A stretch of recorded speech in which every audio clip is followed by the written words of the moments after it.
بسم الله الرحمن الرحيم.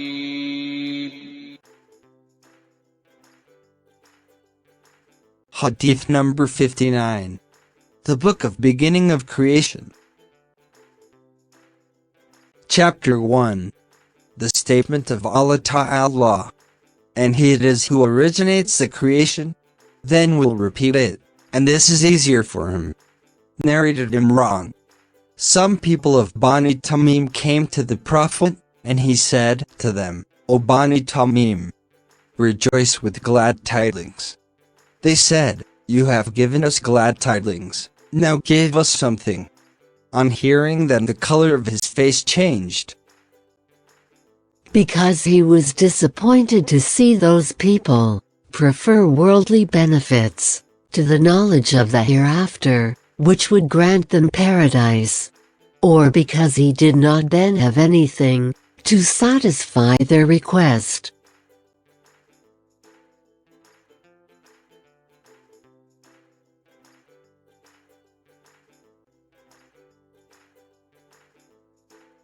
Then the people of Yemen came to him, and he said, O people of Yemen, accept the good tidings, as Bani Tamim has refused them. The Yemenites said, We accept them. Then the Prophet started talking about the beginning of creation, and about Allah's throne. In the meantime, a man came saying, O Imran, your she-camel has run away. I got up and went away, but I wish I had not left that place, for I missed what Allah's Messenger had said. Narrated Imran. I went to the Prophet, and tied my she-camel at the gate. The people of Bani Tamim came to the Prophet, who said, O Bani Tamim, accept the good tidings. They said twice, You have given us the good tidings, now give us something. Then some Yemenites came to him, and he said, Accept the good tidings, O people of Yemen, for Bani Tamim refused them. They said, We accept it, O Allah's Messenger. We have come to ask you about this matter, that is the start of creations. He said, First of all, there was nothing but Allah, and then He created His throne. His throne was over the water, and He wrote everything in the book in the heaven, and created the heavens and the earth. Then a man shouted, O Ibn Hussein, your she-camel has gone away. So, I went away and could not see the she-camel because of the mirage. By Allah, I wish I had left that she-camel, but not that gathering. Narrated Umar. One day the Prophet stood up amongst us for a long period, and informed us about the beginning of creation, and talked about everything in detail, till he mentioned how the people of paradise will enter their places, and the people of hell will enter their places. Some remembered what he had said, and some forgot it. Narrated Abu Hurairah. Allah's Messenger said, Allah the Most Superior said, The son of Adam slights me, and he should not slight me, and he disbelieves in me, and he ought not to do so, as for his slighting me, it is that he says that I have a son, and his disbelief in me is his statement, that I shall not recreate him, as I have created him before. Narrated Abu Hurairah. Allah's Messenger said, When Allah completed the creation, He wrote in His book, which is with Him on His throne, My mercy overpowers my anger. Chapter 2. What has been said regarding the 7 earths. Narrated Muhammad bin al-Harith. From Abu Salama, who had a dispute with some people on a piece of land, and so he went to Aisha and told her about it. She said, O Abu Salama, avoid the land, for Allah's Messenger said, Any person who takes even a span of land unjustly, his neck shall be encircled with it down 7 earths. Narrated Salim's father. The Prophet said, any person who takes a piece of land unjustly will sink down the 7 earths on the day of resurrection. Narrated Abu Bakr. The Prophet said, the division of time has turned to its original form, which was current when Allah created the heavens and the earths. The year is of 12 months, out of which 4 months are sacred, 3 are in succession: Dhul-Qa'dah, Dhul-Hijjah and Muharram, and the 4th is Rajab of the tribe of Madar, which comes between Jamadi-Athaniya and Shawban. Narrated Su'ad. That Allah sued him before Marwan for a right, which she claimed he had deprived her of. On that Su'ad said, how should I deprive her of her right? I testify that I heard Allah's Messenger saying, if anyone takes a span of land unjustly, his neck will be encircled with it, down 7 earths on the day of resurrection. Chapter 4. Characteristic of the Sun and the Moon. Narrated Abu Dawud. The Prophet asked me at sunset, do you know where the sun goes, at the time of sunset? I replied, Allah and his apostle know better. He said, it goes, that is travels, till it prostrates itself, underneath the throne, and takes the permission to rise again, and it is permitted. The procedure of the sun, mentioned in this hadith, and similar other things mentioned in the Quran, like the prostration of the trees, herbs and stars, are beyond our limited knowledge of this universe. It is interpreted that these are mentioned so, because of the limited understanding of the people, at that time about the matters of the universe. And then a time will come when it will be about to prostrate itself, but its prostration will not be accepted, and it will ask permission to go on its course, but it will not be permitted, but it will be ordered to return whence it has come, and so it will rise in the west. And that is the interpretation of the statement of Allah. And the sun runs its fixed course, for a term decreed. That is the decree of Allah, the Exalted in Might, the All-Knowing. Narrated Abu Hurairah. The Prophet said, the sun and the moon will be folded up, deprived of their light on the day of resurrection. Narrated Abdullah. The Prophet said, the sun and the moon do not eclipse, because of someone's death or life, that is birth, but they are 2 signs amongst the signs of Allah. So, if you see them, that is eclipse, offer the eclipse prayer. Narrated Aisha. On the day of a solar eclipse, Allah's Messenger stood up to offer the eclipse prayer.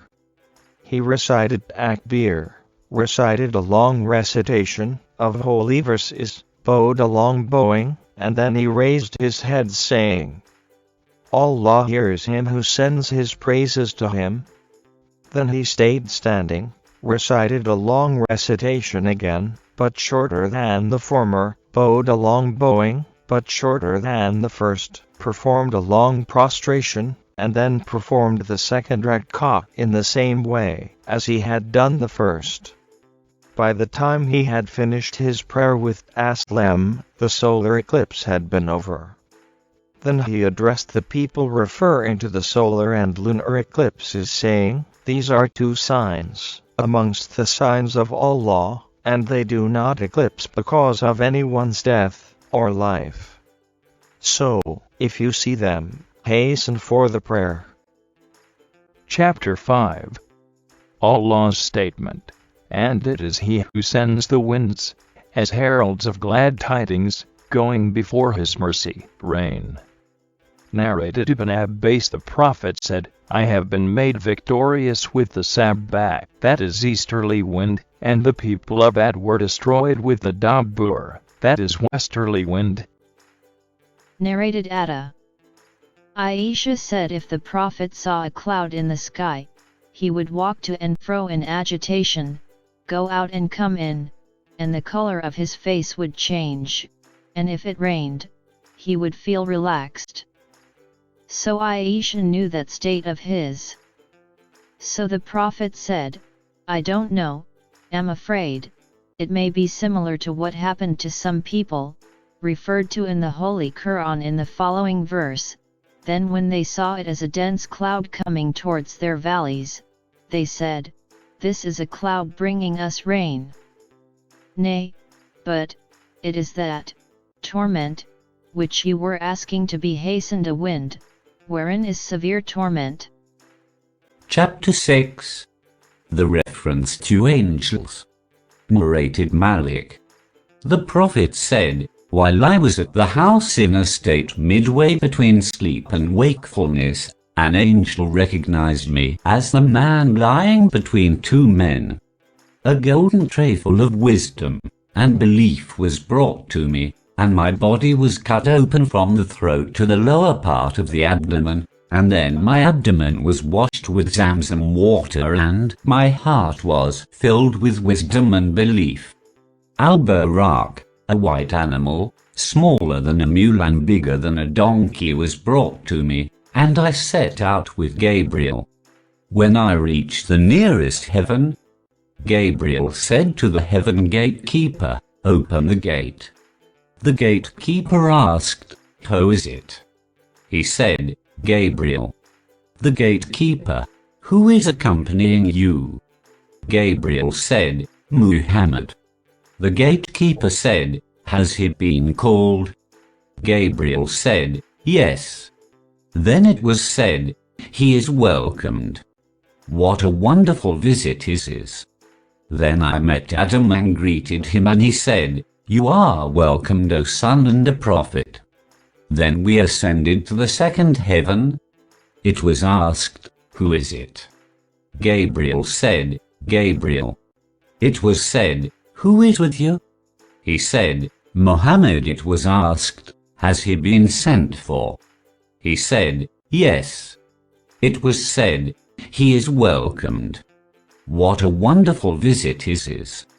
Then I met Jesus and Yahya, John, who said, you are welcomed, O brother and a prophet.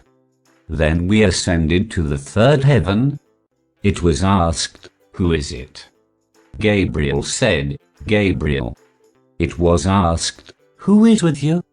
Gabriel said, Muhammad. It was asked, has he been sent for? Yes, said Gabriel. He is welcomed. What a wonderful visit is his. The Prophet added, there I met Joseph and greeted him, and he replied, you are welcomed, O brother and a prophet. Then we ascended to the fourth heaven, and again the same questions and answers were exchanged as in the previous heavens. There I met Idris and greeted him. He said, you are welcomed, O brother and prophet. Then we ascended to the fifth heaven, and again the same questions and answers were exchanged as in previous heavens.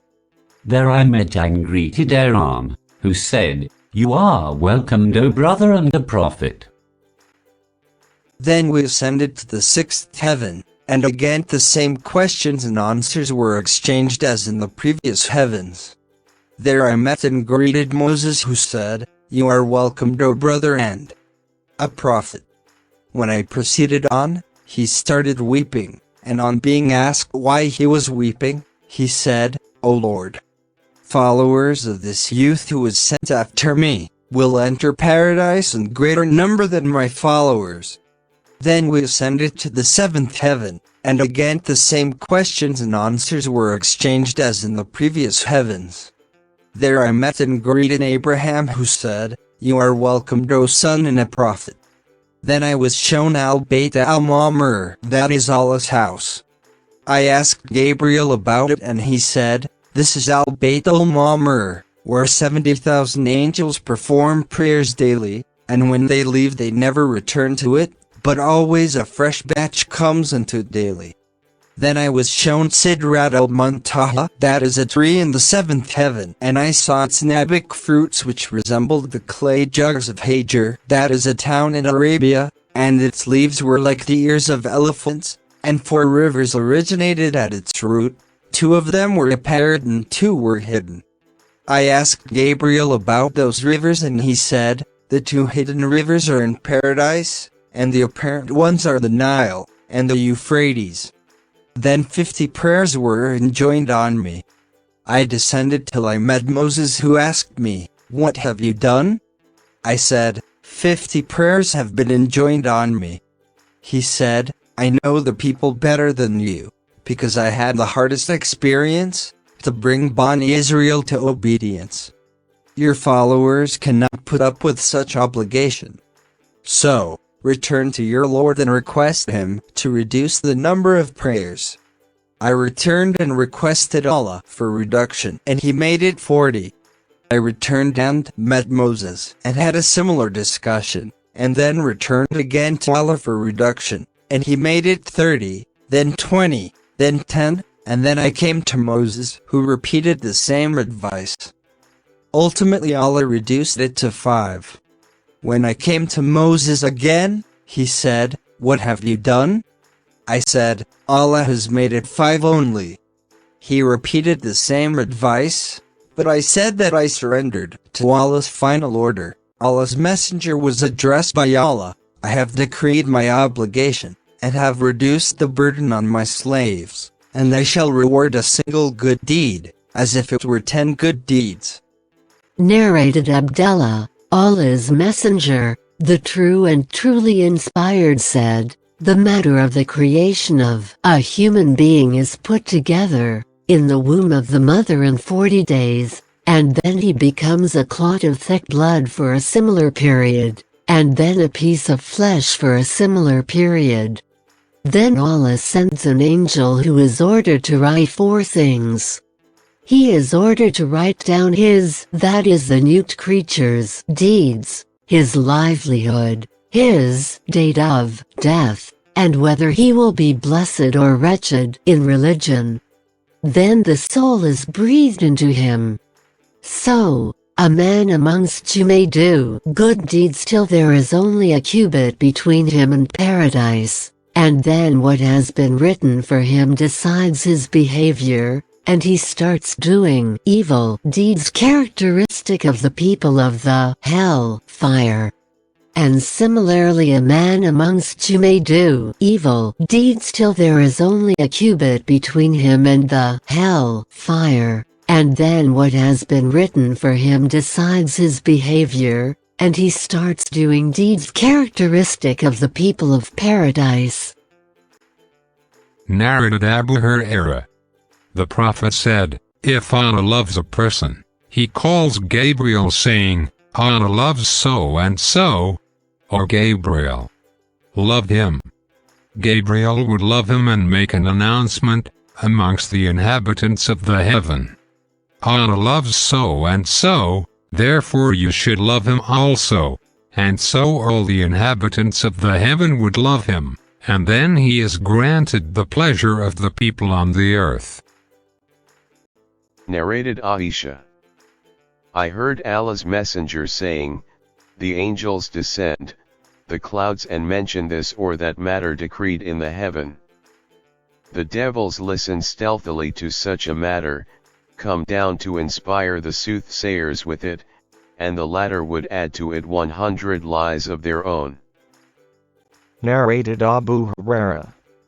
The Prophet said, "On every Friday the angels take their stand at every gate of the mosque, to write the names of the people chronologically, that is according to the time of their arrival, for the Friday prayer, and when the Imam sits on the pulpit, they fold up their scrolls, and get ready to listen to the sermon." Narrated Su'ad.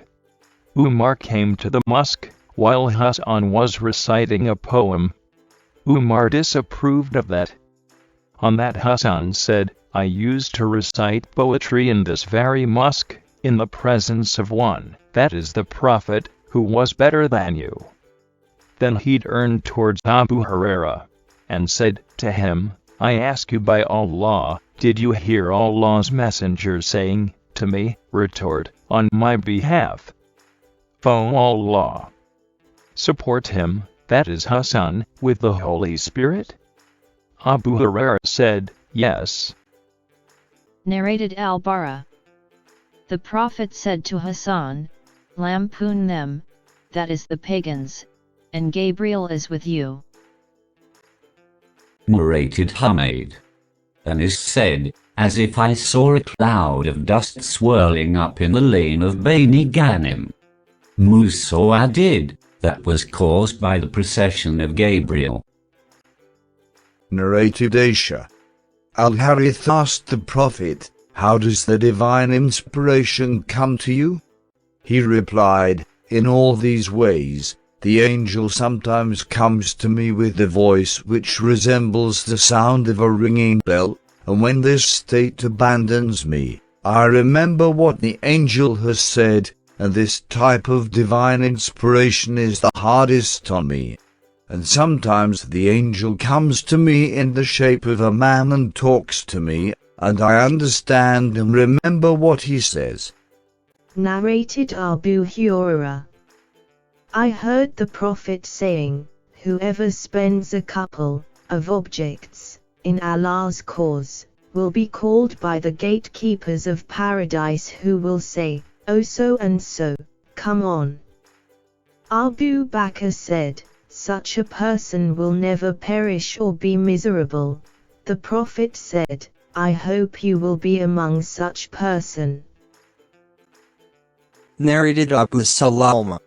Aisha said that the Prophet said to her, O Aisha, this is Gabriel and he sends his greetings, salutations to you.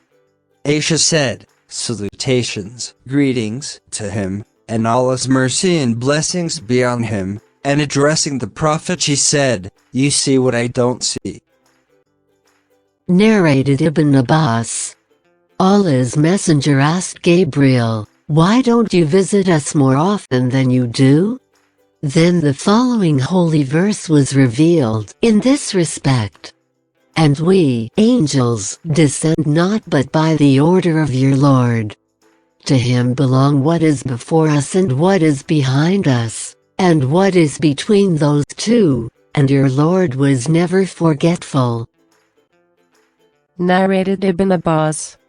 Allah's Messenger said, Gabriel read the Quran to me in one way, that is dialect, and I continued asking him to read it in different ways till he read it in 7 different ways. The Prophet wished that the Quran would be easily read and understood by the various Arab tribes of his time.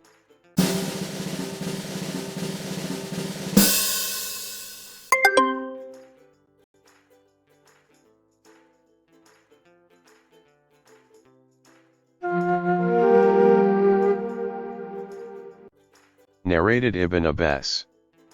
Allah's Messenger was the most generous of all the people, and he used to be more generous in the month of Ramadan when Gabriel used to meet him. Gabriel used to meet him every night in Ramadan to study the Holy Quran carefully together. Allah's Messenger used to become more generous than the fast wind when he met Gabriel. Narrated Ibn Shihab. Once Umar delayed the Asr prayer a little. Urwa said to him, Gabriel descended and led the prayer in front of the Prophet. On that Umar said, O Urwa, be sure of what you say. Urwa, I heard Bashar narrating from Ibn Masud, who heard Allah's Messenger saying, Gabriel descended and led me in prayer, and then prayed with him again, and then prayed with him again, and then prayed with him again, and then prayed with him again, counting with his fingers 5 prayers. Narrated Abu Dar.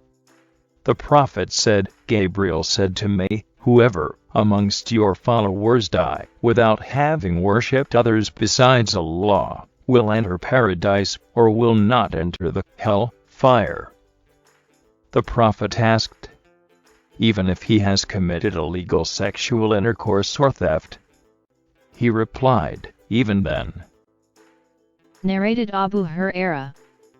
The Prophet said, angels keep on descending from and ascending to the heaven in turn, some at night and some by daytime, and all of them assemble together at the time of the Fajr and Asr prayers.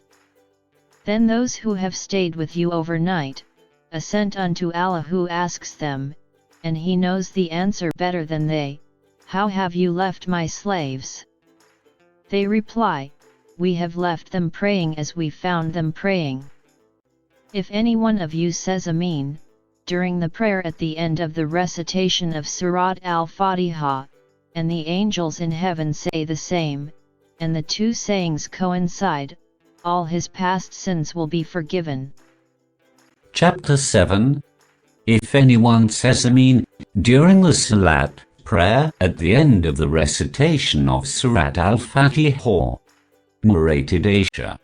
I stuffed for the Prophet a pillow decorated with pictures of animals which looked like an amruka, that is a small cushion. He came and stood among the people, with excitement apparent on his face. I said, O Allah's Messenger, what is wrong? He said, what is this pillow? I said, I have prepared this pillow for you, so that you may recline on it. He said, don't you know that angels do not enter a house wherein there are pictures? And whoever makes a picture will be punished on the day of resurrection, and will be asked to give life to what he has created. Narrated Abu Talha. I heard Allah's Messenger saying, angels of mercy do not enter a house wherein there is a dog or a picture of a living creature, a human being or an animal.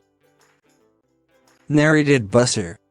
That Zayd narrated to him something in the presence of Sa'ad, who was brought up in the house of Maymuna, the wife of the Prophet. Zayd narrated to them that Abu Talha said that the Prophet said, the angels of mercy do not enter a house wherein there is a picture. Busr said, later on Zayd fell ill and we called on him. To our surprise we saw a curtain decorated with pictures in his house. I said to Ubaydullah, didn't he, that is Zayd, tell us about the prohibition of pictures? He said, but he accepted the embroidery on garments. Didn't you hear him? I said, no. He said, yes, he did. Narrated Salim's father. Once Gabriel promised the Prophet that he would visit him, but Gabriel did not come, and later on he said, we, angels, do not enter a house which contains a picture or a dog. Narrated Abu Hurairah.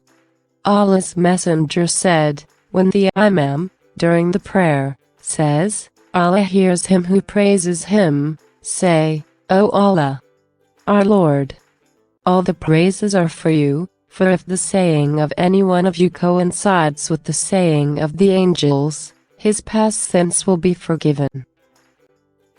Narrated Abu Hurairah. The Prophet said, as long as any one of you is waiting for the prayer, he is considered to be praying actually, and the angels say, O Allah, be merciful to him and forgive him, and go on saying so unless he leaves his place of praying or passes wind, that is, breaks his ablution.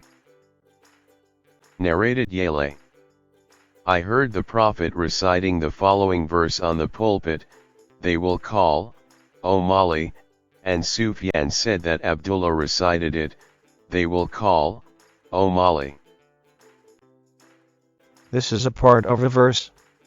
Mali, or Emlik, is the name of the gatekeeper of hell. The people of hell will call him saying, O Emlik, let your Lord make an end of us. He will say, verily, you shall abide forever. Narrated Aisha. That she asked the Prophet, have you encountered a day harder than the day of the battle of Uhud? The Prophet replied, your tribes have troubled me a lot, and the worst trouble was the trouble on the day of Aqaba when I presented myself to Ibn Abd Yalail, and he did not respond to my demand. So I departed, overwhelmed with excessive sorrow, and proceeded on, and could not relax till I found myself at Karnath al-Lib, where I lifted my head towards the sky to see a cloud shading me unexpectedly. I looked up and saw Gabriel in it.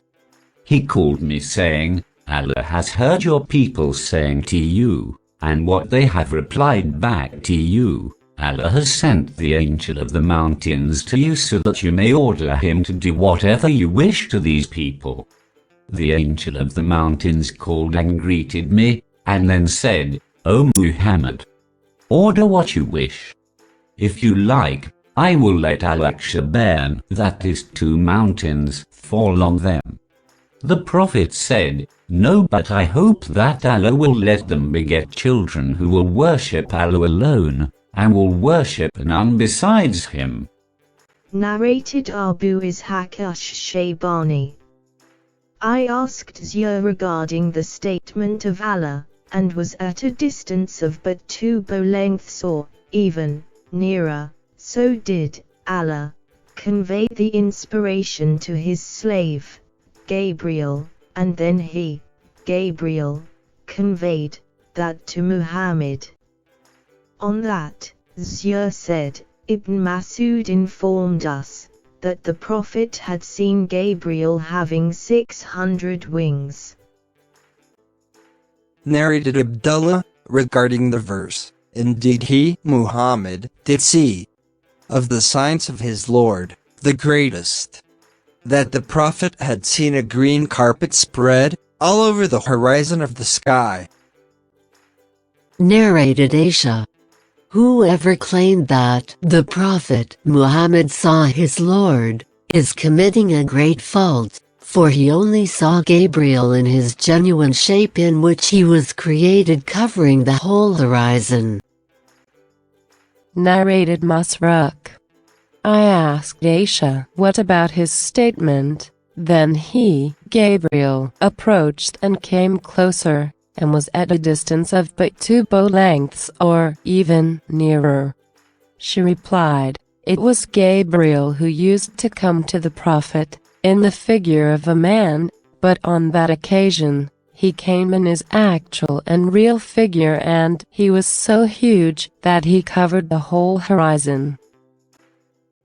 Narrated Samura.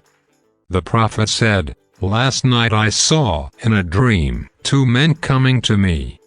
One of them said, the person who kindles the fire is Malik, the gatekeeper of the hell fire, and I am Gabriel, and this is Michael. Narrated Abu Huraira. Allah's Messenger said, if a husband calls his wife to his bed, that is to have sexual relation, and she refuses and causes him to sleep in anger, the angels will curse her till morning. Narrated Jabir. That he heard the Prophet saying, the divine inspiration was delayed for a short period, but suddenly, as I was walking, I heard a voice in the sky, and when I looked up towards the sky, to my surprise, I saw the angel, who had come to me in the Hira cave, and he was sitting on a chair in between the sky and the earth. I was so frightened by him that I fell on the ground, and came to my family, and said to them, cover me with a blanket, cover me. Then Allah sent the revelation, oh, you are wrapped up in a blanket. Arise and warn, and your Lord magnify and keep pure your garments, and desert the idols. Narrated Ibn Abbas. The Prophet said, on the night of my ascent to the heaven, I saw Moses, who was a tall brown curly-haired man, as if he was one of the men of Shanawa tribe, and I saw Jesus, a man of medium height and moderate complexion, inclined to the red and white colors, and of lank hair. I also saw Malik, the gatekeeper of the hell fire, and ad-Dajjal amongst the signs which Allah showed me. The Prophet then recited the holy verse, "So be not you in doubt of meeting him when you met Moses during the night of Miraj over the heavens." Narrated Anas and Abu Bakr. The Prophet said, "The angels will guard Medina from ad-Dajjal, who will not be able to enter the city of Medina." Chapter 8. The characteristics of paradise, and the fact that it has already been created. Narrated Abdullah. Allah's messenger said, "When any one of you dies, he will be shown his destination both in the morning and in the evening, and if he belongs to the people of paradise, he will be shown his place in paradise, and if he is from the people of hell, he will be shown his place in hell." Narrated Imran. The Prophet said, "I looked at paradise and found poor people forming the majority of its inhabitants, and I looked at hell and saw that the majority of its inhabitants were women." Narrated Abu Hurairah. While we were in the company of the Prophet, he said, "While I was asleep, I saw myself in paradise, and there I beheld a woman making ablution beside a palace. I asked, 'To whom does this palace belong?' They said, 'To Omar.' Then I remembered Omar's ghera concerning women, and so I quickly went away from that palace." When Omar heard this from the Prophet, he wept and said, "Do you think it is likely that I feel ghera because of you, O Allah's Messenger?" Narrated Abdullah. The Prophet said, "A tent in paradise is like a hollow pearl, which is 30 miles in height, and on every corner of the tent the believer will have a family that cannot be seen by the others." Narrated Abu Imran. In another narration, the tent is 60 miles in height. Narrated Abu Hurairah. Allah's Messenger said, "Allah said, I have prepared for my pious slaves things which have never been seen by an eye, or heard by an ear, or imagined by a human being. If you wish, you can recite this verse from the Holy Quran. No soul knows what is kept hidden for them, of joy as a reward for what they used to do." Narrated Abu Hurairah. Allah's Messenger said, "The first group of people who will enter paradise will be glittering like the moon when it is full. They will not spit or blow their noses or relieve nature. Their utensils will be of gold and their combs of gold and silver. In their centers the aloe wood will be used, and their sweat will smell like musk. Every one of them will have 2 wives. The marrow of the bones of the wives' legs will be seen through the flesh out of excessive beauty. They, that is the people of paradise, will neither have differences nor hatred amongst themselves.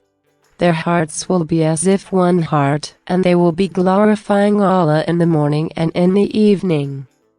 Narrated Abu Hurairah. Allah's Messenger said, "The first batch of people who will enter paradise will be glittering like a full moon, and those who will enter next will be glittering like the brightest star. Their hearts will be as if the heart of a single man, for they will have no enmity amongst themselves, and every one of them shall have 2 wives, each of whom will be so beautiful, pure, and transparent that the marrow of the bones of their legs will be seen through the flesh.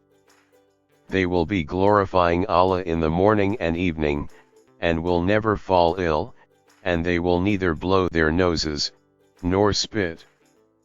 Their utensils will be of gold and silver, and their combs will be of gold, and the fuel used in their centers will be the aloes wood, and their sweat will smell like musk." Narrated Sahih. The Prophet said, Verily, 70,000 or 700,000 of my followers will enter paradise altogether, so that the first and the last amongst them will enter at the same time, and their faces will be glittering like the bright full moon. Narrated Anas. A silken cloak was presented to the Prophet, and he used to forbid the usage of silk by men. When the people were fascinated by the cloak, he said, By Allah in whose hands the life of Muhammad is, the handkerchiefs of Sa'ad in paradise are better than this. Narrated al-Bara. Allah's messenger was given a silken garment, and its beauty and delicacy astonished the people. On that, Allah's messenger said, No doubt, the handkerchiefs of Sa'ad in paradise are better than this. Narrated Sahih. Allah's messenger said, A place in paradise equal to the size of a lash is better than the whole world and whatever is in it. Narrated Anas. The Prophet said, There is a tree in paradise which is so big and huge that if a rider travels in its shade for 100 years, he would not be able to cross it. Narrated Abu Hurairah. The Prophet said, There is a tree in paradise which is so big and huge that a rider could travel in its shade for 100 years. And if you wish, you can recite, in shade long extended. And a place in paradise equal to an arrow bow of one of you, is better than the whole earth on which the sun rises and sets. Narrated Abu Hurairah. The Prophet said, The first batch of people who will enter paradise will be glittering like the full moon, and the batch next to them will be glittering like the most brilliant star in the sky. Their hearts will be as if the heart of a single man, for they will have neither enmity nor jealousy amongst themselves. Everyone will have 2 wives from the Hurris, who will be so beautiful, pure and transparent that the marrow of the bones of their legs will be seen through the bones and the flesh. Narrated al-Bara. The Prophet, after the death of his son Ibrahim, said, There is a wet nurse for him, that is Ibrahim, in paradise. Narrated Abu Sa'd. The Prophet said, The people of paradise will look at the dwellers of the lofty mansions, that is a superior place in paradise, in the same way as one looks at a brilliant star far away in the east, or in the west, on the horizon. All that is because of their superiority over one another, in rewards. On that the people said, O Allah's Messenger, are these lofty mansions for the prophets which nobody else can reach? The Prophet replied, No. By Allah in whose hands my life is, these are for the men who believed in Allah, and also believed in the apostles. Chapter 9. The characteristics of the gates of paradise.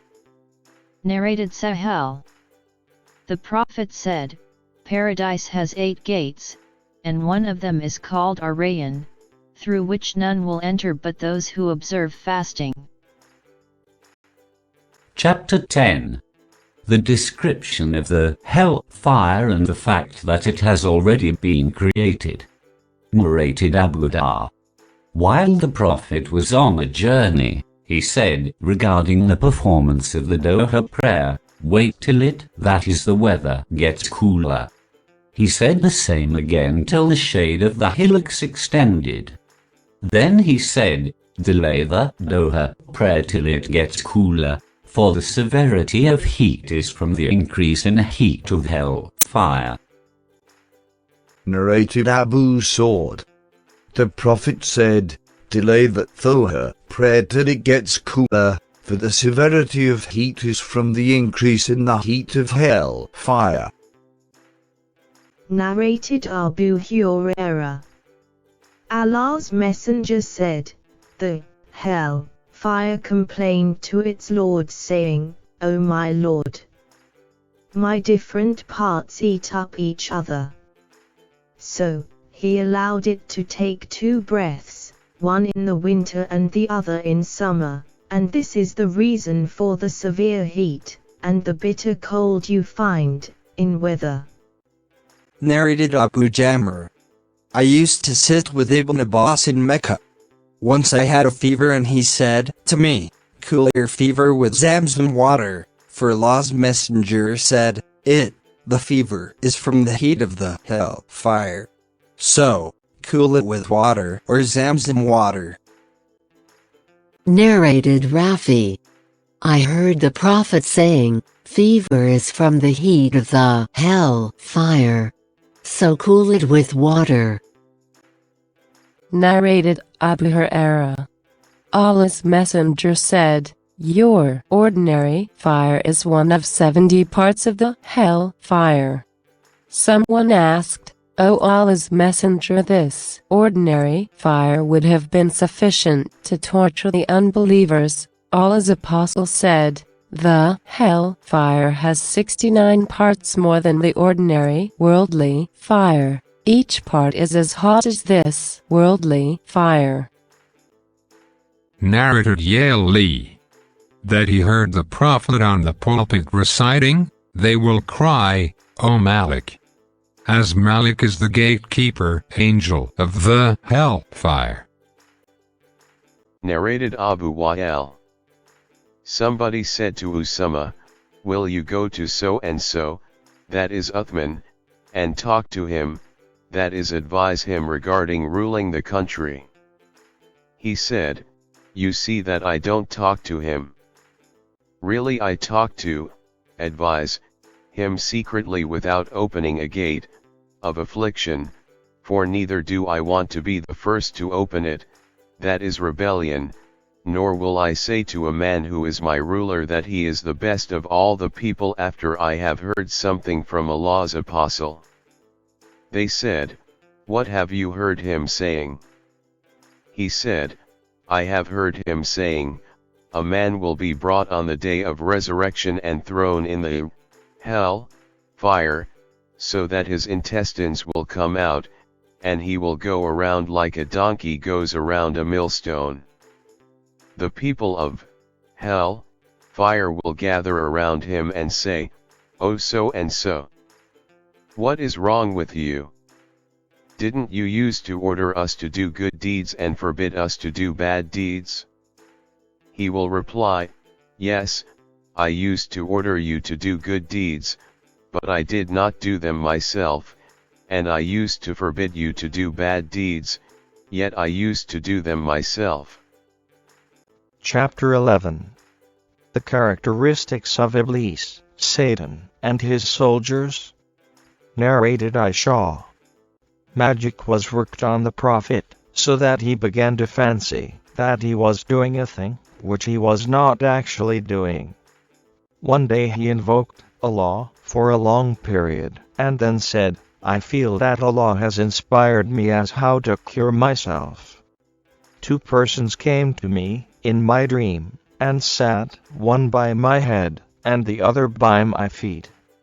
One of them asked the other, what is the ailment of this man? The other replied, he has been bewitched. The first asked, who has bewitched him? The other replied, Lubayy bin al-Asam. The first one asked, what material has he used? The other replied, a comb, the hair gathered on it, and the outer skin of the pollen of the male date palm.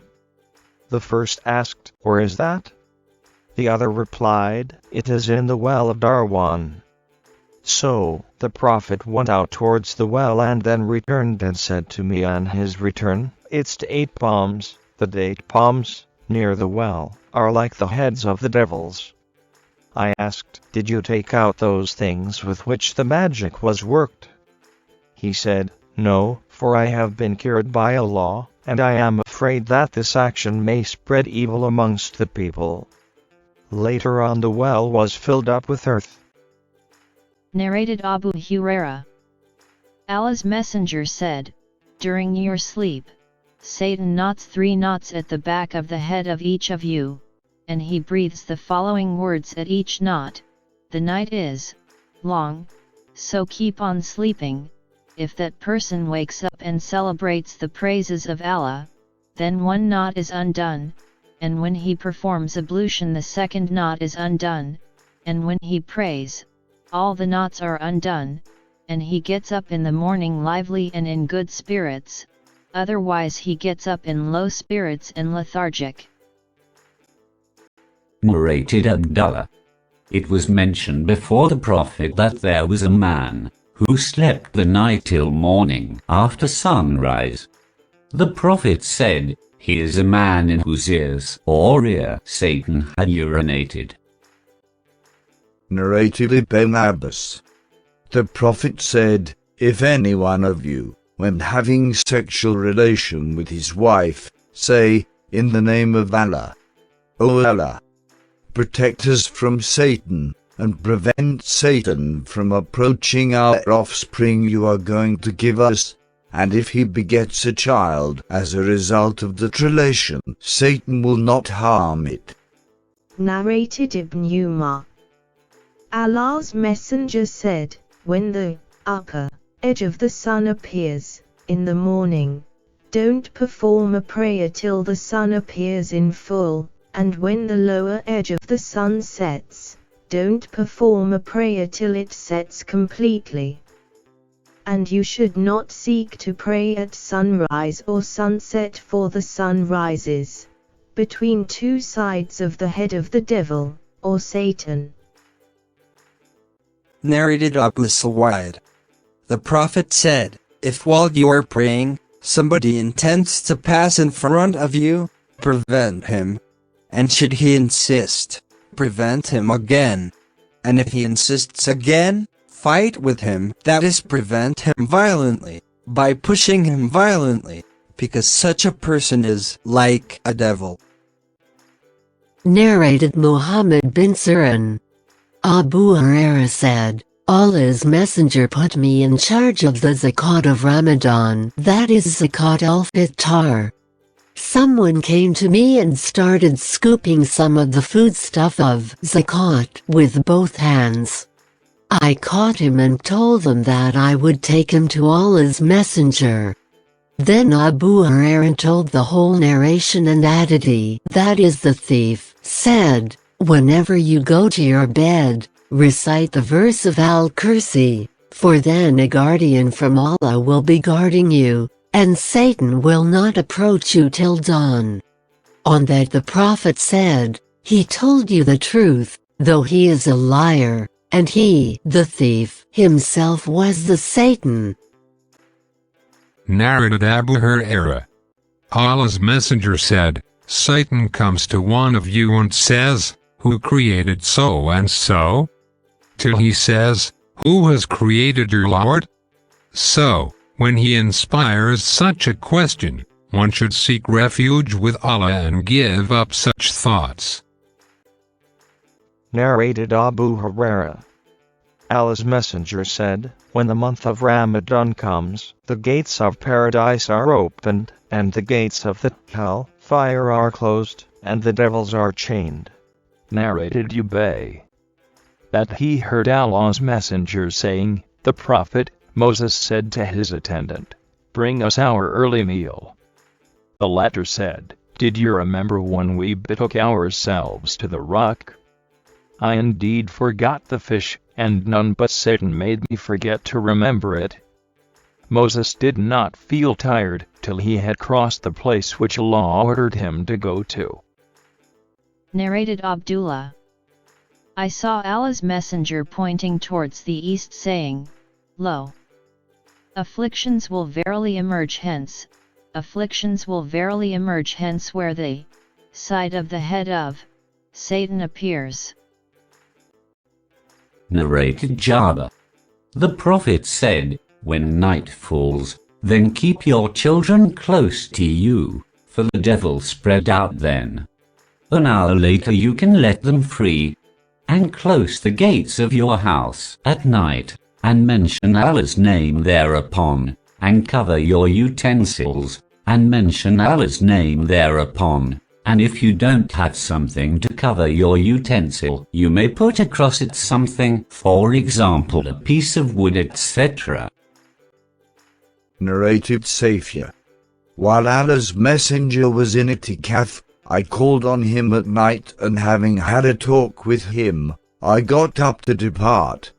He got up also to accompany me to my dwelling place, which was then in the house of Usama.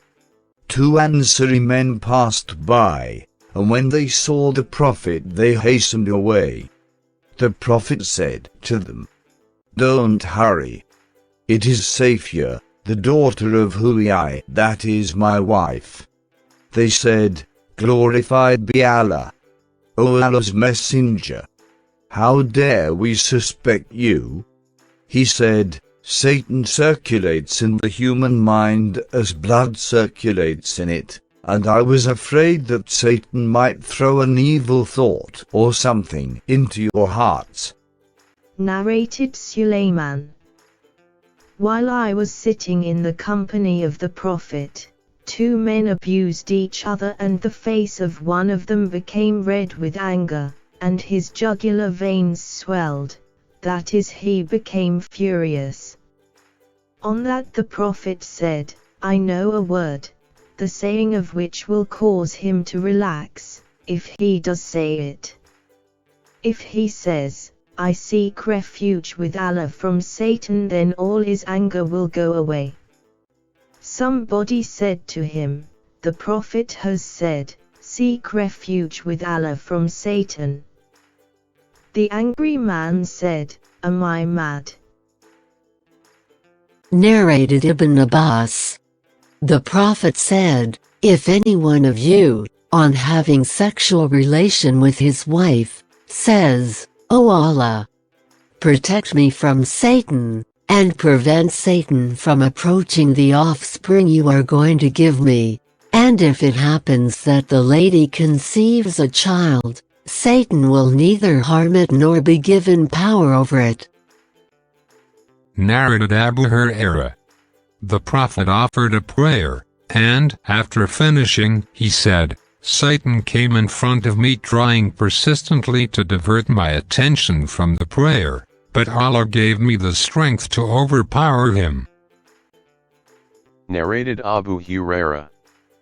The Prophet said, "When the call for the prayer is pronounced, Satan takes to his heels, passing wind with noise. When the call for the prayer is finished, he comes back. And when the Iqamah is pronounced, he again takes to his heels, and after its completion, he returns again to interfere between the praying person and his heart, saying to him, 'Remember this or that thing,' till the person forgets whether he has offered 3 or 4 rak'at. So if one forgets whether he has prayed 3 or 4 rak'at, he should perform 2 prostrations of sahu, that is forgetfulness." Narrated Abu Hurairah. The Prophet said, "When any human being is born, Satan touches him at both sides of the body with his 2 fingers, except Jesus, the son of Mary, whom Satan tried to touch but failed, for he touched the placenta cover instead." Narrated Al-Qamah. I went to Sham, and asked, "Who is here?" The people said, "Abu ad-Darda." Then Abu Darda said, "Is the person whom Allah has protected against Satan, as Allah's messenger said, amongst you." The sub-narrator, Mugharis, said, that the person who was given Allah's refuge through the tongue of the Prophet was Ammar bin Yasir. Narrated Aisha. The Prophet said, while the angels talk amidst the clouds about things that are going to happen on earth, the devils hear a word of what they say, and pour it in the ears of a soothsayer, as one pours something in a bottle, and they add 100 lies to that one word. Narrated Abu Hurairah. The Prophet said, "Yawning is from Satan, and if any one of you yawns, he should check his yawning as much as possible, For if any one of you, during the act of yawning, should say, "Ha!" Satan will laugh at him. Narrated Aisha. On the day of the Battle of Uhud, when the pagans were defeated, Satan shouted, "O slaves of Allah! Beware of the forces at your back." And on that the Muslims of the front files fought with the Muslims of the back files, thinking they were pagans. Hudhayfa looked back to see his father, Al-Yaman, being attacked by the Muslims. He shouted, "O Allah's slaves! My father! My father!" By Allah, they did not stop till they killed him.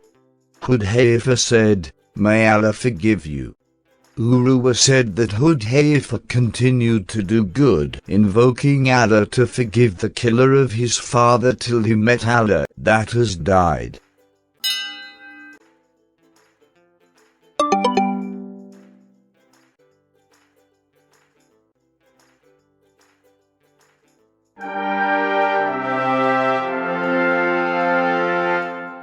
Narrated Aisha. I asked the Prophet about one's looking here and there during the prayer.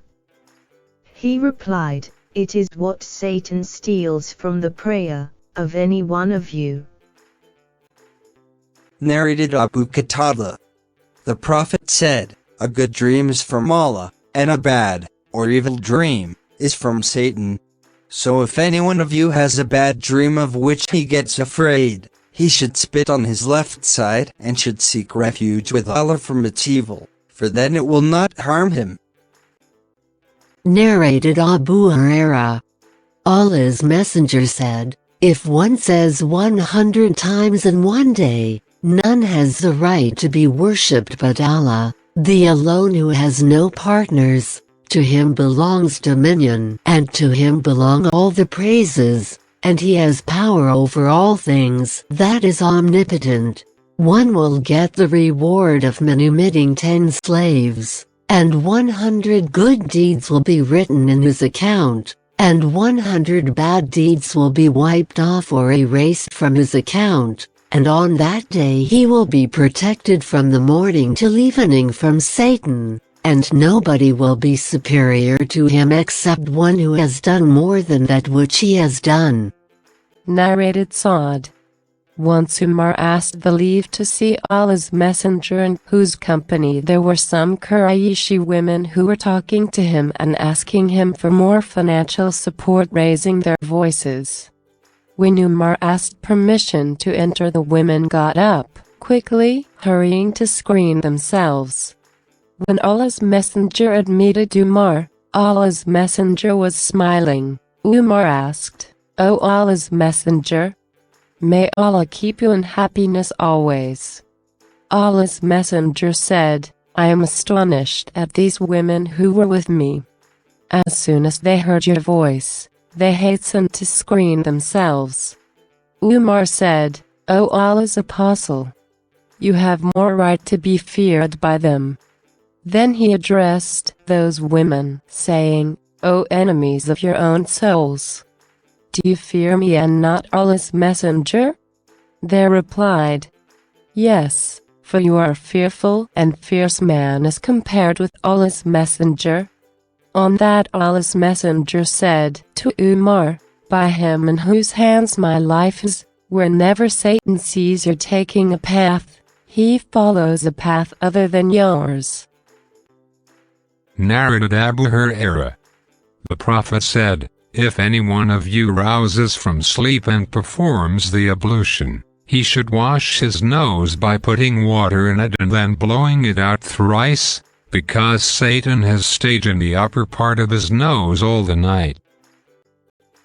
We should believe that Satan actually stays in the upper part of one's nose, though we cannot perceive how, for this is related to the unseen world, of which we know nothing, except what Allah tells us through His Messenger. Chapter 12. The mention of jinn, their reward, and retribution. Narrated Abdur Rahman. That Abu Sa'd said to his father, I see you are fond of sheep and the desert, so when you want to pronounce the adhan, raise your voice with it, for whoever will hear the adhan, whether a human being, or a jinn, or anything else, will bear witness, in favor on the day of resurrection. Abu Sa'd added, I have heard this from Allah's Messenger. Chapter 14. The Statement of Allah, Ta'ala, and the move in creatures of all kinds, that He has scattered therein. Narrated Ibn Umar, that he heard the Prophet delivering a sermon on the pulpit saying, Kill snakes, and kill Dalatufayatan, that is a snake with 2 white lines on its back, and albatross, that is a snake with short or mutilated tail, for they destroy the sight of one's eyes, and bring about abortion. Abdullah further added, Once, while I was chasing a snake in order to kill it, Abu Lubaba called me saying, Don't kill it. I said, Allah's Messenger ordered us to kill snakes. He said, but later on he prohibited the killing of snakes living in the houses. Az-Zuhri said, Such snakes are called al-Amir. Chapter 15. The best property of a Muslim will be sheep. Narrated Abu Sa'd. Allah's Messenger said, There will come a time when the best property of a man will be sheep, which he will graze on the tops of mountains, and the places where rain falls, that is pastures, escaping to protect his religion from afflictions. Narrated Abu Hurairah. Allah's Messenger said, The main source of disbelief is in the east. Pride and arrogance are characteristics of the owners of horses and camels, and those Bedouins who are busy with their camels and pay no attention to religion, while modesty and gentleness are the characteristics of the owners of sheep. Narrated Uqba and Abu Mas'ud. Allah's Messenger pointed with his hand towards Yemen and said, True belief is Aminat yonder, that is the Aminat, had true belief and embraced Islam readily, but sternness and mercilessness are the qualities of those who are busy with their camels, and pay no attention to the religion where the 2 sides of the head of Satan will appear. Such qualities belong to the tribe of Rabia and Madar. Narrated Abu Hurairah. The Prophet said, When you hear the crowing of cocks, ask for Allah's blessings, for their crowing indicates that they have seen an angel. And when you hear the braying of donkeys, seek refuge with Allah from Satan, for their braying indicates that they have seen a Satan. Narrated Jabir. Allah's Messenger said, When night falls, or it is evening, keep your children close to you, for the devils spread out at that time. But when an hour of the night elapses, you can let them free.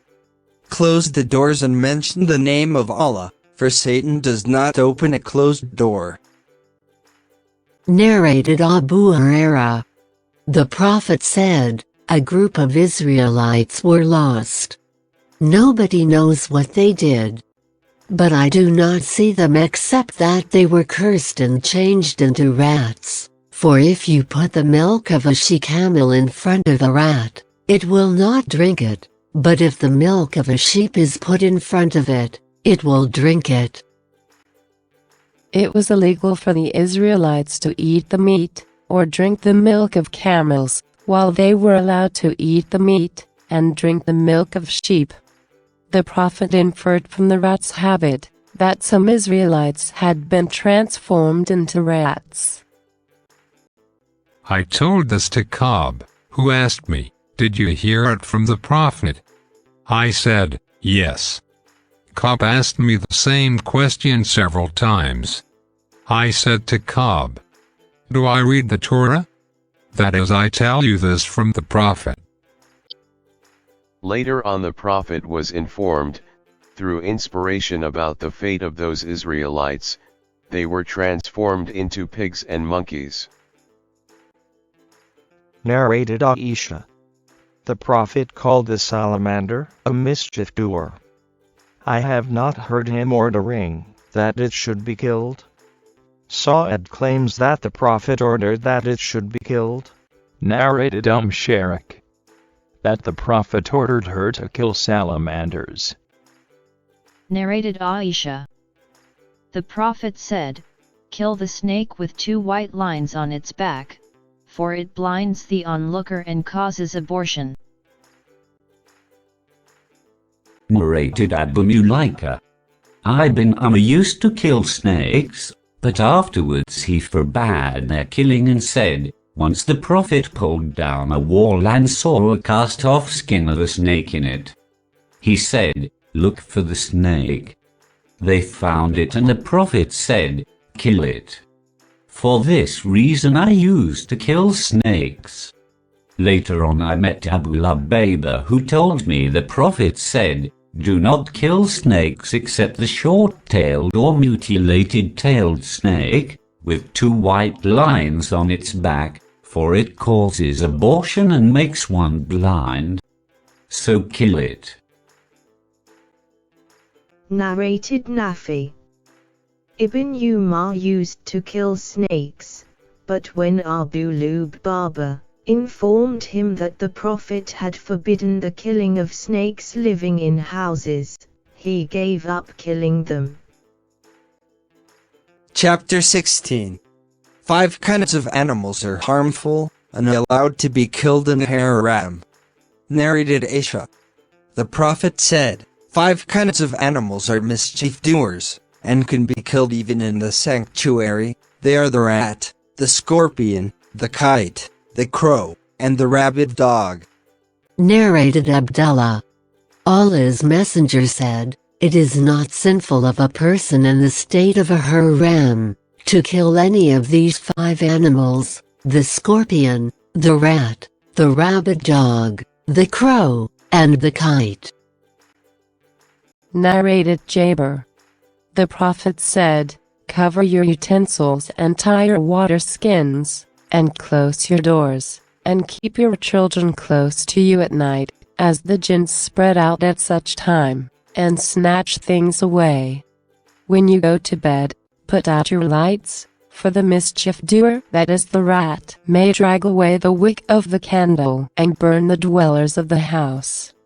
Atta said, "The devils, instead of the jinns." Narrated Abdullah. Once we were in the company of Allah's Messenger in a cave. Surat al-Murslat was revealed there, and we were learning it from Allah's Messenger. Suddenly a snake came out of its hole and we rushed towards it to kill it, but it hastened and entered its hole, before we were able to catch it. Allah's Messenger said, "It has been saved from your evil, and you have been saved from its evil." Narrated Ibn Umar. The Prophet said, "A woman entered the hell fire because of a cat which she had tied, neither giving it food, nor setting it free to eat from the vermin of the earth." Narrated Abu Huraira. Allah's Messenger said, once while the Prophet amongst the prophets was taking a rest underneath a tree, an ant bit him. He, therefore, ordered that his luggage be taken away from underneath that tree, and then ordered that the dwelling place of the ants should be set on fire. Allah sent him a revelation. Wouldn't it have been sufficient to burn a single ant that bit you? Chapter 17. If a housefly falls in the drink. Narrated Abu Huraira. The Prophet said, "If a housefly falls in the drink of any one of you, he should dip it in the drink, and take it out, for one of its wings has a disease, and the other has the cure for the disease." Medically it is well known now that a fly carries some pathogens on some parts of its body as mentioned by the Prophet before 1400 years approximately, when the humans knew very little of modern medicine. Similarly, Allah created organisms and other mechanisms which kill these pathogens. For example, penicillin fungus kills pathogenic organisms like staphylococci and others, etc. Recently, experiments have been done under supervision which indicate that a fly carries the disease, pathogens, plus the antidote for those pathogenic organisms.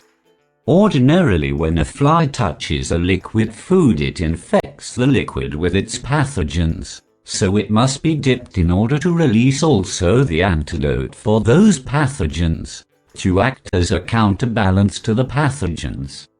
Regarding this subject, microbiologists have proved that there are longitudinal yeast cells living as parasites inside the belly of the fly, and these yeast cells, in order to repeat their life cycle, protrude through respiratory tubules of the fly, and if the fly is dipped in a liquid, these cells burst in the fluid, and the content of those cells is an antidote for the pathogens which the fly carries. Narrated Abu Huraira. Allah's Messenger said, a prostitute was forgiven by Allah, because, passing by a panting dog near a well, and seeing that the dog was about to die of thirst, she took off her shoe, and tying it with her head cover, she drew out some water for it. So, Allah forgave her because of that. Narrated Abu Talha. The Prophet said, angels do not enter a house that has either a dog or a picture in it. Narrated Abdullah. Allah's Messenger ordered that the dogs should be killed.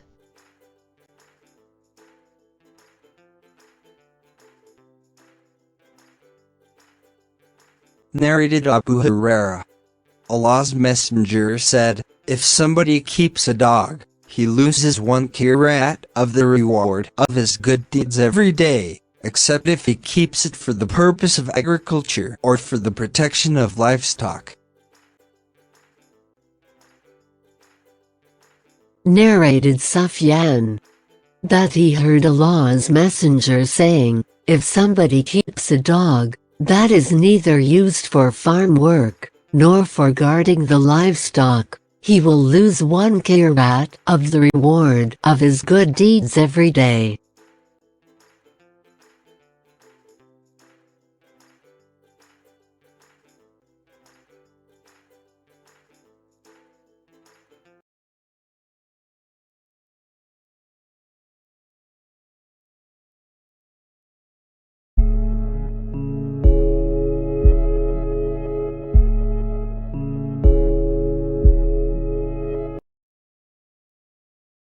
بسم الله الرحمن الرحيم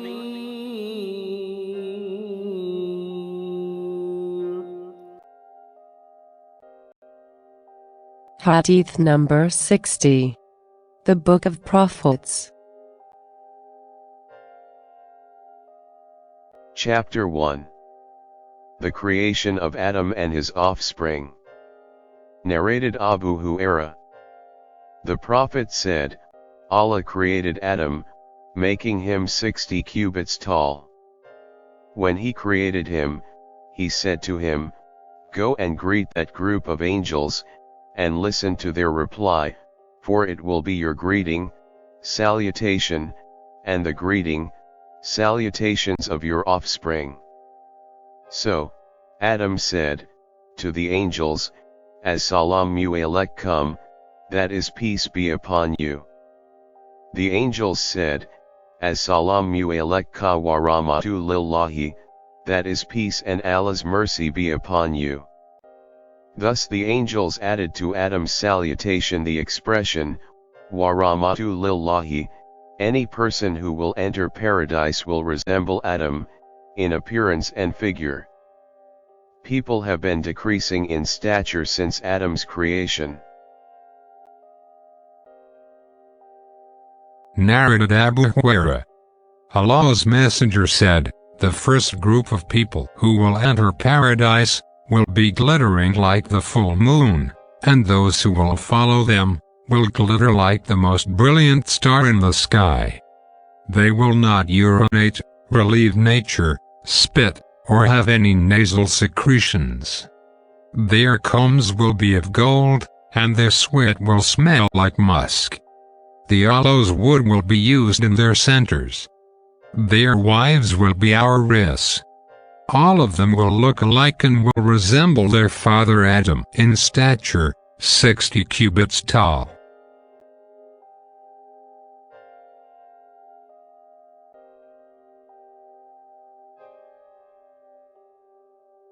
Narrated Zainab.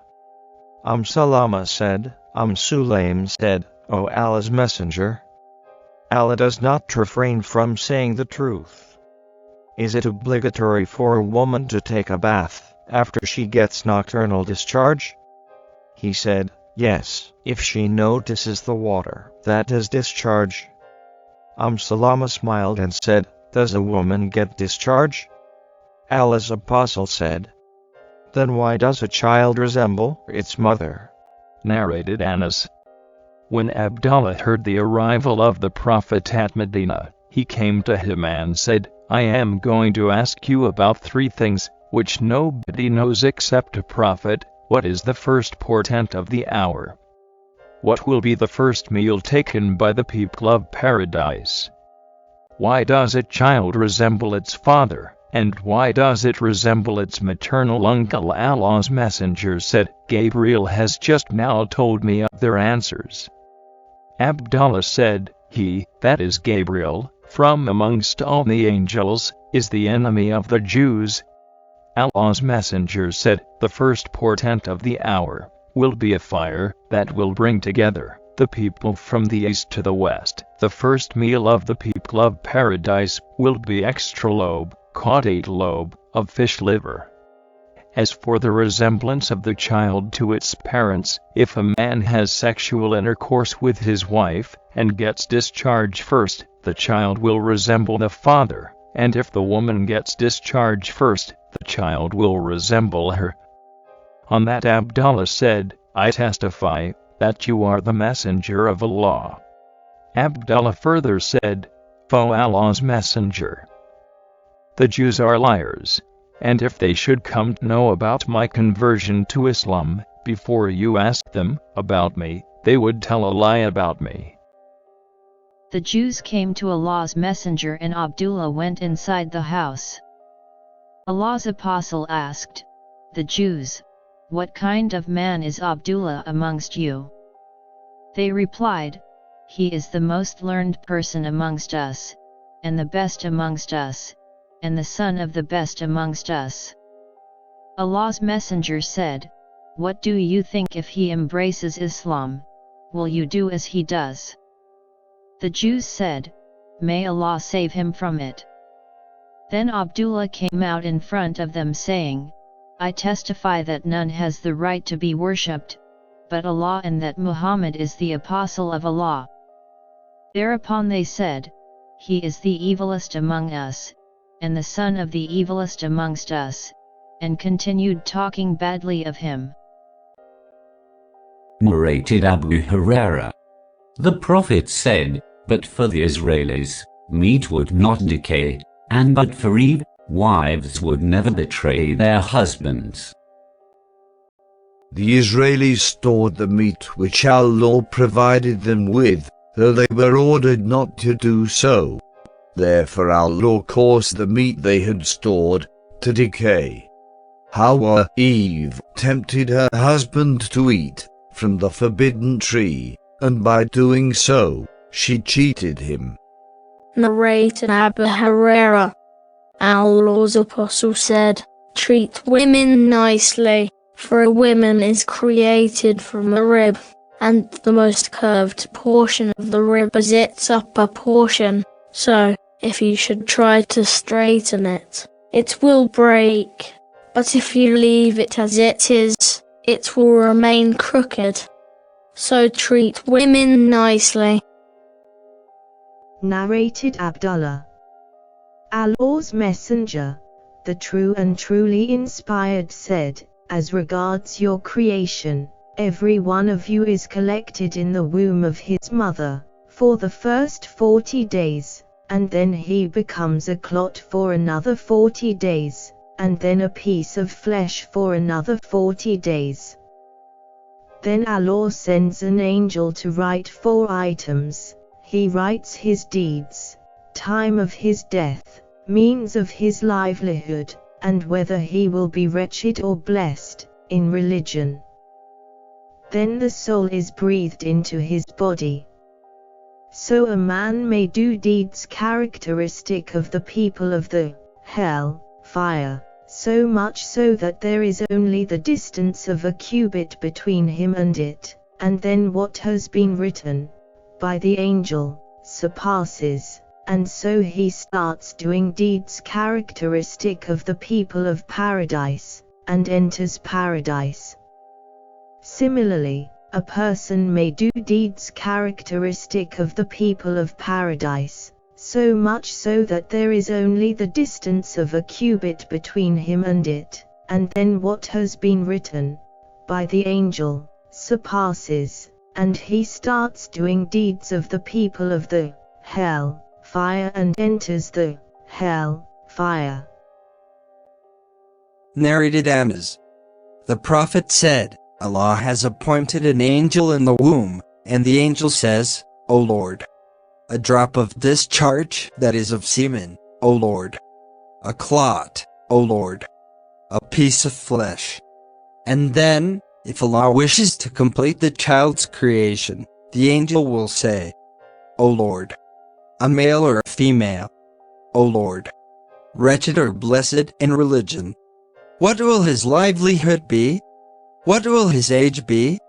The angel writes all this while the child is in the womb of its mother. Narrated Anas. The Prophet said, Allah will say to that person of the hell fire, who will receive the least punishment, if you had everything on the earth, would you give it as a ransom to free yourself, that is, save yourself from this fire? He will say, yes. Then Allah will say, while you were in the backbone of Adam, I asked you much less than this, that is not to worship others besides me, but you insisted on worshipping others besides me.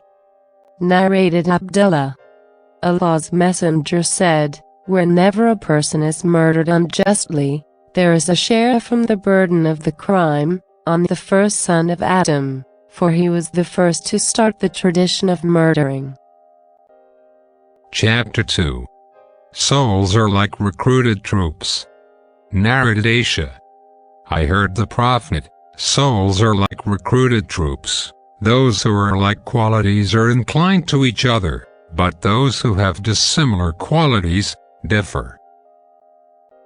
Chapter 3. The statement of Allah Azza wa Jal. And indeed we sent Noah to his people. Narrated Ibn Umar.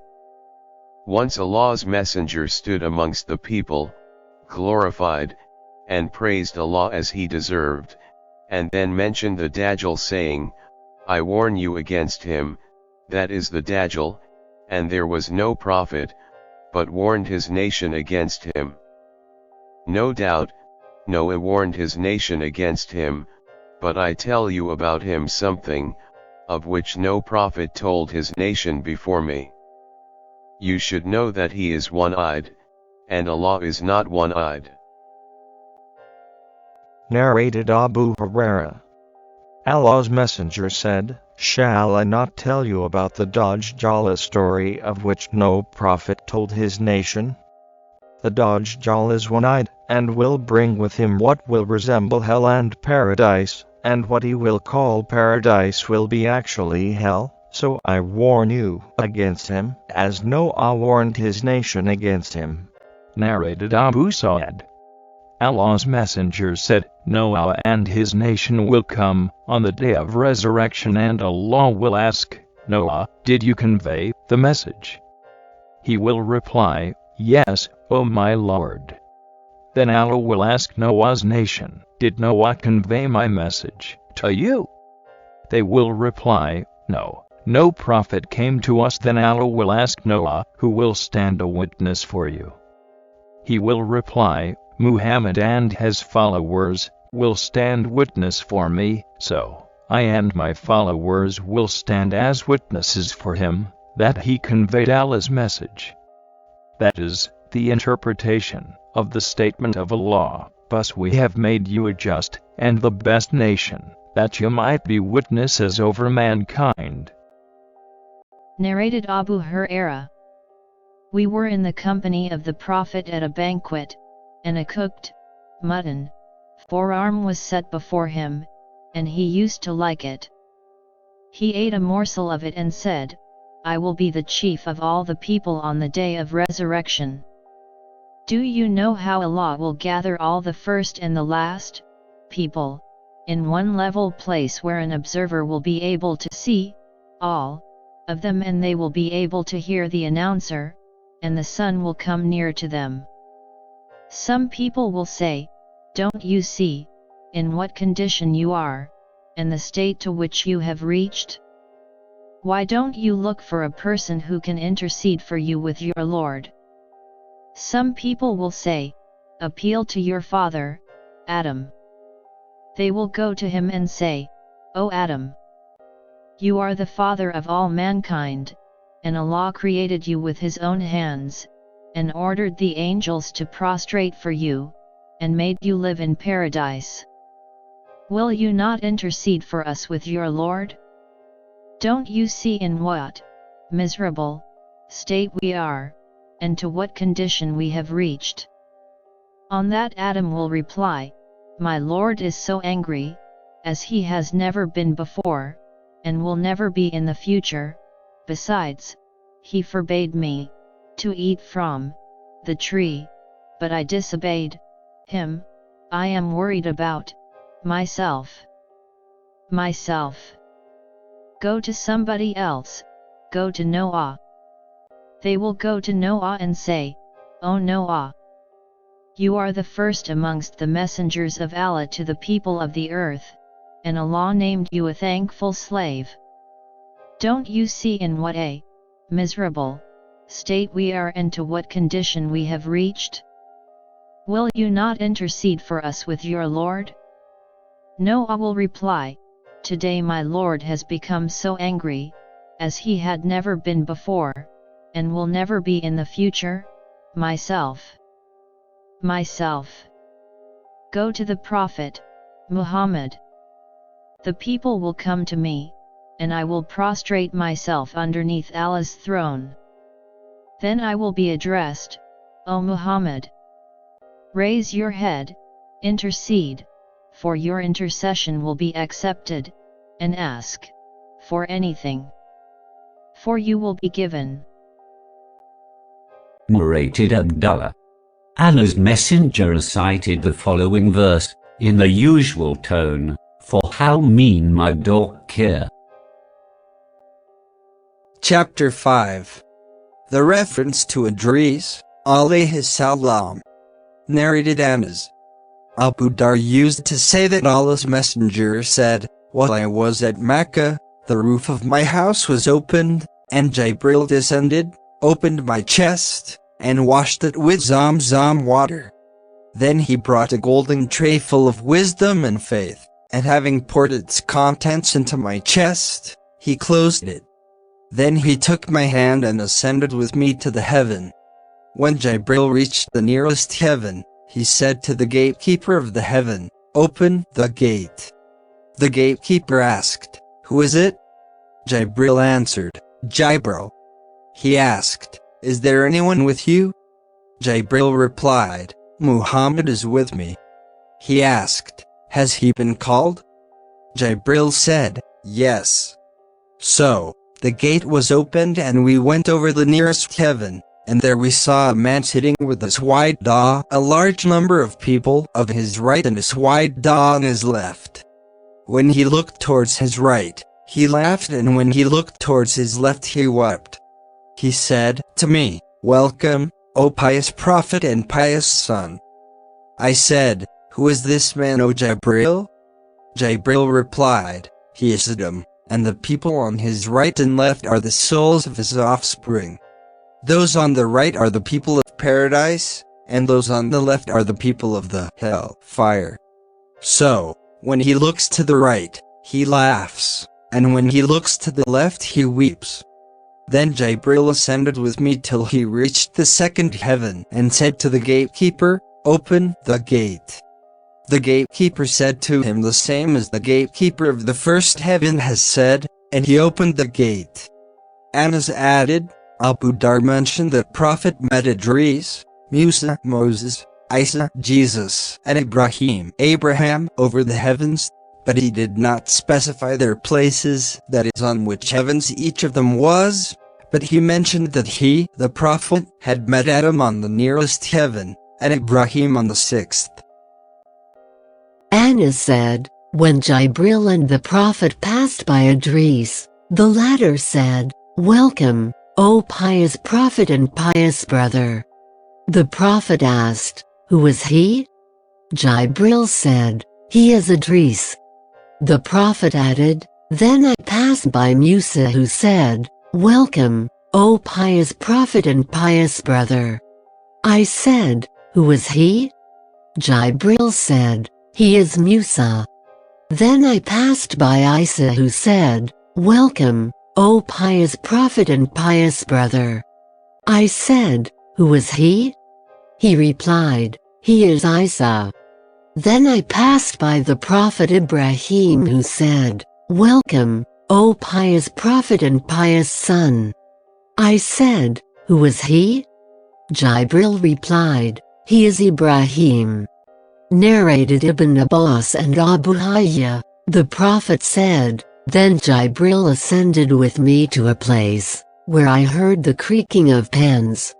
Ibn Hazm and Anas state the Prophet said, "Allah enjoined 50 salat prayers on me. When I returned with this order of Allah, I passed by Musa who asked me, 'What has Allah enjoined on your followers?' I replied, 'He has enjoined 50 salat prayers on them.' On that Musa said to me, 'Go back to your Lord and appeal for reduction, for your followers will not be able to bear it.' So, I returned to my Lord and asked for some reduction, and he reduced it to half. When I passed by Musa again and informed him about it, he once more said to me, 'Go back to your Lord, for your followers will not be able to bear it.' So, I returned to my Lord similarly as before, and half of it was reduced. I again passed by Musa and he said to me, 'Go back to your Lord, for your followers will not be able to bear it.' I again returned to my Lord and he said, 'These are 5 salat prayers and they are all equal to 50 in reward, for my word does not change.' I returned to Musa. He again told me to return to my Lord for further reduction, but I said to him, 'I feel shy of asking my Lord now.' Then Jibril took me till we reached Sidrat al-Muntaha, that is a lofty tree of utmost boundary, which was shrouded in colors indescribable. Then I was admitted into paradise, where I found small tents made of pearls, and its earth was musk, a kind of perfume. Chapter 6. The Statement of Allah Ta'ala, and to add, people, we send, their brotherhood. Narrated Ibn Abbas.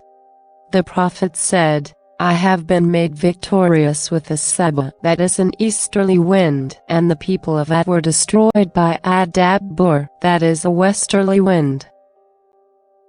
Narrated Abu Sa'd.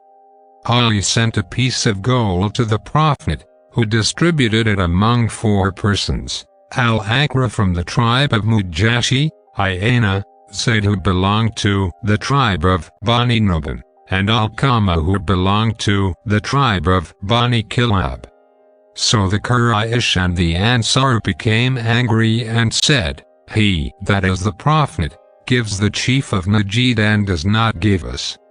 The Prophet said, I gave them so as to attract their hearts to Islam.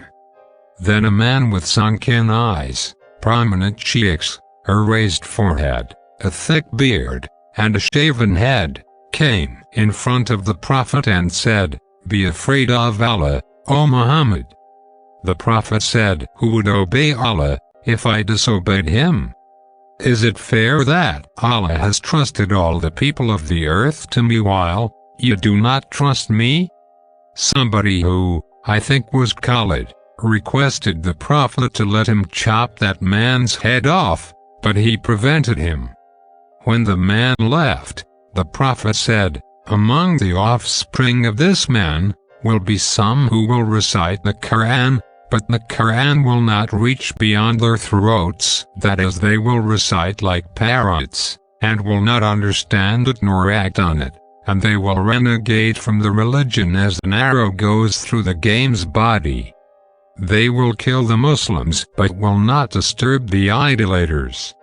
If I should live up to their time, I will kill them as the people of Ad were killed, that is, I will kill all of them." Chapter 7.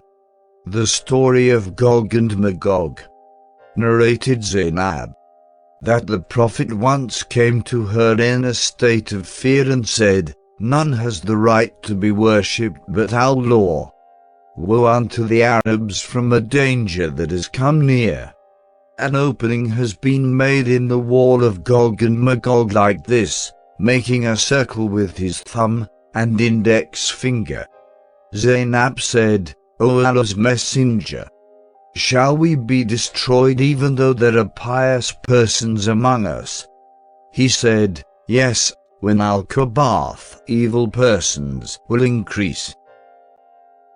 The word al-Kabath is interpreted as illegal sexual intercourse and illegitimate children, and each and every kind of evil deed.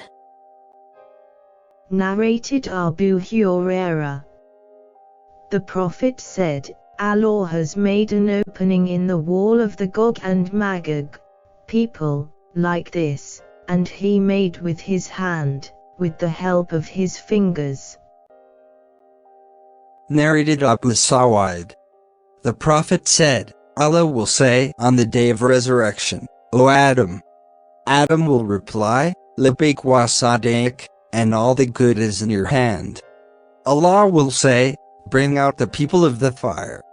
Adam will say, "O Allah, how many are the people of the fire?" Allah will reply, "From every 1,000, take out 999. At that time children will become hoary-headed, every pregnant female will have a miscarriage, and one will see mankind as drunken, yet they will not be drunken, but dreadful will be the wrath of Allah." The companions of the Prophet asked, "O Allah's apostle, who is that accepted one?" He said, "Rejoice with glad tidings. One person will be from you and 1,000 will be from Gog and Magog." The Prophet further said, "By him in whose hands my life is, hope that you will be 1/4 of the people of paradise." We shouted, "Allahu Akbar." He added, "I hope that you will be 1/3 of the people of paradise." We shouted, "Allahu Akbar." He said, "I hope that you will be half of the people of paradise." We shouted, "Allahu Akbar."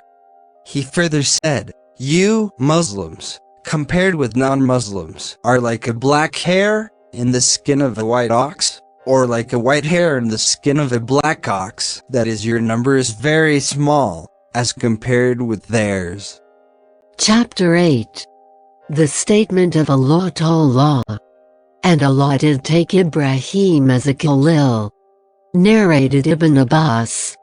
The Prophet said, "You will be gathered on the day of judgment, barefooted, naked, and not circumcised." He then recited, "As we began the first creation, we shall repeat it, a promise we have undertaken, truly we shall do it." He added, "The first to be dressed on the day of resurrection will be Abraham, And some of my companions will be taken towards the left side, that is to the hell fire, and I will say, my companions. It will be said, they renegade from Islam after you left them. Then I will say as the pious slave of Allah, that is Jesus, said. And I was a witness over them, while I dwelt amongst them. When you took me up, you were the watcher over them, and you are a witness to all things. If you punish them, they are your slaves, and if you forgive them, verily you, only you are the Almighty, the All-Wise. Narrated Abu Hurairah. The Prophet said, on the day of resurrection, Abraham will meet his father Azar, whose face will be dark and covered with dust. The Prophet Abraham will say to him, didn't I tell you not to disobey me? His father will reply, today I will not disobey you. Abraham will say, O Lord, you promised me not to disgrace me on the day of resurrection, and what will be more disgraceful to me than cursing and dishonoring my father? Then Allah will say to him, I have forbidden paradise for the disbelievers. Then he will be addressed, O Abraham, look, what is underneath your feet? He will look and there he will see a dove, an animal, blood-stained, which will be caught by the legs and thrown in the hellfire. Abraham's father will be transformed into an animal and thrown into the fire, for his Muslim son's intercession will not avail, as he was an infidel. Ibrahim then will repudiate his father. Narrated Ibn Abbas. The Prophet entered the Kaaba, and found in it the pictures of Prophet Abraham and Mary. On that he said, what is the matter with them, that is Quraysh? They have already heard that angels do not enter a house in which there are pictures, yet this is the picture of Abraham. And why is he depicted as practicing divination by arrows? Narrated Ibn Abbas. When the Prophet saw pictures in the Kaaba, he did not enter it till he ordered them to be erased. When he saw the pictures of Abraham and Ishmael carrying the arrows of divination, he said, may Allah curse them, that is the Quraysh. By Allah, neither Abraham nor Ishmael practiced divination by arrows. Narrated Abu Hurairah. The people said, O Allah's Messenger, who is the most honorable amongst the people in Allah's sight? He said, the most righteous amongst them. They said, we do not ask you about this. He said, then Joseph, Allah's prophet, the son of Allah's prophet, the son of Allah's prophet, the son of Allah's Khalil, that is Abraham. They said, we do not want to ask about this. He said, then you want to ask about the descent of the Arabs. Those who were the best in the pre-Islamic period of ignorance will be the best in Islam, provided they comprehend the religious knowledge. Narrated Samura. Allah's Messenger said, 2 persons came to me at night, in dream, and took me along with them. We passed by a tall man, who was so tall, that I was not able to see his head, and that person was Abraham. Narrated Major Ahid. That when the people mentioned before Ibn Abbas that the Dajjal would have the word kafir, that is unbeliever, or the letters kafir, the root of the Arabic verb disbelieve, written on his forehead, I heard Ibn Abbas saying, I did not hear this, but the Prophet said, if you want to see Abraham, then look at your companion, that is the Prophet. But Moses was a curly-haired, brown man who used to ride a red camel, the reins of which was made of fires of date palms. As if I were now looking down a valley.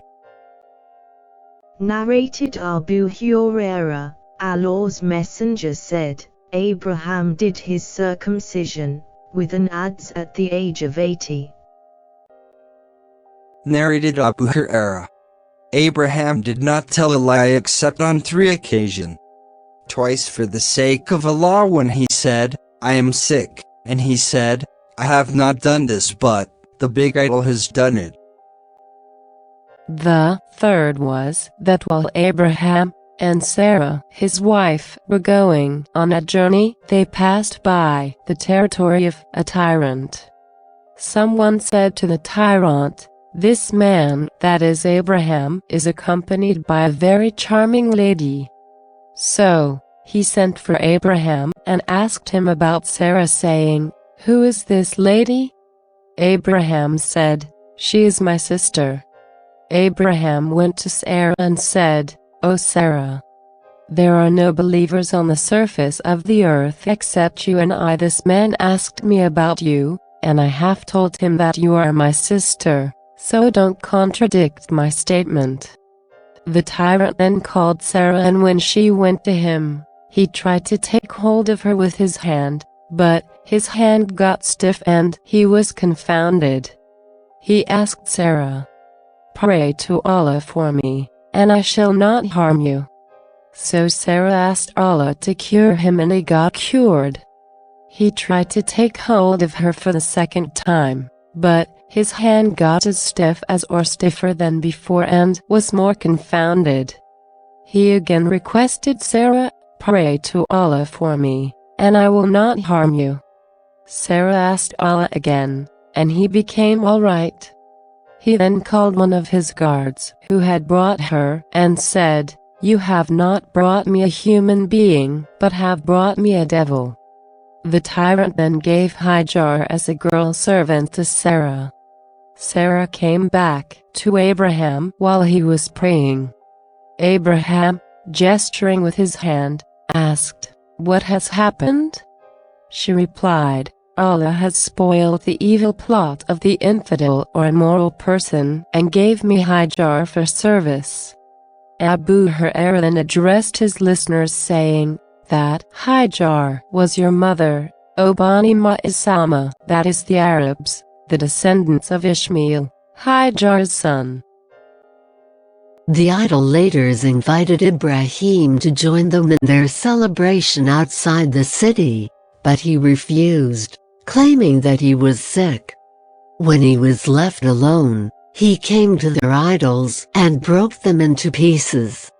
When the idolaters questioned him, he claimed that he had not destroyed their idols, but the chief idol had, which Ibrahim left undisturbed, and on whose shoulder he had put an axe to lay the accusation on it.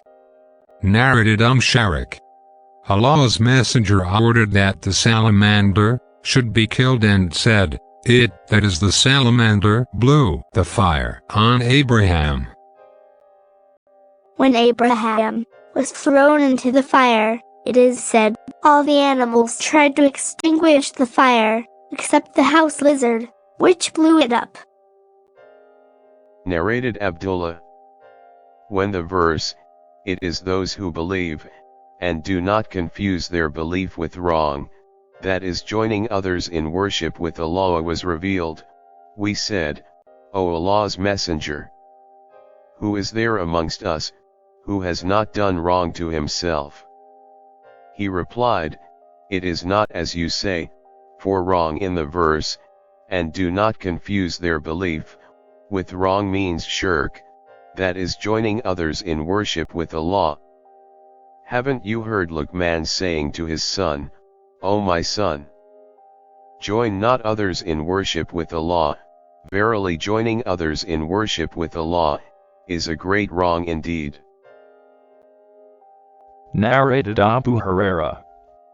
One day some meat was given to the Prophet, and he said, On the day of resurrection, Allah will gather all the first and the last people in one plain, and the voice of the announcer will reach all of them, and one will be able to see them all, and the sun will come closer to them. The narrator then mentioned the narration of intercession. The people will go to Abraham and say, "You are Allah's prophet and his Khalil on the earth. Will you intercede for us with your Lord?"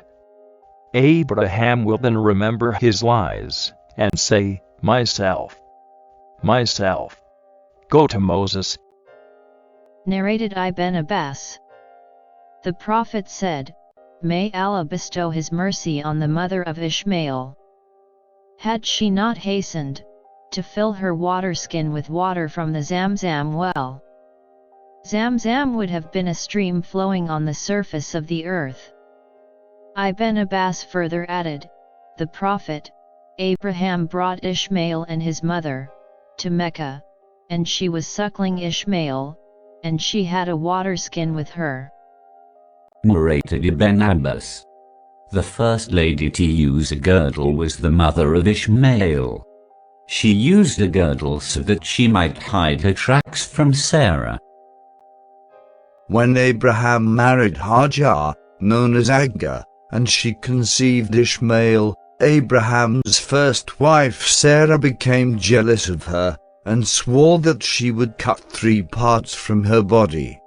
So Hajar tied a girdle round her waist and ran away, dragging her robe behind her, so as to wipe out her tracks, lest Sarah should pursue her. Allah knows better.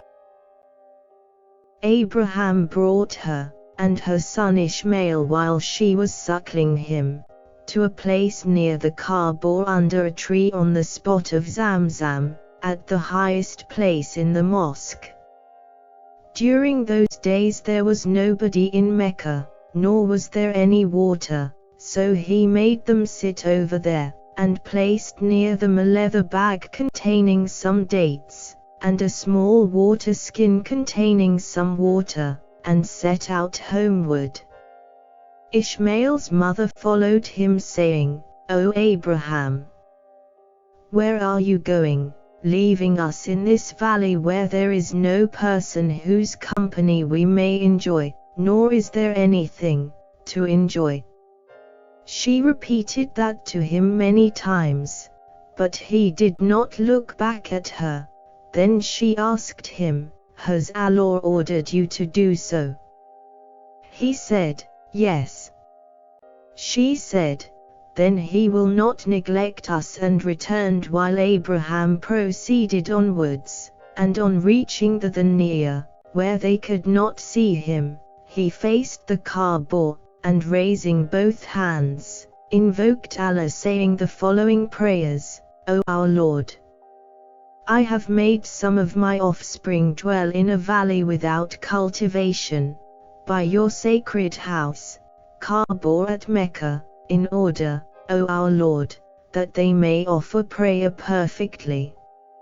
So fill some hearts among men with love towards them, and, O Allah, provide them with fruits, so that they may give thanks." Ishmael's mother went on suckling Ishmael and drinking from the water she had. When the water in the water skin had all been used up, she became thirsty, and her child also became thirsty.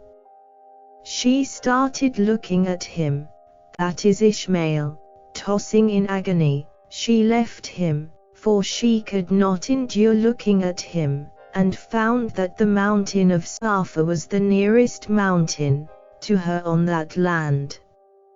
She stood on it and started looking at the valley keenly, so that she might see somebody, but she could not see anybody. Then she descended from Safa, and when she reached the valley, she tucked up her robe, and ran in the valley like a person in distress and trouble, till she crossed the valley, and reached the Marwa mountain, where she stood and started looking, expecting to see somebody, but she could not see anybody. She repeated that, running between Safa and Marwa, 7 times. The Prophet said, "This is the source of the tradition of the walking of people, between them, that is Safa and Marwa.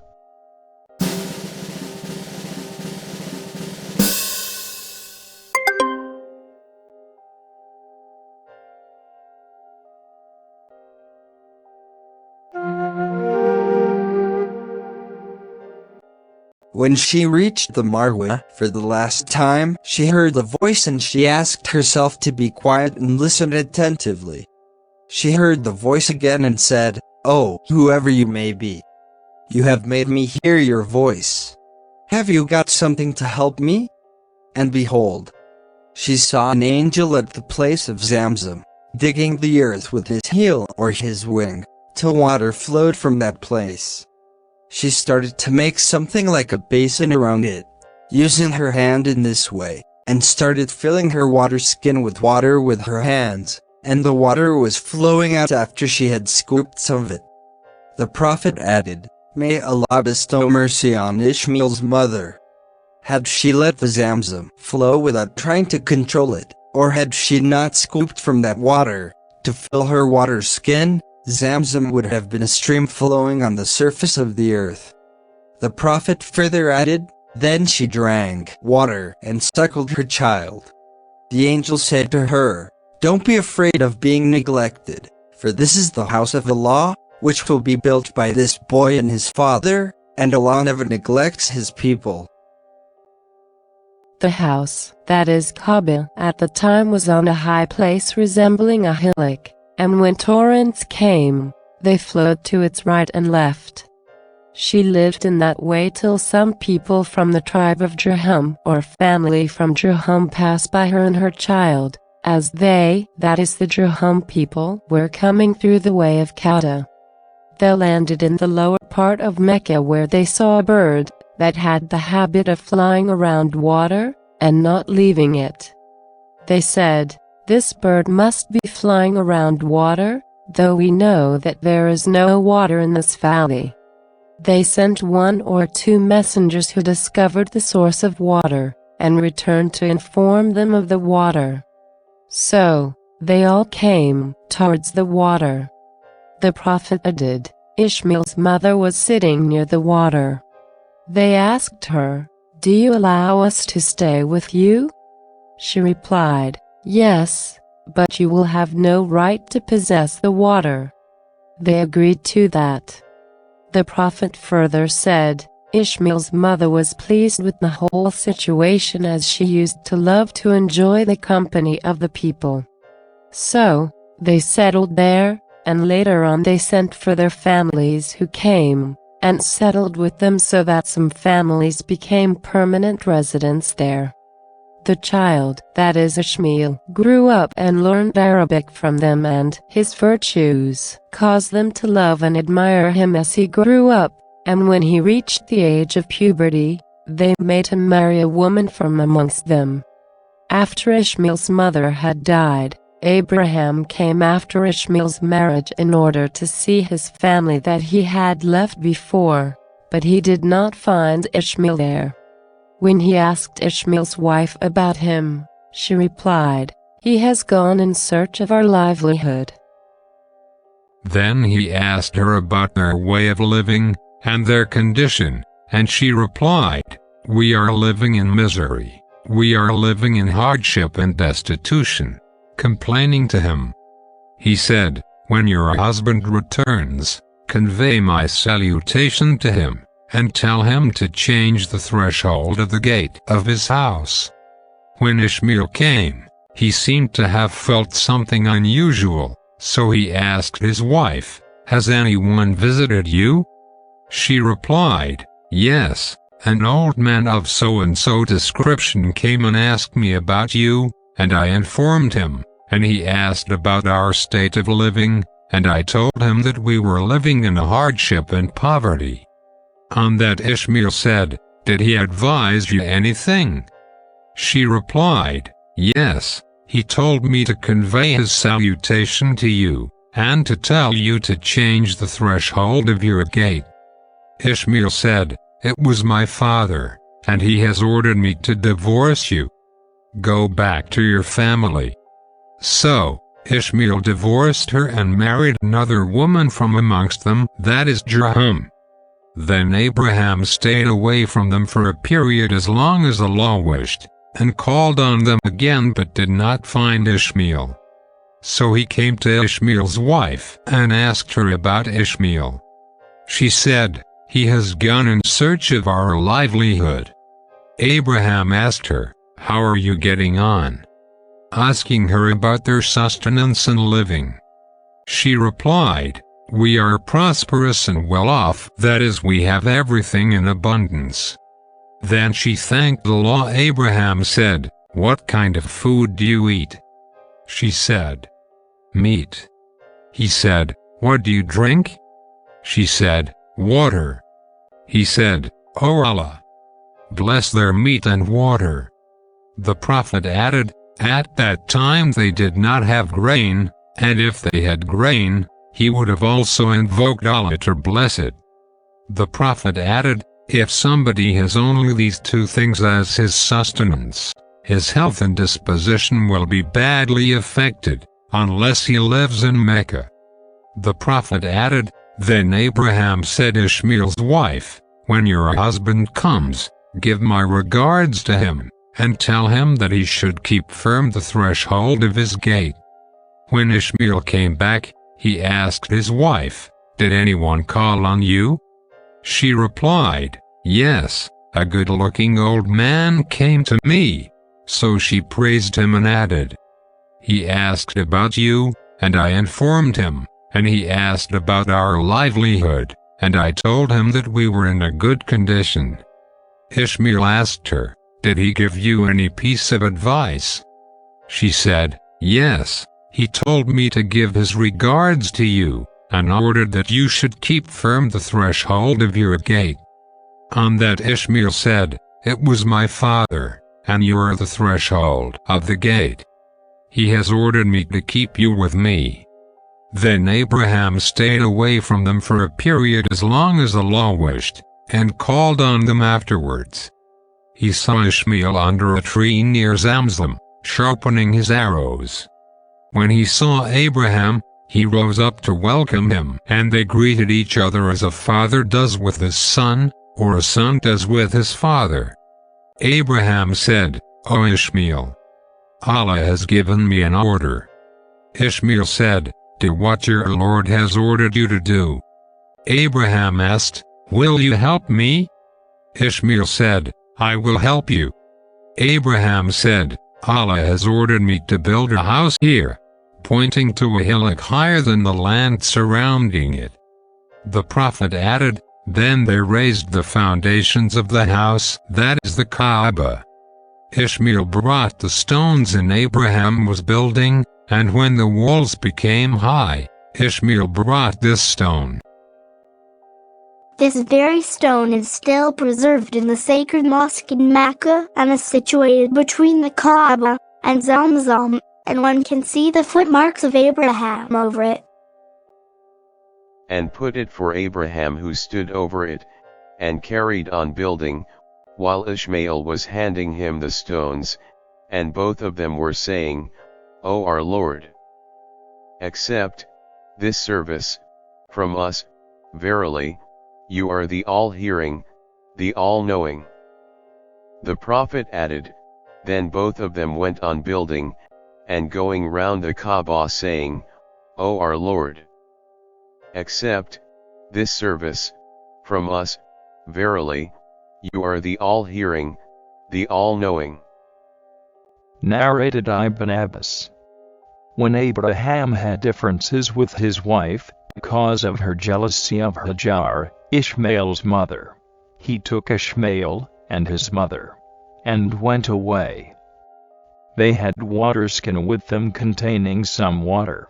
Ishmael's mother used to drink water from the waterskin, so that her milk would increase for her child. When Abraham reached Mecca, he made her sit under a tree, and afterwards returned home. Ishmael's mother followed him, and when they reached Kadak, she called him from behind, "O Abraham, to whom are you leaving us?" He replied, "I am leaving you, to Allah's care. She said, I am satisfied to be with Allah. She returned to her place and started drinking water from the water skin, and her milk increased for her child. When the water had all been used up, she said to herself, I'd better go and look, so that I may see somebody.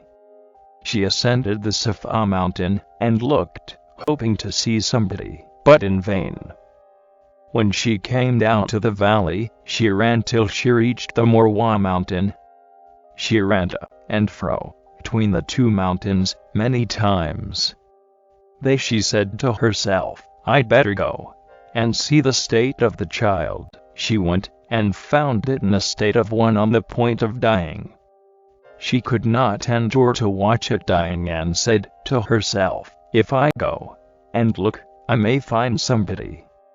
She went and descended the Safa mountain and looked for a long while, but could not find anybody. Thus she completed 7 rounds of running between Safa and Marwa. Again she said to herself, I'd better go back and see the state of the child. But suddenly she heard a voice, and she said to that strange voice, help us if you can offer any help. Lo! It was Gabriel, who had made the voice. Gabriel hit the earth with his heel, like this. Ibn Abbas hit the earth with his heel to illustrate it, and so the water gushed out. Ishmael's mother was astonished and started digging. Abu al-Qasim, that is the Prophet, said, if she had left the water flow naturally without her intervention, it would have been flowing on the surface of the earth. Ishmael's mother started drinking from the water, and her milk increased for her child. Afterwards some people of the tribe of Jurhum, while passing through the bottom of the valley, saw some birds, and that astonished them, and they said, birds can only be found at a place where there is water. They sent a messenger who searched the place, and found the water, and returned to inform them about it. Then they all went to her and said, O Ishmael's mother, will you allow us to be with you, or dwell with you? And thus they stayed there. Later on her boy reached the age of puberty, and married a lady from them. Then an idea occurred to Abraham which he disclosed to his wife, Sarah, I want to call on my dependents I left at Mecca. When he went there, he greeted Ishmael's wife, and said, Where is Ishmael? She replied, He has gone out hunting. Abraham said to her, When he comes, tell him to change the threshold of his gate. When he came, she told him the same, whereupon Ishmael said to her, You are the threshold, so go to your family, that is, you are divorced. Again Abraham thought of visiting his dependents whom he had left at Mecca, and he told his wife, Sarah, of his intentions. Abraham came to Ishmael's house and asked, Where is Ishmael? Ishmael's wife replied, He has gone out hunting, and added, Will you stay for some time, and have something to eat and drink? Abraham asked, What is your food and what is your drink? She replied, Our food is meat and our drink is water. He said, O Allah, bless their meals and their drink.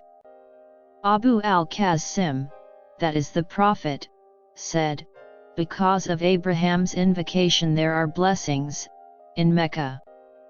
Once more Abraham thought of visiting his family he had left at Mecca, so he told his wife, Sarah, of his decision.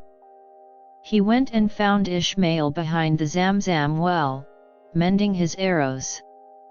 He said, O Ishmael, your Lord has ordered me to build a house for him.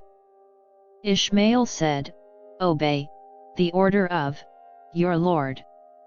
Abraham said, Allah has also ordered me that you should help me therein. Ishmael said, then I will do. So, both of them rose and Abraham started building the Kaaba, while Ishmael went on handing him the stones, and both of them were saying, O our Lord, accept this service from us, verily, you are the all-hearing, the all-knowing. When the building became high and the old man, that is Abraham, could no longer lift the stones to such a high position, he stood over the stone of al-Maqam, and Ishmael carried on handing him the stones, and both of them were saying, O our Lord, accept this service from us, verily you are all-hearing, all-knowing. Chapter 10. Narrated Abu Dar. I said, O Allah's Messenger, which mosque was first built on the surface of the earth? He said, Al-Masjid al-Haram in Mecca. I said, which was built next? He replied, the Mosque of Al-Aqsa in Jerusalem. I said, what was the period of construction between the two? He said, 40 years. He added, wherever you may be, and the prayer time becomes due, perform the prayer there, for the best thing is to do so, that is to offer the prayers in time. Narrated Anas. When the mountain of Uhud came in the sight of Allah's Messenger, he said, this is a mountain that loves us, and is loved by us. O Allah, Abraham made Mecca a sanctuary, and I make the area in between these two mountains of Medina a sanctuary. Narrated Aisha. The wife of the Prophet, Allah's Messenger said to her, don't you see that when your folk build the Kaaba, they did not build it on all the foundations built by Abraham?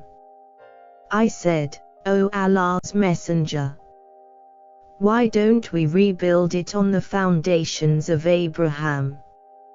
He said, but for the fact that your folk have recently given up infidelity, I would have done so.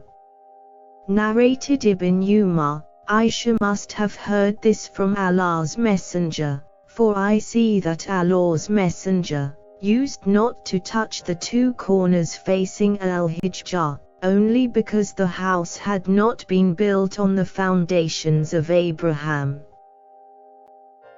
Narrated Abu Humayd. The people asked, O Allah's Messenger, how shall we ask Allah to send blessings on you? Allah's Apostle replied, say, O Allah, send your mercy on Muhammad, and on his wives, and on his offspring, as you sent your mercy on Abraham's family, and send your blessings on Muhammad, and on his offspring, as you sent your blessings on Abraham's family, for you are the most praiseworthy, the most glorious. Narrated Abdurrahman. Ka'b met me and said, shall I not give you a present I got from the Prophet? Abdurrahman said, yes, give it to me. I said, we asked Allah's Messenger saying, O Allah's Messenger, how should one ask Allah to send blessings on you, the members of the family, for Allah has taught us how to salute you in the prayer. He said, say, O Allah, send your mercy on Muhammad, and on the family of Muhammad, as you sent your mercy on Abraham, and on the family of Abraham, for you are the most praiseworthy, the most glorious. O Allah, send your blessings on Muhammad, and the family of Muhammad, as you sent your blessings on Abraham and on the family of Abraham, for you are the most praiseworthy, the most glorious. Narrated Ibn Abbas. The Prophet used to seek refuge with Allah for Al-Hassan and Al-Hussein, and say, your forefather, that is Abraham, used to seek refuge with Allah for Ishmael and Isaac by reciting the following, O Allah, I seek refuge with your perfect words, from every devil, and from poisonous pests, and from every evil, harmful, envious eye. Chapter 11. Allah's statement, and tell them about the guests of Ibrahim. Narrated Abu Hurairah. Allah's messenger said, "We are more liable to be in doubt than Abraham when he said, 'My Lord, show me how you give life to the dead.' He, that is Allah, said, 'Don't you believe then?' He, that is Abraham, said, 'Yes, but I asked in order to be stronger in faith.' And may Allah send His mercy on Lut. He wished to have a powerful support.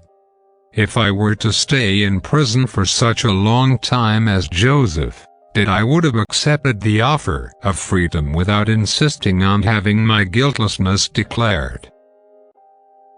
The Prophet describes Joseph as a very perseverant person, for he refused to leave prison unless his opponents would declare his innocence. He stayed many years in prison till he was declared innocent. What the Prophet makes such a supposition is that he only wants to emphasize the fact that Joseph was a patient man, but surely he does not mean that he is less patient than Joseph. Chapter 12. The statement of Allah Ta'ala, and mention in the book Ismail. Narrated Salama. The Prophet passed by some persons of the tribe of Aslam practicing archery, that is the throwing of arrows. Allah's messenger said, "O offspring of Ishmael, practice archery, that is arrow throwing, as your father was a great archer, that is arrow thrower. I am on the side of the son of so and so." Hearing that, one of the two teams stopped throwing. Allah's messenger asked them, "Why are you not throwing?" They replied, "O Allah's messenger, how shall we throw when you are with the opposite team?" He said, "Throw, for I am with you all." Chapter 14. Or were you witnesses when death approached Jacob? Narrated Abu Hurairah. Some people asked the Prophet, "Who is the most honorable amongst the people?" He replied, "The most honorable among them is the one who is the most Allah-fearing." They said, "O Allah's Prophet, we do not ask about this." He said, "Then the most honorable person is Joseph, Allah's Prophet, the son of Allah's Prophet, the son of Allah's Prophet, the son of Allah's Khalil." They said, "We do not ask about this." He said, "Then you want to ask me about the Arabs' descent?" They said, "Yes." He said, "Those who were best in the pre-Islamic period are the best in Islam, if they comprehend the religious knowledge." Chapter 15. And remember Lut. Narrated Abu Hurairah, the Prophet said, "May Allah forgive Lut, he wanted to have a powerful support." Chapter 16. Then when the messengers came unto the family of Lut, narrated Abdullah, the Prophet recited, "Hal min mudakkir. Is there any that will remember and avoid evil?" Chapter 18. Or were you witnesses when death approached Jacob? Narrated Ibn Umar. The Prophet said, "The Honorable is the son of the Honorable, the son of the Honorable, that is Joseph, the son of Jacob, the son of Isaac, the son of Abraham." Narrated Aisha, that the Prophet said to her, "Order Abu Bakr to lead the people in prayer." She replied, "Abu Bakr is a soft-hearted person, and when he stands at your place, he will weep, so he will not be able to lead the prayer." The Prophet repeated the same order, and she gave the same reply. The narrator, Shu'bah, said that the Prophet said on the third or fourth time, You are like the female companions of Joseph. Order Abu Bakr to lead the prayer. Narrated Abu Musa. When the Prophet fell ill, he said, "Order Abu Bakr to lead the people in prayer." Aisha said, "Abu Bakr is a soft-hearted person." The Prophet gave the same order again, and she again gave the same reply. He again said, "Order Abu Bakr to lead the prayer." You are like the female companions of Joseph. Consequently, Abu Bakr led the people in prayer in the lifetime of the Prophet. Narrated Abu Hurairah. Allah's Messenger said, "O Allah, save Ayash from the unjust treatment of the infidels. O Allah, save Salama. O Allah, send your punishment on the tribe of Mudar. O Allah, let them suffer from years of drought similar to that inflicted during the lifetime of Joseph." Narrated Abu Hurairah. Allah's Messenger said, "May Allah bestow His mercy on Lot. He wanted to have a powerful support. If I were to stay in prison for a period equal to the stay of Joseph, prison, and then the offer of freedom came to me, then I would have accepted it." Narrated Masruq. I asked Ruman, Aisha's mother, about the accusation forged against Aisha. She said, "While I was sitting with Aisha, an Ansari woman came to us and said, 'Let Allah condemn such and such person.' I asked her, 'Why do you say so?' She replied, 'For he has spread the slanderous story.' Aisha said, 'What story?' The woman then told her the story. Aisha asked, 'Have Abu Bakr and Allah's Messenger heard about it?' She said, 'Yes.' Aisha fell down senseless on hearing that, and when she came to her senses, she got fever and shaking of the body. The Prophet came and asked, 'What is wrong with her?' I said, 'She has got fever because of a story which has been rumored.' Aisha got up and said, 'By Allah, even if I took an oath, you would not believe me, and if I put forward an excuse, you would not excuse me. My example and your example is just like that example of Jacob and his sons. Against that which you assert, it is Allah alone whose help can be sought.' The Prophet left, and then Allah revealed the verses concerning the matter, and on that Aisha said, 'Thanks to Allah only, and not to anybody else.'" Narrated Urwa.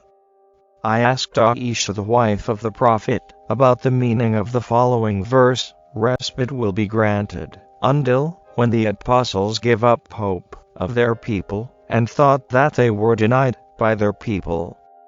Aisha replied, "Really, their nations did not believe them." I said, "By Allah, they were definite that their nations treated them as liars, and it was not a matter of suspecting." Aisha said, "Or what? No doubt, they were quite sure about it." I said, "May the verse be read in such a way as to mean that the apostles thought that Allah did not help them?" Aisha said, "Allah forbid. Impossible, the apostles did not suspect their Lord of such a thing." But this verse is concerned with the apostles' followers, who had faith in their Lord, and believed in their apostles, and their period of trials was long and Allah's help was delayed, till the apostles gave up hope for the conversion of the disbelievers amongst their nation, and suspected that even their followers were shaken in their belief. Allah's help then came to them. Chapter 20. The statement of Allah Ta'ala, and Ayyub, when he cried to his Lord. Narrated Abu Hurairah. The Prophet said, while Job was naked, Taking a bath, a swarm of gold locusts fell on him, and he started collecting them in his garment. His Lord called him, "O Job! Have I not made you rich enough to need what you see?" He said, "Yes, O Lord. But I cannot dispense with your blessing." Chapter 21. And mention in the book this Quran, Moses. Verily, he was chosen, and he was a messenger, and a prophet. And we called him from the right side of the mount, and made him to draw near to us for a talk with him. Narrated Isha. The prophet returned to Kadesh, while his heart was beating rapidly. She took him to Waraka, who was a Christian convert, and used to read the Gospels in Arabic. Waraka asked the prophet, "What do you see?" When he told him, Waraka said, "That is the same angel whom Allah sent to the prophet Moses. Should I live till you receive the divine message, I will support you strongly." Chapter 22. The statement of Allah, as Awajjal, and as there come to you the story of Musa. Narrated Malik. Allah's messenger talked to his companions about his night journey to the heavens. When he reached the fifth heaven, he met Aaron. Gabriel said to the prophet, "This is Aaron." The prophet said, "Gabriel greeted and so did I," and he returned the greeting saying, "Welcome, O pious brother and pious prophet." Chapter 24. The statement of Allah, Ta'ala, and to Moses Allah spoke directly. Narrated Abu Hurairah. Allah's messenger said, "On the night of my ascension to heaven, I saw the prophet Moses, who was a thin person with lank hair, looking like one of the men of the tribe of Shanwa, and I saw Jesus, who was of average height, with red face as if he had just come out of a bathroom. And I resemble Prophet Abraham more than any of his offspring does." Then I was given 2 cups, one containing milk, and the other wine. Gabriel said, "Drink whichever you like." I took the milk and drank it. Gabriel said, "You have accepted what is natural, true religion, that is Islam, and if you had taken the wine, your followers would have gone astray." Narrated Ibn Abbas. The Prophet said, "One should not say that I am better than Jonah." So, he mentioned his father Mattah. The Prophet mentioned the night of his ascension and said, "The Prophet Moses was brown, a tall person as if from the people of the tribe of Shanua. Jesus was a curly-haired man of moderate height." He also mentioned Malik, the gatekeeper of the hellfire, and Ad-Dajjal. Narrated Ibn Abbas. When the Prophet came to Medina, he found the Jews fasting on the day of Ashura, that is 10th of Muharram. They used to say, "This is a great day on which Allah saved Moses, and drowned the folk of Pharaoh." Moses observed the fast on this day, as a sign of gratitude to Allah. The Prophet said, "I am closer to Moses than they." So, he observed the fast on that day, and ordered the Muslims to fast on it. Chapter 25. The statement of Allah Ta'ala, and we appointed for Musa 30 nights. Narrated Abu Savid. The Prophet said, "People will be struck unconscious on the day of resurrection, and I will be the first to regain consciousness, and behold, there I will see Moses holding one of the pillars of Allah's throne. I will wonder whether he has become conscious before me, if he has been exempted, because of his unconsciousness at the Tur mountain, which he received on the earth." Narrated Abu Hurairah. The Prophet said, "Were it not for Bani Israel, meat would not decay, and were it not for Eve, no woman would ever betray her husband." Chapter 27. The story of Al-Qadr, with Moses alayhi salam. Narrated Ibn Abbas, that he differed with Al-Hur regarding the companion of Moses. Ibn Abbas said about Al-Qadr, "Meanwhile you passed by them, and Ibn Abbas called him saying, 'My friend and I have differed regarding Moses, companion whom Moses asked the way to meet. Have you heard Allah's messenger mentioning something about him?' He said, 'Yes, I heard Allah's apostle saying, while Moses was sitting in the company of some Israelites, a man came and asked him, 'Do you know anyone who is more learned than you?' Moses replied, 'No.'" So, Allah sent the divine inspiration to Moses, "Yes, our slave, Al-Qadr, is more learned than you." Moses asked how to meet him, that is Al-Qadr. So, the fish was made as a sign for him, and he was told that when the fish was lost, he should return and there he would meet him. So, Moses went on looking for the sign of the fish in the sea. The servant boy of Moses said to him, "Do you know that when we were sitting by the side of the rock, I forgot the fish, and it was only Satan who made me forget to tell you about it?" Moses said, "That was what we were seeking after," and both of them returned, following their footmarks and found Al-Qadr, and what happened further to them is mentioned in Allah's book. Narrated Saudi said to Ibn Abbas, Nuf claims that Moses, the companion of Al-Qadr, was not Moses, the prophet of the children of Israel, but some other Moses. Ibn Abbas said, Allah's enemy, that is Nuf, has told a lie.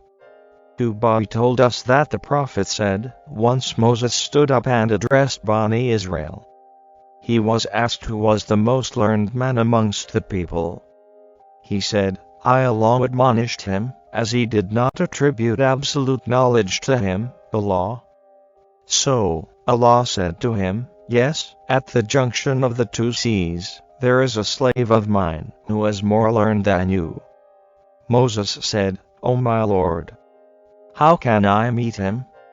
Allah said, take a fish and put it in a large basket, and you will find him at the place where you will lose the fish. Moses took a fish and put it in a basket, and proceeded along with his servant boy Yusha, till they reached the rock, where they laid their heads, that is, lay down. Moses slept, and the fish, moving out of the basket, fell into the sea. It took its way into the sea, straight, as in a tunnel. Allah stopped the flow of water over the fish, and it became like an arch. The Prophet pointed out this arch with his hands.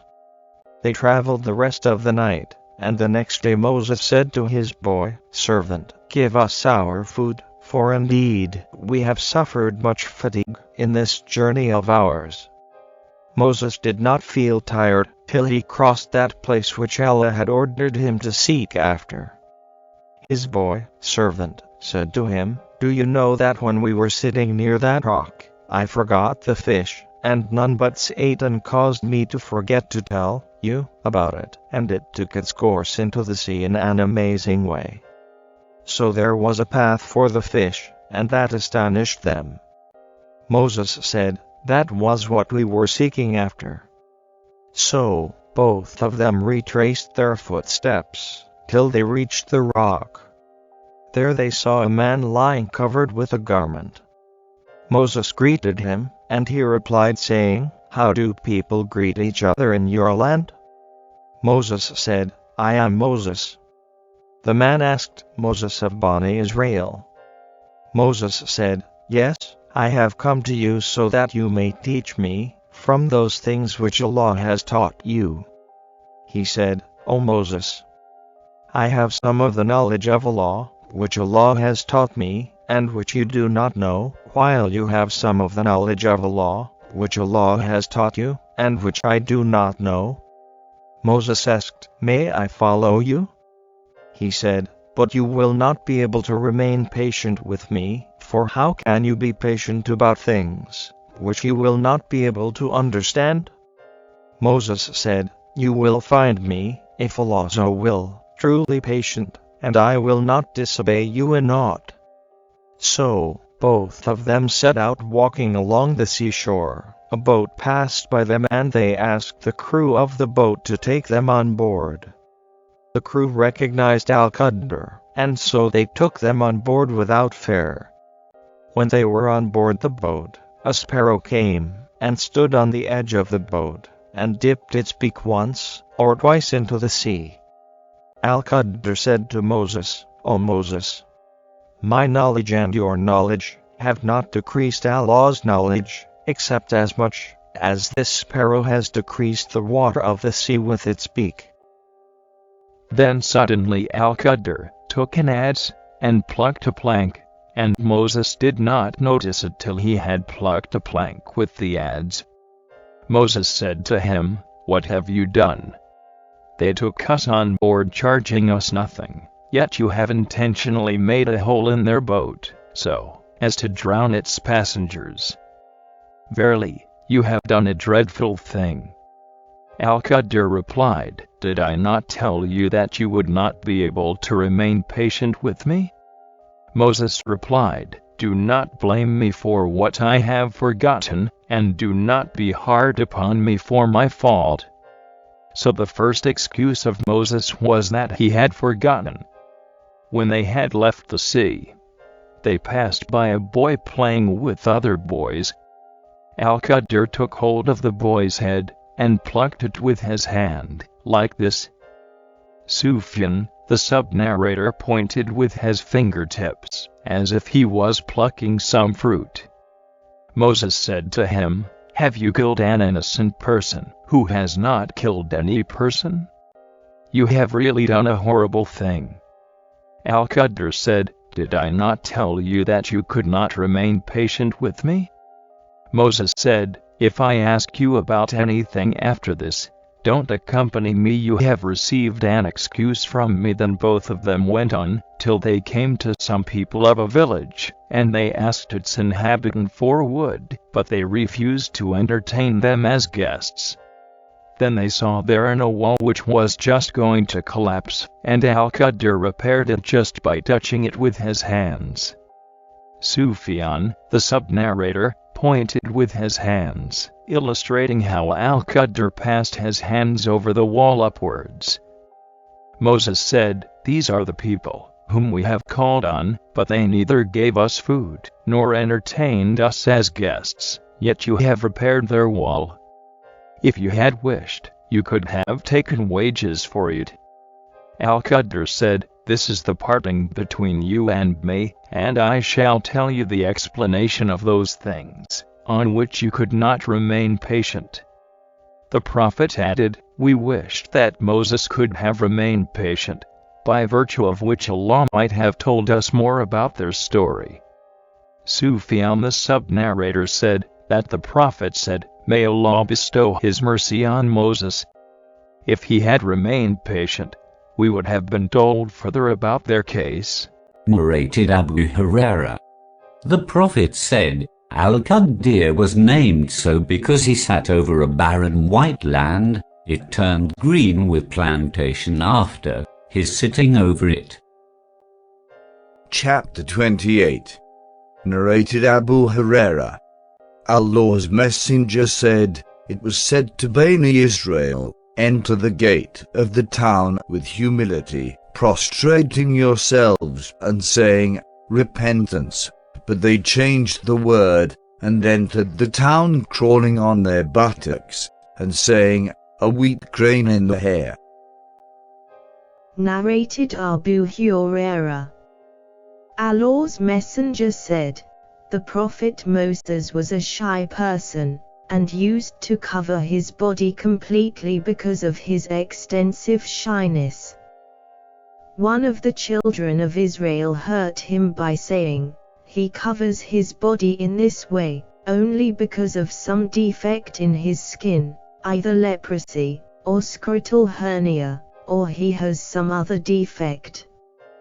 Allah wished to clear Moses of what they said about him, so one day while Moses was in seclusion, he took off his clothes and put them on a stone, and started taking a bath. When he had finished the bath, he moved towards his clothes so as to take them, but the stone took his clothes and fled. Moses picked up his stick and ran after the stone, saying, "O stone, give me my garment," till he reached a group of Bani Israel, who saw him naked then, and found him the best of what Allah had created, and Allah cleared him of what they had accused him of. The stone stopped there, and Moses took and put his garment on, and started hitting the stone with his stick. By Allah, the stone still has some traces of the hitting, 3, 4, or 5 marks. This was what Allah refers to in his saying, "O you who believe, be you not like those who annoyed Moses," but Allah proved his innocence of that which they alleged, and he was honorable in Allah's sight. Narrated Abdullah. Once the Prophet distributed something among his followers. A man said, "This distribution has not been done with justice, seeking Allah's countenance." I went to the Prophet and told him of that. He became so angry that I saw the signs of anger on his face. Then he said, "May Allah bestow his mercy on Moses, for he was harmed more in a worse manner than this. Yet he endured patiently." Chapter 29. Allah's statement, "And they came upon a people devoted to some of their idols." Narrated Jabir. We were with Allah's messenger picking the fruits of the arak trees, and Allah's messenger said, "Pick the black fruit, for it is the best." The companions asked, "Were you a shepherd?" He replied, "There was no prophet who was not a shepherd." Chapter 31. The Death of Moses. Narrated Abu Huraira. The angel of death was sent to Moses. When he came to Moses, Moses slapped him on the eye.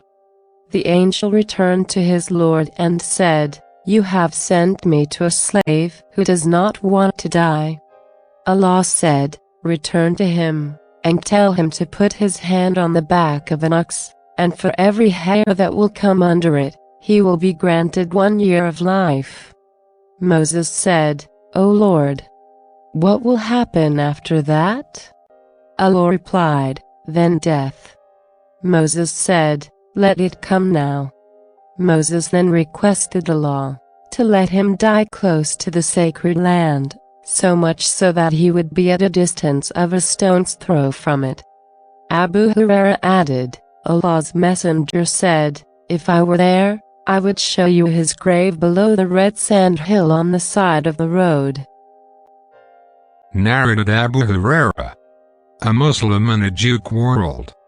The Muslim, taking an oath, said, "By him, who has preferred Muhammad over all people?" The Jew said, "By him, who has preferred Moses over all people?" The Muslim raised his hand and slapped the Jew who came to the Prophet to tell him what had happened between him and the Muslim.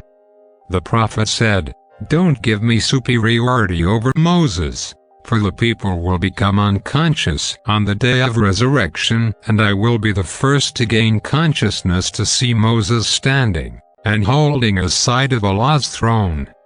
I will not know if he has been among those people who have become unconscious, and that he has gained consciousness before me, or he has been amongst those whom Allah has exempted." Narrated Abu Huraira. Allah's messenger said, Adam and Moses argued with each other. Moses said to Adam, "You are Adam whose mistake expelled you from paradise." Adam said to him, "You are Moses, whom Allah selected as his messenger, and as the one to whom he spoke directly, yet you blame me for a thing, which had already been written in my fate, before my creation?" Allah's messenger said twice, so Adam overpowered Moses. Narrated Ibn Abbas. The Prophet once came to us and said, "All the nations were displayed in front of me, and I saw a large multitude of people covering the horizon." Somebody said, "This is Moses and his followers." Chapter 32.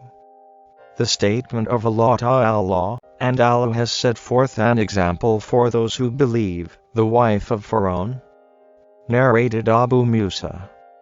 Allah's messenger said, "Many amongst men reached the level of perfection, but none amongst the women reached this level, except Aisha, Pharaoh's wife, and Mary, the daughter of Imran.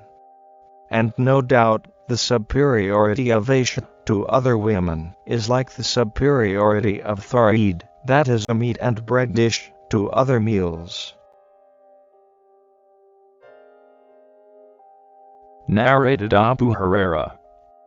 Once while a Jew was selling something, he was offered a price that he was not pleased with. So, he said, "No, by him who gave Moses superiority over all human beings." Hearing him, an Ansari man got up and slapped him on the face, and said, "You say, by him who gave Moses superiority over all human beings, although the Prophet, Muhammad, is present amongst us." The Jew went to the Prophet and said, "O Abu Qasim, I am under the assurance and contract of security, so what right does so and so have to slap me?" The Prophet asked the other, "Why have you slapped?" He told him the whole story. The Prophet became angry, till anger appeared on his face, and said, "Don't give superiority to any prophet amongst Allah's prophets, for when the trumpet will be blown, everyone on the earth and in the heavens will become unconscious, except those whom Allah will exempt. The trumpet will be blown for the second time, and I will be the first to be resurrected to see Moses holding Allah's throne. I will not know whether the unconsciousness which Moses received on the day of Tur has been sufficient for him, or has he got up before me, and I do not say that there is anybody who is better than Yunus bin Matta." Chapter 37. The Statement of Allah, Ta'ala. And to David we gave the Zabur. Narrated Abu Huraira.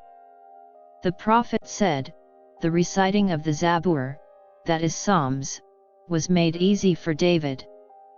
He used to order that his riding animals be saddled, and would finish reciting the Zabur before they were saddled. And he would never eat except from the earnings of his manual work." Narrated Abdullah. Allah's messenger was informed that I have said, "By Allah, I will fast all the days and pray all the nights, as long as I live." On that, Allah's messenger asked me, "Are you the one who says, 'I will fast all the days and pray all the nights as long as I live'?" I said, "Yes, I have said it." He said, "You cannot do that. So fast sometimes and do not fast sometimes. Pray and sleep. Fast for 3 days a month, for the reward of a good deed is multiplied by 10 times, and so the fasting of 3 days a month equals the fasting of a year." I said, "O Allah's messenger, I can do fast more than this." He said, "Fast on every 3rd day." I said, "I can do fast more than that." He said, "Fast on alternate days," and this was the fasting of David, which is the most moderate sort of fasting. I said, O Allah's Messenger, I can do fast more than that. He said, there is nothing better than that. Narrated Abdullah. The Prophet said to me, I have been informed that you pray all the nights, and observe fast all the days.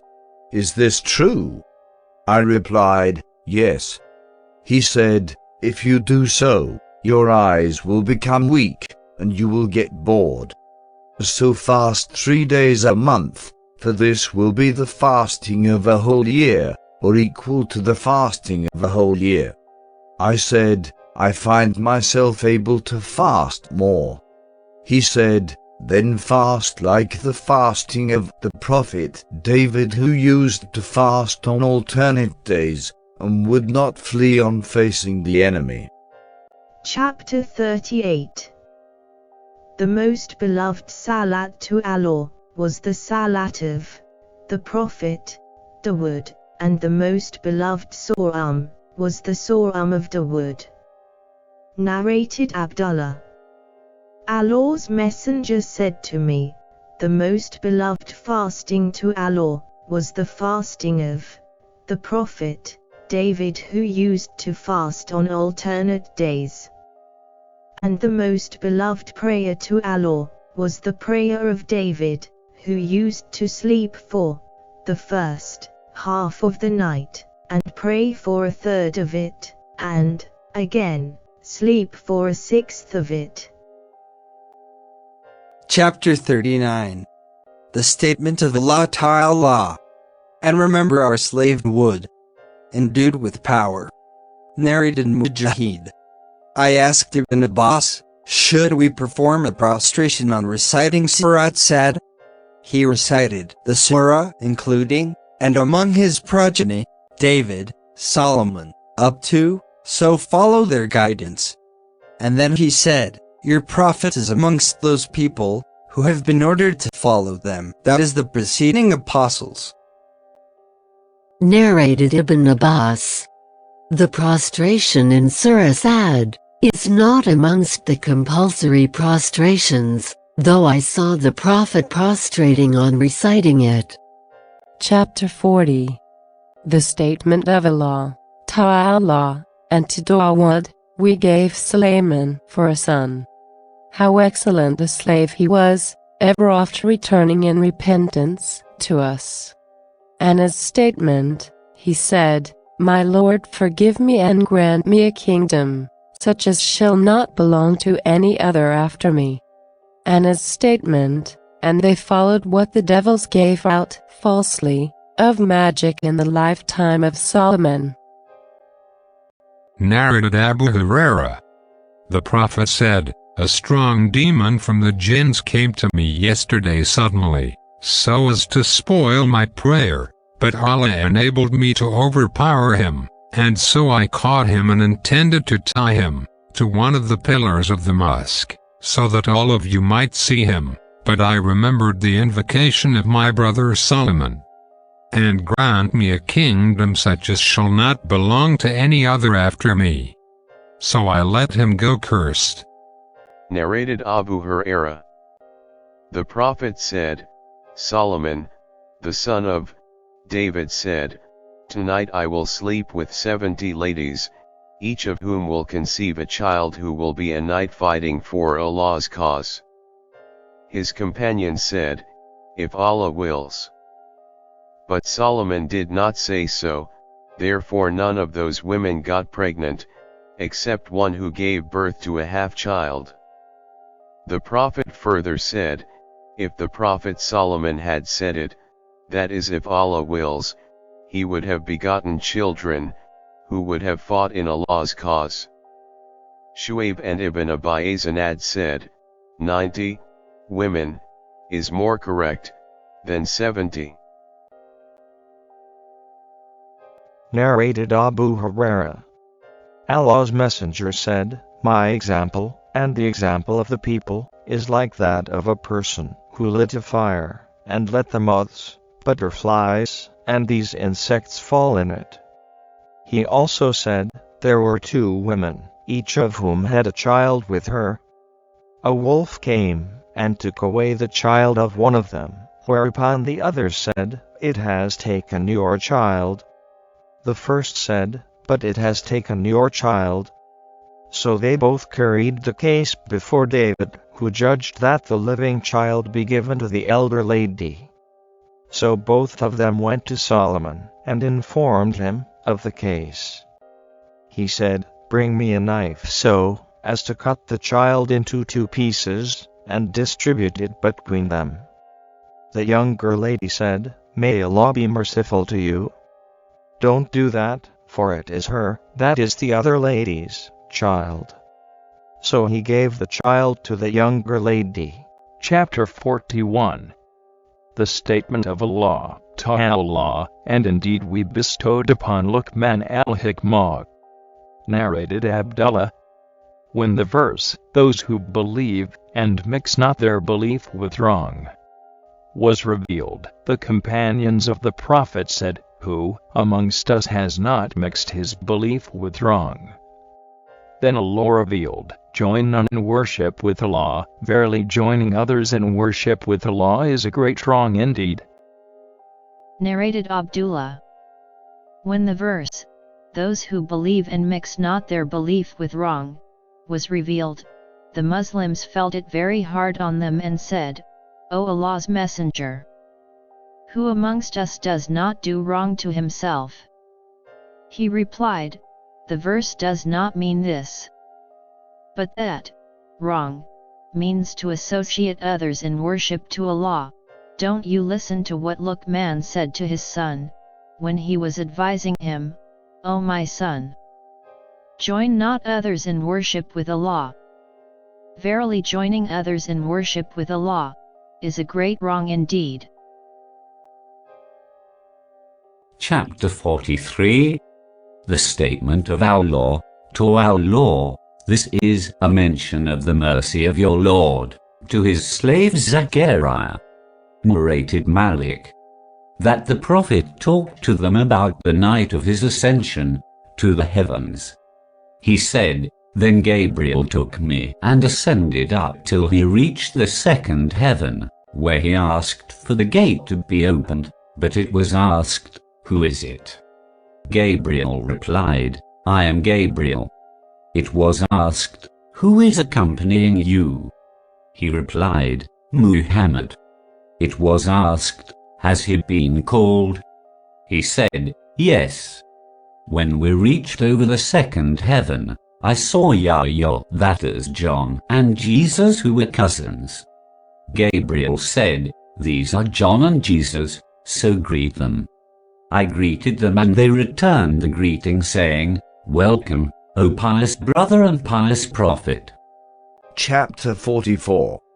The statement of Allah to Allah, and mention in the book, Maryam. Narrated Sahih.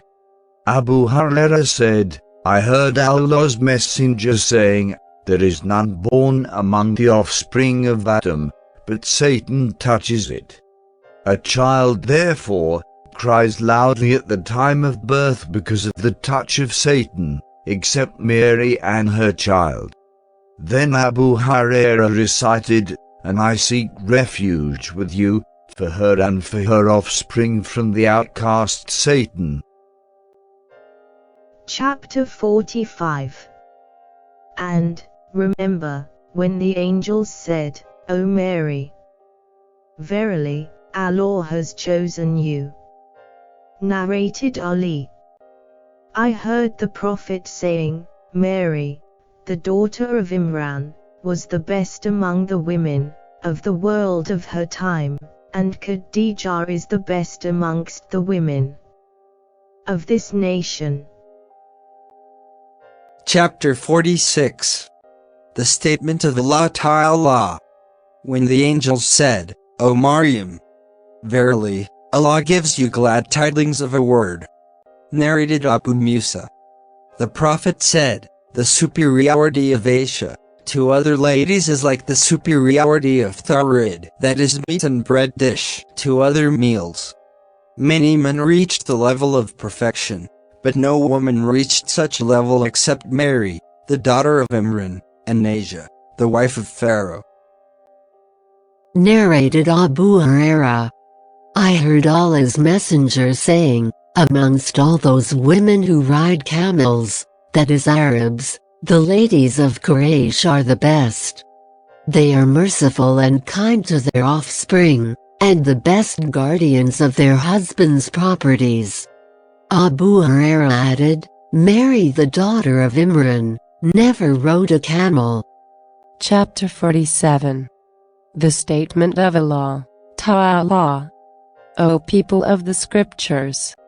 Do not exceed the limits in your religion. Narrated Jubata. The Prophet said, if anyone testifies that none has the right to be worshipped but Allah alone, who has no partners, and that Muhammad is his slave, and his apostle, and that Jesus is Allah's slave, and his apostle, and his word which he bestowed on Mary, and a spirit created by him, and that paradise is true, and hell is true, Allah will admit him into paradise with the deeds which he had done, even if those deeds were few. Junada, the sub-narrator said, Ubada added, such a person can enter paradise through any of its 8 gates he likes. Narrated Abu Huraira. The Prophet said, none spoke in cradle but 3. The first was Jesus, the second was there a man from Bani Israel called Juraj. While he was offering his prayers, his mother came and called him. He said to himself, shall I answer her or keep on praying? He went on praying and did not answer her. His mother said, O Allah, do not let him die till he sees the faces of prostitutes. So while he was in his hermitage, a lady came and sought to seduce him, but he refused. So she went to a shepherd and presented herself to him to commit illegal sexual intercourse with her, and then later she gave birth to a child and claimed that it belonged to Juraj.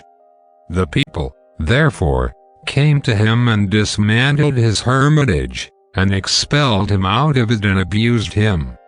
Juraj performed the ablution, and offered prayer, and then came to the child, and said, O child, who is your father?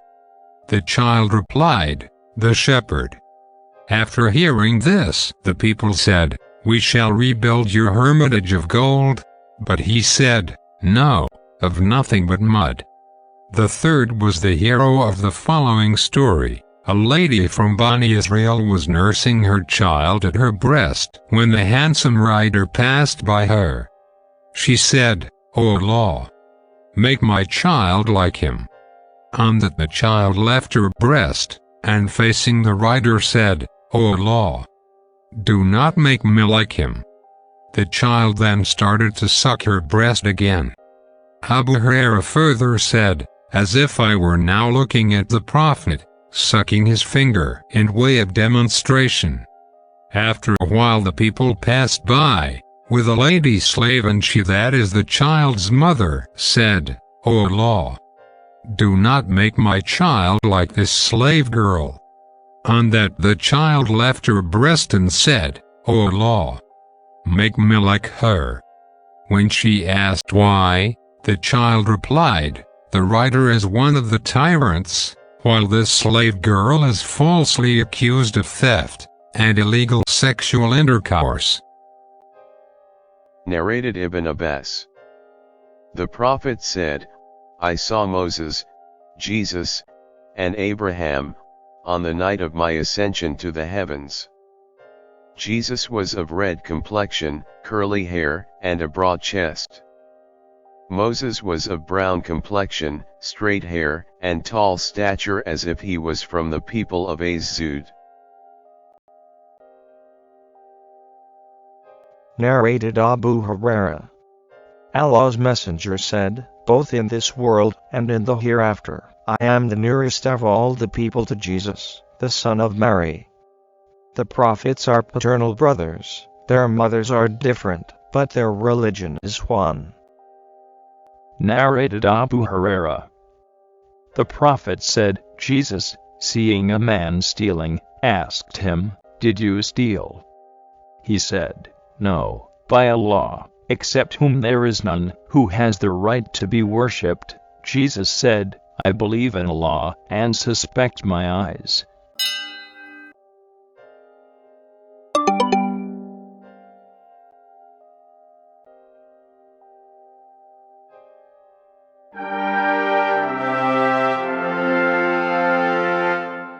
Narrated Umar. I heard the Prophet saying, "Do not exaggerate in praising me, as the Christians praised the Son of Mary, for I am only a slave. So, call me the slave of Allah, and His apostle." The Christians overpraised Jesus, till they took him as a god, besides Allah. Narrated Abu Musa. Allah's messenger said, if a person teaches his slave girl good manners properly, educates her properly, and then manumits and marries her, he will get a double reward. And if a man believes in Jesus, and then believes in me, he will get a double reward. And if a slave fears his Lord, that is Allah, and obeys his masters, he too will get a double reward. Narrated Ibn Abbas. Allah's messenger said, "You will be resurrected, and assembled, barefooted, naked and uncircumcised." The Prophet then recited the divine verse, "As we began the first creation, we shall repeat it, a promise we have undertaken. Truly we shall do it." He added, "The first to be dressed will be Abraham. Then some of my companions will take to the right and to the left. I will say, my companions. It will be said, they had been renegades since you left them. I will then say what the pious slave Jesus, the son of Mary said, and I was a witness over them while I dwelt amongst them. When you did take me up, you were the watcher over them, and you are a witness to all things. If you punish them, they are your slaves, and if you forgive them, only you are the Almighty, the All-Wise." Narrated Quoggaz. Those were the apostates who renegade from Islam, during the caliphate of Abu Bakr, who fought them. Chapter 50. What has been said about Bani Israel? Narrated Rabi. Uqba said to Hudayfa, "Won't you relate to us of what you have heard from Allah's apostle?" He said, "I heard him saying, when al-Dajjal appears, he will have fire and water along with him. What the people will consider as cold water, will be fire that will burn things. So, if any one of you comes across this, he should fall on the thing which will appear to him as fire, for in reality, it will be fresh cold water." Hudayfa added, "I also heard him saying, from among the people preceding your generation, there was a man whom the angel of death visited to capture his soul. So his soul was captured, and he was asked if he had done any good deed. He replied, 'I don't remember any good deed.' He was asked to think it over. He said, 'I do not remember, except that I used to trade with the people in the world, and I used to give a respite to the rich and forgive the poor among my debtors. So Allah made him enter paradise.'"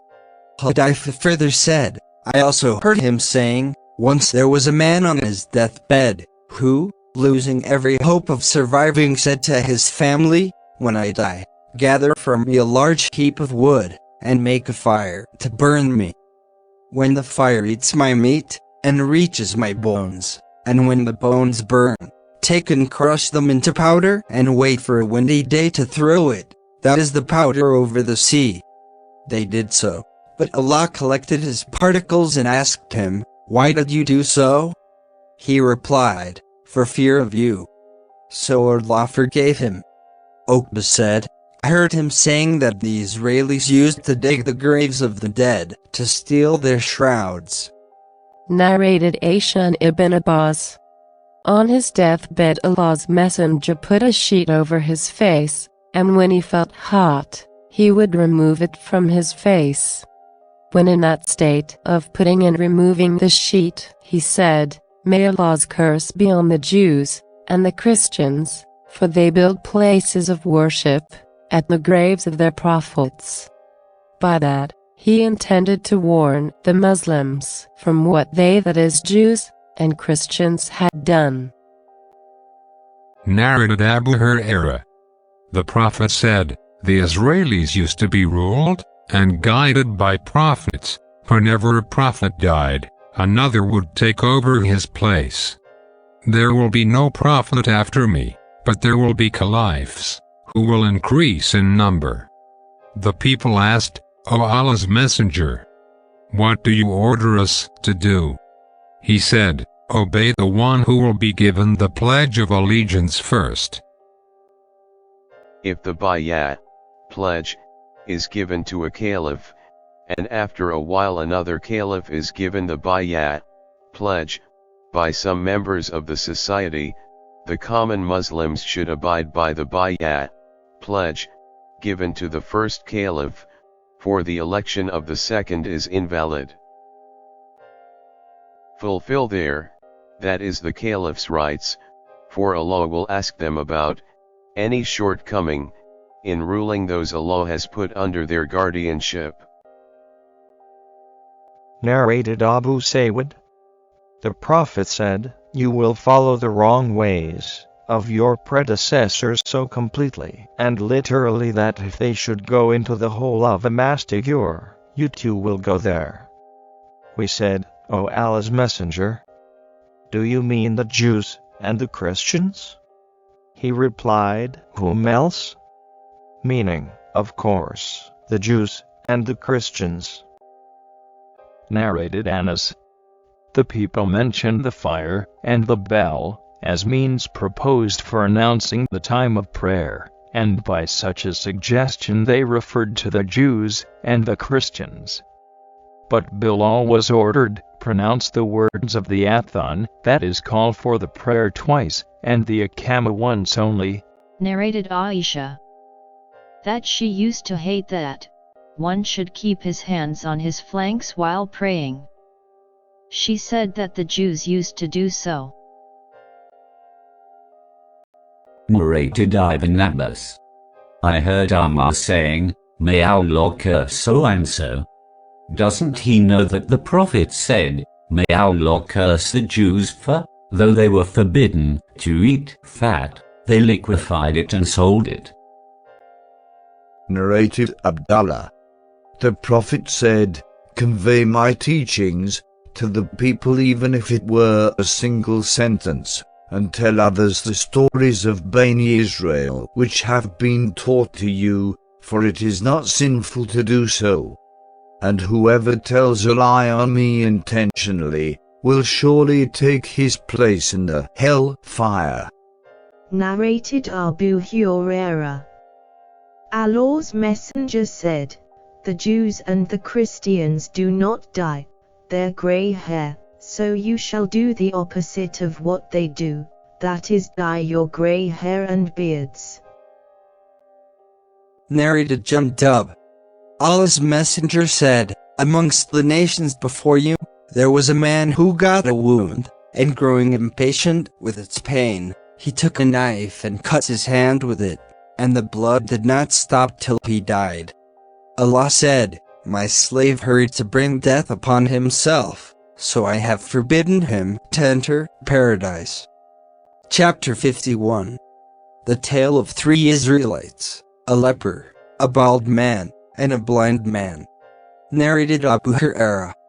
That he heard Allah's Messenger saying, "Allah willed to test 3 Israelis, who were a leper, a blind man, and a bald-headed man. So, he sent them an angel, who came to the leper and said, 'What thing do you like most?' He replied, 'Good color and good skin, for the people have a strong aversion to me.' The angel touched him and his illness was cured, and he was given a good color and beautiful skin. The angel asked him, "What kind of property do you like best?" He replied, "Camels or cows." The narrator is in doubt, for either the leper or the bald-headed man demanded camels, and the other demanded cows. So he, that is the leper, was given a pregnant she-camel, and the angel said to him, "May Allah bless you in it." The angel then went to the bald-headed man and said, "What thing do you like most?" He said, "I like good hair and wish to be cured of this disease, for the people feel repulsion for me." The angel touched him and his illness was cured, and he was given good hair. The angel asked him, "What kind of property do you like best?" He replied, "Cows." The angel gave him a pregnant cow and said, "May Allah bless you in it." The angel went to the blind man and asked, "What thing do you like best?" He said, "I like that Allah may restore my eyesight to me, so that I may see the people." The angel touched his eyes, and Allah gave him back his eyesight. The angel asked him, "What kind of property do you like best?" He replied, "Sheep." The angel gave him a pregnant sheep. Afterwards, all the 3 pregnant animals gave birth to young ones, and multiplied and brought forth so much that one of the 3 men had a herd of camels filling a valley, and one had a herd of cows filling a valley, and one had a flock of sheep filling a valley. Then the angel, disguised in the shape and appearance of a leper, went to the leper and said, "I am a poor man, who has lost all means of livelihood while on a journey.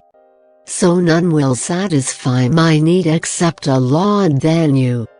In the name of Him who has given you such nice color and beautiful skin, and so much property, I ask you to give me a camel so that I may reach my destination."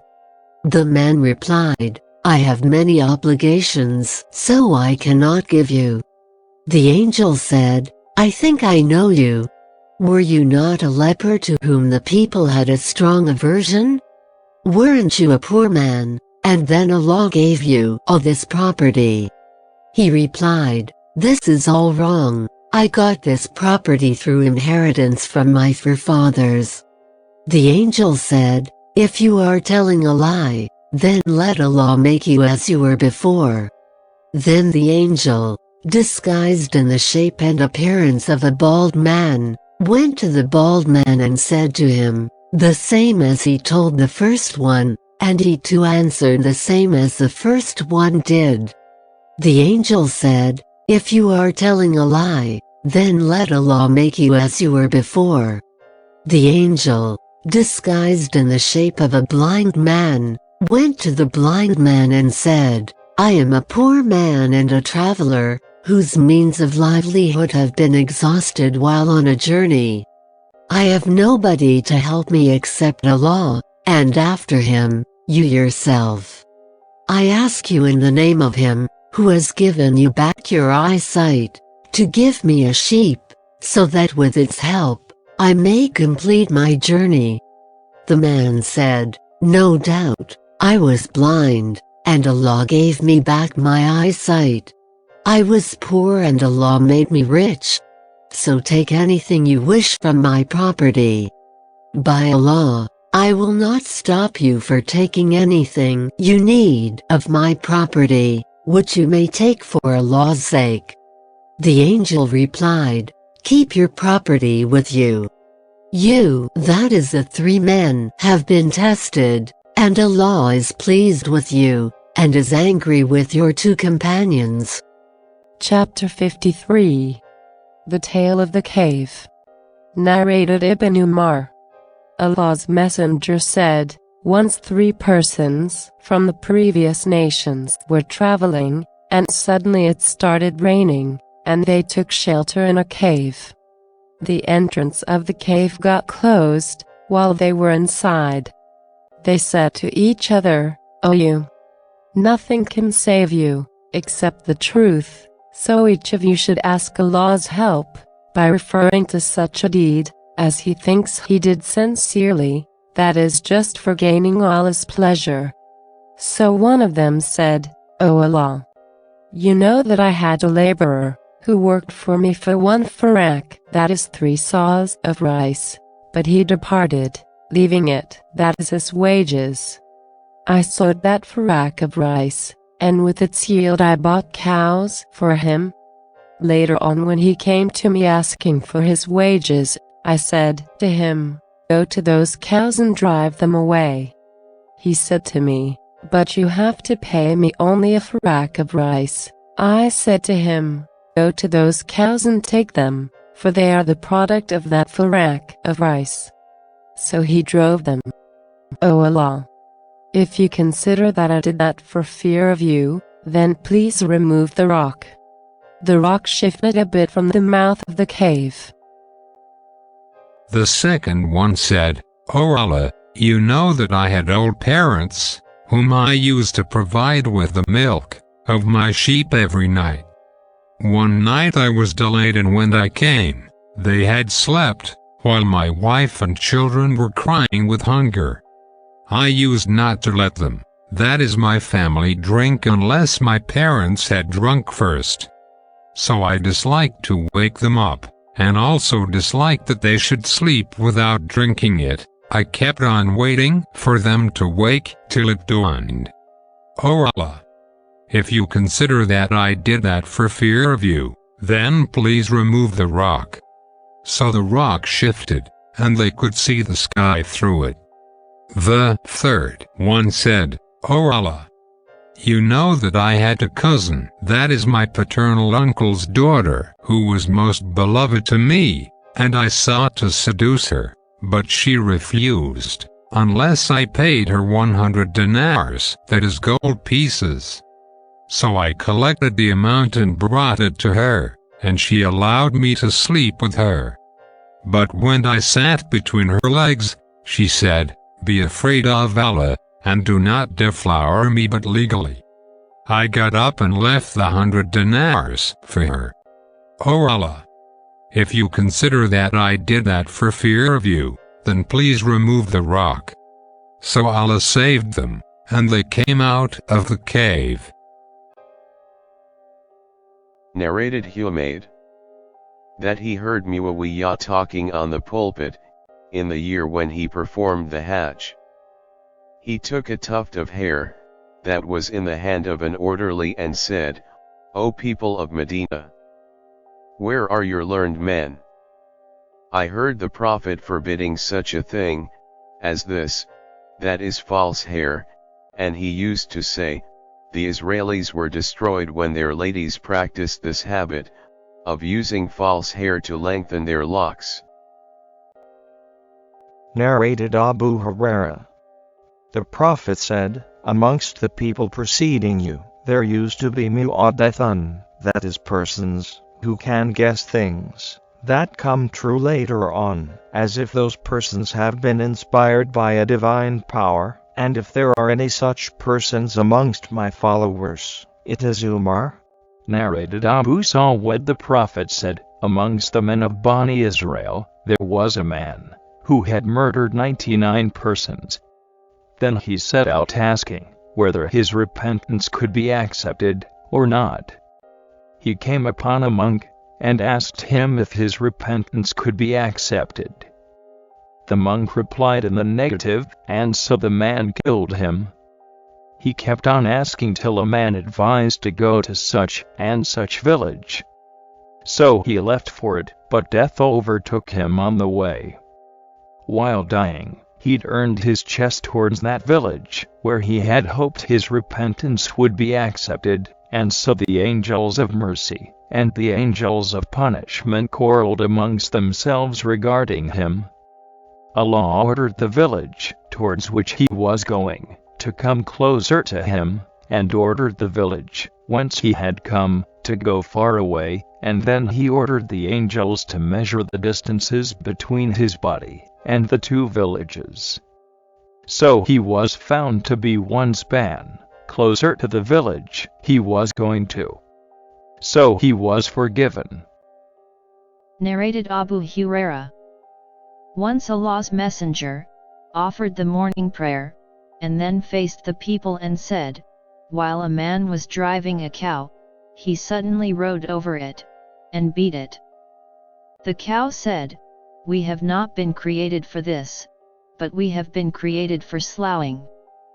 On that the people said astonishingly, "Glorified be Allah! A cow speaks." The Prophet said, "I believe this," and Abu Bakr and Umar too believe it, although neither of them was present there. While a person was amongst his sheep, a wolf attacked and took one of the sheep. The man chased the wolf till he saved it from the wolf, whereupon the wolf said, "You have saved it from me, but who will guard it on the day of the wild beasts, when there will be no shepherd to guard them except me, because of riots and afflictions?" The people said surprisingly, "Glorified be Allah! A wolf speaks." The Prophet said, "But I believe this," and Abu Bakr and Umar too believe this, although neither of them was present there. Narrated Abu Huraira. Allah's Messenger said, a man bought a piece of land from another man, and the buyer found an earthenware jar filled with gold in the land. The buyer said to the seller, "Take your gold, as I have bought only the land from you, but I have not bought the gold from you." The former owner of the land said, "I have sold you the land with everything in it." So both of them took their case before a man who asked, "Do you have children?" One of them said, "I have a boy." The other said, "I have a girl." The man said, "Marry the girl to the boy, and spend the money on both of them, and give the rest of it in charity." Narrated Usama. Allah's Messenger said, plague was a means of torture sent on a group of Israelis or on some people before you. So if you hear of it spread in a land, don't approach it, and if a plague should appear in a land where you are present, then don't leave that land in order to run away from it, that is plague. Narrated Aisha. The wife of the Prophet, I asked Allah's Messenger about the plague. He told me that it was a punishment sent by Allah on whom He wished, and Allah made it a source of mercy for the believers, for if one in the time of an epidemic plague stays in his country patiently hoping for Allah's rewards, and believing that nothing will befall him, except what Allah has written for him, he will get the reward of a martyr. Narrated Aisha. The people of Quraysh worried about the lady from Bani Makhzum who had committed theft. They asked, "Who will intercede for her with Allah's Messenger?" Some said, "No one dared to do so, except Usama the beloved one to Allah's Messenger."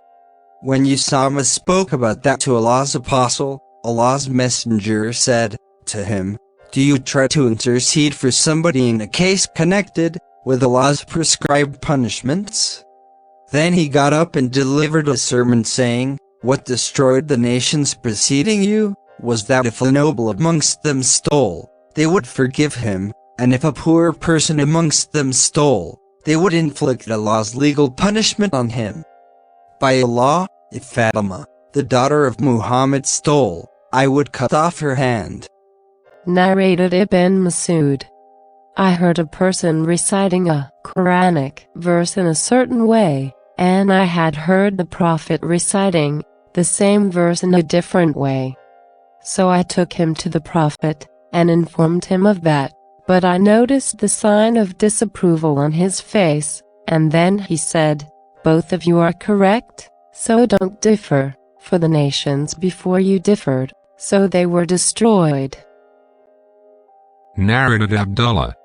As if I saw the Prophet talking about one of the prophets, whose nation had beaten him, and caused him to bleed, while he was cleaning the blood off his face and saying, O Allah, forgive my nation, for they have no knowledge.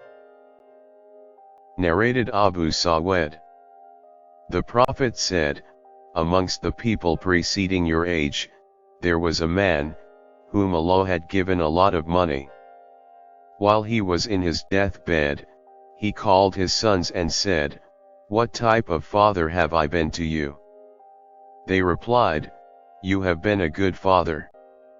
He said, I have never done a single good deed, so when I die, burn me, crush my body, and scatter the resulting ashes on a windy day. His sons did accordingly, but Allah gathered his particles and asked him, What made you do so? He replied, Fear of you. So Allah bestowed his mercy upon him, forgave him. Narrated Abu Huraira. Allah's Messenger said, A man used to give loans to the people, and used to say to his servant, If the debtor is poor, forgive him, so that Allah may forgive us. So, when he met Allah, after his death, Allah forgave him. Narrated Abu Masud. The Prophet said, One of the sayings of the Prophets, which the people have got is, If you do not feel ashamed, then do whatever you like. Narrated Ibn Umar. The Prophet said, while a man was walking, dragging his dress with pride, he was caused to be swallowed by the earth, and will go on sinking in it, till the day of resurrection. Narrated Abu Huraira. The Prophet said, We are the last to come, but we will be the foremost. On the day of resurrection, nations were given the book, that is Scripture, before us, and we were given the holy book after them. This, that is Friday, is the day about which they differed. So the next day, that is Saturday, was prescribed for the Jews, and the day after it, that is Sunday, for the Christians. It is incumbent on every Muslim to wash his head and body on a day, that is Friday, at least, in every 7 days. Narrated Sawad. When Muawiyah came to Medina for the last time, he delivered a sermon before us. He took out a tuft of hair and said, I never thought that someone other than the Jews would do such a thing, that is, use false hair. The Prophet named such a practice, az-zur, that is falsehood, meaning the use of false hair.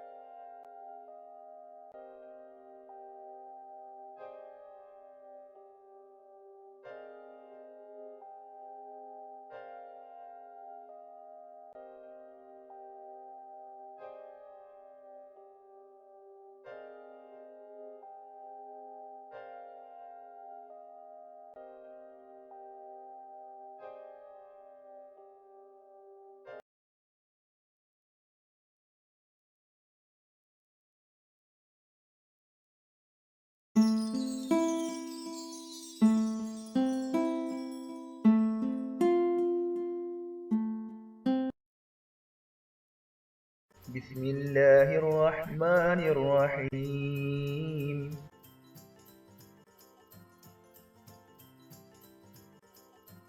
Hadith number 61. The Book of Virtues and Merits of the Prophet and his companions. Chapter 1. The Statement of Allah Ta'ala.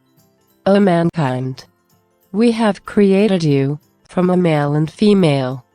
Narrated Ibn Abbas. Regarding the verse, and we made you into Shuyub and Kabbail. That Shuyub means the big Kabbail, that is nations, while the Kabbail, that is tribes, means the branch tribes. Narrated Abu Huraira. Once Allah's messenger was asked, Who is the most honorable amongst the people? He said, "The most righteous, that is Allah-fearing, amongst you." They said, "We do not ask you about this." He said, "Then Joseph, the prophet of Allah."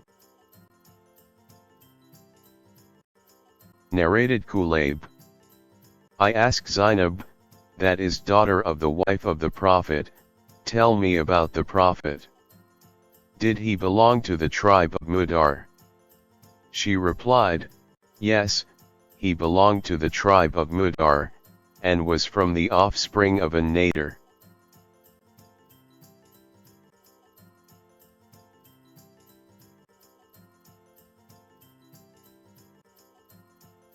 Narrated Kulayb. I was told by the Rabina, that is daughter of the wife of the Prophet, who, I think, was Zainab, that the Prophet forbade the utensils of wine called Adabba, al-Hantam, al-Mukir, and al-Murzaffa. I said to her, "Tell me, as to which tribe the Prophet belonged, was he from the tribe of Mudar?" She replied, "He belonged to the tribe of Mudar, and was from the offspring of an Nader." Narrated Abu Huraira. Allah's Messenger said, "You see, that the people are of different natures. Those who were the best in the pre-Islamic period, are also the best in Islam, if they comprehend religious knowledge. You see, that the best amongst the people in this respect, that is ambition of ruling, are those who hate it most. And you see that the worst among people, is the double-faced person, who appears to these with one face, and to the others with another face, that is a hypocrite." Narrated Abu Huraira, the Prophet said, "The tribe of Quraysh has precedence over the people in this connection, that is the right of ruling. The Muslims follow the Muslims amongst them, and the infidels follow the infidels amongst them. People are of different natures, the best amongst them in the pre-Islamic period, are the best in Islam, provided they comprehend the religious knowledge.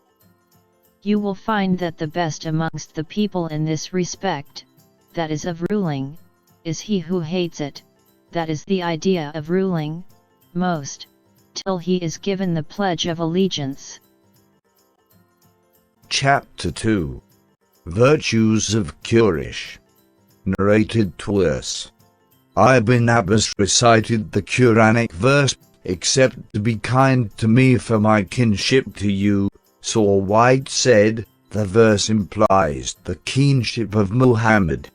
Ibn Abbas said, there was not a single house that is sub-tribe of Quraysh but had a kinship to the Prophet, and so the above verse was revealed in this connection, and its interpretation is, O Quraysh, you should keep good relation between me, that is Muhammad, and you. Narrated Abi Masud. The Prophet said, "From this side, from the east, afflictions will appear.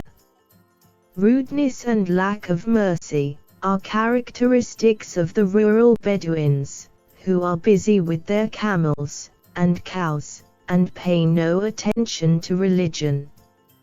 Such are the tribes of Rabi' and Muda." Narrated Abu Huraira. I heard Allah's Messenger saying, "Pride and arrogance are characteristics of the rural Bedouins, while calmness is found among the owners of sheep. Belief is Yemenite, and wisdom is also Yemenite, that is, the Yemenites are well known for their true belief and wisdom."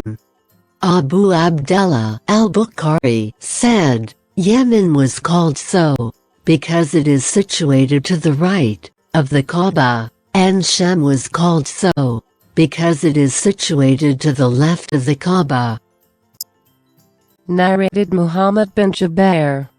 That while he was with a delegation from Quraysh to Muawiyah, the latter heard the news that Abdullah said that there would be a king from the tribe of Qatan.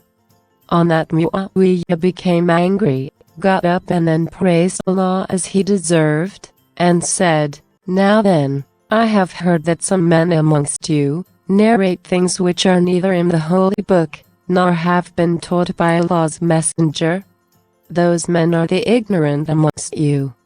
Beware of such hopes as make the people go astray, for I heard Allah's Messenger saying, authority of ruling will remain with Quraysh, and whoever bears hostility to them, Allah will destroy him, as long as they abide by the laws of the religion. Narrated Ibn Umar. The Prophet said, authority of ruling will remain with Quraysh, even if only two of them remained.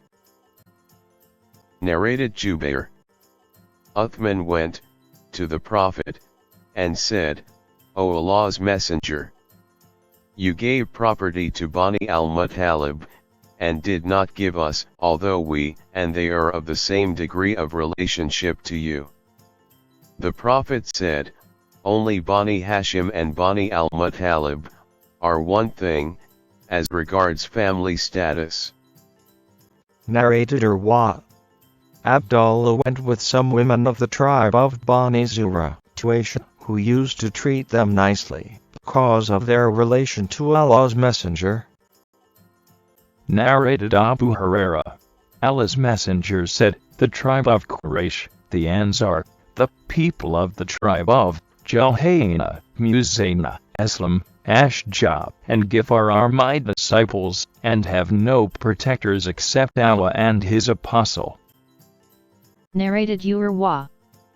Abdullah was the most beloved person to Aisha, excluding the Prophet and Abu Bakr, and he in his turn was the most devoted to her. Aisha used not to withhold the money given to her by Allah, but she used to spend it in charity. Abdullah said, Aisha should be stopped from doing so.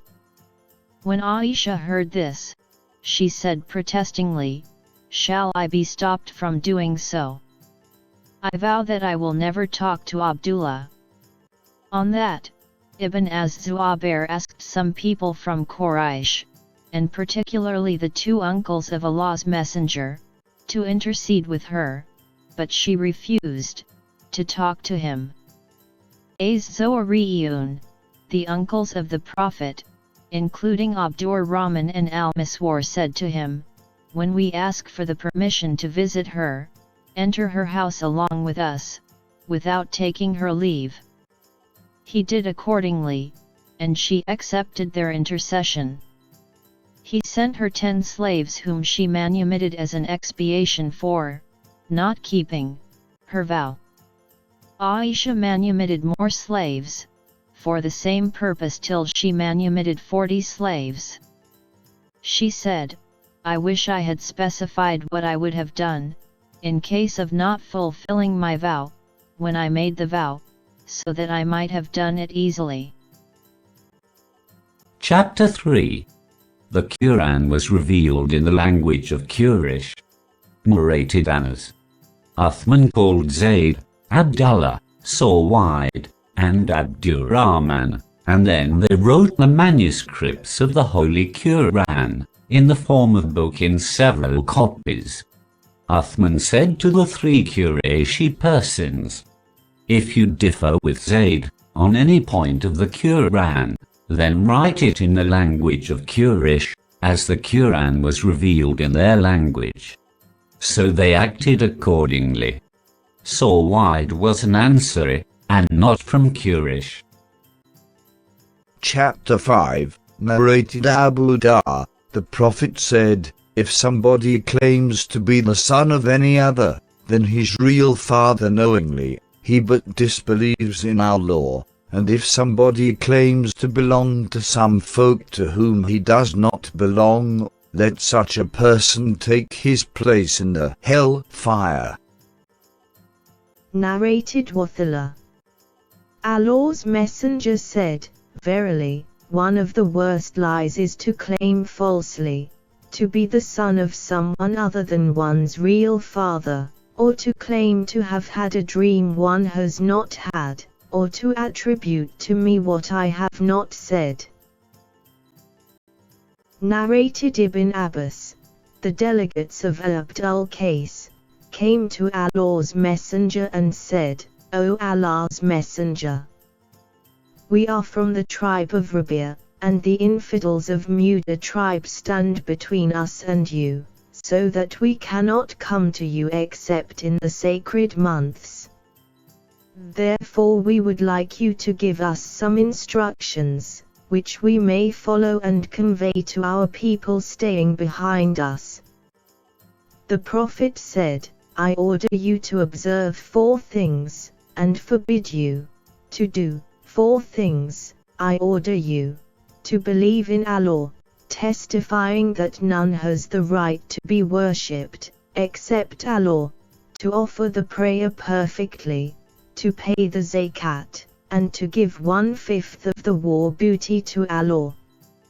And I forbid you to use ad-dubba, al-hantam, an-nakka, and al-musafat. These are names of utensils, in which alcoholic drinks were served. Chapter 6. The mention of the tribes of Islam, Jafar, Muzayna, Johanna, and Ashja. Narrated Abu Hurairah, the Prophet said, the tribes of Quraysh, al-Ansar, Johanna, Muzayna, Islam, Jafar, and Ashja are my helpers, and they have no protector that is master except Allah and His Apostle. Narrated Abdullah. While Allah's Messenger was on the pulpit, he said, May Allah forgive the tribe of Jafar. And may Allah save the tribe of Islam. The tribe of Usayyah have disobeyed Allah and His Apostle. Narrated Abu Bakr.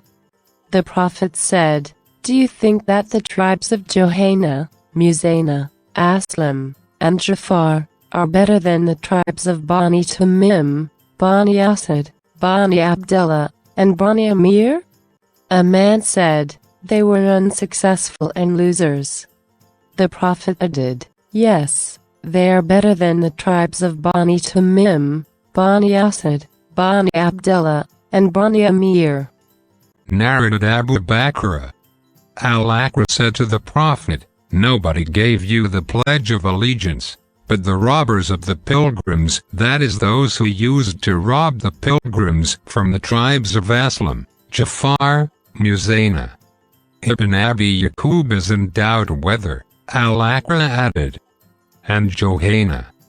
The Prophet said, Don't you think that the tribes of Aslam, Jafar, Muzayna, and also perhaps Johanna are better than the tribes of Bani Tamim, Bani Amir, Asad, and Ghatafan? Somebody said, They were unsuccessful and losers. The Prophet said, Yes, by him in whose hands my life is, they, that is the former, are better than they, that is the latter. Chapter 7, The mention of the Qatan tribe. Narrated Abu Hurairah. The Prophet said, The hour will not be established, unless a man from the tribe of Qatan appears, driving the people with his stick, ruling them with violence and oppression. Chapter 8, What is forbidden of the dawah, of the period of ignorance. Narrated Jabir. We were in the company of the Prophet in a ghazwa. A large number of emigrants joined him, and among the emigrants there was a person, who used to play jokes, or play with spears, so he, jokingly, stroked an Ansari man on the hip. The Ansari got so angry that both of them called their people. The Ansari said, Help, O Ansar. And the emigrant said, Help, O emigrants. The Prophet came out and said, What is wrong with the people, as they are calling, this call of the period of ignorance? Then he said, What is the matter with them? So he was told about the stroke of the emigrant to the Ansari. The Prophet said, Stop this, that is appeal for help, for it is an evil call. Abdullah, a hypocrite, said, The emigrants have called and gathered against us, So when we return to Medina, surely, the more honorable people will expel therefrom the meaner. Upon that Umar said, O Allah's Prophet, shall we not kill this evil person, that is Abdullah? The Prophet said, No, lest the people should say, that Muhammad used to kill his companions. Narrated Abdullah. The Prophet said, Whoever slaps his face, or tears the bosom of his dress, or calls the calls of the period of ignorance, is not from us. Chapter 9. The Story of Khuzah. Narrated Abu Huraira. Allah's Messenger said, Amr was the father of Khuzah. Narrated Sa'id. Al-Bahira was an animal, whose milk was spared for the idols, and other deities, and so nobody was allowed to milk it. As-Saiba was an animal which they, that is infidels, used to set free in the names of their gods, so that it would not be used for carrying anything. Abu Huraira said, the Prophet said, I saw Amir dragging his intestines in the hell fire, for he was the first man who started the custom of releasing animals, for the sake of false gods. Chapter 11, The Story of Zamzam. Narrated Abu Jamra. Ibn Abbas said to us, Shall I tell you the story of Abu Dar's conversion to Islam? We said, Yes. He said, Abu Dar said, I was a man from the tribe of Jafar. We heard that a man had appeared in Mecca, claiming to be a prophet. Said to my brother, Go to that man and talk to him, and bring me his news. He set out, met him and returned. I asked him, What is the news with you? He said, By Allah, I saw a man enjoining what is good, and forbidding what is evil. I said to him, You have not satisfied me with this little information. So, I took a water skin and a stick and proceeded towards Mecca. Neither did I know him that as the Prophet, nor did I like to ask anyone about him. I kept on drinking Zamzam water and staying in the mosque. Then Ali passed by me and said, It seems you are a stranger? I said, Yes. He proceeded to his house and I accompanied him. Neither did he ask me anything, nor did I tell him anything. Next morning I went to the mosque to ask about the Prophet, but no one told me anything about him. Ali passed by me again and asked, Hasn't the man recognized his dwelling place yet? I said, No. He said, Come along with me. He asked me, What is your business? What has brought you to this town? I said to him, If you keep my secret, I will tell you. He said, I will do. I said to him, We have heard that a person has appeared here, claiming to be a prophet. I sent my brother to speak to him, and when he returned, he did not bring a satisfactory report. So I thought of meeting him personally. Ali said to Abu Dar, You have reached your goal. I am going to him just now, so follow me, and wherever I enter, enter after me. If I should see someone who may cause you trouble, I will stand near a wall pretending to mend my shoes as a warning, and you should go away then. Ali proceeded and I accompanied him, till he entered a place, and I entered with him to the Prophet, to whom I said, Present the principles of Islam to me. When he did, I embraced Islam immediately. He said to me, O Abu Dar, keep your conversion as a secret, and return to your town, and when you hear of our victory, return to us. I said, By him who has sent you with the truth, I will announce my conversion to Islam publicly amongst them. That as the infidels, Abu Dar went to the mosque, where some people from Quraysh were present, and said, O folk of Quraysh, I testify that none has the right to be worshipped except Allah, and I also testify that Muhammad is Allah's slave and his apostle. Hearing that, the Qurayshi men said, "Get at this Sabi, that is Muslim." They got up and beat me nearly to death. Al-Abbas saw me, and threw himself over me to protect me. He then faced them and said, "Woe to you! You want to kill a man from the tribe of Jafar, although your trade and your communications are through the territory of Jafar?" They therefore left me. The next morning I returned to the mosque and said the same as I have said on the previous day. They again said, "Get at this Sabi." I was treated in the same way as on the previous day, and again Al-Abbas found me and threw himself over me to protect me and told them the same as he had said the day before. So, that was the conversion of Abu Dar, may Allah be merciful to him, to Islam. Chapter 12. The story of Zamzam, and the ignorance of the Arabs. Narrated Ibn Abbas.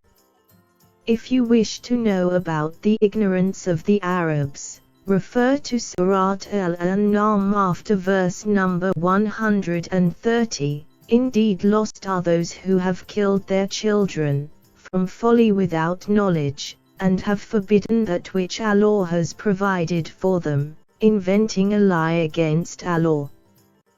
They have indeed gone astray, and were not guided. Chapter 13, Whoever related kinship to his forefathers. Narrated Ibn Abbas.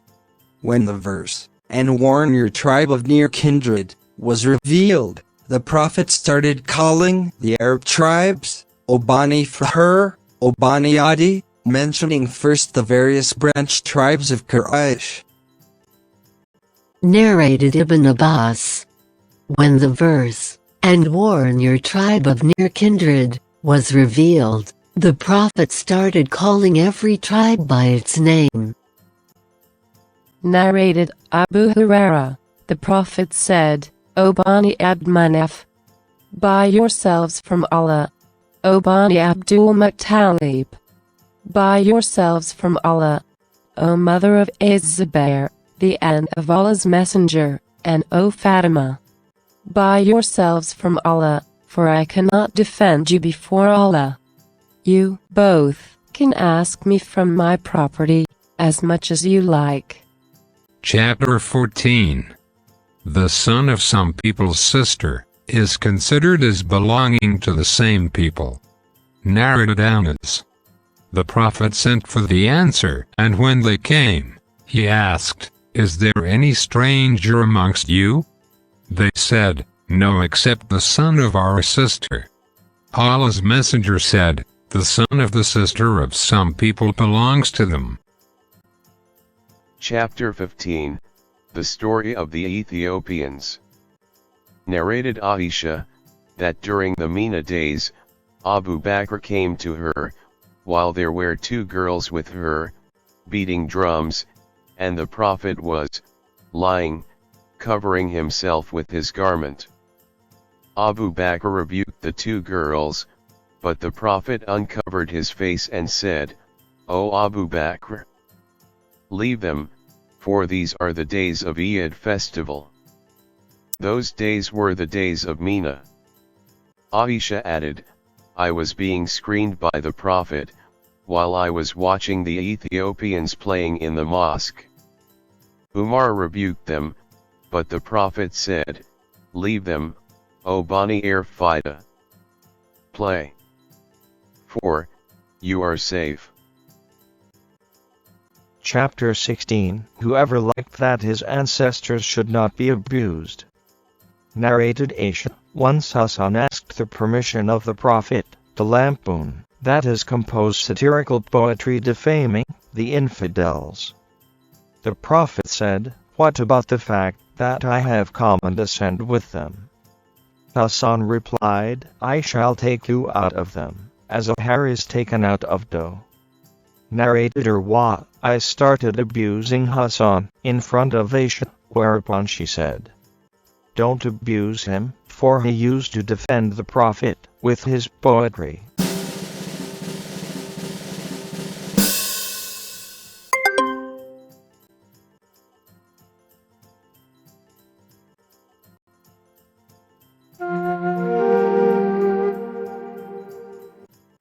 Chapter 17, The Names of Allah's Messenger. Narrated Jabir.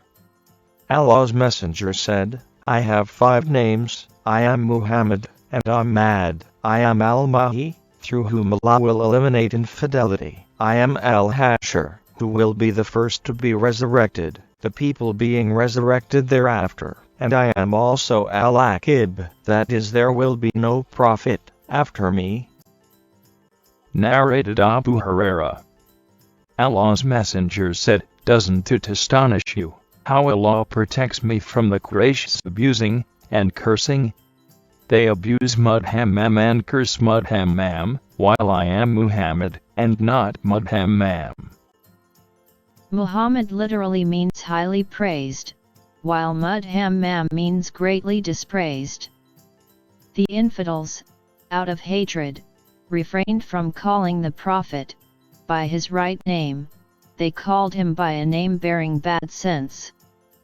The curses and abuses then fell on that name, which was not the name of the Prophet. Chapter 18, The Last of All the Prophets, Muhammad. Narrated Jabir. The Prophet said, My similitude in comparison with the other prophets is that of a man who has built a house completely and excellently except for a place of 1 brick.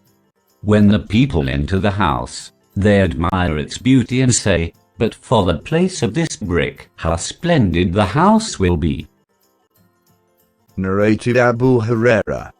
Allah's Messenger said, My similitude in comparison with the other prophets before me is that of a man who has built a house nicely and beautifully, except for a place of 1 brick in a corner. The people go about it and wonder at its beauty, but say, Would that this brick be put in its place. So I am that brick, and I am the last of the prophets. Chapter 19, The Death of the Prophet. Narrated Aisha. The Prophet died when he was 63 years old. Chapter 20, The Kunya of the Prophet.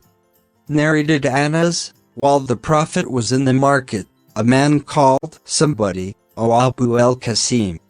The Prophet turned to him and said, Name yourselves after me, but do not call yourselves by my kunya. Chapter 21. Narrated Al-Juaid. I saw as-Sawib when he was 94 years old, quite strong and of straight figure.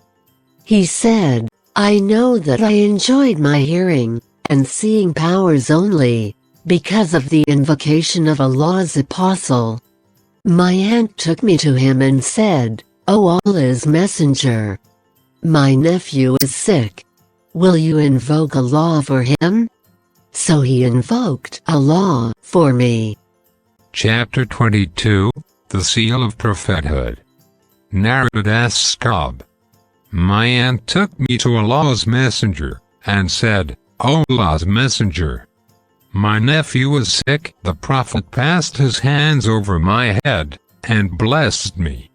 Then he performed ablution, and I drank the remaining water, and standing behind him, I saw the seal in between his shoulders.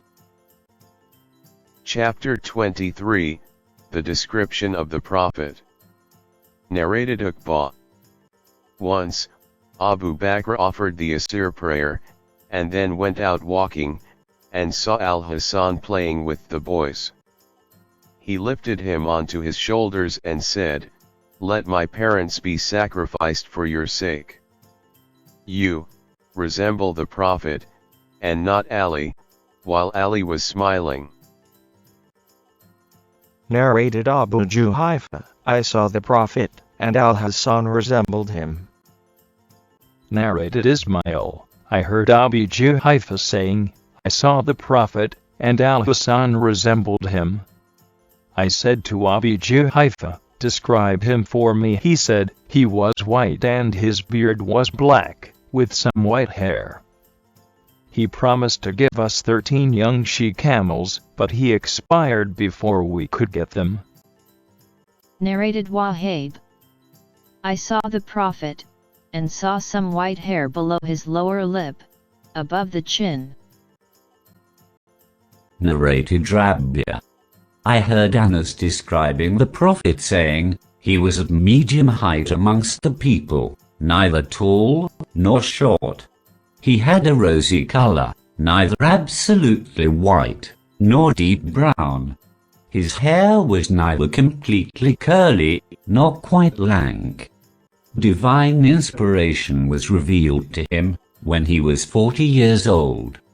He stayed 10 years in Mecca, receiving the divine inspiration, and stayed in Medina for 10 more years. When he expired, he had scarcely 20 white hairs in his head and beard. Rabia said, I saw some of his hairs, and it was red. When I asked about that, I was told that it turned red because of scent. Narrated Anas. Allah's messenger was neither very tall nor short, neither absolutely white nor deep brown. His hair was neither curly nor lank. Allah sent him as an apostle when he was 40 years old. Afterwards he resided in Mecca for 10 years, and in Medina for 10 more years. When Allah took him unto him, there was scarcely 20 white hairs in his head and beard. Narrated al-Bara, Allah's messenger was the handsomest of all the people, and had the best appearance. He was neither very tall, nor short. Narrated Qatada. I asked him this, did the Prophet used to dye his hair? He said, no, for there were only a few white hairs on his temples. Narrated al-Bara, the Prophet was of moderate height, having broad shoulders, long hair reaching his earlobes. Once I saw him in a red cloak, and I had never seen anyone more handsome than him. Narrated Abu Ishaq, al-Bara was asked, was the face of the Prophet as bright as a sword? He said, no, but as bright as a moon. Narrated Abu Juhayfa, once Allah's messenger went to al-Batha at noon, performed the ablution, and offered a 2-rakat Zuhr prayer, and a 2-rakat Asr prayer, while a spear-headed stick was planted before him, and the passers-by were passing in front of it. After the prayer, the people got up, and held the hands of the Prophet, and passed them on their faces. I also took his hand and kept it on my face, and noticed that it was colder than ice, and its smell was nicer than musk. Narrated Ibn Abbas. The Prophet was the most generous of all the people, and he used to become more generous in Ramadan, when Gabriel met him. Gabriel used to meet him every night, during Ramadan to revise the Quran with him. Allah's messenger then used to be more generous than the fast wind. Narrated Aisha, that Allah's messenger came to her in a happy mood, with his features glittering with joy, and said, have you not heard what the Caliph has said about Zayd and Usama? He saw their feet and remarked, these belong to each other. That is, they are father and son. Narrated Abdullah. I heard Ka'b talking after his failure to join the Ghazwa of Tabuk. He said, when I greeted Allah's messenger, whose face was glittering with happiness, for whenever Allah's messenger was happy, his face used to glitter, as if it was a piece of the moon, and we used to recognize it, that is his happiness, from his face. Narrated Abu Huraira. Allah's Messenger said, I have been sent as an apostle in the best of all the generations of Adam's offspring since their creation. Narrated Ibn Abbas. Allah's Messenger used to let his hair hang down, while the infidels used to part their hair. The people of the scriptures were used to letting their hair hang down, and Allah's Messenger liked to follow the people of the scriptures in the matters about which he was not instructed otherwise. Then Allah's Messenger parted his hair. Narrated Abdullah. The Prophet never used bad language, neither a fahish nor a mutafahish. Fahish is one who speaks bad words. Mutafahish is one who speaks obscene, evil words to make people laugh. He used to say, the best amongst you are those who have the best manners and character. Narrated Aisha.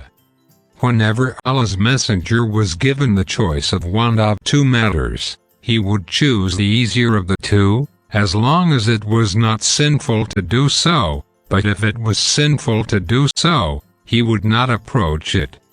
Allah's Messenger never took revenge over anybody for his own sake, but he did only when Allah's legal bindings were outraged, in which case he would take revenge for Allah's sake. Narrated Anas, I have never touched silk or dibbaj, that is thick silk, softer than the palm of the Prophet, nor have I smelt a perfume nicer than the sweat of the Prophet. Narrated Abu Sa'id. The Prophet was Shire, man of veiled virgin girl. This means that he refrained from doing or saying anything shameful or indecent, and disliked to see people doing such things in front of him. Narrated Shubha. A similar hadith number 762 with this addition, and if he, that is the Prophet, disliked something, the sign of aversion would appear on his face. Narrated Abu Huraira. The Prophet never criticized any food presented him, but he would eat it if he liked it. Otherwise, he would leave it without expressing his dislike. Narrated Abdullah. When the Prophet prostrated, he used to keep his arms so widely apart that we used to see his armpits.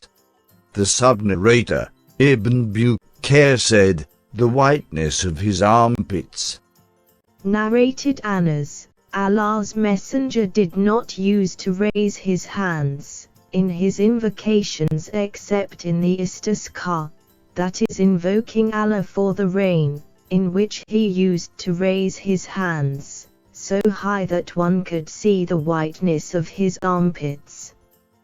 Note, it may be that Anas did not see the Prophet raising his hands, but it has been narrated that the Prophet used to raise his hands for invocations other than istisqa.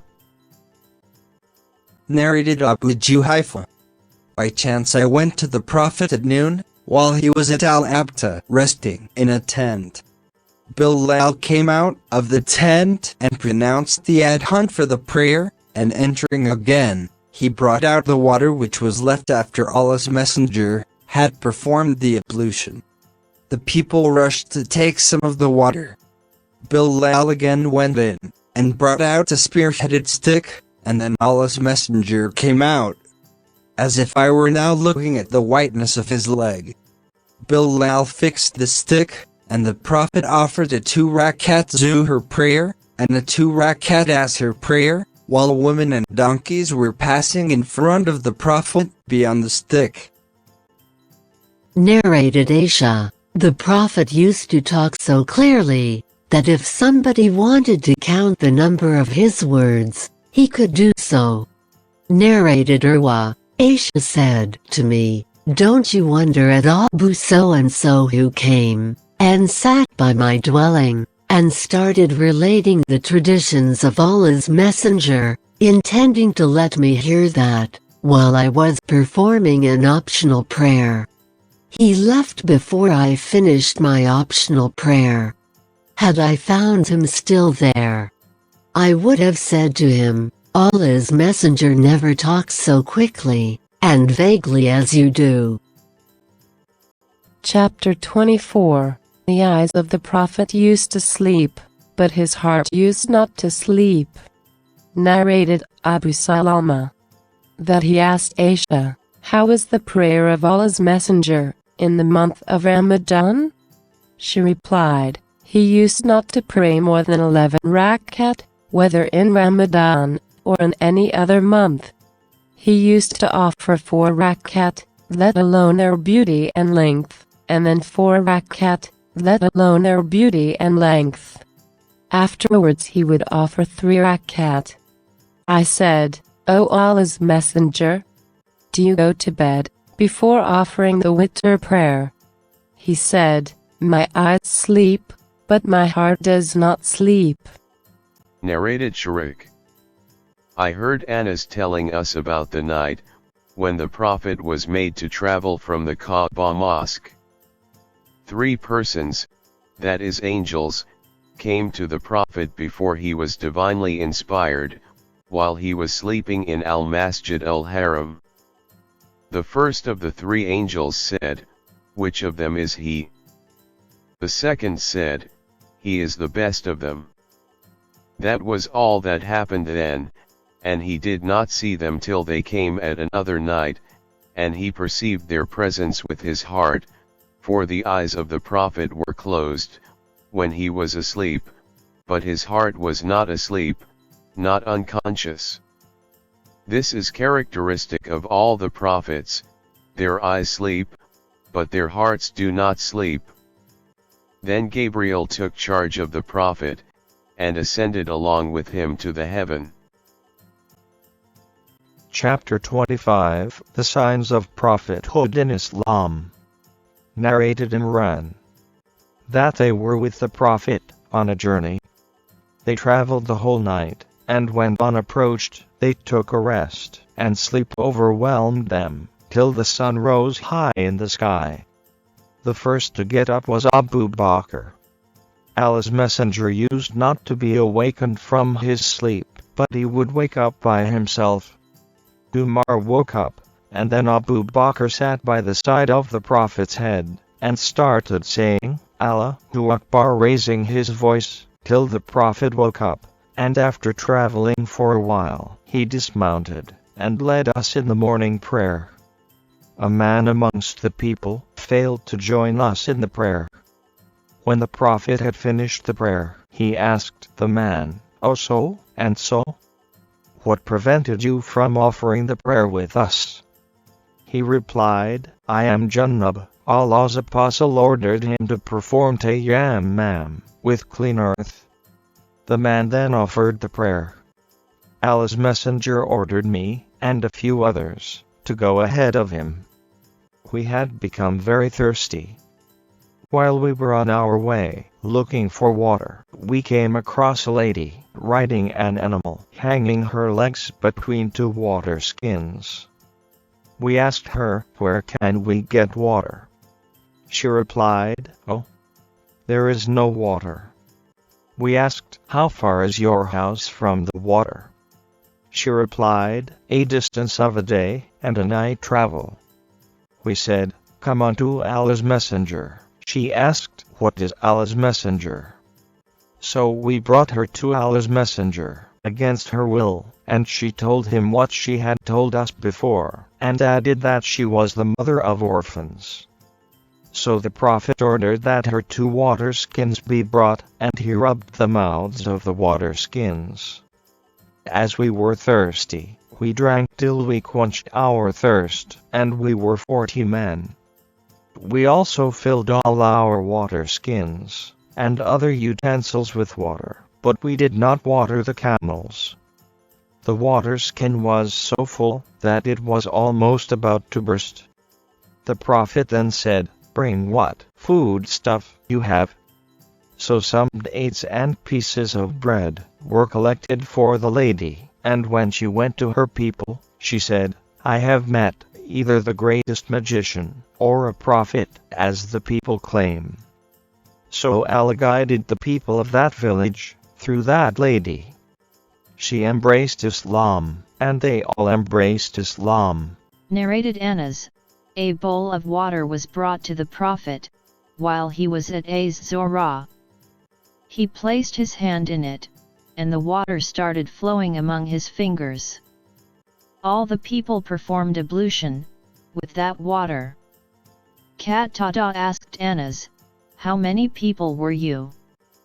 Anas replied, 300, or nearly 300. Narrated Anas. I saw Allah's messenger at the time when the Asr prayer was due. Then the people were searching for water for ablution, but they could not find any. Then some water was brought to Allah's messenger, and he placed his hand in the pot, and ordered the people to perform the ablution with the water.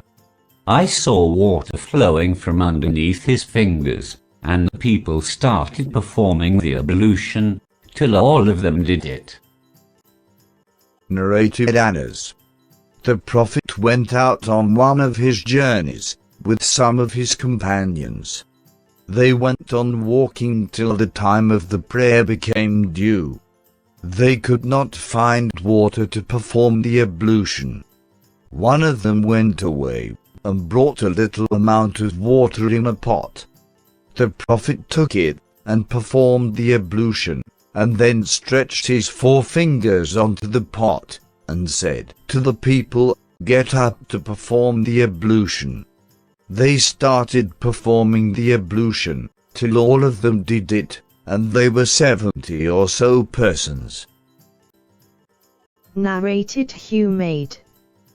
Anas said, "Once the time of the prayer became due, and the people whose houses were close to the mosque went to their houses to perform ablution, while the others remained sitting there. A stone pot containing water was brought to the Prophet, who wanted to put his hand in it, but it was too small for him to spread his hand in it, and so he had to bring his fingers together before putting his hand in the pot. Then all the people performed the ablution with that water. I asked Anas, "How many persons were they?" He replied, "There were 80 men." Narrated Al-Bar. We were 1,400 persons on the day of Al-Hudaybiyah treaty, and at Al-Hudaybiyah there was a well. We drew out its water, not leaving even a single drop. The Prophet sat at the edge of the well, and asked for some water with which he rinsed his mouth, and then he threw it out into the well. We stayed for a short while and then drew water from the well, and quenched our thirst, and even our riding animals drank water to their satisfaction. Narrated Anas.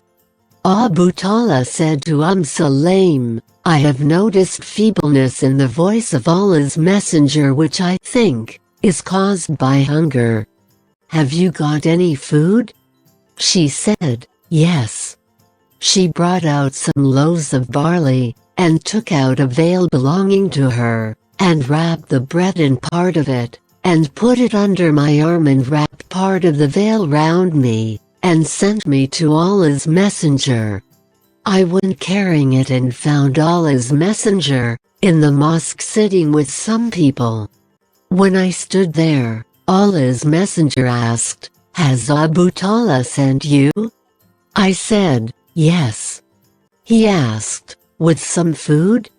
I said, "Yes." Allah's apostle then said to the men around him, "Get up." He set out, accompanied by them, and I went ahead of them till I reached Abu Talha, and told him of the Prophet's visit.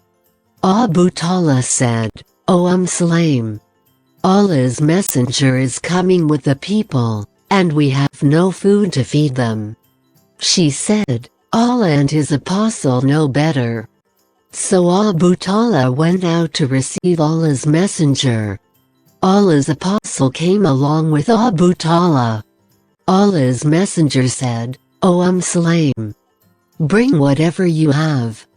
She brought the bread which Allah's messenger ordered to be broken into pieces. Sulaim poured on them some butter from an oilskin. Then Allah's messenger recited what Allah wished him to recite, and then said, Let 10 persons come to share the meal. 10 persons were admitted, ate their fill and went out. Then he again said, Let another 10 do the same. They were admitted, ate their fill and went out. Then he again said, Let another 10 persons do the same. They were admitted, ate their fill and went out. Then he said, Let another 10 persons come. In short, all of them ate their fill, and they were 70 or 80 men. Narrated Abdullah, we used to consider miracles as Allah's blessings, but you people consider them to be a warning. Once we were with Allah's messenger on a journey, and we ran short of water. He said, Bring the water remaining with you. The people brought a utensil containing a little water.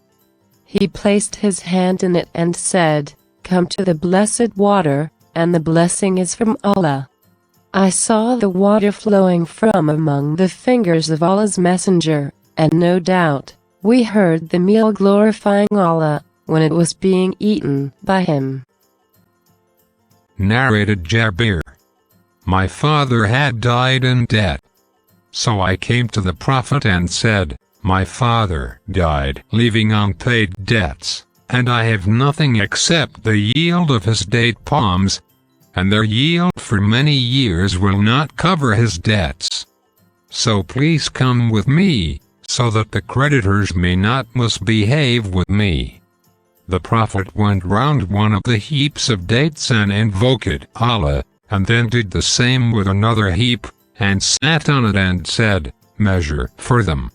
He paid them their rights, and what remained was as much as had been paid to them. Narrated Abdur Rahman. The companions of Sufa were poor people. The Prophet once said, Whoever has food enough for 2 persons, should take a third one from among them, and whoever has food enough for 4 persons, should take a 5th or a 6th, or said something similar. Abu Bakr brought 3 persons while the Prophet took 10. And Abu Bakr with his 3 family member, who were I, my father and my mother. The sub-narrator is in doubt whether Abdur Rahman said, my wife and my servant, who was common for both my house, and Abu Bakr's house. Abu Bakr took his supper with the Prophet, and stayed there till he offered the Isha prayers. He returned and stayed till Allah's messenger took his supper. After a part of the night had passed, he returned to his house. His wife said to him, What has detained you from your guests? He said, Have you served supper to them? She said, They refused to take supper until you come. They, that is some members of the household, presented the meal to them, but they refused to eat. I went to hide myself, and he said, O Gunthar. He invoked Allah to cause my ears to be cut, and he rebuked me.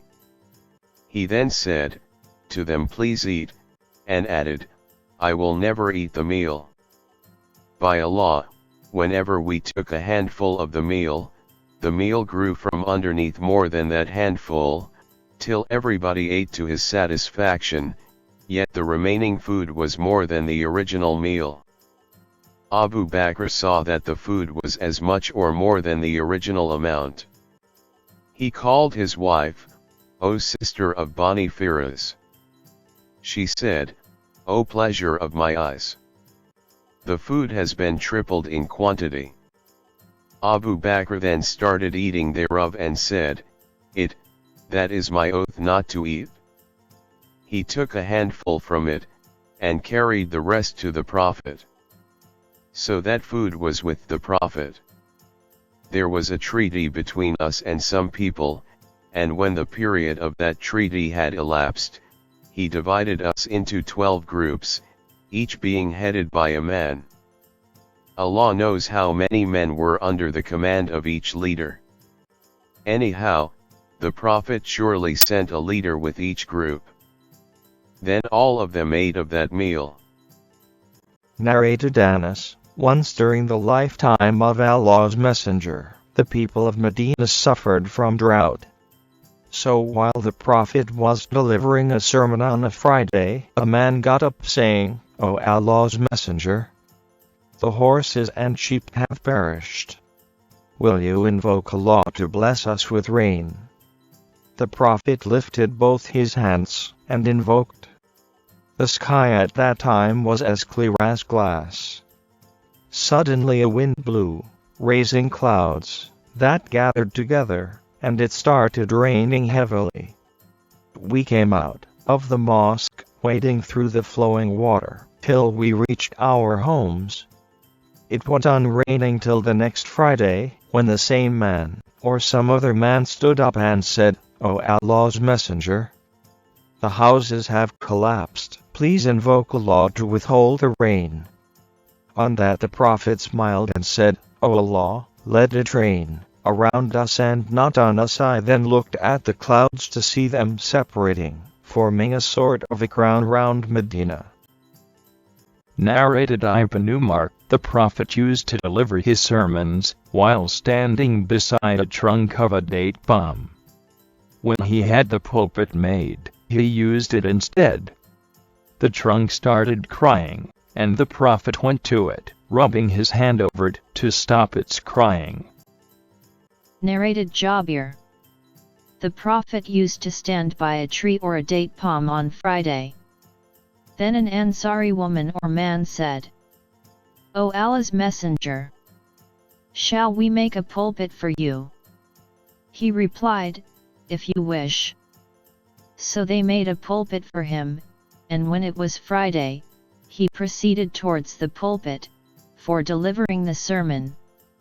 The date palm cried like a child. The Prophet descended the pulpit, and embraced it while it continued moaning like a child being quietened.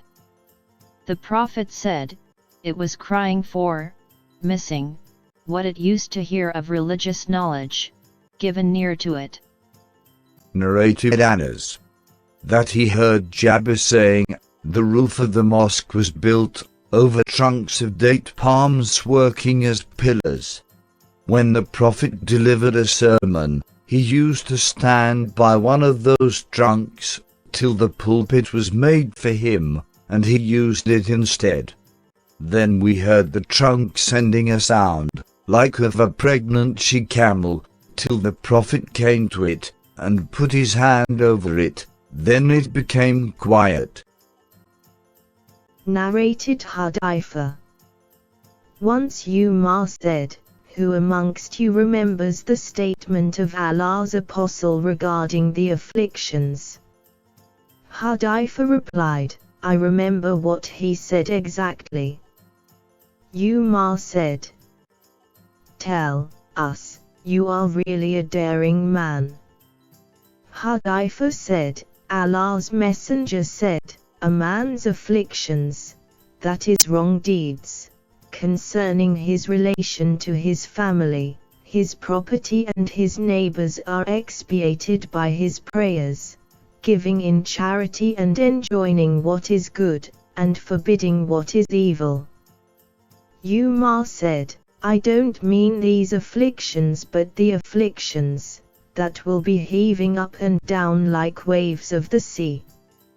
Hudayfa replied, O chief of the believers, you need not fear those afflictions, as there is a closed door between you and them. Umar asked, will that door be opened or broken? Hudayfa replied, no, it will be broken. Umar said, then it is very likely that the door will not be closed again. Later on the people asked Hudayfa, did Umar know what that door meant? He said, yes, Umar knew it as everyone knows, that there will be night before the tomorrow morning. I narrated to Umar an authentic narration, not lies. We dared not ask Hudayfa, therefore we requested Masruq, who asked him, what does the door stand for? He said, Umar. Narrated Abu Huraira. The Prophet said, the hour will not be established till you fight a nation wearing hairy shoes, and till you fight the Turks, who will have small eyes, red faces and flat noses, and their faces will be like flat shields. And you will find that the best people are those who hate responsibility of ruling most of all, till they are chosen to be the rulers. And the people are of different natures. The best in the pre-Islamic period are the best in Islam. A time will come when any of you will love to see me, rather than to have his family and property doubled. Narrated Abdullah. I heard Allah's messenger saying, the Jews will fight with you, and you will be given victory over them, so that a stone will say, O Muslims! There is a Jew behind me. Kill him. Narrated Abu Sa'id. The Prophet said, a time will come when the people will wage holy war, and it will be asked, is there any amongst you who has enjoyed the company of Allah's messenger? They will say, yes. And then victory will be bestowed upon them. They will wage holy war again, and it will be asked, is there any among you who has enjoyed the company of the companions of Allah's messenger? They will say, yes.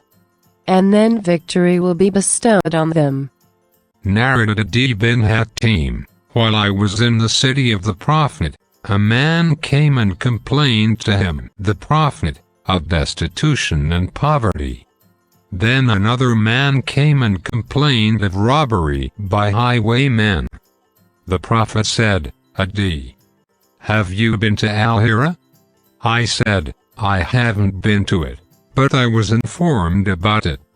He said, if you should live for a long time, you will certainly see that a lady in a howdah, traveling from Al-Hira, will safely reach Mecca and perform the tawaf of the Kaaba, fearing none but Allah.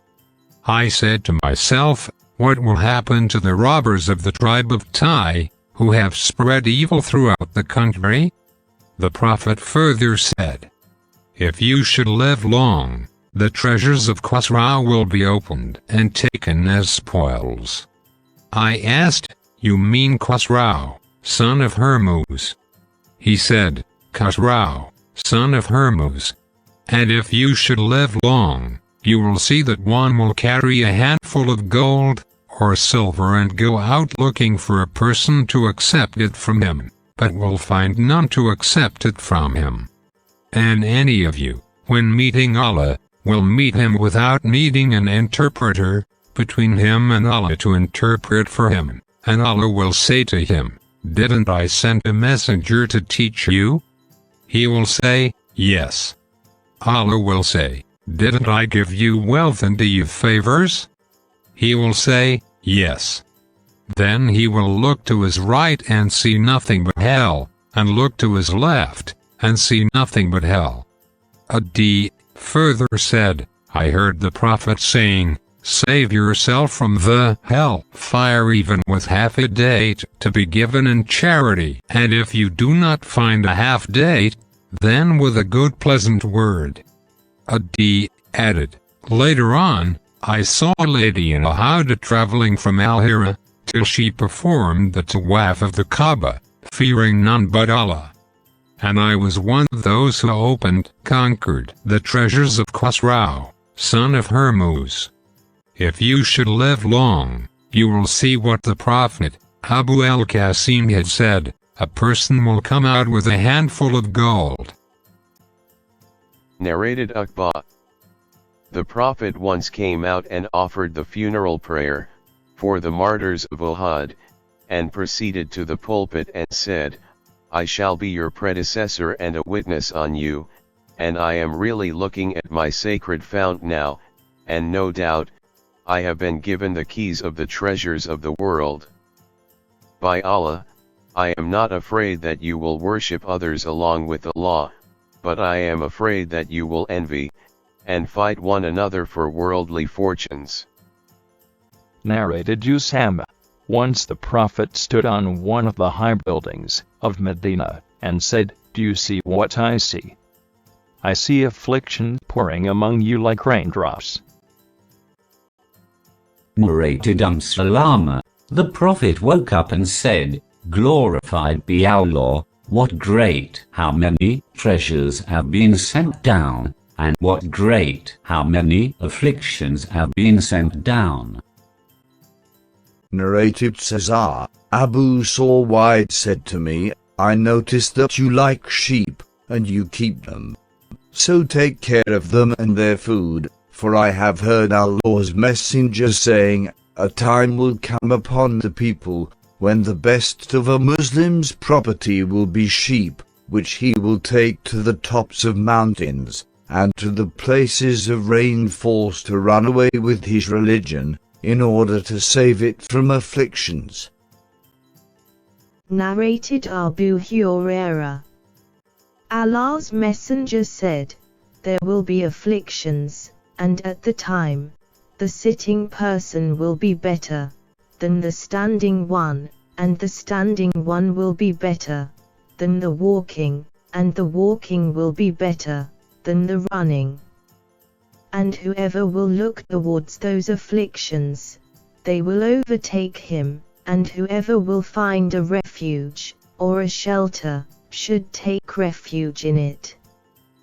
The same narration is reported by Abu Bakr, with the addition, the Prophet said, among the prayers there is a prayer about one losing one's family and property.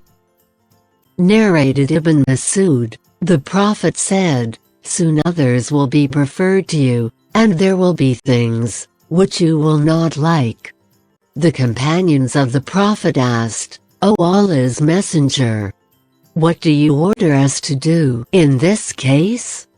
He said, I order you to give the rights that are on you, and to ask your rights from Allah.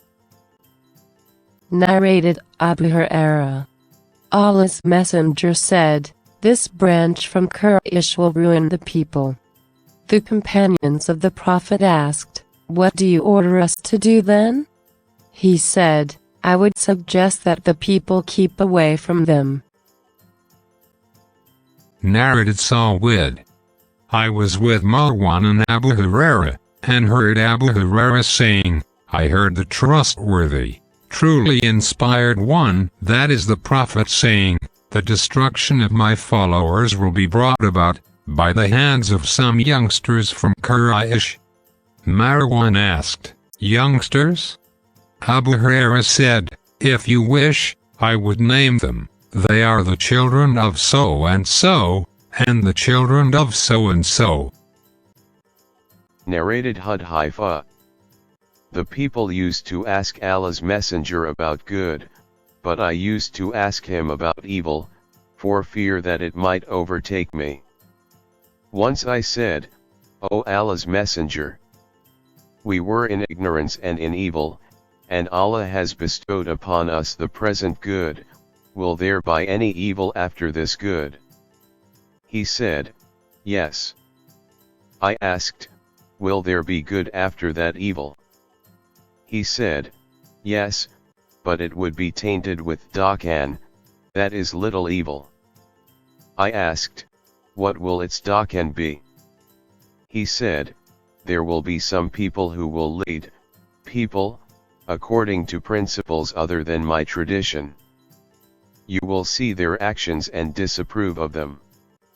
I said, will there be any evil after that good? He said, yes, there will be some people, who will invite others to the doors of hell, and whoever accepts their invitation to it will be thrown in it, by them. I said, O Allah's Messenger, describe those people to us. He said, they will belong to us and speak our language. I asked, what do you order me to do if such a thing should take place in my life? He said, adhere to the group of Muslims, and their chief. I asked, if there is neither a group of Muslims, nor a chief, what shall I do? He said, keep away from all those different sects, even if you had to bite, that is eat, the root of a tree, till you meet Allah, while you are still in that state. Narrated Hadith. My companions learned something about good through asking the Prophet, while I learned something about evil. Narrated Abu Huraira. Allah's Messenger said, the day of judgment will not be established till there is a war between two groups, whose claims or religion will be the same. Narrated Abu Huraira, the Prophet said, the hour will not be established, till there is a war between two groups, among whom there will be a great number of casualties, though the claims, or religion, of both of them, will be one and the same. And the hour will not be established, till there appear about 30 liars, all of whom will be claiming to be the messengers of Allah. Narrated Abu Sa'id. While we were with Allah's Messenger who was distributing that is some property, there came Duel Kowazira, a man from the tribe of Bani Tamim, and said, O Allah's Messenger, do justice. The Prophet said, woe to you! Who could do justice if I did not? I would be a desperate loser, if I did not do justice. Umar said, O Allah's Messenger, allow me to chop his head off. The Prophet said, leave him, for he has companions who pray and fast in such a way that you will consider your fasting negligible, in comparison to theirs. They recite Quran but it does not go beyond their throats, that is they do not act on it, and they will desert Islam, as an arrow goes through a victim's body, so that the hunter, on looking at the arrow's blade, would see nothing on it. He would look at its safe, and see nothing. He would look at its nodi and see nothing, and he would look at its cute head, and see nothing, neither meat nor blood, for the arrow has been too fast, even for the blood, and excretions to smear. The sign by which they will be recognized, is that among them there will be a black man, one of whose arms will resemble a woman's breast, or a lump of meat moving loosely. Those people will appear when there will be differences amongst the people. I testify that I heard this narration from Allah's Messenger, and I testify that Ali fought with such people, and I was in his company. He ordered that the man, described by the Prophet, should be looked for. The man was brought and I looked at him, and noticed that he looked exactly as the Prophet had described him.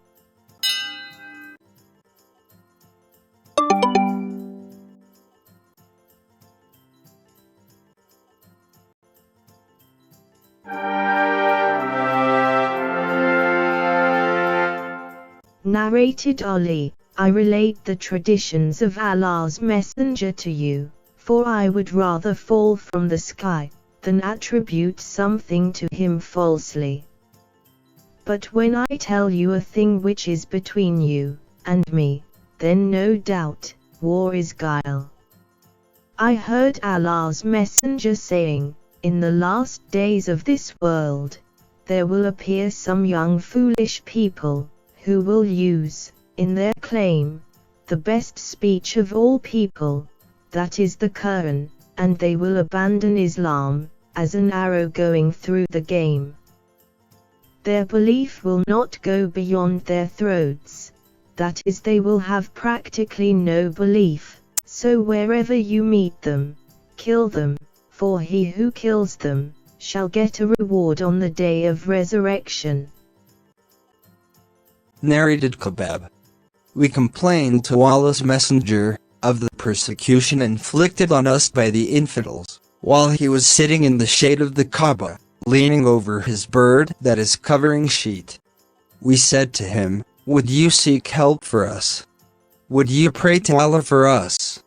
He said, "Among the nations before you, that believing man would be put in a ditch that was dug for him, and a saw would be put over his head, and he would be cut into 2 pieces. Yet that torture would not make him give up his religion. His body would be combed with iron combs that would remove his flesh from the bones and nerves, yet that would not make him abandon his religion. By Allah, this religion, that is Islam, will prevail till a traveler from Sana in Yemen to Hadramaut will fear none but Allah, or a wolf as regards his sheep, but you, people, are hasty." Narrated Anas. The Prophet noticed the absence of Thabit. A man said, "O Allah's Messenger, I shall bring you his news." So he went to him, and saw him sitting in his house, drooping his head sadly. He asked Thabit, "What's the matter?" Thabit replied, "An evil situation. A man used to raise his voice over the voice of the Prophet, and so all his good deeds have been annulled, and he is from the people of hell."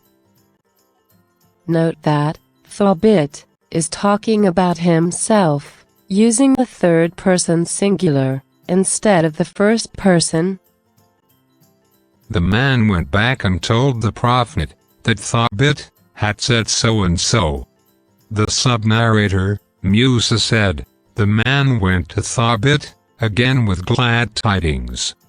The Prophet said to him, 'Go and say to Thabit, you are not from the people of fire, but from the people of paradise.'"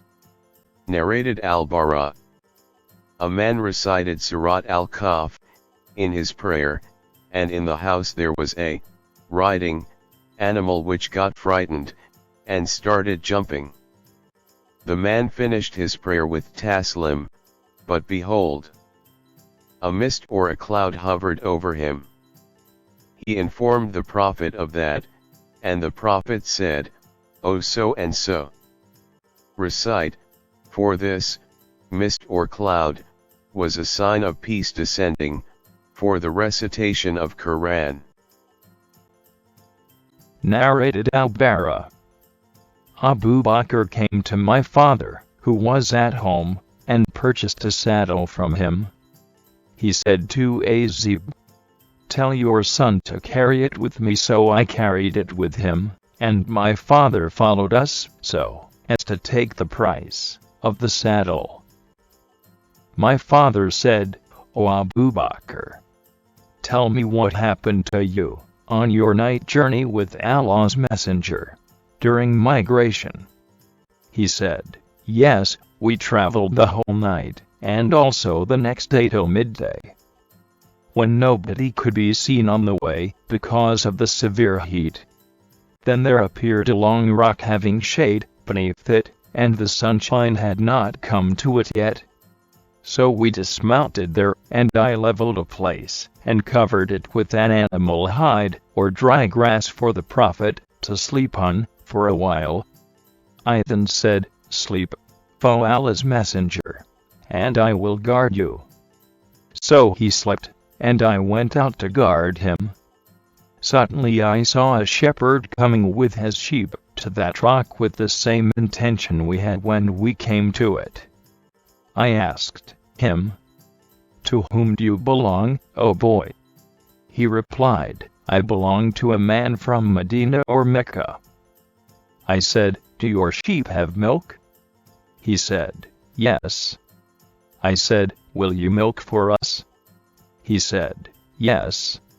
He caught hold of a sheep, and I asked him to clean its teat from dust, hairs, and dirt. The sub-narrator said, that he saw al-Bara striking one of his hands with the other, demonstrating how the shepherd removed the dust.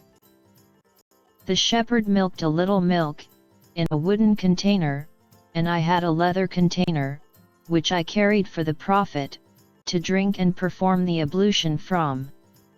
I went to the Prophet, hating to wake him up, but when I reached there, the Prophet had already awakened, so I poured water over the middle part of the milk container, till the milk was cold. Then I said, "Drink, O Allah's Messenger." He drank till I was pleased. Then he asked, "Has the time for our departure come?" I said, "Yes." So we departed after midday. Suraka followed us and I said, "We have been discovered, O Allah's Messenger." He said, "Don't grieve, for Allah is with us." The Prophet invoked evil on him, that is Suraka, and so the legs of his horse sank into the earth up to its belly. The sub-narrator, Zuhair, is not sure whether Abu Bakr said, "It sank into solid earth." Suraka said, "I see that you have invoked evil on me. Please invoke good on me, and by Allah, I will cause those who are seeking after you to return." The Prophet invoked good on him, and he was saved. Then, whenever he met somebody on the way, he would say, "I have looked for him here in vain." So he caused whomever he met to return. Thus Suraka fulfilled his promise. Narrated Ibn Abbas. The Prophet paid a visit to a sick Bedouin. The Prophet, when visiting a patient, used to say, "No harm will befall you. May Allah cure you. May Allah cure you." So the Prophet said to the Bedouin, "No harm will befall you. May Allah cure you." The Bedouin said, "You say, may Allah cure me?" "No, for it is a fever which boils in the body of an old man, and will lead him to the grave." The Prophet said, "Yes, then may it be as you say." Narrated Anas. There was a Christian who embraced Islam, and read Surat al-Baqarah and al-Imran, and he used to write the revelations for the Prophet. Later on he returned to Christianity again, and he used to say, "Muhammad knows nothing but what I have written for him." Then Allah caused him to die, and the people buried him, but in the morning they saw that the earth had thrown his body out. They said, "This is the act of Muhammad and his companions." They dug the grave of our companion, and took his body out of it, because he had run away from them. They again dug the grave deeply for him, but in the morning they again saw that the earth had thrown his body out. They said, "This is an act of Muhammad and his companions." They dug the grave of our companion, and threw his body outside it, for he had run away from them. They dug the grave for him as deep as they could, but in the morning they again saw that the earth had thrown his body out. So they believed that what had befallen him was not done by human beings, and had to leave him thrown on the ground. Narrated Abu Hurairah, Allah's Messenger said, "When Khosrow perishes, there will be no more Khosrow after him, and when Caesar perishes, there will be no more Caesar after him. By him in whose hands Muhammad's life is, you will spend the treasures of both of them in Allah's cause." Narrated Ibn Abbas, Musaylam al-Kadhab, that is the liar, came in the lifetime of Allah's Messenger with many of his people to Medina, and said, "If Muhammad makes me his successor, I will follow him." Allah's messenger went up to him with Abit, and Allah's messenger was carrying a piece of a date palm leaf in his hand. He stood before Musaylama and his companions and said, "If you asked me even this piece of a leaf, I would not give it to you. You cannot avoid the fate you are destined to, by Allah. If you reject Islam, Allah will destroy you.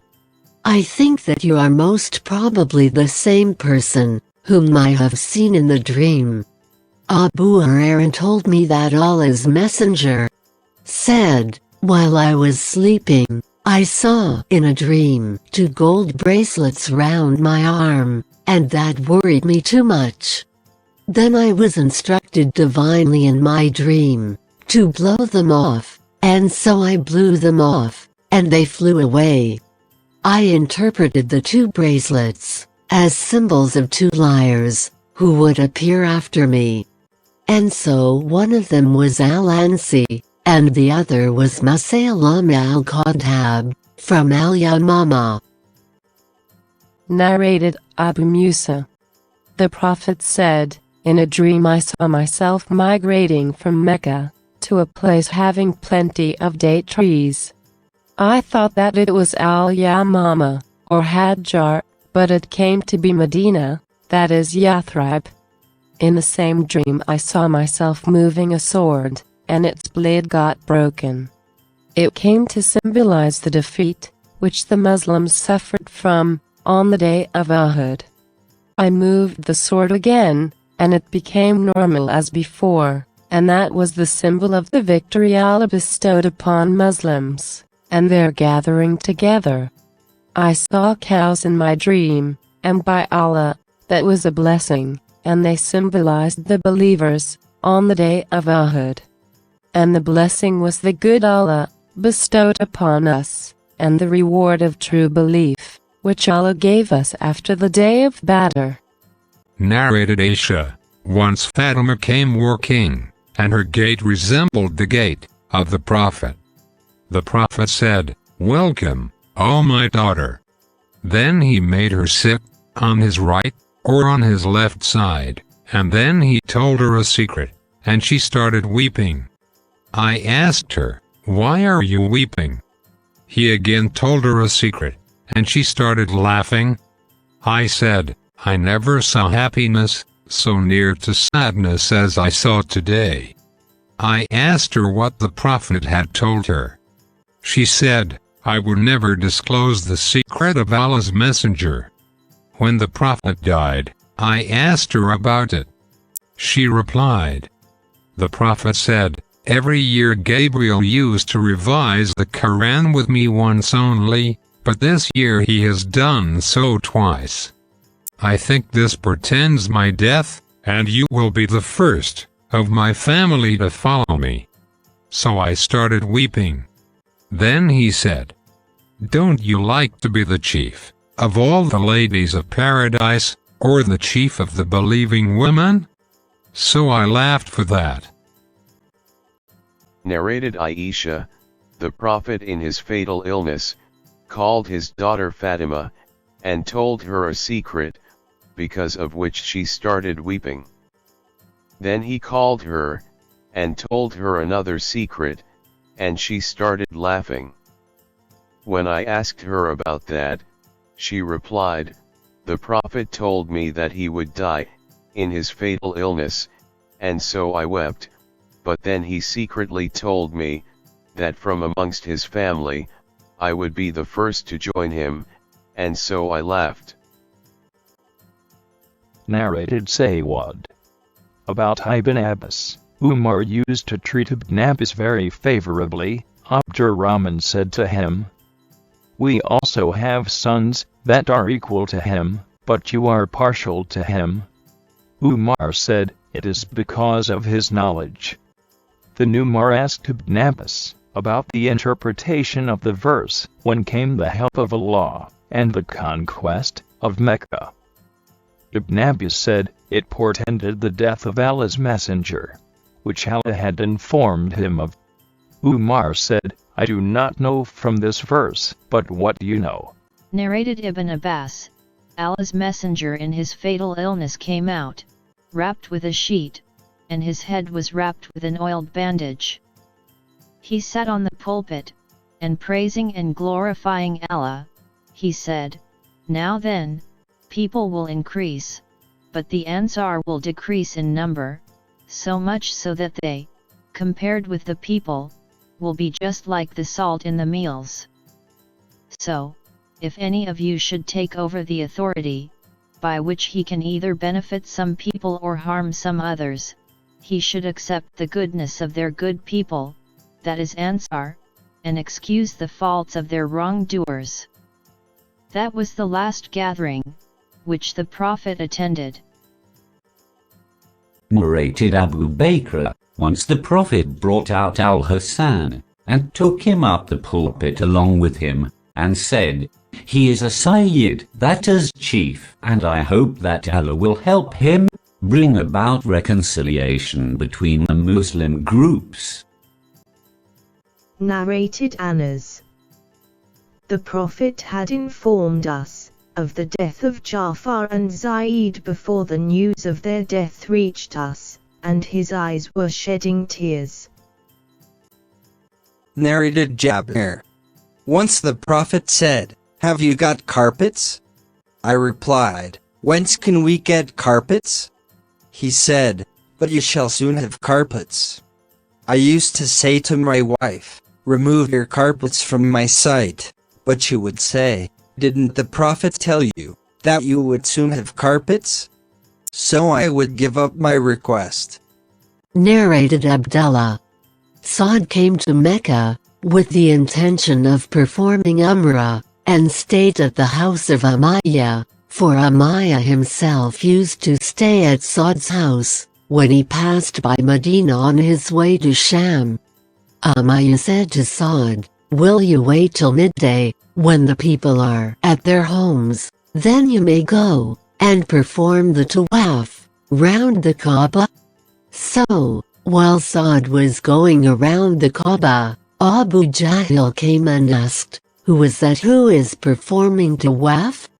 Saad replied, "I am Saad." Abu Jahil said, "Are you circumambulating the Kaaba safely, although you have given refuge to Muhammad and his companions?" Saad said, "Yes," and they started quarreling. Umayyah said to Saad, "Don't shout at Abi al-Hakam, that is Abu Jahil, for he is chief of the valley of Mecca."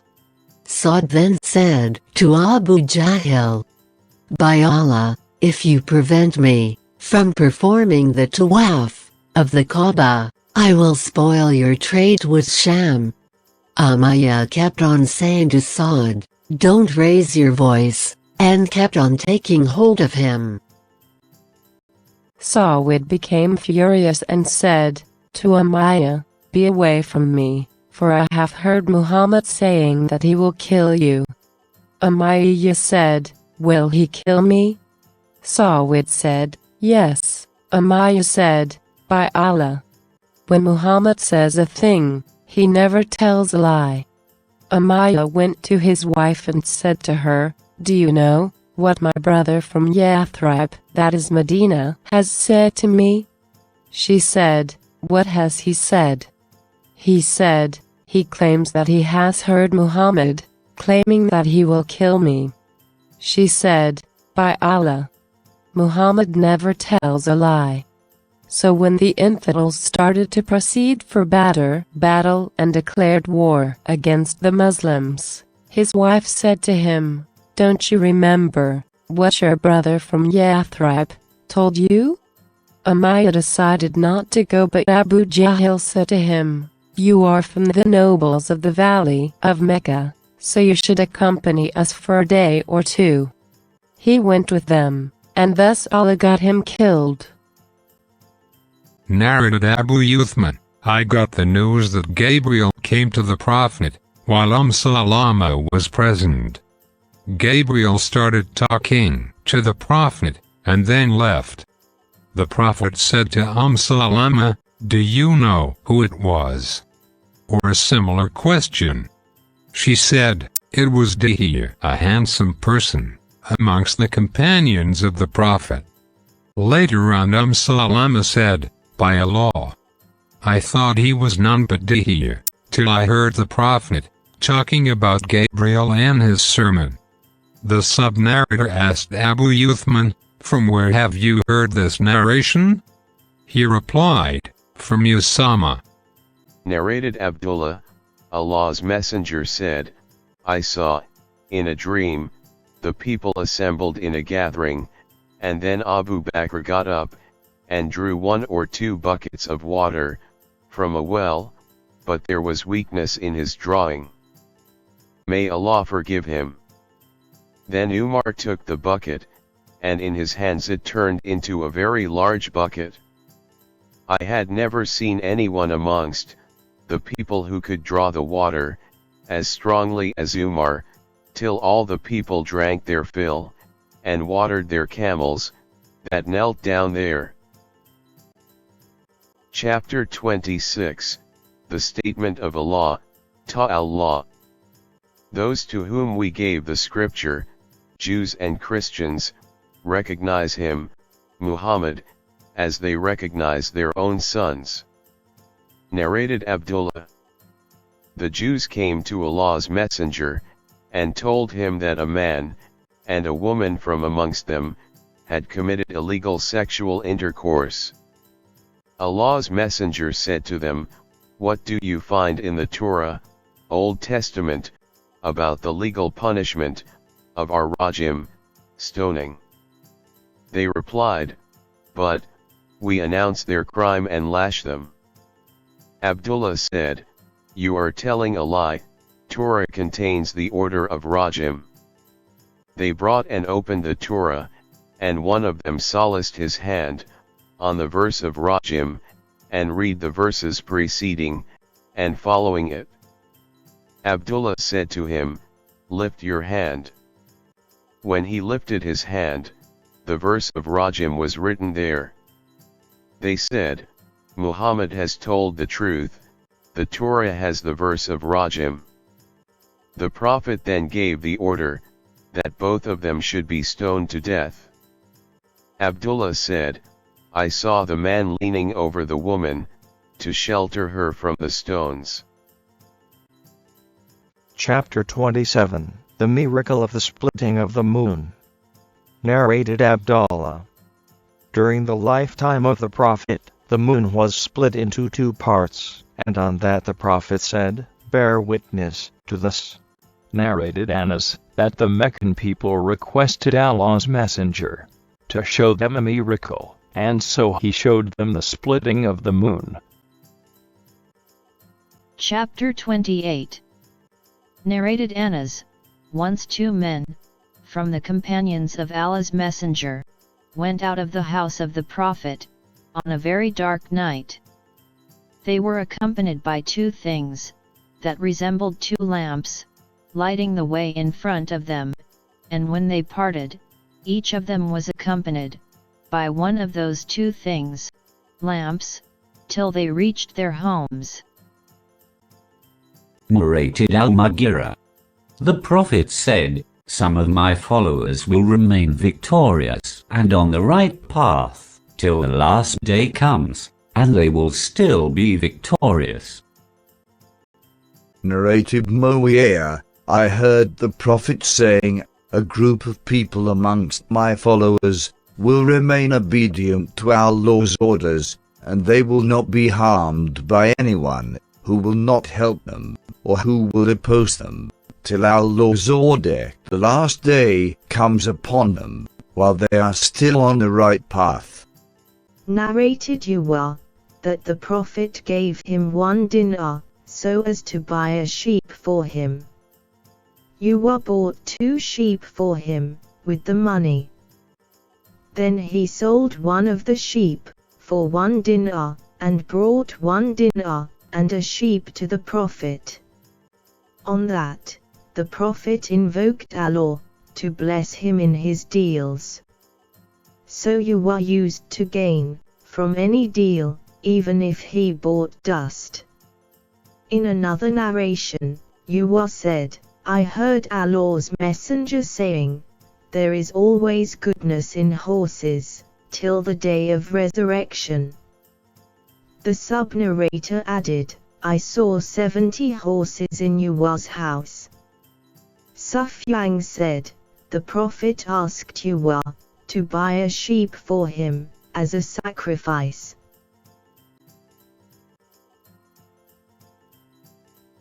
Narrated Abu Hurairah, the Prophet said, a horse may be kept for one of three purposes. For a man, it may be a source of reward. For another, it may be a means of living. And for a third, it may be a burden, a source of committing sins.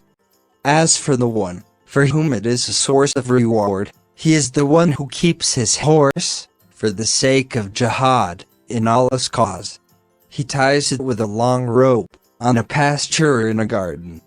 So whatever its rope allows it to eat will be regarded as good, rewardable deeds for its owner. And if it breaks off its rope and jumps over one or two hillocks, even its dung will be considered amongst his good deeds. And if it passes by a river and drinks water from it, that will be considered as good deeds for his benefit, even if he has had no intention of watering it.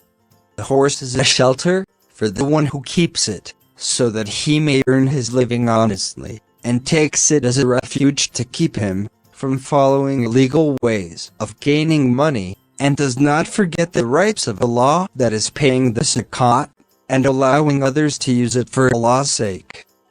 But a horse is a burden and a source of committing sins for him who keeps it out of pride and pretense, and with the intention of harming the Muslims.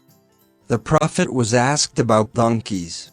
He replied, nothing has been revealed to be concerning them, except this comprehensive verse, which covers everything. Then whosoever has done good, equal to the weight of an atom or a small ant, shall see it, its reward, and whosoever has done evil, equal to the weight of an atom or a small ant, shall see its punishment.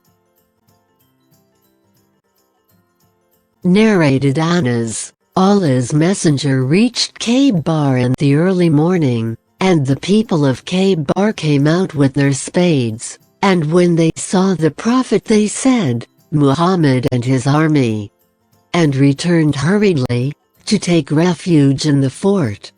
The Prophet raised his hands and said, Allah is greater. Khaybar is ruined. If we approach a nation, then miserable is the morning of those who are warned.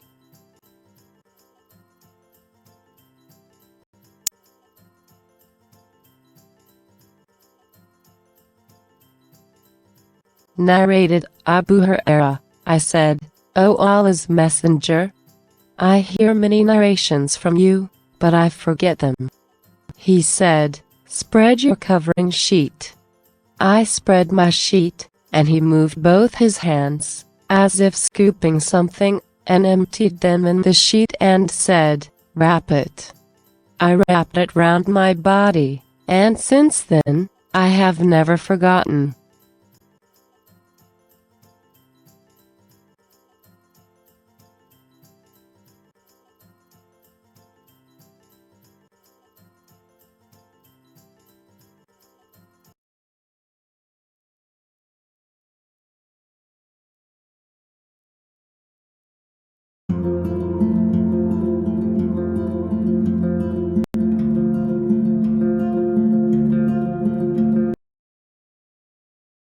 بسم الله الرحمن الرحيم. Hadith number 62. The Book of Companions of the Prophet. Chapter 1, The Companions of the Prophet. Narrated Abu Sa'id. Allah's Messenger said, a time will come upon the people, when a group of people will wage a holy war, and it will be said, is there amongst you anyone who has accompanied Allah's messenger? They will say, yes. And so victory will be bestowed on them. Then a time will come upon the people, when a group of people will wage a holy war, and it will be said, Is there amongst you anyone who has accompanied the companions of Allah's Messenger? They will say, Yes. And so victory will be bestowed on them.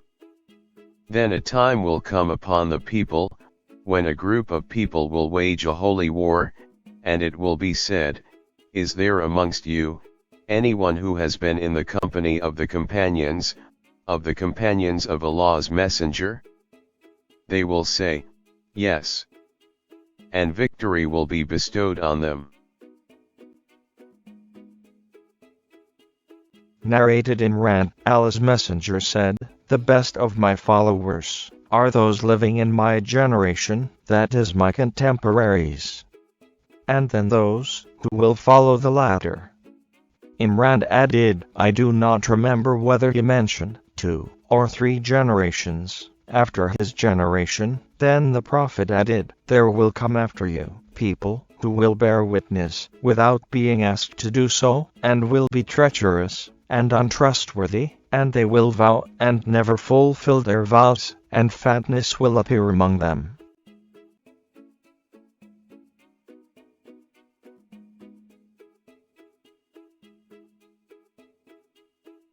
Narrated Abdullah, the Prophet said, The best people are those living in my generation, and then those who will follow them, and then those who will follow the latter. Then there will come some people who will bear witness before taking oaths, and take oaths before bearing witness. Ibrahim, a sub-narrator, said, They used to beat us for witnesses and covenants when we were still children. Chapter 2, The Virtues of the Emigrants, that is, Muhajirin. Narrated al-Bara. Abu Bakr bought a camel saddle from Azib for 13 dirhams. Abu Bakr said to Azib, Tell al-Bara to carry the saddle for me. Azib said, No, unless you relate to me what happened to you and Allah's Messenger when you left Mecca, while the pagans were in search of you. Abu Bakr said, We left Mecca and we traveled continuously, for that night and the following day, till it was midday.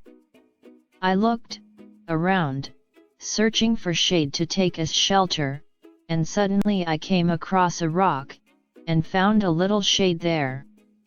So I cleaned the place, and spread a bed for the Prophet in the shade, and said to him, Lay down, O Allah's Messenger.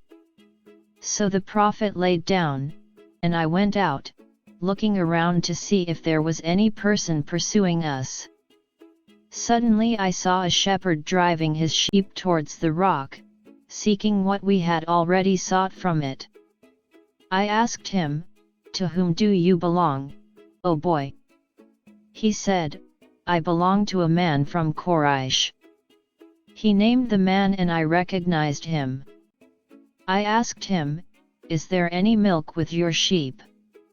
He said, Yes. I said, Will you then milk some for us? He said, Yes. Then I asked him to tie the legs of one of the sheep and clean its udder, and then ordered him to clean his hands from dust. Then the shepherd cleaned his hands by striking his hands against one another. After doing so, he milked a small amount of milk I used to keep for Allah's Messenger, a leather water container, the mouth of which was covered with a piece of cloth. I poured water on the milk container till its lower part was cold. Then I took the milk to the Prophet, whom I found awake. I said to him, Drink, O Allah's Messenger. So he drank till I became pleased. Then I said, It is time for us to move, O Allah's Apostle. He said, Yes. So we set out while the people, that is Quraysh pagans, were searching for us, but none found us except Suraka, who was riding his horse. I said, these are our pursuers who have found us. O Allah's Messenger. He said, do not grieve, for Allah is with us. Narrated Abu Bakr, I said to the Prophet, while I was in the cave, if any of them should look under his feet, he would see us. He said, O Abu Bakr, what do you think of two persons, the third of whom is Allah? Chapter 3, Close the gates in the mosque, except the gate of Abu Bakr. Narrated Abu Sawad.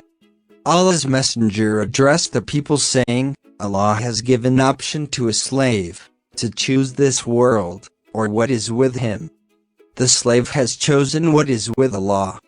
Abu Bakr wept, and we were astonished at his weeping, caused by what the Prophet mentioned, as to a slave of Allah who had been offered a choice. We learned later on that Allah's Messenger himself was the person who was given the choice, and that Abu Bakr knew best of all of us.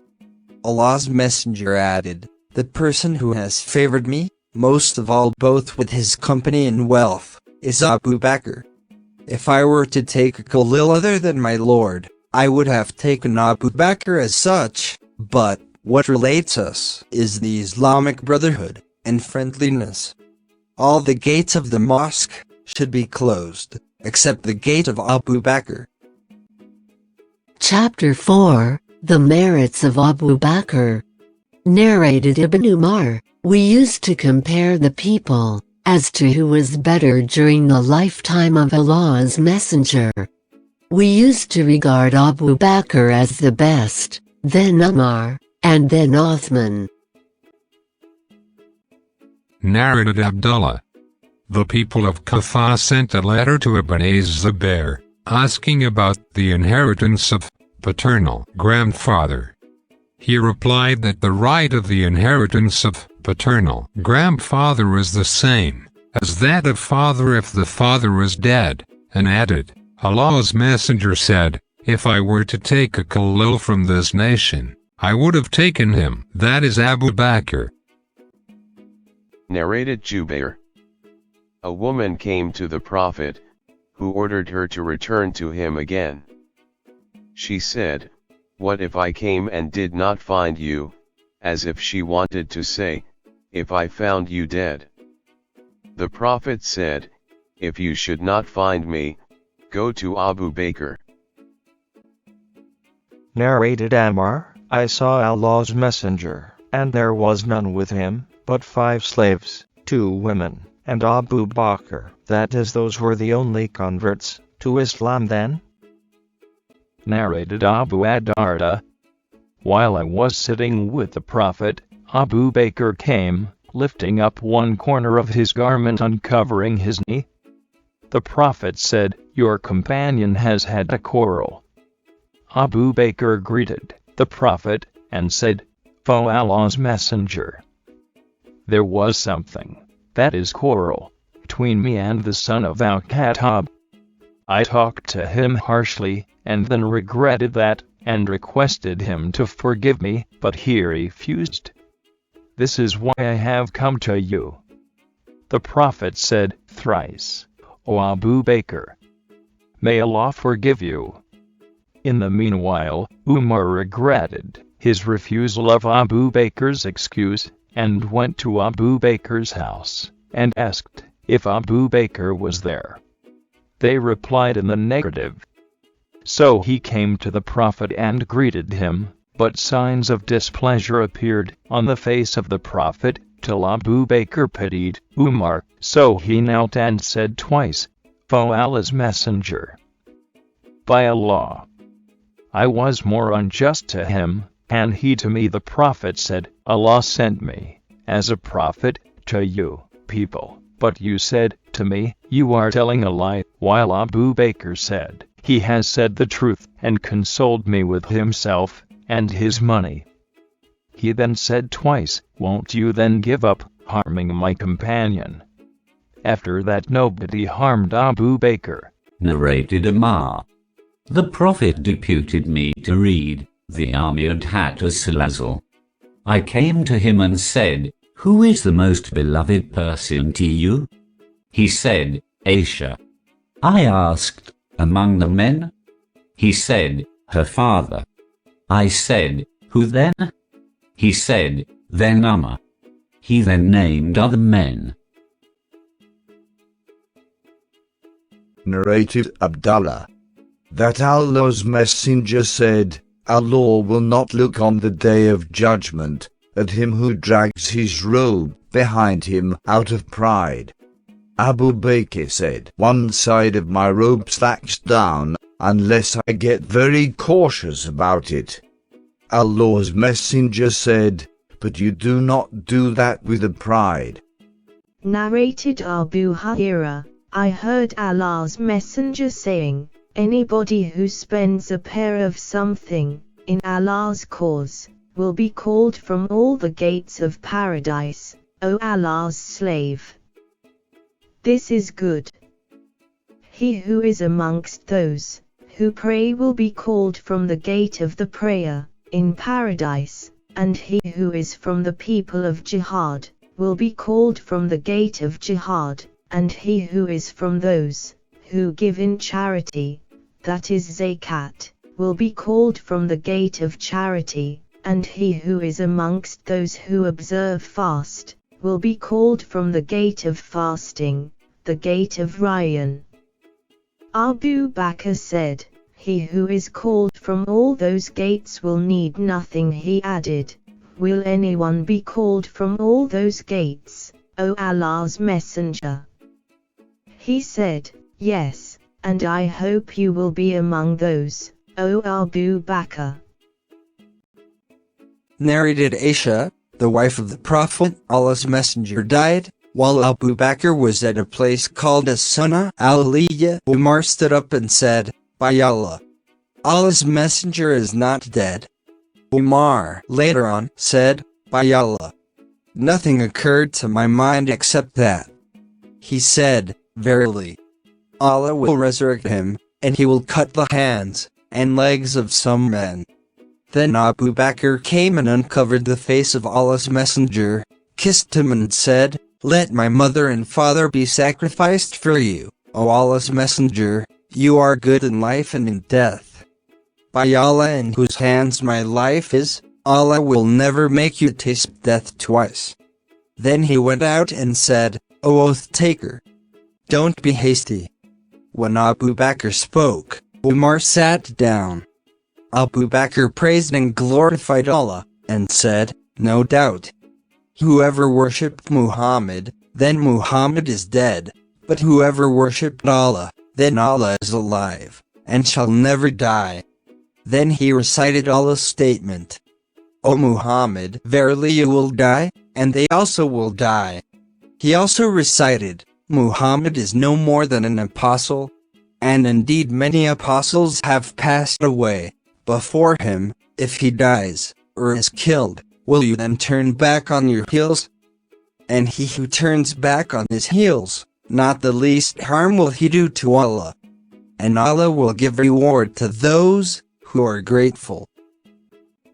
The people wept loudly, and the Ansar were assembled, with Sa'd in the shed of Bani Saida. They said to the emigrants, there should be one Amir from us, and one from you. Then Abu Bakr, Umar, and Abu Ubaidah went to them. Umar wanted to speak, but Abu Bakr stopped him. Umar later on used to say, by Allah, I intended only to say something that appealed to me, and I was afraid that Abu Bakr would not speak so well. Then Abu Bakr spoke, and his speech was very eloquent. He said in his statement, we are the rulers and you, Ansars, are the ministers, that is advisors. Habab said, no, by Allah we won't accept this. But there must be a ruler from us, and a ruler from you. Abu Bakr said, no, we will be the rulers, and you will be the ministers, For they, that is Quraysh, are the best family amongst the Arabs, and of best origin. So you should elect either Ammar, or Abu Ubaidah as your ruler. Ammar said to Abu Bakr, No, but we elect you, for you are our chief, and the best amongst us, and the most beloved of all of us to Allah's Messenger. So Ammar took Abu Bakr's hand, and gave the pledge of allegiance, and the people too gave the pledge of allegiance to Abu Bakr. Someone said, You have killed Sa'd. Ammar said, Allah has killed him. Aisha said in another narration, when the Prophet was on his deathbed, he looked up and said thrice, Amongst the highest companion, Aisha said, Allah benefited the people by their two speeches.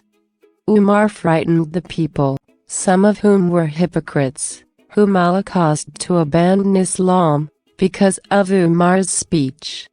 Then Abu Bakr led the people to true guidance, and acquainted them with the right path they were to follow, so that they went out reciting, Muhammad is no more than an apostle, and indeed many apostles have passed away before him. Narrated Muhammad bin al-Hanafiya. I asked my father Ali, who are the best people after Allah's Messenger? He said, Abu Bakr. I asked, who then? He said, then Umar. I was afraid he would say, Uthman, so I said, then you. He said, I am only an ordinary person. Narrated Abu Sa'id, the Prophet said, Do not abuse my companions, for if any one of you spent gold, equal to Uhud, in Allah's cause, it would not be equal to a mud, or even a half mud spent by one of them. Narrated Abu Musa.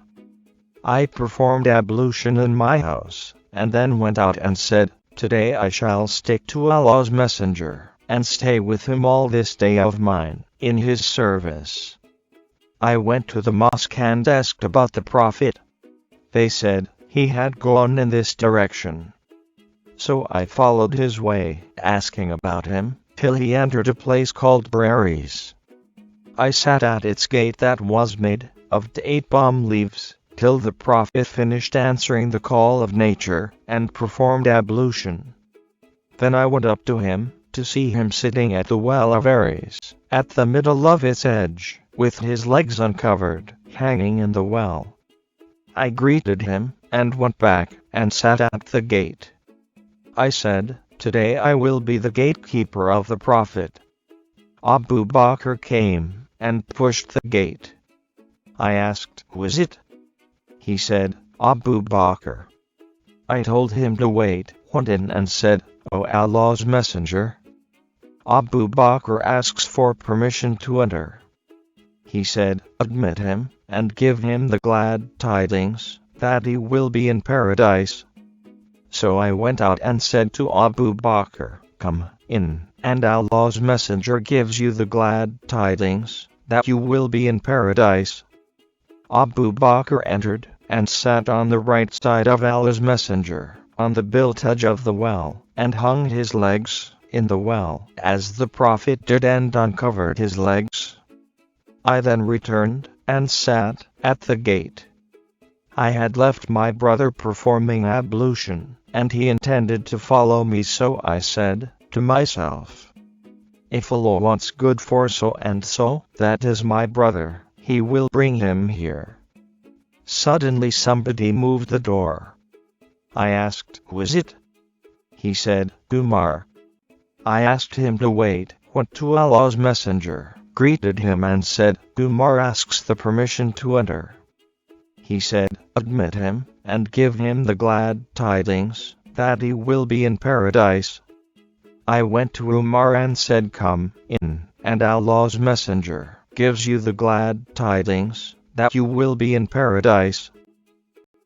So he entered, and sat beside Allah's Messenger, on the built edge of the well, on the left side, and hung his legs in the well.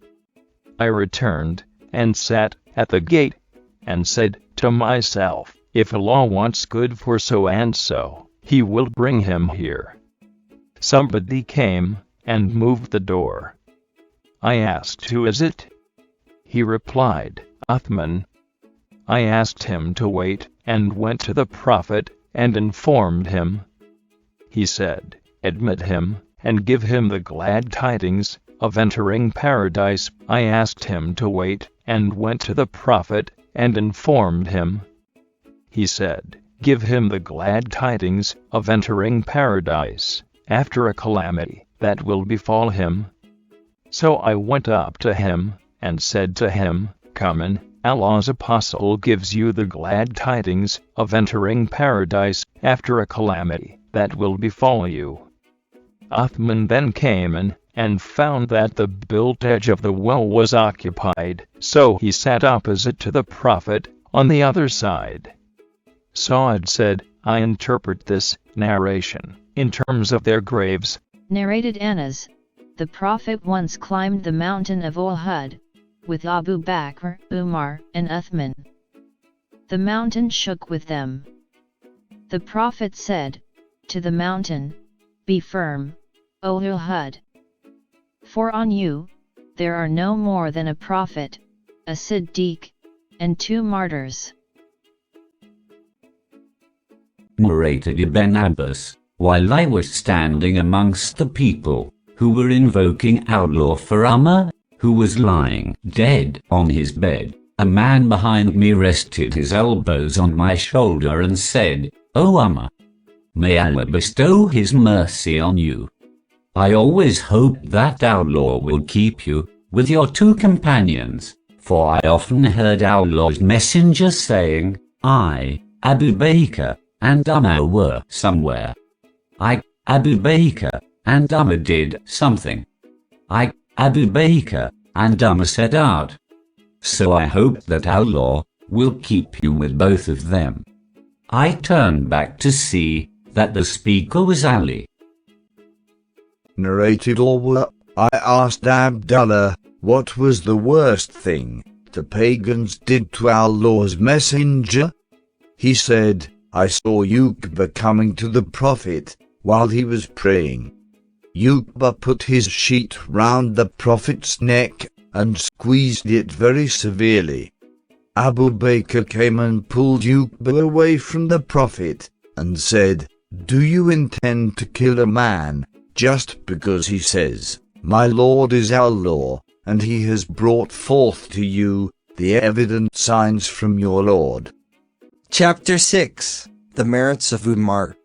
Narrated Jabir, the Prophet said, I saw myself in a dream entering paradise, and behold, I saw Rumasa, Abu Talha's wife. I heard footsteps. I asked, who is it? Somebody said, it is Bilal. Then I saw a palace and a lady sitting in its courtyard. I asked, for whom is this palace? Somebody replied, it is for Umar. I intended to enter it and see it, but I thought of your Umar's gira and gave up the attempt. Gira, this Arabic word covers a wide meaning, self-respect, jealousy as regards women, and it is a feeling of fury, with great anger when one's honor and prestige is challenged or injured. Umar said, let my parents be sacrificed for you, O Allah's messenger. How dare I think of my gira, self-respect, being offended by you? Narrated Abu Hurairah, while we were with Allah's messenger he said, while I was sleeping, I saw myself in paradise, and suddenly I saw a woman performing ablution beside a palace. I asked, for whom is this palace? They replied, it is for Umar. Then I remembered Umar's gira, self-respect, and went away quickly. Umar wept and said, O Allah's messenger, how dare I think of my gira, self-respect, being offended by you? Narrated Hamza's father, Allah's messenger said, while I was sleeping, I saw myself drinking, that is milk, and I was so contented that I saw the milk flowing through my nails. Then I gave the milk to Umar. They, that is the companions of the Prophet, asked, "What do you interpret of it?" He said, "Knowledge."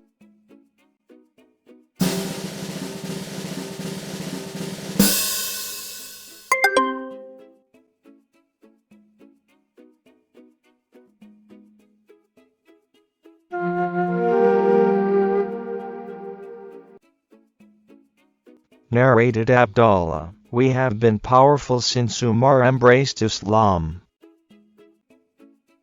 Narrated Aslam, Ibn Umar asked me about some matters concerning Umar. He said, "Since Allah's messenger died, I have never seen anybody more serious, hard-working, and generous than Umar, till the end of his life." Narrated Anas, a man asked the Prophet about the hour, that is day of judgment, saying, "When will the hour be?" The Prophet said, "What have you prepared for it?" The man said, "Nothing, except that I love Allah and His Apostle." The Prophet said, "You will be with those whom you love." We had never been so glad as we were on hearing that saying of the Prophet, that is, "You will be with those whom you love." Therefore, I love the Prophet, Abu Bakr, and Umar, and I hope that I will be with them, because of my love for them, though my deeds are not similar to theirs. Narrated Abu Hurairah, Allah's Messenger said, "Among the nations before you, there used to be people who were inspired, though they were not prophets. And if there is any of such a persons amongst my followers, it is Umar." Narrated Abu Sa'ud, I heard Allah's Messenger saying, "While I was sleeping, the people were presented to me in a dream. They were wearing shirts, some of which were merely covering their chests, and some were a bit longer. Umar was presented before me, and his shirt was so long that he was dragging it. They asked, 'How have you interpreted it, O Allah's Messenger?'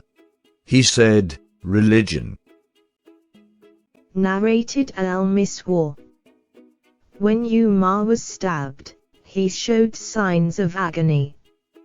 Ibn Abbas, as if intending to encourage Umar, said to him, "O chief of the believers, never mind what has happened to you, for you have been in the company of Allah's Messenger, and you kept good relations with him, and you parted with him, while he was pleased with you. Then you were in the company of Abu Bakr and kept good relations with him, and you parted with him, that is he died, while he was pleased with you. Then you were in the company of the Muslims, and you kept good relations with them, and if you leave them, you will leave them while they are pleased with you."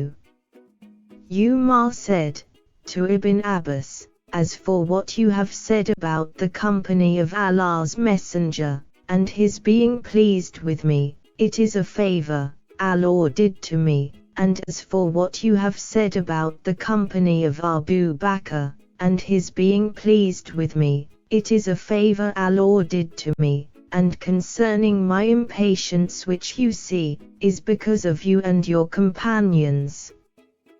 By Allah, if, at all, I had gold equal to the earth, I would have ransomed myself with it, from the punishment of Allah before I meet him." Narrated Abu Musa. While I was with the Prophet, in one of the gardens of Medina, a man came and asked me to open the gate. The Prophet said to me, "Open the gate for him, and give him the glad tidings that he will enter paradise." I opened the gate for him, and behold, it was Abu Bakr. I informed him of the glad tidings the Prophet had said, and he praised Allah. Then another man came, and asked me to open the gate. The Prophet said to me, open the gate, and give him the glad tidings of entering paradise. I opened the gate for him, and behold, it was Umar. I informed him of what the Prophet had said, and he praised Allah. Then another man came, and asked me to open the gate. The Prophet said to me, open the gate for him, and informed him of the glad tidings of entering paradise with a calamity which will befall him. Behold, it was Uthman. I informed him of what Allah's Messenger had said. He praised Allah and said, I seek Allah's aid. Narrated Abdullah, we were with the Prophet, while he was holding Umar by the hand. Narrated Ubaydullah, al-Miswar and Abdur Rahman said, to me, what forbids you to talk to Uthman about his brother al-Walid, because people have talked much about him. So I went to Uthman, and when he went out for prayer I said to him, I have something to say to you, and it is a piece of advice for you. Uthman said, O man, from you.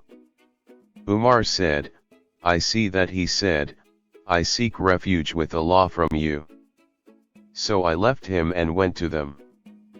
Then the messenger of Uthman came, and I went to him, that is Uthman. Uthman asked, what is your advice? I replied, Allah sent Muhammad with the truth, and revealed the divine book, that is Quran, to him, and you were amongst those who followed Allah and his apostle, and you participated in the 2 migrations, to Ethiopia and to Medina, and enjoyed the company of Allah's messenger, and saw his way. No doubt, the people are talking much about al-Walid. Uthman said, did you receive your knowledge directly from Allah's messenger? I said, no, but his knowledge did reach me, and it reached, even, to a virgin in her seclusion. Uthman said, and then Allah sent Muhammad with the truth, and I was amongst those who followed Allah and his apostle, and I believed in whatever he, that is the Prophet, was sent with, and participated in 2 migrations, as you have said, and I enjoyed the company of Allah's messenger, and gave the pledge of allegiance to him. By Allah, I never disobeyed him, nor did I cheat him, till Allah took him unto him. Then I treated Abu Bakr, and then Umar similarly, and then I was made caliph. So, don't I have rights similar to theirs? I said, yes. He said, then what are these talks reaching me from you people? Now, concerning what you mentioned, about the question of al-Walid, Allah willing, I shall deal with him, according to what is right. Then he called Ali, and ordered him to flog him, and Ali flogged him, that is al-Walid, 80 lashes. Narrated Ibn Umar, during the lifetime of the Prophet, we considered Abu Bakr as peerless, and then Umar, and then Uthman, coming next to him in superiority, and then we used not to differentiate between the companions of the Prophet. Narrated Uthman, the son of Muhib, an Egyptian who came, and performed the Hajj to the Kaaba, saw some people sitting. He inquired, who are these people? Somebody said, they are the tribe of Quraysh. He said, who is the old man sitting amongst them? The people replied, he is Abdullah. He said, O Ibn Umar, I want to ask you about something, please tell me about it. Do you know that Uthman fled away on the day of the battle of Uhud? Ibn Umar said, yes. The Egyptian man said, do you know that Uthman was absent on the day of the battle of Badr and did not join it?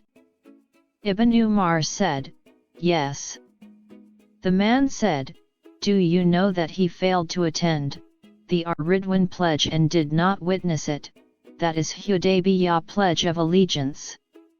Ibn Umar said, Yes. The man said, Allahu Akbar. Ibn Umar said, Let me explain to you all these three things. As for his flight on the day of Uhud, I testify that Allah has excused him and forgiven him, and as for his absence from the battle of Badr, it was due to the fact that the daughter of Allah's messenger was his wife and she was sick then. Allah's messenger said to him, You will receive the same reward and share of the booty as any one of those who participated in the battle of Badr, if you stay with her. As for his absence from the Ridwan pledge of allegiance, had there been any person in Mecca more respectable than Uthman to be sent as a representative, Allah's messenger would have sent him instead of him. No doubt, Allah's messenger had sent him, and the incident of the Ridwan pledge of allegiance happened after Uthman had gone to Mecca. Allah's messenger held out his right hand saying, This is Uthman's hand. He stroked his other hand with it saying, This pledge of allegiance is on the behalf of Uthman. Then Ibn Umar said to the man, Bear these excuses in mind with you. Chapter 8, Bay'ah, Pledge of Uthman. Narrated Ammar, I saw Ammar a few days before he was stabbed in Medina. He was standing with Hudhayfa and Uthman, to whom he said, What have you done? Do you think that you have imposed more taxation on the land of Aswad, that is Iraq, than it can bear? They replied, We have imposed on it what it can bear because of its great yield. Ammar again said, Check whether you have imposed on the land what it cannot bear. They said, No, we haven't. Ammar added, If Allah should keep me alive, I will let the widows of Iraq need no men to support them after me. But only 4 days had elapsed when he was stabbed to death. The day he was stabbed, I was standing and there was nobody between me and him, that is Ammar, except Abdullah. Whenever Ammar passed between the two rows, he would say, Stand in straight lines. When he saw no defect in the rows, he would go forward and start the prayer with takbir. He would recite Surat Yusuf and Nahel, or the like in the first rak'ah, so that the people may have the time to join the prayer.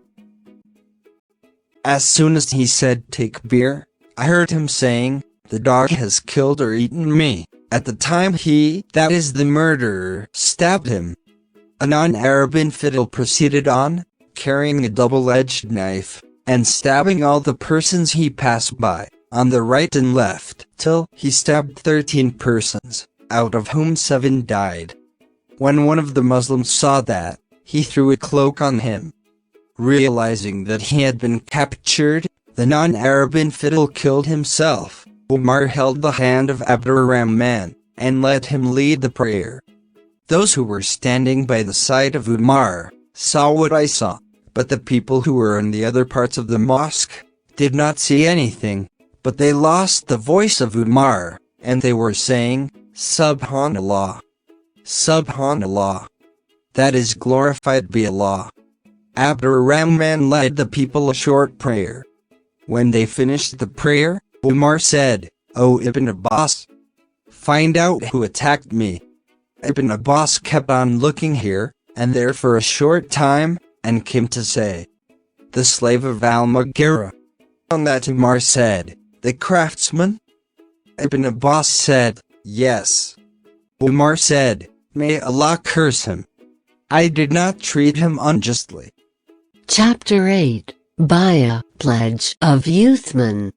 All the praises are for Allah, who has not caused me to die at the hand of a man who claims himself to be a Muslim. No doubt, you and your father, Abbas, used to love to have more non-Arab infidels in Medina. Al-Abbas had the greatest number of slaves. Ibn Abbas said to Umar, "If you wish, we will do." He meant, "If you wish, we will kill them." Umar said, "You are mistaken, for you can kill them after they have spoken your language, prayed towards your Qibla, and performed Hajj like yours." Then Umar was carried to his house, and we went along with him, and the people were as if they had never suffered a calamity before. Some said, "Do not worry, he will be all right soon." Some said, "We are afraid that he will die." Then an infusion of dates was brought to him, and he drank it, but it came out of the wound of his belly. Then milk was brought to him, and he drank it, and it also came out of his belly. The people realized that he would die. We went to him, and the people came, praising him. A young man came saying, "O chief of the believers, receive the glad tidings from Allah, to you due to your company with Allah's messenger, and your superiority in Islam, which you know." Then you became the ruler, that is Caliph, and you ruled with justice, and finally you have been martyred. Umar said, "I wish that all these privileges will counterbalance my shortcomings, so that I will neither lose nor gain anything."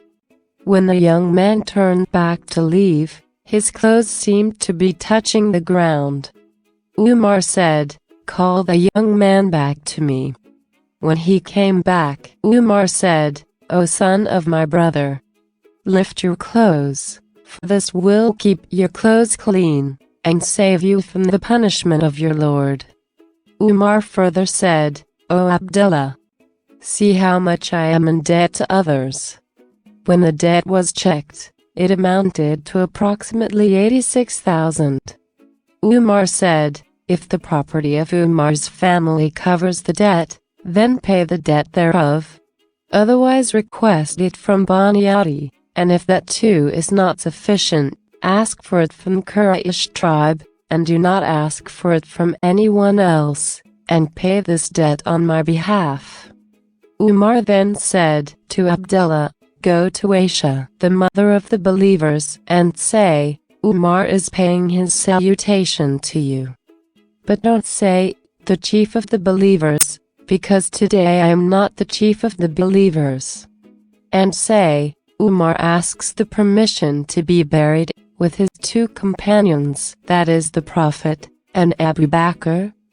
Abdullah greeted Aisha, and asked for the permission for entering, and then entered to her and found her sitting and weeping. He said to her, "Umar is paying his salutations to you, and asks the permission to be buried with his two companions." She said, "I had the idea of having this place for myself, but today I prefer Umar to myself." When he returned, it was said to Umar, "Abdullah has come." Umar said, "Make me sit up." Somebody supported him against his body, and Umar asked Abdullah, "What news do you have?" He said, "O chief of the believers, it is as you wish. She has given the permission." Umar said, "Praise be to Allah, there was nothing more important to me than this. So when I die, take me, and greet Aisha and say, Umar asks the permission to be buried with the Prophet, and if she gives the permission, bury me there, and if she refuses, then take me to the graveyard of the Muslims."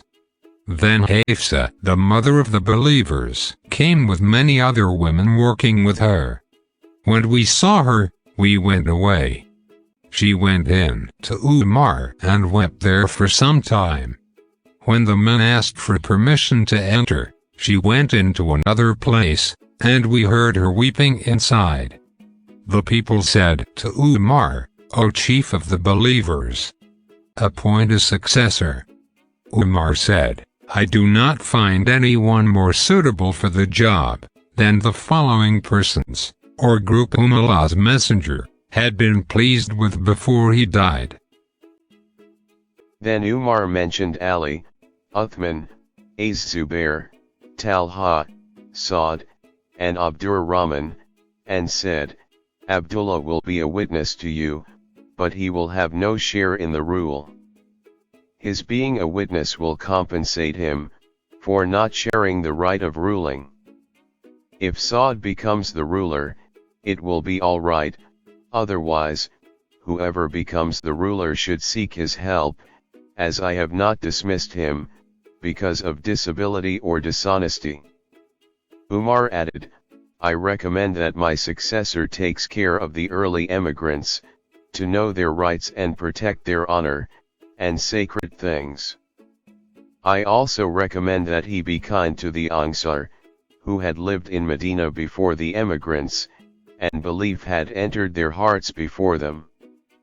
I recommend that the ruler should accept the good of the righteous among them, and excuse their wrongdoers, and I recommend that he should do good to all the people of the towns, al-Ansar, as they are the protectors of Islam, and the source of wealth, and the source of annoyance to the enemy. I also recommend that nothing be taken from them, except from their surplus with their consent.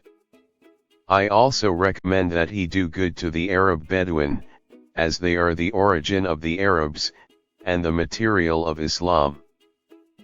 He should take from what is inferior amongst their properties, and distribute that to the poor amongst them.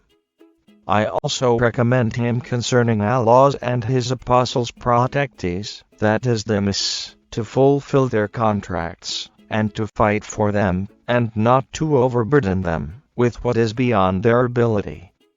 So when Umar expired, we carried him out and set out walking. Abdullah greeted Aisha, and said, Umar asks for the permission. Aisha said, bring him, and he was brought in, and buried beside his two companions. When he was buried, the group, recommended by Umar, held a meeting. Then Abdurrahman said, reduce the candidates for rulership to 3 of you. Az-Zubair said, I give up my right to Ali. Talha said, I give up my right to Uthman. Saad, I give up my right to Abdurrahman.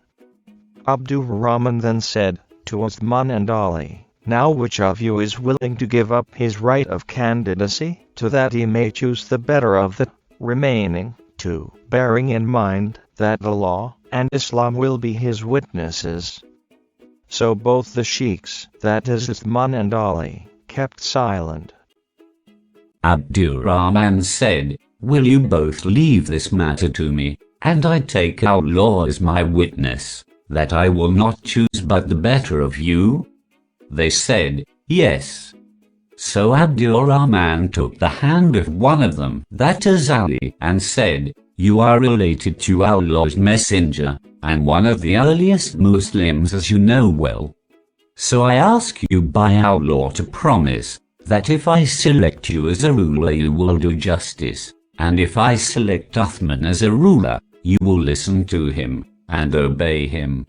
Then he took the other, that is Uthman, aside and said the same to him. When Abdurrahman secured their agreement to this covenant, he said, O Uthman, raise your hand. So he, that is Abdurrahman, gave him, that is Uthman, the solemn pledge, and then Ali gave him the pledge of allegiance, and then all the Medina people gave him the pledge of allegiance. Chapter 9, The Merits of Ali. Narrated Sahih, Allah's Messenger said, tomorrow I will give the flag to a man, with whose leadership Allah will grant the Muslim victory. So the people kept on thinking the whole night as to who would be given the flag. The next morning the people went to Allah's messenger, and every one of them hoped that he would be given the flag. The Prophet said, "Where is Ali?" The people replied, "He is suffering from eye trouble, O Allah's messenger." He said, "Send for him and bring him to me." So when Ali came, the Prophet spat in his eyes, and invoked good on him, and he became all right, as if he had no ailment. The Prophet then gave him the flag. Ali said, "O Allah's messenger, shall I fight them that as enemy till they become like us?" The Prophet said, "Proceed to them steadily till you approach near to them, and then invite them to Islam, and inform them of their duties towards Allah, which Islam prescribes for them. For by Allah, if one man is guided on the right path that is converted to Islam through you, it would be better for you than a great number of red camels." Narrated Salama, Ali happened to stay behind the Prophet, and did not join him during the Battle of Kaaba, for he was having eye trouble. Then he said, "How could I remain behind Allah's messenger?" So Ali set out following the Prophet, when it was the eve of the day, in the morning of which Allah helped the Muslims to conquer it. Allah's messenger said, "I will give the flag to a man, or tomorrow a man whom Allah and his apostle love will take the flag," or said, "A man who loves Allah and his apostle, and Allah will grant victory under his leadership." Suddenly came Ali, whom we did not expect. The people said, "This is Ali." Allah's messenger gave him the flag, and Allah granted victory under his leadership. Narrated Abu Hazim, a man came to Sahih and said, "This is so-and-so," meaning the governor of Medina. "He is calling Ali bad names near the pulpit." Sahih asked, "What is he saying?" He, that is the man, replied, "He calls him, that is Ali, Abu Turab." Sahih laughed and said, "By Allah, none but the Prophet called him by this name, and no name was dearer to Ali than this." So I asked Sahih to tell me more, saying, "O Abu Abbas, how was this name given to Ali?" Sahih said, "Ali went to Fatima and then came out, and slept in the mosque. The Prophet asked Fatima, 'Where's your cousin?' She said, 'In the mosque.' The Prophet went to him and found that his, that is Ali's, covering sheet had slipped of his back, and dust had soiled his back. The Prophet started wiping the dust off his back and said twice, 'Get up, O Abu Turab,' that is, O man with the dust."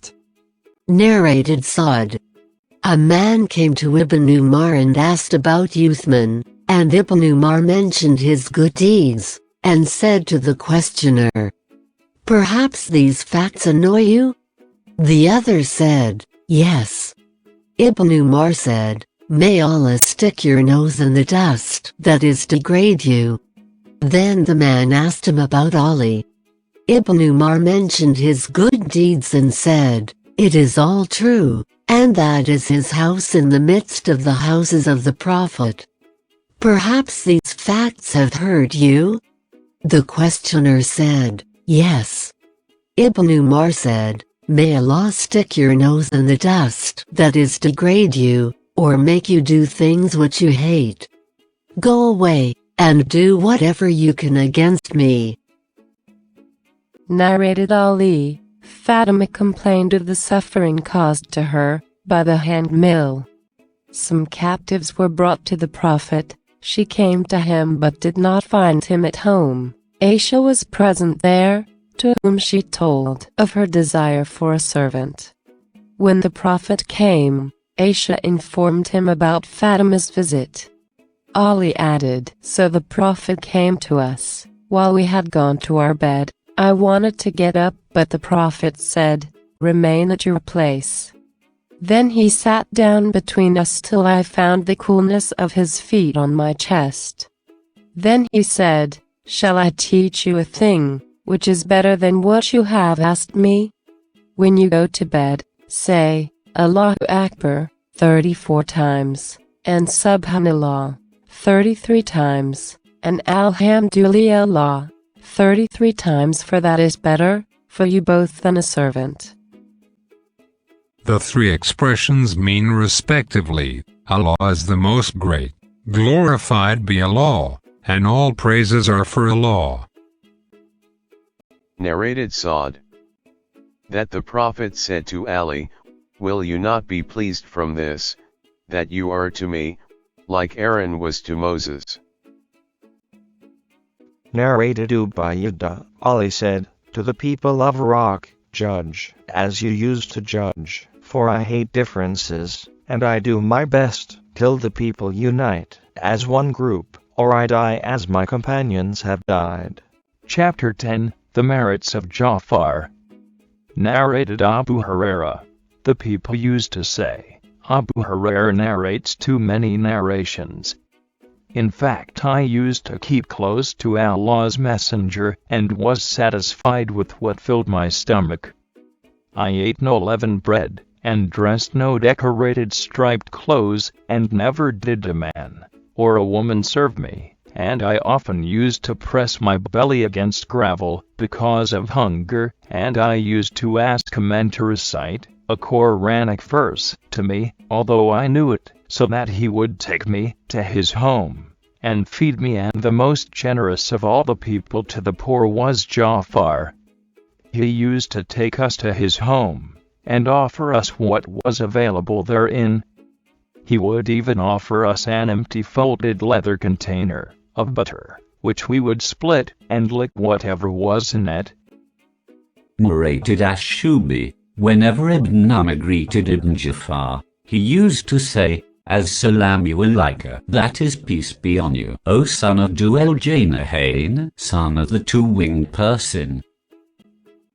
Narrated Anas, whenever there was drought, Umar used to ask Allah for rain, through al-Abbas, saying, O Allah, we used to request our Prophet to ask you for rain, and you would give us. Now we request the uncle of our Prophet to ask you for rain, so give us rain. And they would be given rain. Chapter 12. The Virtues of the Relatives of Allah's Messenger. Narrated Aisha, Fatima sent somebody to Abu Bakr, asking him to give her inheritance from the Prophet, from what Allah had given to his apostle through faith, that is booty gained without fighting.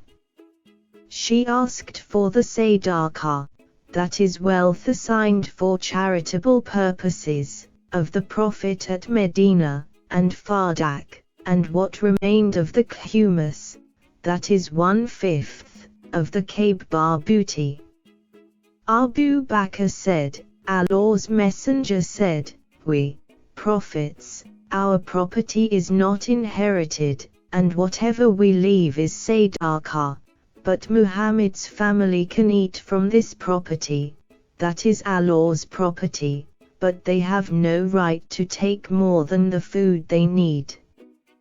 By Allah, I will not bring any change in dealing with the Sadaqah of the Prophet, and will keep them, as they used to be observed in his, that is the Prophet's, lifetime, and I will dispose with it as Allah's Messenger used to do. Then Ali said, I testify that none has the right to be worshipped but Allah, and that Muhammad is his apostle, and added, O Abu Bakr, we acknowledge your superiority. Then he, that is Ali, mentioned their own relationship to Allah's apostle, and their right. Abu Bakr then spoke, saying, By Allah in whose hands my life is, I love to do good to the relatives of Allah's apostle, rather than to my own relatives. Narrated Abu Bakr, Look at Muhammad through his family, that is, if you are no good to his family, you are not good to him. Narrated al-Miswar, Allah's Messenger said, Fatima is a part of me, and he who makes her angry, makes me angry. Hadith. Chapter 13, The Merits of Az-Zubair. Narrated Marwan, Uthman was afflicted with severe nose bleeding, in a year when such illness was prevalent, and that prevented him from performing Hajj, and, because of it, he made his will. A man from Quraysh came to him and said, Appoint your successor. Uthman asked, Did the people name him? That is the successor, the man said, Yes. Uthman asked, Who is that? The man remained silent. Another man came to Uthman, and I think it was al-Harith. He also said, Appoint your successor. Uthman asked, Did the people name him? The man replied, Yes. Uthman said, Who is that? The man remained silent. Uthman said, Perhaps they have mentioned Az-Zubair? The man said, Yes.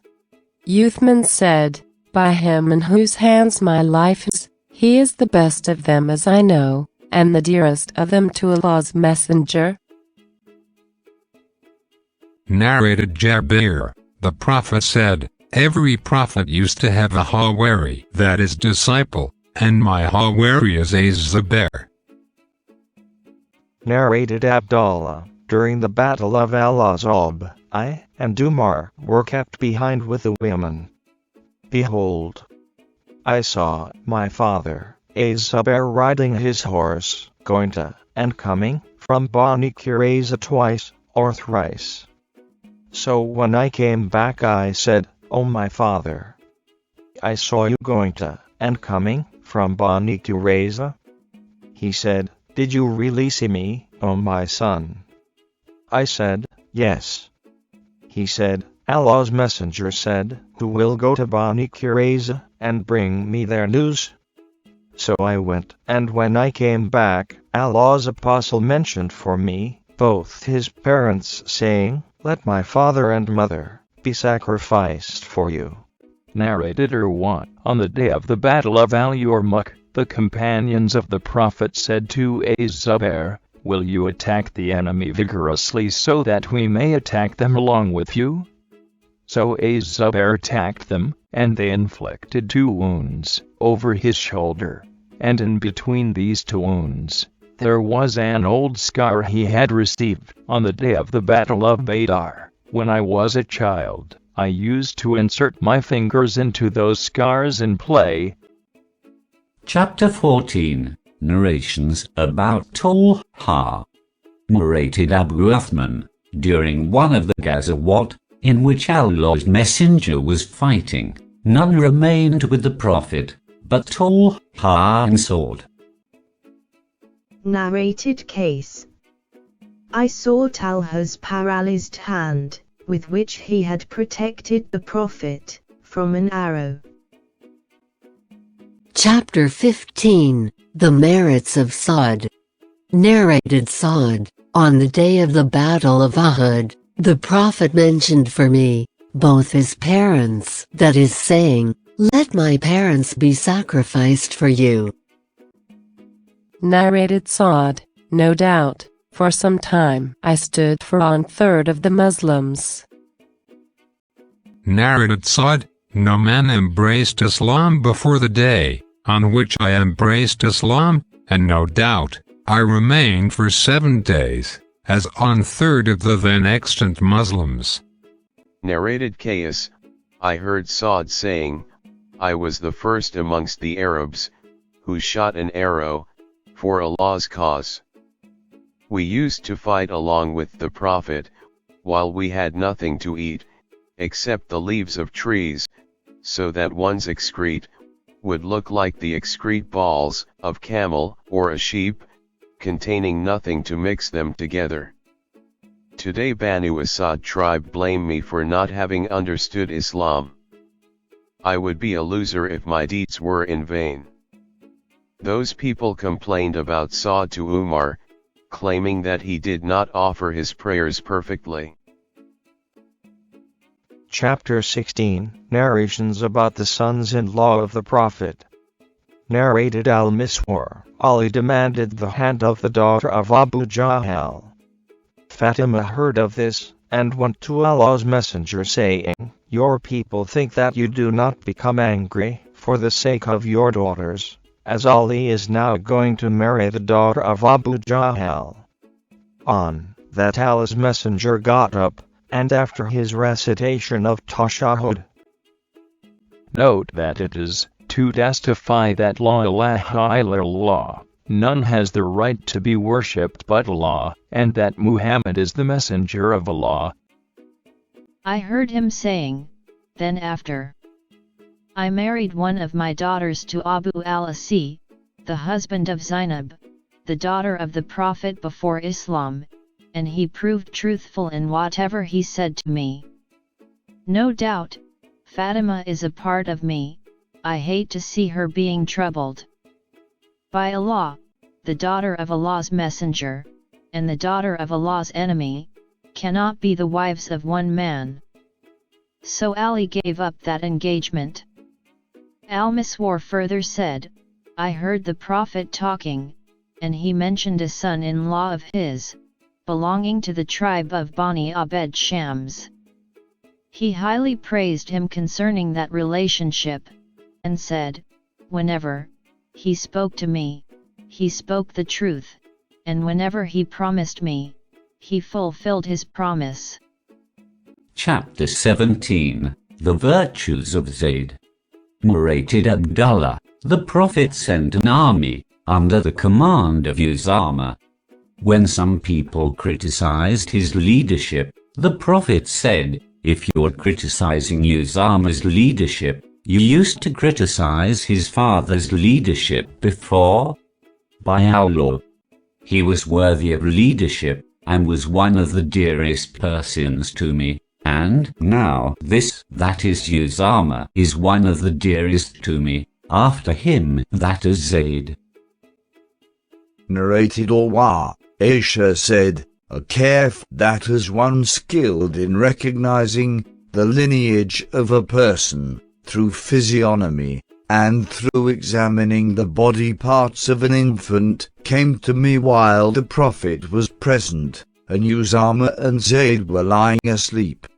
The calf said, these feet of Usama and his father are of persons belonging to the same lineage. The Prophet was pleased with that saying, which won his admiration, and he told Aisha of it. Chapter 18, Narrations about Osama. Narrated Aisha, the people of the Quraysh tribe were worried about the Makhzumiyya woman. They said, nobody dare speak to him, that is the Prophet, except Osama, as he is the most beloved to Allah's Messenger. Aisha said, a woman from Bani Makhzumiyya committed a theft, and the people said, who can intercede with the Prophet for her? So nobody dared speak to him, that is the Prophet, but Usama spoke to him. The Prophet said, if a reputable man amongst the children of Bani Israel committed a theft, they used to forgive him, but if a poor man committed a theft, they would cut his hand. But I would cut even the hand of Fatima, that is the daughter of the Prophet, if she committed a theft.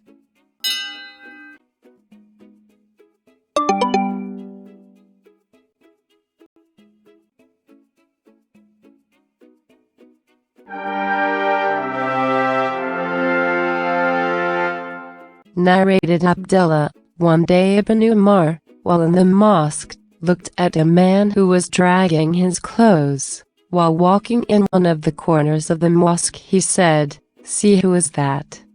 I wish he was near to me. Somebody then said to Ibn Umar, don't you know him, O Abu Abdurrahman? He is Muhammad bin Usalma.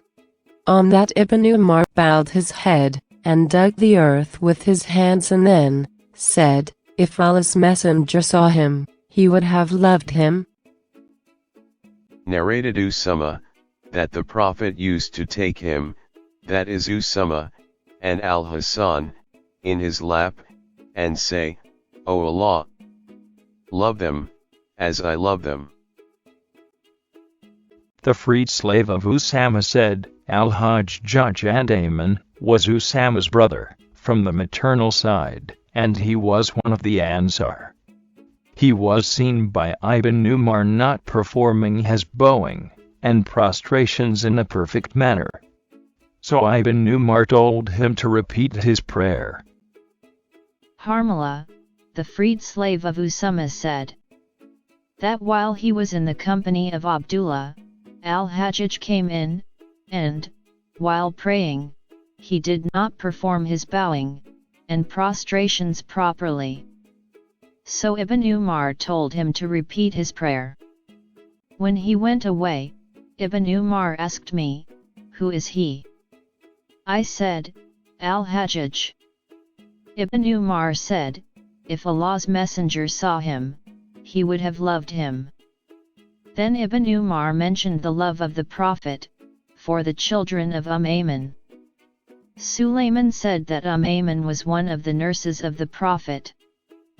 Chapter 19, The Merits of Abdullah. Narrated Ibn Umar, if a man saw a dream during the lifetime of the Prophet, he would narrate it to the Prophet. Once I wished to see a dream, and narrate it to the Prophet. I was young, unmarried, and used to sleep in a mosque during the lifetime of the Prophet. I dreamt that two angels took me, and went away with me towards the hell fire, which looked like a well, with the inside walls built up, and had two side walls like those of a well. There I saw some people in it, whom I knew.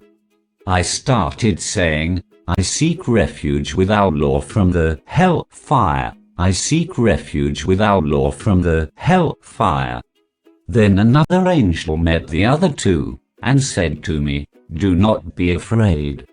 I narrated my dream to Hafsa, who, in her turn, narrated it to the Prophet. He said, what an excellent man Abdullah is, if he only observes the night prayer.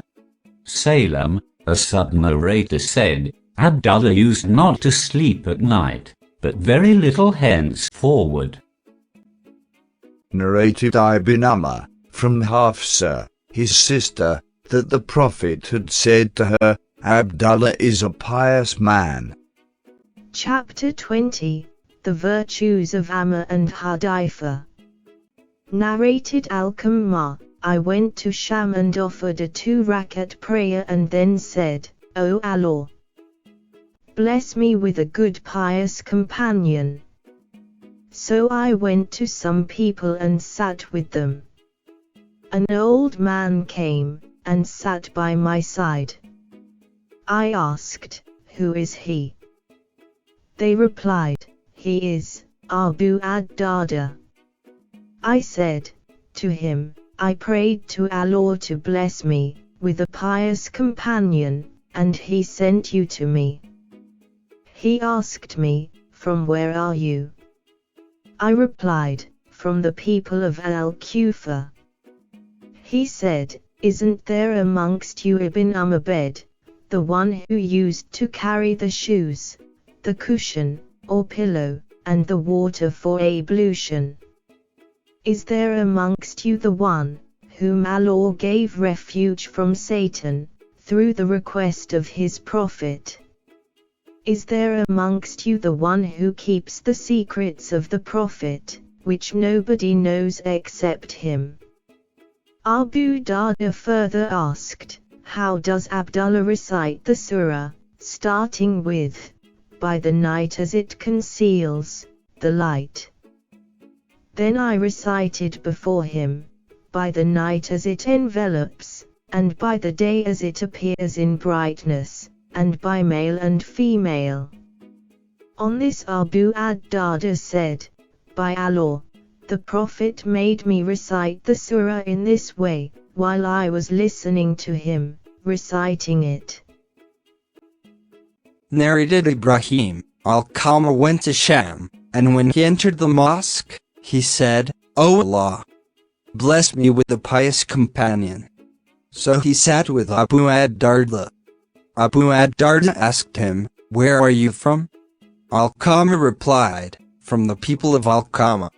Abu ad-Darda said, "Isn't there amongst you the keeper of the secret, which nobody else knows it is Hudayfa?" Al-Qama said, "Yes."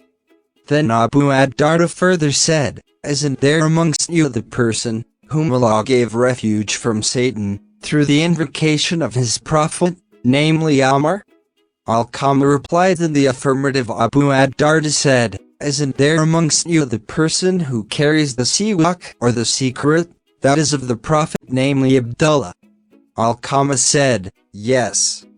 Then Abu ad-Darda asked, "How Abdullah used to recite the surah starting with, 'By the night as it envelopes, by the day as it appears in brightness?'"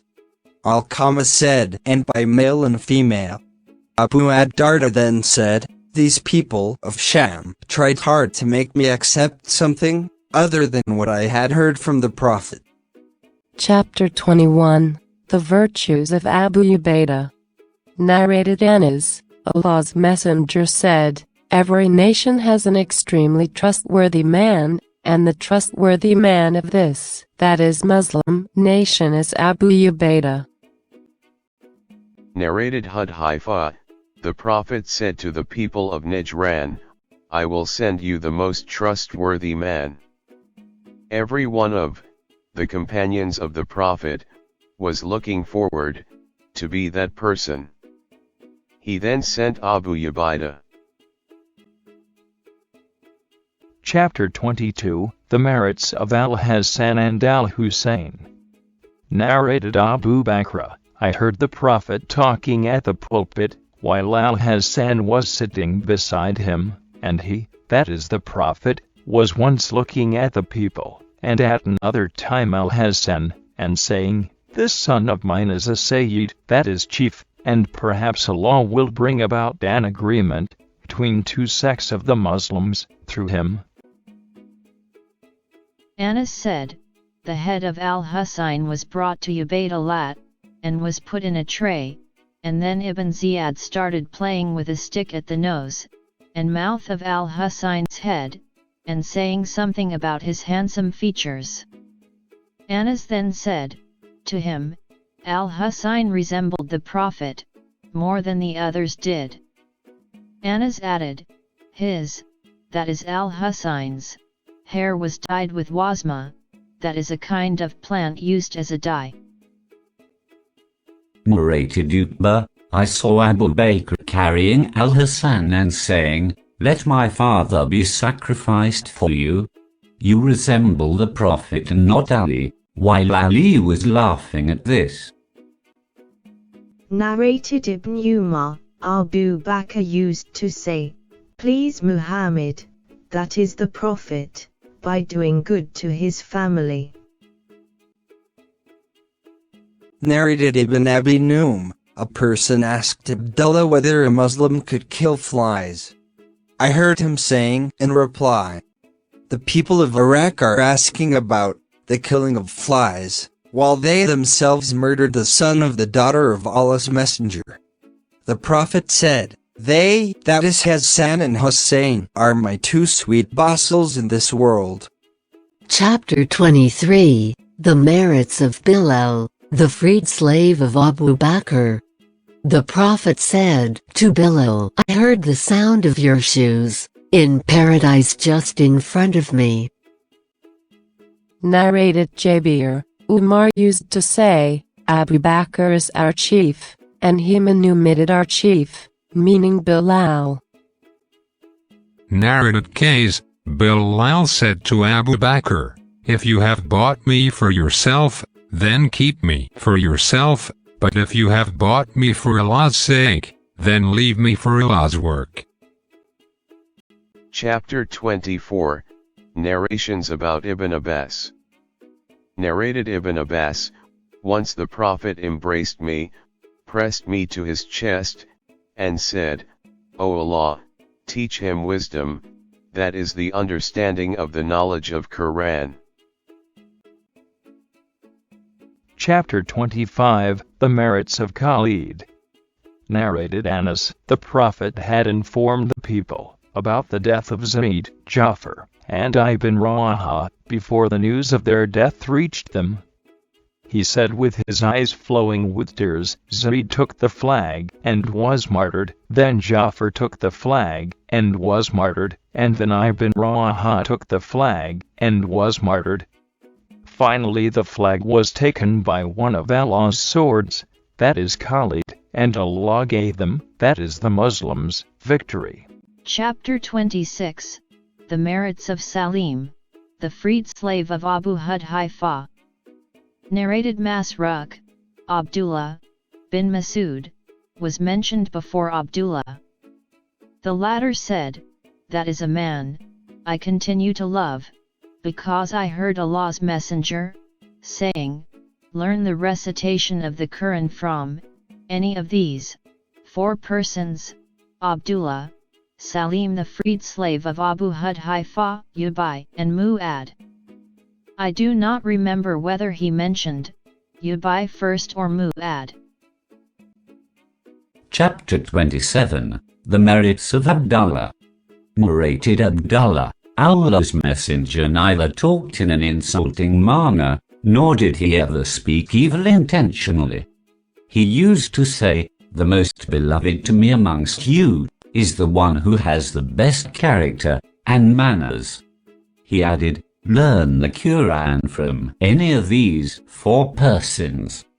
Abdullah, Salim the freed slave of Abu Hudhaifa, Ubay, and Mu'ad. Narrated Okama, I went to Sham and was offering a 2-rakat prayer. I said, O Allah, bless me with a pious companion. Then I saw an old man coming towards me, and when he came near I said to myself, I hope Allah has given me my request. The man asked me, where are you from? I replied, I am from the people of Kufa. He said, weren't there amongst you the carrier of the Prophet's shoes, siwak, and the ablution water container? Weren't there amongst you the man who was given Allah's refuge from the Satan? And weren't there amongst you the man who used to keep the Prophet's secrets which nobody else knew? How did Ibn Abed, that is Abdullah, used to recite Surat al-Layl, the night? I recited, by the night, as it envelops, by the day, as it appears in brightness, and by male and female. On that, Abu Darda said, by Allah, the Prophet made me read the verse in this way after listening to him, but these people of Sham tried their best to let me say something different. Narrated Abdurrahman, we asked Hudhaifa to tell us of a person resembling, to some extent, the Prophet in good appearance and straightforward behavior, so that we may learn from him good manners and acceptable conduct.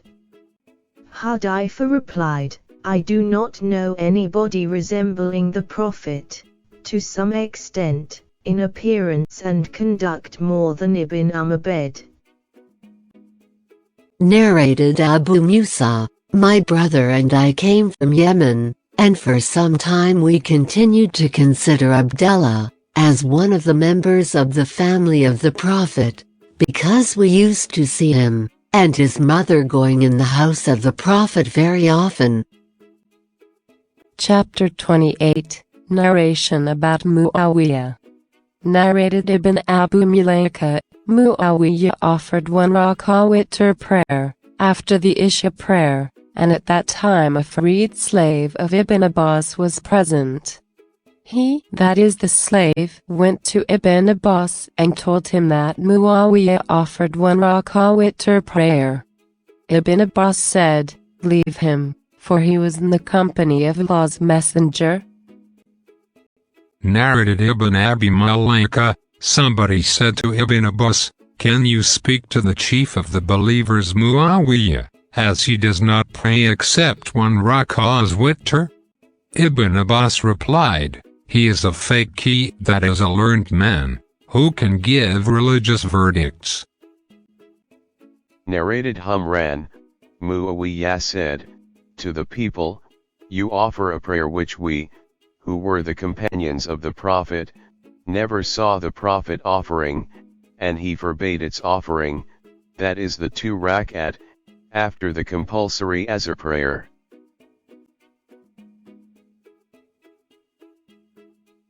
Narrated Al-Qasim, once Aisha became sick, and Ibn Abbas went to see her and said, "O mother of the believers, you are leaving for truthful forerunners, that is for Allah's Messenger and Abu Bakr." Narrated Abu Wail, when Ali sent Ammar and Al-Hasan to the people of Kufa to urge them to fight, Ammar addressed them saying, "I know that she, that is Aisha, is the wife of the Prophet, in this world and in the hereafter world to come, but Allah has put you to test, whether you will follow him, that is Allah, or her." Narrated Hisham's father, when Allah's messenger was in his fatal illness, he started visiting his wives, and saying, "Where will I be tomorrow?" He was anxious to be in Aisha's home. Aisha said, "So when it was my day, the Prophet became silent, no longer asked the question."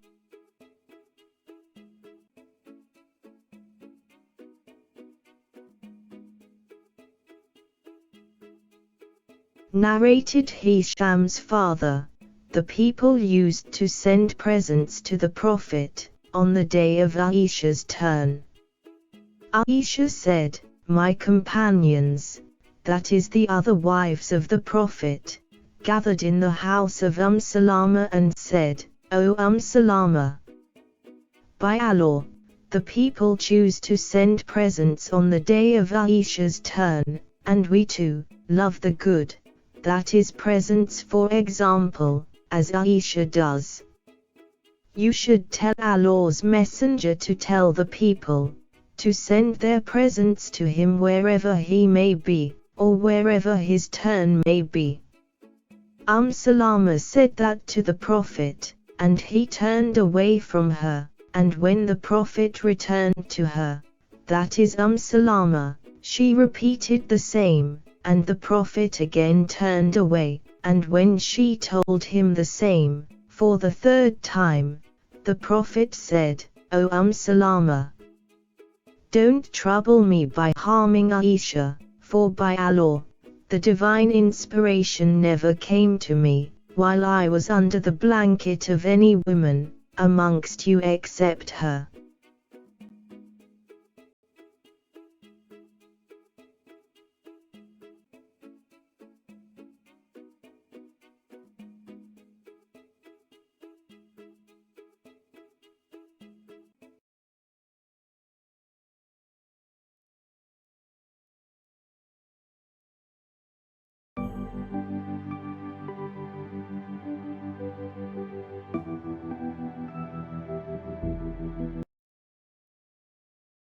بسم الله الرحمن الرحيم.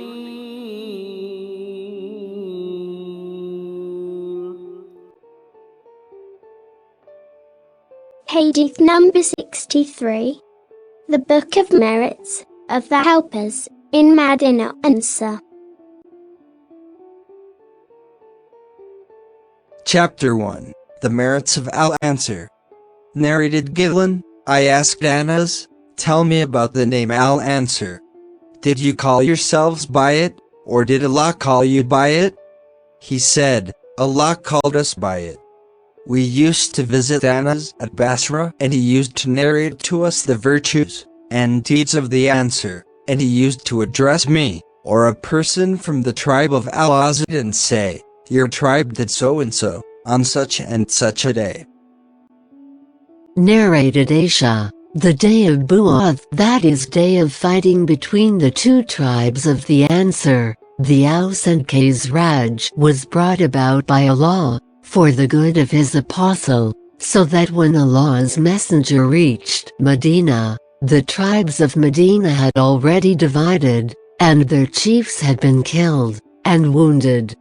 So Allah had brought about the battle for the good of His apostle, in order that they, that is the Ansar, might embrace Islam.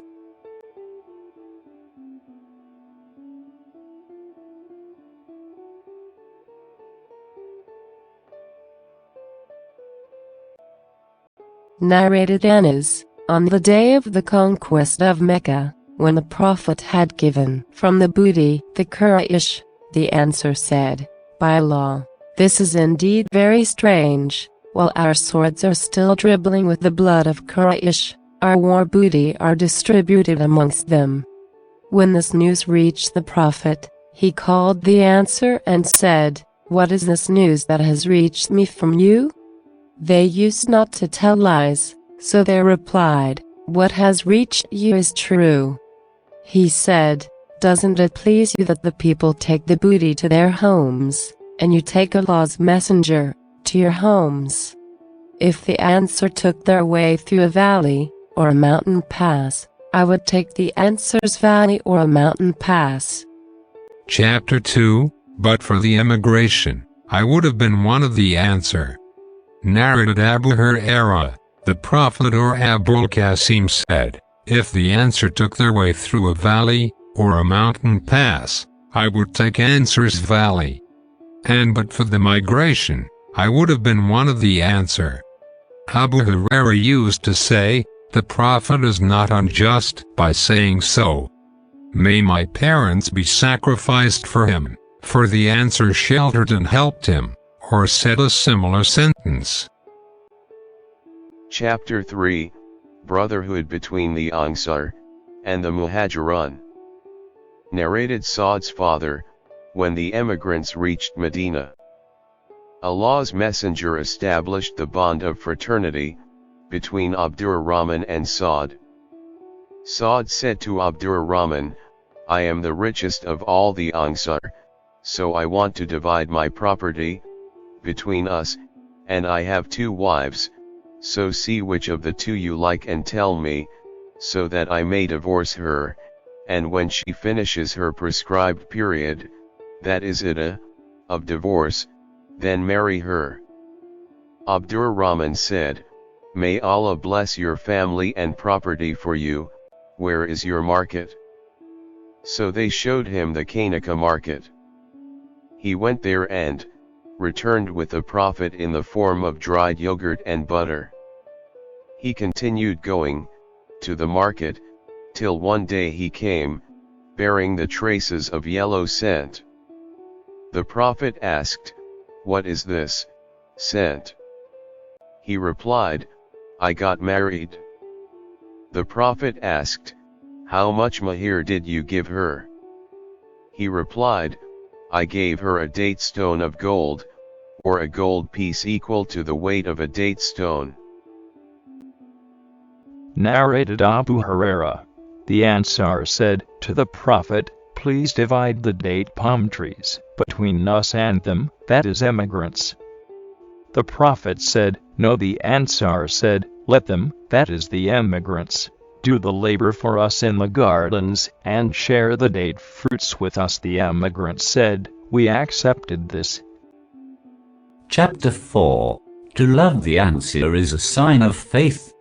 Narrated al-Bukhari, I heard the Prophet saying, or the Prophet said, "None loves the Ansar but a believer, and none hates them but a hypocrite.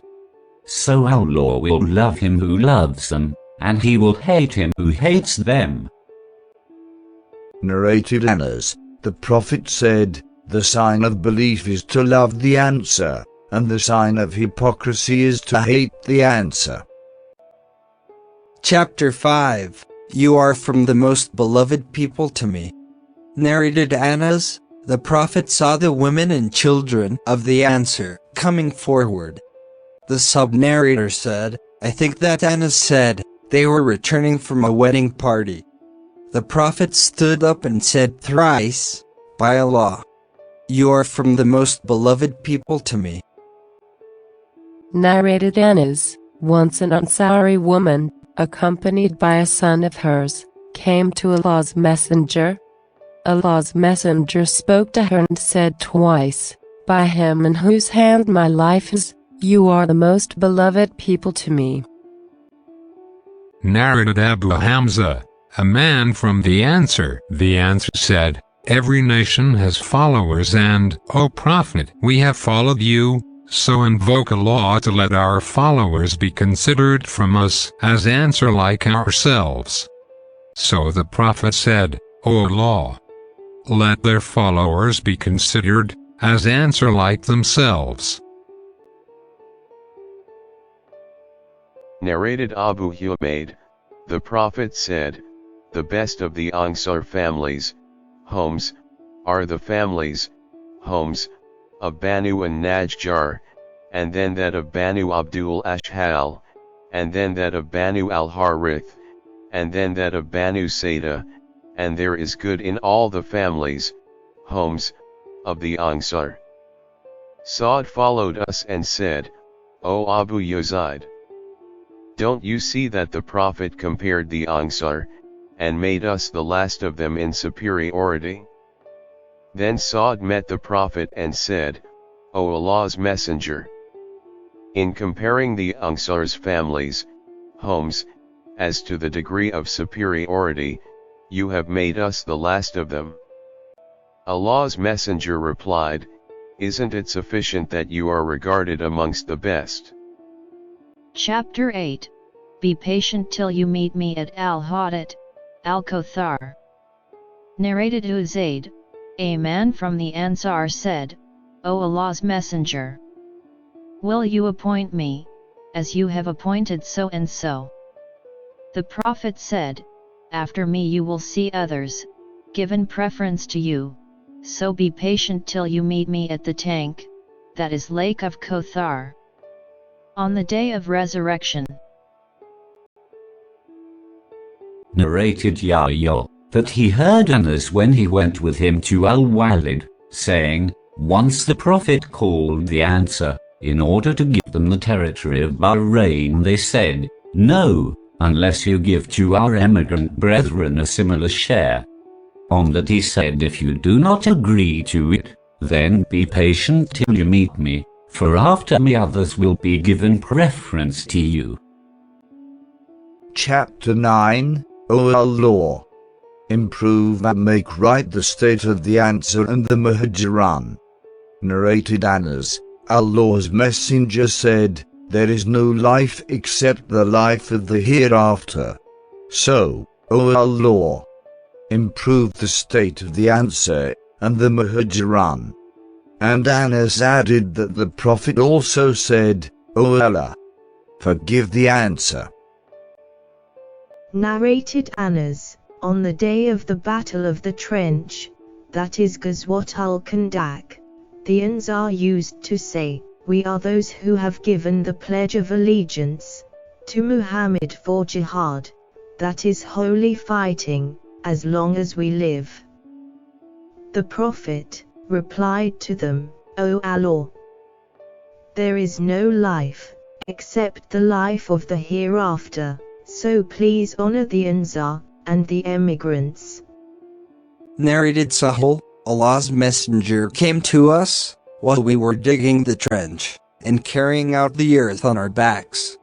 Allah's Messenger then said, "O Allah, there is no life, except the life of the hereafter, so please forgive the emigrants." And the answer. Chapter 10. They give them, emigrants, preference over themselves. Narrated Abu Huraira, a man came to the Prophet. The Prophet sent a messenger to his wives to bring something for that man to eat, but they said that they had nothing except water. Then Allah's messenger said, "Who will take this person or entertain him as a guest?" An Ansar man said, "I." So he took him to his wife, and said to her, "Entertain generously the guest of Allah's messenger." She said, "We have got nothing except the meals of my children." He said, "Prepare your meal, light your lamp and let your children sleep, if they ask for supper." So she prepared her meal, lighted her lamp and made her children sleep, and then stood up, pretending to mend her lamp, but she put it off. Then both of them pretended to be eating, but they really went to bed hungry. In the morning, the Ansari went to Allah's messenger, who said, "Tonight Allah laughed, or wondered at your action." Then Allah revealed, "But give them, emigrants, preference over themselves, even though they were in need of that, and whosoever is saved from the covetousness, such are they who will be successful." Chapter 11. Accept the good of the good doers amongst them, and excuse the wrongdoers. Narrated Anas, Abu Bakr and al-Abbas passed by one of the gatherings of the Ansar, who were weeping then. He, that is Abu Bakr or al-Abbas, asked, "Why are you weeping?" They replied, "We are weeping because we remember the gathering of the Prophet with us." The Prophet was then seriously ill, and his companions were afraid that they would never see him in their gatherings. So Abu Bakr went to the Prophet, and told him of that. The Prophet came out, tying his head with a piece of the hem of a sheet. He ascended the pulpit, which he never ascended after that day. He glorified and praised Allah and then said, "I request you to take care of the Ansar, as they are my near companions to whom I confided my private secrets. They have fulfilled their obligations, and rights which were enjoined on them, but there remains what is for them. So, accept the good of the good doers amongst them, and excuse the wrongdoers amongst them." Chapter 12. The merits of Saywad. Narrated al-Barat, a silken cloth was given as a present to the Prophet. His companions started touching it and admiring its softness. The Prophet said, "Are you admiring its softness? The handkerchiefs of Saywad in paradise are better and softer than it." Narrated Jabir, I heard the Prophet saying, "The throne of Allah shook at the death of Saywad." Through another group of narrators, Jabir added, I heard the Prophet saying, "The throne of the Beneficent shook because of the death of Saywad." This means the throne was pleased with the ascent of Sa'd's soul to heaven. Narrated Abu Sa'id, some people, that is the Jews of Bani bin Qurayza, agreed to accept the verdict of Sa'id. So the Prophet sent for him, that is Sa'id. He came riding a donkey, and when he approached the mosque, the Prophet said, "Get up for the best amongst you," or said, "Get up for your chief." Then the Prophet said, "O Sa'id, these people have agreed to accept your verdict." Sa'id said, "I judge that their warriors should be killed, and their children and women should be taken as captives." The Prophet said, "You have given a judgment similar to Allah's judgment or the king's judgment." Chapter 15. The Virtues of Sword. Aisha said, before that, he that has sword was a pious man. Narrated Anas, the Prophet said to you by, Allah has ordered me to recite to you, those who disbelieve, Surat al-Bayyinah. Ubay said, has he mentioned my name? The Prophet said, yes. On hearing this, Ubay started weeping. Chapter 18. The Virtues of Abu Talha. Narrated Anas, on the day of the Battle of Uhud, the people ran away, leaving the Prophet, But Abu Talha was shielding the Prophet, with his shield in front of him. Abu Talha was a strong, experienced archer who used to keep his arrow bows strong and well stretched. On that day he broke 2 or 3 arrow bows. If any man passed by carrying a quiver full of arrows, the Prophet would say to him, "Empty it in front of Abu Talha." When the Prophet started looking at the enemy by raising his head, Abu Talha said, "O Allah's Prophet, let my parents be sacrificed for your sake. Please don't raise your head and make it visible, lest an arrow of the enemy should hit you. Let my neck and chest be wounded instead of yours."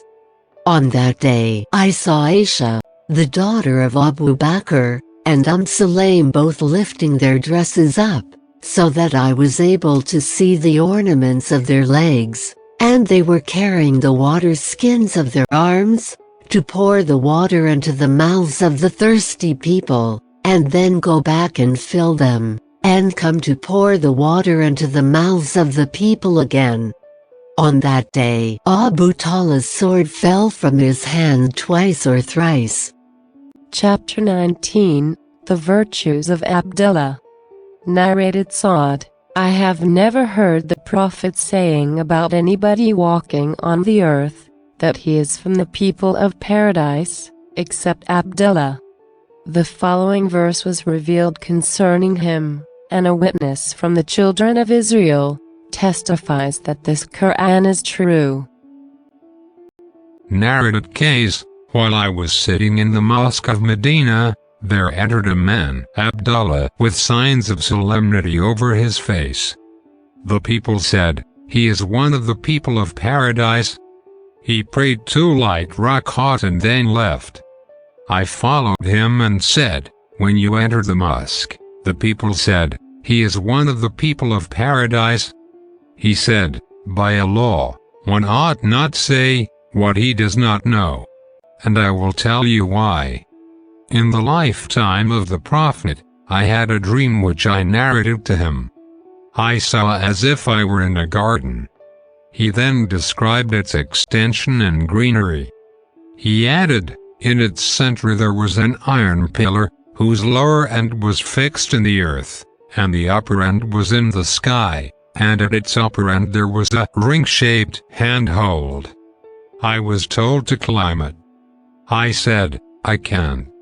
Then a servant came to me, and lifted my clothes from behind, and I climbed till I reached the top of the pillar. Then I got hold of the handhold, and I was told to hold it tightly. Then I woke up and the effect of the handhold was in my hand. I narrated that to the Prophet, who said, "The garden is Islam, and the handhold is the most truthworthy handhold. So you will remain as a Muslim till you die." The narrator added, "The man was Abdullah." Narrated Abu Burda, when I came to Medina, I met Abdullah. He said, "Will you come to me, so that I may serve you with soak, that is powdered barley, and dates, and let you enter a blessed house that in which the Prophet entered?" Then he added, "You are in a country, where the practice of riba, that is usury, is prevalent, so if somebody owe you something, and he sends you a present of a load of chopped straw, or a load of barley or a load of provender, then do not take it, as it is riba." Narrated Aisha, I did not feel jealous of any of the wives of the Prophet, as much as I did of Khadija, although she died before he married me, for I often heard him mentioning her, and Allah had told him to give her the good tidings, that she would have a palace of kazab, that is pipes of precious stones, and pearls in paradise, and whenever he slaughtered a sheep, he would send her women friends a good share of it. Narrated Aisha, once Hala, Khadija's sister, asked the permission of the Prophet to enter. On that, The Prophet remembered the way Khadijah used to ask permission, and that upset him. He said, "O Allah, Allah." So I became jealous and said, "What makes you remember an old woman amongst the old women of Quraysh, an old woman with a teethless mouth of red gums who died long ago, and in whose place Allah has given you somebody better than her?" Chapter 21, about Jarir. Narrated Jarir. Allah's Messenger has never refused to admit me, since I embraced Islam, and whenever he saw me, he would smile. Jarir narrated, there was a house called Dul Khalasa in the pre-Islamic period, and it was also called al-Kaaba al-Yamaniya, or al-Kaaba al-Shamiyya. Allah's Messenger said to me, "Will you relieve me from Dul Khalasa?" So I left for it, with 150 cavalrymen from the tribe of Ammaz, and then we destroyed it, and killed whoever we found there. Then we came to the Prophet, and informed him about it. He invoked good upon us, and upon the tribe of Ammaz. Chapter 22, about Hudayfa. Narrated Aisha, on the day of the Battle of Uhud, the pagans were defeated completely. Then Satan shouted loudly, "O Allah's slaves! Beware the ones behind you!" So the front files attacked the back ones. Then Hudayfa looked, and saw his father, and said loudly, "O Allah's slaves! My father! My father!" By Allah, they did not stop till they killed him. That is Hudayfa's father. Hudayfa said, "May Allah forgive you." The sub-narrator said, "By Allah, because of what Hudayfa said, he remained in a good state till he met Allah, that is died." Chapter 23, about Hind. Narrated Aisha. Hind came and said, "O Allah's Messenger, before I embraced Islam, there was no family on the surface of the earth. I wished to see in degradation more than I did your family, but today there is no family on the surface of the earth. I wish to see honored more than I did yours." The Prophet said, "I thought similarly, by him, in whose hand my soul is." She further said, "O Allah's Messenger, Abu Sufyan is a miser, so is it sinful to me to feed my children from his property?" He said, "I do not allow it, unless you take for your needs what is just and reasonable." Chapter 24, Narration about Zayd. Narrated Abdullah, the Prophet met Zayd in the bottom of the valley of Balda before any divine inspiration came to the Prophet. A meal was presented to the Prophet, but he refused to eat from it. Then it was presented to Zayd, who said, "I do not eat anything which you slaughter at your ansab." Note that ansab, singular of ansab, and nasub were stone altars at fixed places or graves, whereon sacrifices were slaughtered during fixed periods of occasions and seasons in the name of idols, jinns, angels, pious men, or saints, in order to honor them, or to expect some benefit from them. I eat none but those things, on which Allah's name has been mentioned, at the time of slaughtering. Zayd used to criticize the way Quraysh used to slaughter their animals, and used to say, "Allah has created the sheep, and He has sent the water for it from the sky, and He has grown the grass for it from the earth, yet you slaughter it in other than the name of Allah." He used to say so, for he rejected that practice, and considered it as something abominable.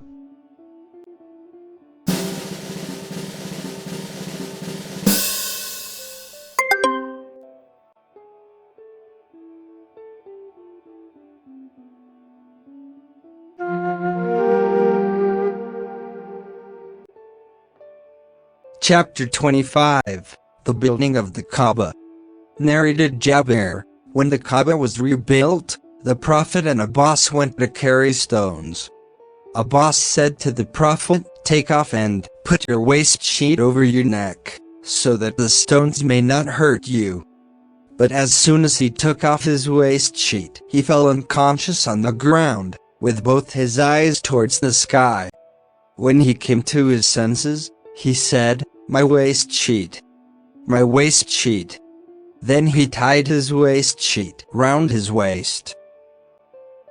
Narrated Amr and Ubaydullah. In the lifetime of the Prophet, there was no wall around the Kaaba, and the people used to pray around the Kaaba, till Umar became the Caliph, and he built the wall around it. Ubaydullah further said, its wall was low, so Ibn Zubair built it. Chapter 26, The Days of Pre-Islamic Period of Ignorance. Narrated Ashura, that is the 10th of Muharram, was a day on which the tribe of Quraysh used to fast in the pre-Islamic period of ignorance. The Prophet also used to fast on this day. So when he migrated to Medina, he fasted on it and ordered the Muslims to fast on it. When the fasting of Ramadan was enjoined, it became optional for the people to fast or not to fast on the day of Ashura. Narrated Ibn Abbas, the people used to consider the performance of Umrah, in the months of Hajj, an evil deed on the earth, and they used to call the month of Muharram as Safar, and used to say, when the wounds over the backs of the camels have healed and the foot marks of the camels have vanished, after coming from Hajj, then Umrah becomes legal, for the one who wants to perform Umrah. Allah's Messenger and his companions reached Mecca, assuming Ihram for Hajj, on the 4th of Dhul Hijjah. The Prophet ordered his companions to perform Umrah, with that Ihram instead of Hajj. They asked, "O Allah's Apostle, what kind of finishing of Ihram?" The Prophet said, "Finish the Ihram completely."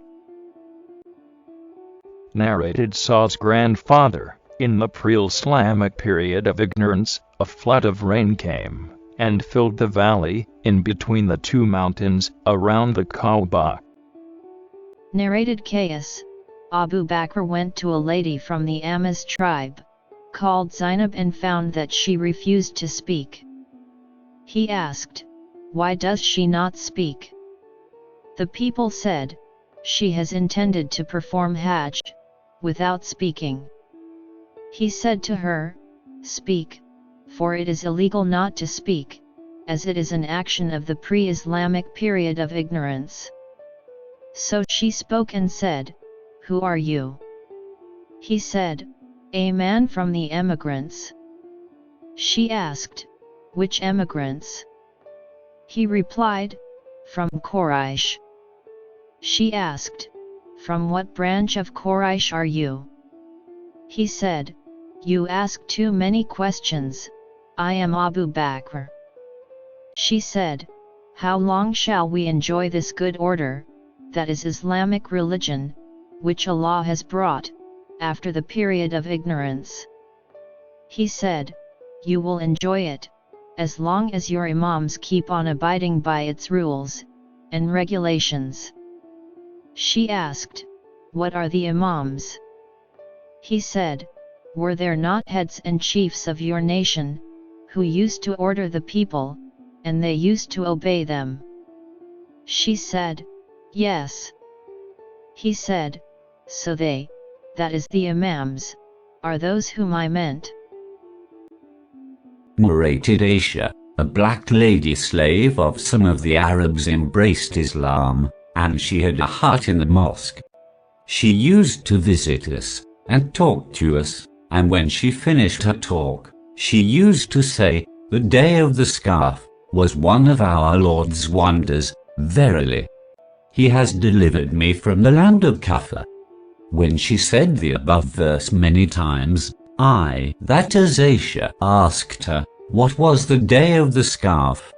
She replied, once the daughter of some of my masters went out, and she was wearing a leather scarf round her neck, and the leather scarf fell from her, and a kite descended and picked it up, mistaking it for a piece of meat.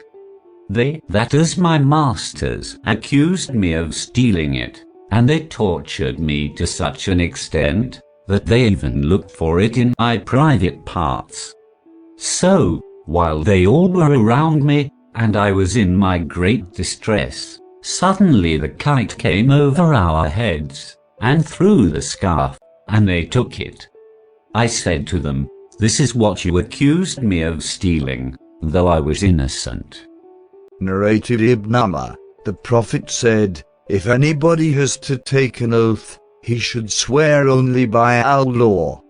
The people of Quraysh used to swear by their fathers, but the Prophet said, do not swear by your fathers. Narrated Abdurrahman, Al-Qasim used to walk in front of the funeral procession. He used not to get up for the funeral procession in case it passed by him. And he narrated from Aisha that she said, the people of the pre-Islamic period of ignorance used to stand up for the funeral procession. When they saw it, they used to say twice, you were noble in your family. What are you now? Narrated Umar, the pagans used not to leave Jam, that is Muzdalifa, till the sun had risen on Thabir mountain. The Prophet contradicted them by leaving Muzdalifa before the sun rose. Narrated Husayn, that Ikrimah said, Kazan Mahaka means glass full of something, followed successively with other full glasses. Narrated Abu Huraira, the Prophet said, the most true words said by a poet, was the words of Labid. He said, verily, everything except Allah is perishable, and Umayyah was about to be a Muslim, but he did not embrace Islam. Narrated Aisha, Abu Bakr had a slave who used to give him some of his earnings. Abu Bakr used to eat from it. One day he brought something, and Abu Bakr ate from it. The slave said to him, do you know what this is? Abu Bakr then inquired, what is it? The slave said, once, in the pre-Islamic period of ignorance, I foretold somebody's future, though I did not know this knowledge of foretelling, but I cheated him, and when he met me, he gave me something for that service, and that is what you have eaten from. Then Abu Bakr put his hand in his mouth, and vomited whatever was present in his stomach. Narrated Ibn Umar, in the pre-Islamic period of ignorance, the people used to bargain with the meat of camels, on the principle of Habal al-Habala, which meant the sale of a she-camel, that would be born by a she-camel, that had not yet been born. The Prophet forbade them such a transaction. Narrated Gailan, we used to visit Anas, and he used to talk to us about the Ansar, and used to say to me, your people did so and so on such and such a day, and your people did so and so on such and such a day. Chapter 27, Al-Qasama in the pre-Islamic period of ignorance.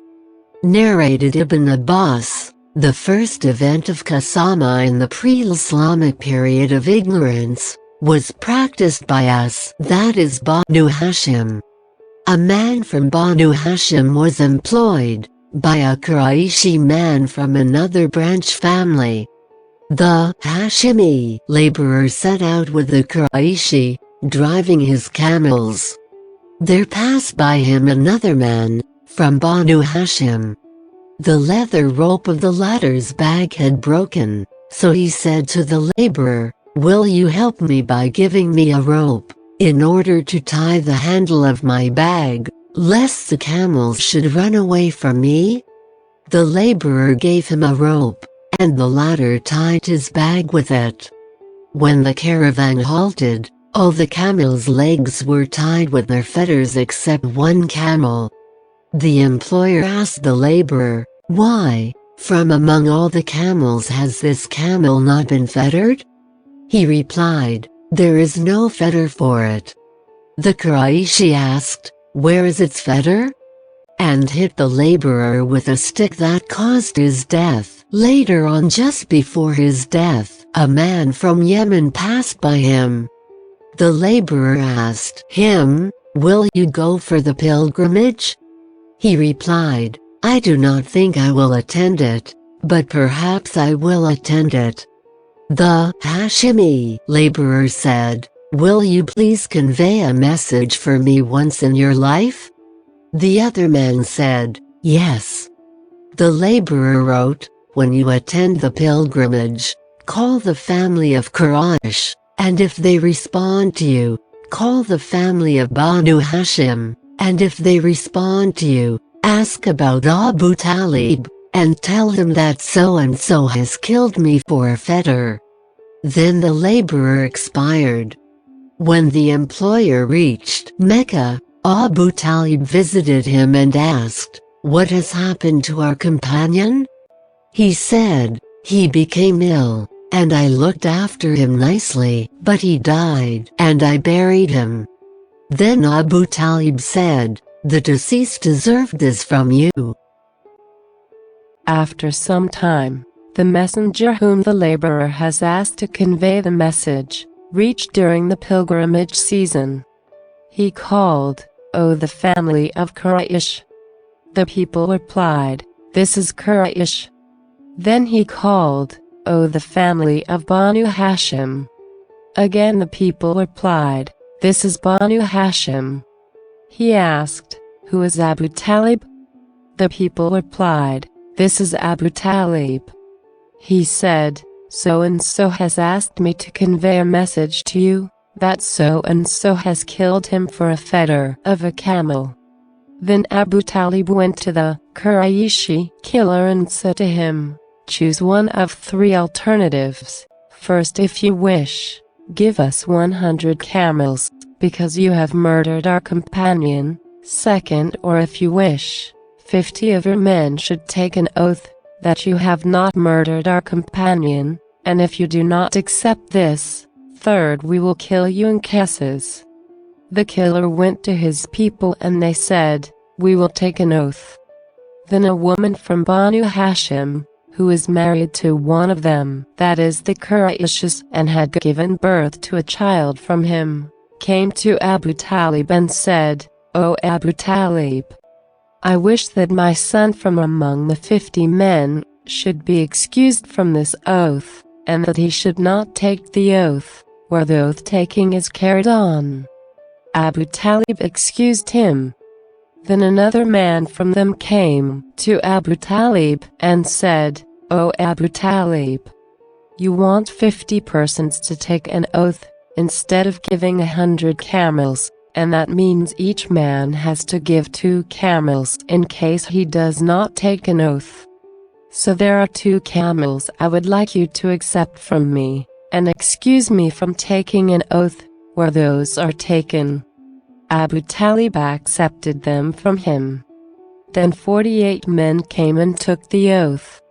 Ibn Abbas further said, "By him in whose hand my life is, before the end of that year, none of those 48 persons remained alive." Narrated Aisha, Allah caused the day of Bo'ath to take place before Allah's messenger was sent as an apostle, so that when Allah's messenger reached Medina, those people had already divided in different groups, and their chiefs had been killed or wounded. So Allah made that day precede Allah's messenger, so that they, that is the answer, might embrace Islam. Narrated Ibn Abbas, to run along the valley between 2 green pillars of Safa and Marwa mountains was not sunnah, but the people in the pre-Islamic period of ignorance used to run along it, and used to say, "We do not cross this rain stream, except running strongly." Narrated Abu as-Safar, I heard Ibn Abbas saying, O people, listen to what I say to you, and let me hear whatever you say, and don't go, without understanding, and start saying, Ibn Abbas said so, and so, Ibn Abbas said so, and so. He who wants to perform that off around the Kaaba should go behind al-Hijr, that is a portion of the Kaaba left out unroofed, and do not call it al-Hatim, for in the pre-Islamic period of ignorance, if any man took an oath, he used to throw his whip, shoes or bow in it. Narrated Amr. During the pre-Islamic period of ignorance, I saw a she-monkey surrounded by a number of monkeys. They were all stoning it, because it had committed illegal sexual intercourse. I too stoned it along with them. Narrated Sufyan. Ubaydullah said, I heard Ibn Abbas saying, following are some traits of the people of the pre-Islamic period of ignorance. First, to defame the ancestry of other families. Second, and to wail over the dead. Ubaydullah forgot the third trait. Sufyan said, they say it, that is the third trait, was to believe that rain was caused by the influence of stars, that is, if a special star appears it will rain. Chapter 28, The Advent of the Prophet. Narrated Ibn Abbas, Allah's Messenger was inspired divinely at the age of 40. Then he stayed in Mecca for 13 years, and then was ordered to migrate, and he migrated to Medina, and stayed there for 10 years, and then died. Chapter 29, The Troubles which the Mushrikun caused. Narrated Kababa, I came to the Prophet while he was leaning against his sheet cloak, in the shade of the Kaaba. We were suffering greatly from the pagans in those days. I said to him, will you invoke Allah to help us? He sat down with a red face and said, a believer among those who were before you used to be combed with iron combs, so that nothing of his flesh or nerves would remain on his bones, yet that would never make him desert his religion. A saw might be put over the parting of his head, which would be split into 2 parts, yet all that would never make him abandon his religion. Allah will surely complete this religion, that is Islam, so that a traveler from Sana'a to Hadramaut will not be afraid of anybody except Allah. The sub-narrator, Bayan added, or the wolf, lest it should harm his sheep. Narrated Abdullah, the Prophet recited Surat an-Najm, and prostrated, and there was nobody who did not prostrate then, except a man whom I saw taking a handful of pebbles, lifting it, and prostrating on it. He then said, this is sufficient for me. No doubt I saw him killed, as a disbeliever afterwards. Narrated Sa'id, Abdurrahman said, ask Ibn Abbas about these 2 Quranic verses, nor kill such life as Allah has made sacred, except for just cause. And whoever kills a believer intentionally, his recompense is hell. So I asked Ibn Abbas, who said, when the verse that is in Surah Al-Furqan was revealed, the pagans of Mecca said, but we have slain such life as Allah has made sacred, and we have invoked other gods along with Allah, and we have also committed fornication. So Allah revealed, except those who repent, believe, and do good. So this verse was concerned with those people. As for the verse in Surat an-Nisa, it means that if a man, after understanding Islam and its laws and obligations, murders somebody, then his punishment is to dwell in the hell fire forever. Then I mentioned this to Mujahid, who said, except the one who regrets one's crime. Narrated Urway, I asked Ibn Amir, tell me of the worst thing which the pagans did to the Prophet. He said, while the Prophet was praying, in the hijra of the Kaaba, Uqba came and put his garment around the Prophet's neck, and throttled him violently. Abu Bakr came and caught him by his shoulder, and pushed him away from the Prophet and said, do you want to kill a man, just because he says, my Lord is Allah? Chapter 30, The Conversion of Abu Bakr to Islam.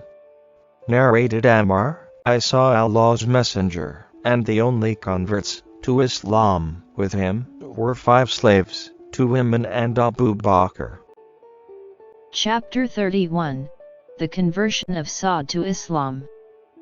Narrated Abu Ishaq, none embraced Islam, except on the day I embraced it. And for 7 days I was one of the 3 persons, who were Muslims, 1/3 of Islam. Chapter 32, About Jinns. Narrated Abdur Rahman, I asked Masarak, who informed the Prophet about the jinns, at the night when they heard the Quran. He said, your father Abdullah informed me, that a tree informed the Prophet about them. Chapter 33, The Conversion of Abu Dar to Islam. Narrated Ibn Abbas, when Abu Dar received the news of the advent of the Prophet, he said to his brother, ride to this valley of Mecca and try to find out the truth of the person who claims to be a prophet, who is informed of the news of heaven. Listen to what he says and come back to me. So his brother set out and came to the Prophet, and listened to some of his talks, and returned to Abu Dar and said to him, I have seen him enjoining virtuous behavior, and saying something that is not poetry. Abu Dar said, you have not satisfied me as to what I wanted. He then took his journey food, and carried a water skin of his, containing some water till he reached Mecca. He went to the mosque and searched for the Prophet, and though he did not know him, he hated to ask anybody about him. When a part of the night had passed away, Ali saw him and knew that he was a stranger.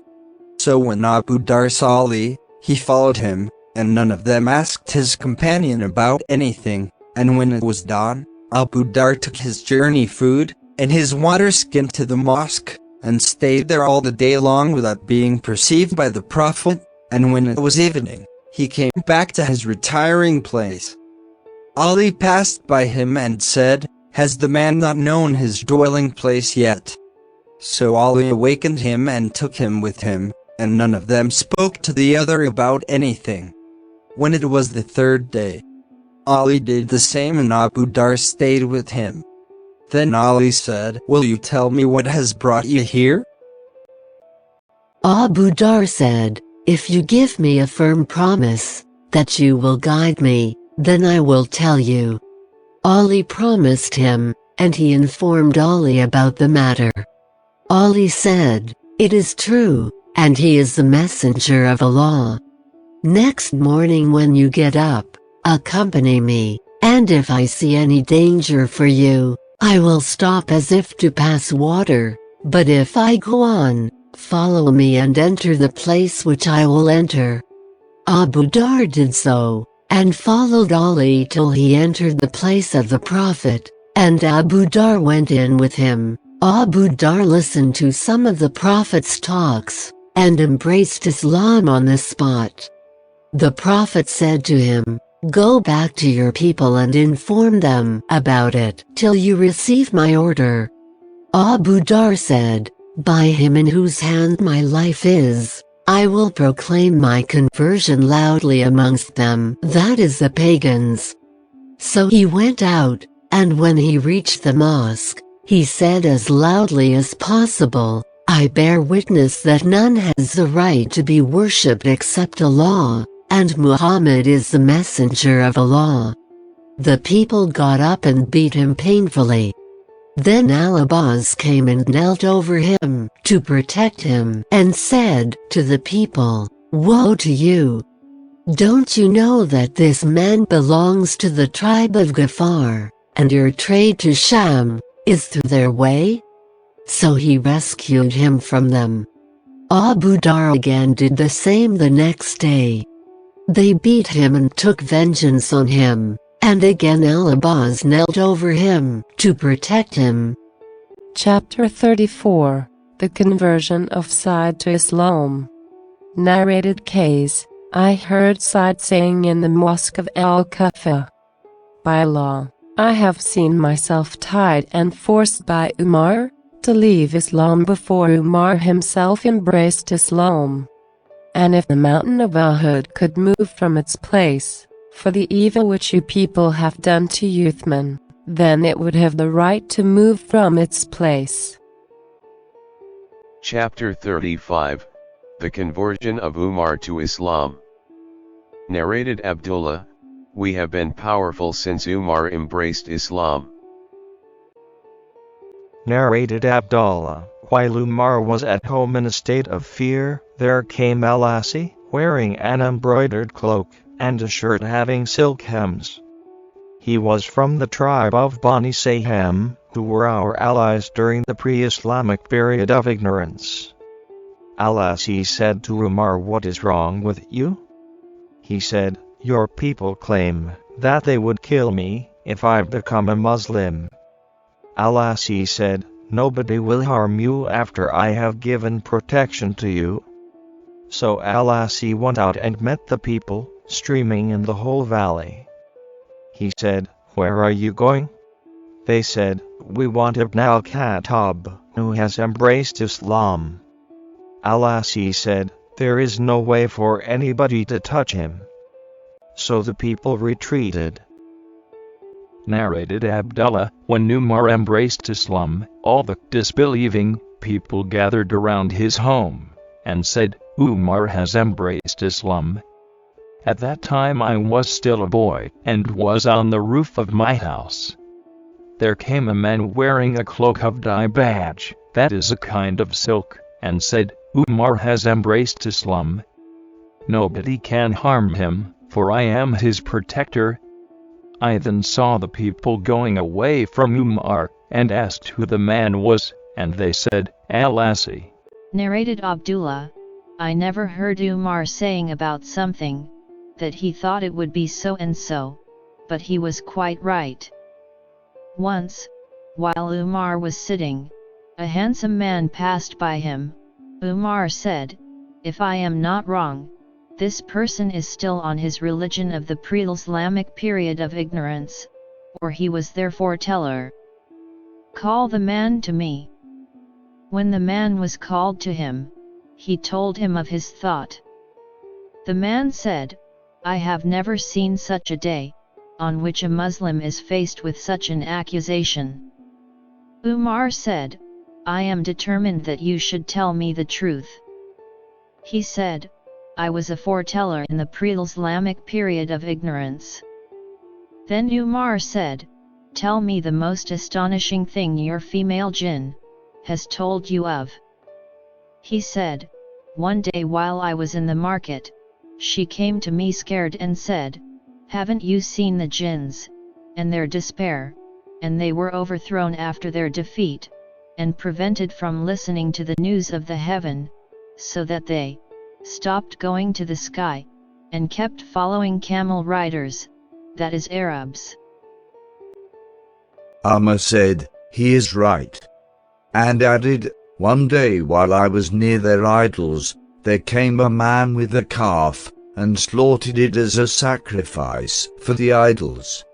An unseen creature shouted at him, and I have never heard harsher than his voice. He was crying, 'Oh you bold evildoer! A matter of success. An eloquent man is saying, none has the right to be worshipped, except you, O Allah.' On that the people fled, but I said, I shall not go away, till I know what is behind this. Then the cry came again, 'Oh you bold evildoer! A matter of success. An eloquent man is saying, none has the right to be worshipped, except Allah. I then went away, and a few days later it was said, a prophet has appeared. Narrated case, I heard Sawait saying to the people, if you put Sami and Umar's sister tied, and forced by Umar to leave Islam, while he was not yet a Muslim. And if the mountain of Uhud could move from its place, for the evil which you people have done to Uthman, it would have the right to do that. Chapter 37, The Immigration to Ethiopia. Narrated Ubaydullah, that al-Miswar and Abdurrahman had said to him, what prevents you from speaking to your uncle Uthman, regarding his brother al-Walid? The people were speaking against the latter for what he had done. Ubaydullah said, so I kept waiting for Uthman, and when he went out for the prayer, I said to him, I have got something to say to you, as a piece of advice. Uthman said, O man, I seek refuge with Allah from you. So I went away. When I finished my prayer, I sat with al-Miswar and Ibn Abu Yaghudab, and talked to both of them of what I had said to Uthman, and what he had said to me. They said, you have done your duty. So while I was sitting with them, Uthman's messenger came to me. They said, Allah has put you to trial. I set out, and when I reached Uthman, he said, what is your advice, which you mentioned a while ago? I recited Tashahhud and added, Allah has sent Muhammad, and has revealed the holy book, that is Quran, to him.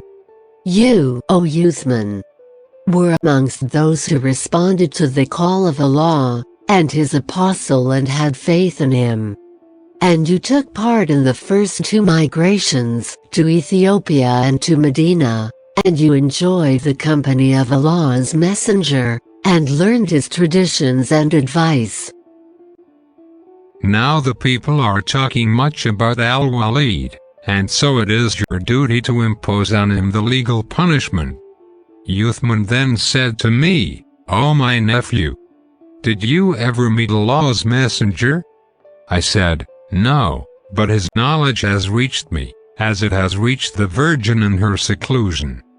Uthman then recited Tashahhud and said, no doubt, Allah has sent Muhammad with the truth, and has revealed to him his holy book, that is Quran, and I was amongst those who responded to the call of Allah, and his apostle, and I had faith in Muhammad's mission, and I had performed the first two migrations, as you have said, and I enjoyed the company of Allah's messenger, and gave the pledge of allegiance to him. By Allah, I never disobeyed him, and never cheated him, till Allah caused him to die. Then Allah made Abu Bakr caliph, and by Allah, I was never disobedient to him, nor did I cheat him. Then Umar became caliph, and by Allah, I was never disobedient to him, nor did I cheat him. Then I became caliph. Have I not then the same rights over you, as they had over me? I replied in the affirmative. Uthman further said, what are these talks which are reaching me from you? As for what you have mentioned about al-Walid, Allah willing, I shall give him the leg punishment justly. Then Uthman ordered that al-Walid be flogged 40 lashes. He ordered Ali to flog him, as he himself flogged him as well. Narrated Aisha, Habiba, and Salama mentioned a church they had seen in Ethiopia, and in the church there were pictures. When they told the Prophet of this, he said, those people are such that if a pious man amongst them died, they build a place of worship over his grave, and paint these pictures in it. Those people will be Allah's worst creatures on the day of resurrection. Narrated Khalid, when I came from Ethiopia to Medina, I was a young girl. Allah's messenger made me wear a sheet, having marks on it. Allah's messenger was rubbing those marks with his hands, saying, Sana, Sana. That is good, good. Narrated Abdullah, we used to greet the Prophet while he used to be in prayers, and he used to reply to our greetings. But when we came back from Najashi, the king of Ethiopia, we greeted him while he was praying, and he did not reply to us. We said, O Allah's messenger, we used to greet you in the past, and you used to reply to us. He said, verily the mind is occupied and busy with more important matter during the prayer, so one cannot return one's greetings. Narrated Abu Musa, we received the news of the departure of the Prophet to Medina while we were in Yemen. So we went on board a ship, but our ship took us away to a Najashi, the Negus, in Ethiopia. There we met Jafar, and stayed with him till we came to Medina, by the time when the Prophet had conquered Khaybar. The Prophet said, O you people of the ship, you will have the reward of 2 migrations. Chapter 38, The Death of An-Najashi, the Negus. Narrated Jabir, when Negus died, the Prophet said, Today a pious man has died. So get up and offer the funeral prayer for your brother Ashama. Narrated Jabir, Allah's messenger led the funeral prayer for the Negus, and made us stand in rows behind him, and I was in the 2nd or 3rd row. Narrated Jabir, the Prophet offered the funeral prayer for Ashama, the Negus, with 4 takbir. Narrated Abu Hurairah, that Allah's messenger informed them, that is his companions, of the death of Negus, the king of Ethiopia, on the very day on which the latter died, and said, Ask Allah's forgiveness for your brother. Chapter 39, Oath taken by the Mushrikun against the Prophet. Narrated Abu Hurairah, Allah's messenger, while going out for the battle of Hunayn, said, Tomorrow, Allah willing, we will encamp at Kaif, where the pagans of Quraysh took the oath of kufr against the Prophet, that is to be loyal to heathenism, by boycotting Banu Hashim, the Prophet's folk. Chapter 40, The Story of Abu Talib. Narrated Al-Abbas, that he said to the Prophet, You have not been of any avail to your uncle, Abu Talib, though by Allah, he used to protect you, and used to become angry on your behalf. The Prophet said, He is in a shallow fire, and had it not been for me, he would have been in the bottom of the hell fire. Narrated Al-Musayyab, when Abu Talib was in his deathbed, the Prophet went to him while Abu Jahl was sitting beside him. The Prophet said, O my uncle, say, none has the right to be worshipped, except Allah, an expression I will defend your case with, before Allah. Abu Jahl and Abdullah said, O Abu Talib, will you leave the religion of Abdul Muttalib? So they kept on saying this to him, so that the last statement he said to them before he died was, I am on the religion of Abdul Muttalib. Then the Prophet said, I will keep on asking for Allah's forgiveness for you, unless I am forbidden to do so. Then the following verse was revealed, It is not fitting for the Prophet and the believers to ask Allah's forgiveness for the pagans, even if they were their near relatives, after it has become clear to them that they are the dwellers of the hell fire. The other verse was also revealed, O Prophet, verily, you guide not whom you like, but Allah guides whom He will. Narrated Abu Sa'id, that he heard the Prophet when somebody mentioned his uncle, that is Abu Talib, saying, Perhaps my intercession will be helpful to him on the day of resurrection, so that he may be put in a shallow fire, reaching only up to his ankles. His brain will boil from it. Narrated Yazid, as above, Hadith number 224. Using the words, will make his brain boil. Chapter 41, the narration about Al-Isra journey by night. Narrated Jabir, that he heard Allah's messenger saying, when the people of Quraysh did not believe me, that is the story of my night journey, I stood up in Al-Hijjah, and Allah displayed Jerusalem in front of me, and I began describing it to them, while I was looking at it. Chapter 42, Al-Miraj. Narrated Abbas, Malik said that Allah's messenger described to them his night journey saying, while I was lying in Al-Hatim or Al-Hijjah, suddenly someone came to me, and cut my body open from here to here. I asked Al-Jarrad who was by my side, what does he mean? He said, it means from his throat to his pubic area, or said, from the top of the chest. The Prophet further said, he then took out my heart. Then a gold tray of belief was brought to me, and my heart was washed, and was filled with belief, and then returned to its original place. Then a white animal which was smaller than a mule, and bigger than a donkey was brought to me. On this Al-Jarud asked, was it the Burak, O Abu Hamza? I, that is Anas, replied in the affirmative. The Prophet said, the animal's step was so wide that it reached the farthest point within the reach of the animal's sight. I was carried on it, and Gabriel set out with me, till we reached the nearest heaven. When he asked for the gate to be opened, it was asked, who is it? Gabriel answered, Gabriel. It was asked, who is accompanying you? Gabriel replied, Muhammad. It was asked, has Muhammad been called? Gabriel replied in the affirmative. Then it was said, he is welcomed. What an excellent visit his is.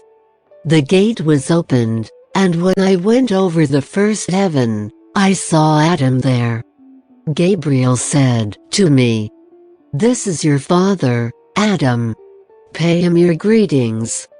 So I greeted him, and he returned the greeting to me and said, you are welcomed, O pious son and pious prophet. Then Gabriel ascended with me, till we reached the second heaven. Gabriel asked for the gate to be opened. It was asked, who is it? Gabriel answered, Gabriel. It was asked, who is accompanying you? Gabriel replied, Muhammad. It was asked, has he been called? Gabriel answered in the affirmative. Then it was said, he is welcomed. What an excellent visit his is. The gate was opened.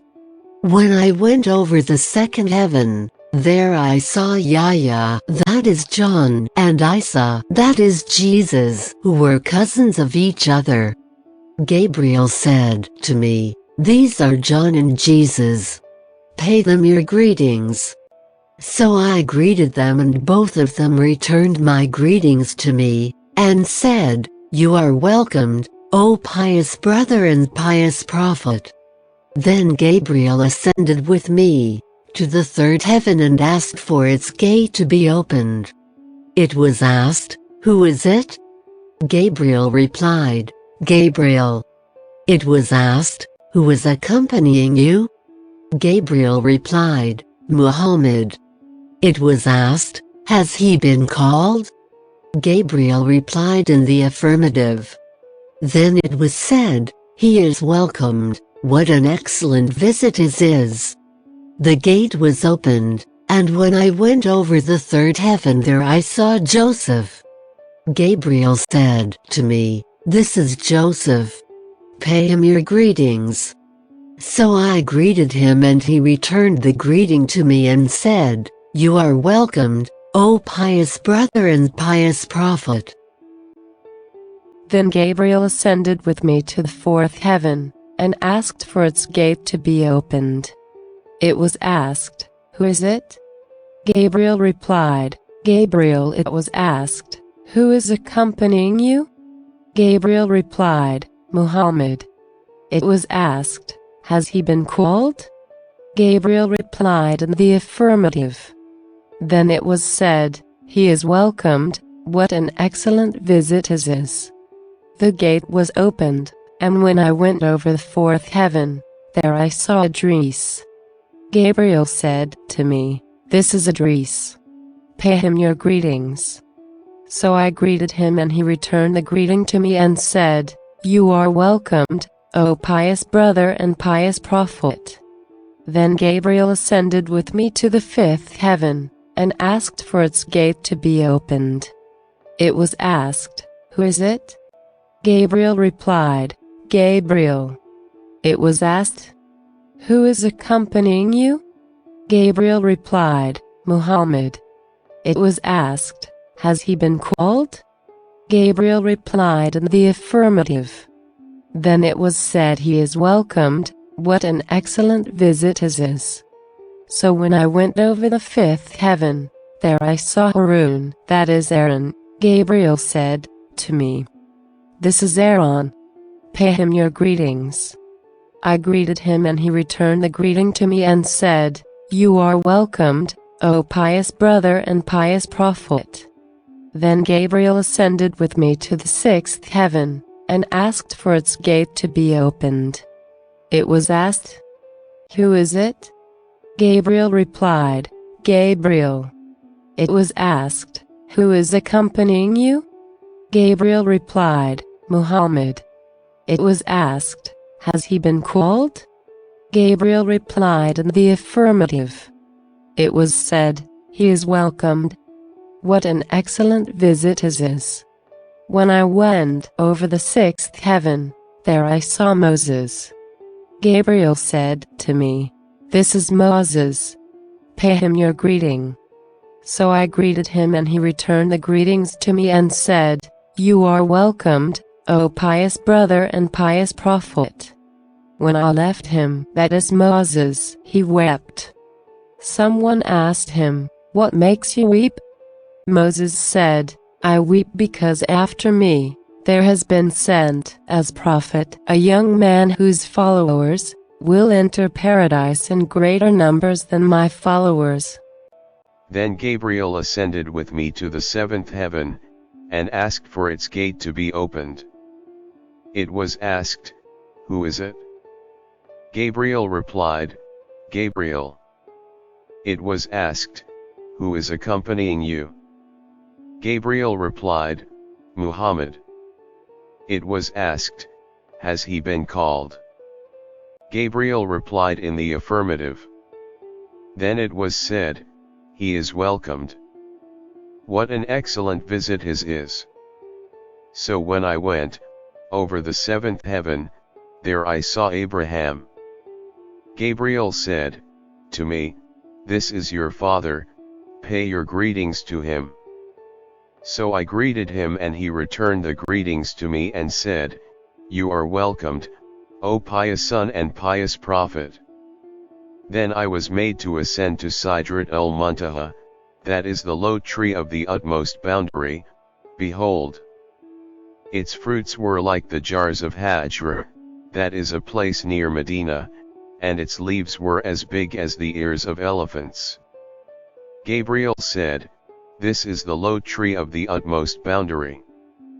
Behold, there ran 4 rivers, 2 were hidden, and 2 were visible. I asked, "What are these 2 kinds of rivers, O Gabriel?"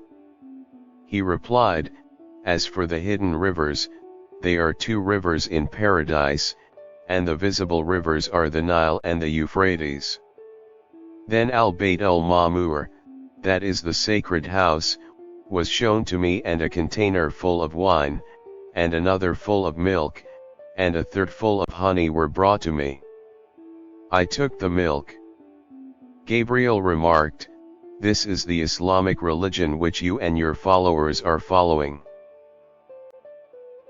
Then the prayers were enjoined on me, they were 50 prayers a day. When I returned, I passed by Moses, who asked me, "What have you been ordered to do?" I replied, "I have been ordered to offer 50 prayers a day." Moses said, "Your followers cannot bear 50 prayers a day, and by Allah, I have tested people before you, and I have tried my level best with Bani Israel in vain.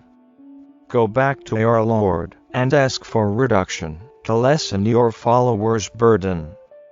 So I went back, and Allah reduced 10 prayers for me. Then again I came to Moses, but he repeated the same as he had said before. Then again I went back to Allah, and he reduced 10 more prayers. When I came back to Moses, he said the same. I went back to Allah, and he ordered me to observe 10 prayers a day. When I came back to Moses, he repeated the same advice, so I went back to Allah, and was ordered to observe 5 prayers a day. When I came back to Moses, he said, "What have you been ordered?" I replied, "I have been ordered to observe 5 prayers a day."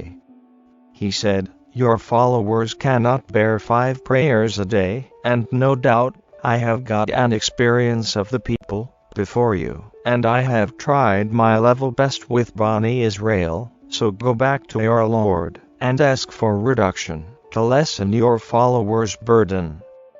I said, "I have requested so much of my Lord, that I feel ashamed, but I am satisfied now, and surrender to Allah's order." When I left, I heard a voice saying, "I have passed my order, and have lessened the burden of my worshippers." Narrated Ibn Abbas, regarding the statement of Allah, "And we granted the vision, ascension to the heavens, which we made you see, as an actual eyewitness, was only made as a trial for the people." Ibn Abbas added, "The sights which Allah's messenger was shown on the night journey, when he was taken to Bayt al-Maqdis, that is Jerusalem, were actual sights, not dreams." And the cursed tree, mentioned in the Quran, is the tree of Zaqqum itself. Chapter 43, The Deputation of the Answer to the Prophet at Mecca, and the Al-Aqaba. Narrated Abdullah, who was Corb's guide. When Corb turned blind, I heard Corb narrating, when he remained behind, that as did not join the Prophet in the Gaza of Tabuk. Ibn Bukair, in his narration, stated that Corb said, "I witnessed the Aqaba pledge of allegiance at night with the Prophet when we jointly agreed to support Islam. With all our efforts, I would not like to have attended the Badr battle instead of that Aqaba pledge, although Badr is more well known than it amongst the people." Narrated Jabir, "I was present with my 2 maternal uncles at al-Aqaba, where the pledge of allegiance was given." Ibn Uyayna said, "One of the 2 was al-Bara." Narrated Jabir, "My father, my 2 maternal uncles and I were among those who took part in the Aqaba pledge." Narrated Ubadah, who had taken part in the Battle of Badr with Allah's messenger, and had been amongst his companions on the night of al-Aqaba pledge. Allah's messenger, surrounded by a group of his companions, said, "Come along and give me the pledge of allegiance, that you will not worship anything besides Allah, will not steal, will not commit illegal sexual intercourse, will not kill your children, will not utter slander invented by yourself, and will not disobey me, if I order you to do something good. Whoever among you will respect and fulfill this pledge will be rewarded by Allah. And if one of you commits any of these sins, and is punished in this world, then that will be his expiation for it, And if one of you commits any of these sins, and Allah screens his sin, then his matter will rest with Allah. If He will punish him, and if He will excuse him. So I gave the pledge of allegiance to him, for these conditions. Chapter 44, Marriage of the Prophet with Aisha. Narrated Aisha, the Prophet engaged me when I was a girl of 6 years. We went to Medina and stayed at the home of Bani al-Harith. Then I got ill and my hair fell down. Later on my hair grew again, and my mother, Ruman, came to me while I was playing in a swing with some of my girlfriends. She called me, and I went to her, not knowing what she wanted to do to me. She caught me by the hand and made me stand at the door of the house. I was breathless then, and when my breathing became all right, she took some water and rubbed my face and head with it. Then she took me into the house. There in the house I saw some Ansari women who said, "Best wishes and Allah's blessing and a good luck." Then she entrusted me to them, and they prepared me for the marriage. Unexpectedly Allah's apostle came to me in the forenoon, and my mother handed me over to him, and at that time I was a girl of 9 years of age. Narrated Aisha, that the Prophet said to her, "You have been shown to me twice in my dream. I saw you pictured on a piece of silk, and someone said to me, 'This is your wife.' When I uncovered the picture, I saw that it was yours. I said, 'If this is from Allah, it will be done.'" Narrated Hisham's father, Khadijah, died 3 years before the Prophet departed to Medina. He stayed there for 2 years or so, and then he married Aisha when she was a girl of 6 years of age, and he consumed that marriage when she was 9 years old. Chapter 45, The Emigration of the Prophet to Al-Madinah. Narrated Abu Wail, we visited Kababa, who said, "We migrated with the Prophet for Allah's sake, so our reward became due and sure with Allah. Some of us passed away, without taking anything of their rewards, in this world, and one of them was Musab, who was martyred on the day of the battle of Uhud, leaving a striped woolen cloak. When we covered his head with it, his feet became naked, and when covered his feet, his head became naked. So Allah's Messenger ordered us to cover his head, and put some idkar, that is a special kind of grass, on his feet. On the other hand, some of us have had their fruits ripened in this world, and they are collecting them." Narrated Umar, I heard the Prophet saying, "The reward of deeds depends on the intentions, so whoever emigrated for the worldly benefits, or to marry a woman, his emigration was for that for which he emigrated, but whoever emigrated for the sake of Allah and his apostle, his emigration is for Allah and his apostle." Narrated Mujahid, Abdullah used to say, "There is no more hijrah, that is migration, after the conquest of Mecca." Narrated Atta, Ubayd and I visited Aisha, and asked her about the hijrah, that is migration, and she said, "Today there is no hijrah, emigration. A believer used to run away with his religion to Allah and his apostle lest he should be put to trial because of his religion. Today Allah has made Islam triumphant, and today a believer can worship his Lord wherever he likes. But the deeds that are still rewardable in place of emigration are jihad and good intentions." Narrated Aisha, Sawat said, "O Allah, you know that there is none against whom I am eager to fight more willingly for your cause than those people who disbelieved your apostle, and drove him out of his city. O Allah, I think that you have ended the fight between us and them. Narrated Ibn Abbas, Allah's Messenger started receiving the divine inspiration at the age of 40. Then he stayed in Mecca for 13 years, receiving the divine revelation. Then he was ordered to migrate, and he lived as an emigrant for 10 years, and then died at the age of 63 years. Narrated Abu Sa'id, Allah's Messenger sat on the pulpit and said, Allah has given one of his slaves the choice of receiving the splendor and luxury of the worldly life, whatever he likes, or to accept the good of the hereafter, which is with Allah. So he has chosen that good which is with Allah. On that Abu Bakr wept and said, Our fathers and mothers be sacrificed for you. We became astonished at this. The people said, Look at this old man.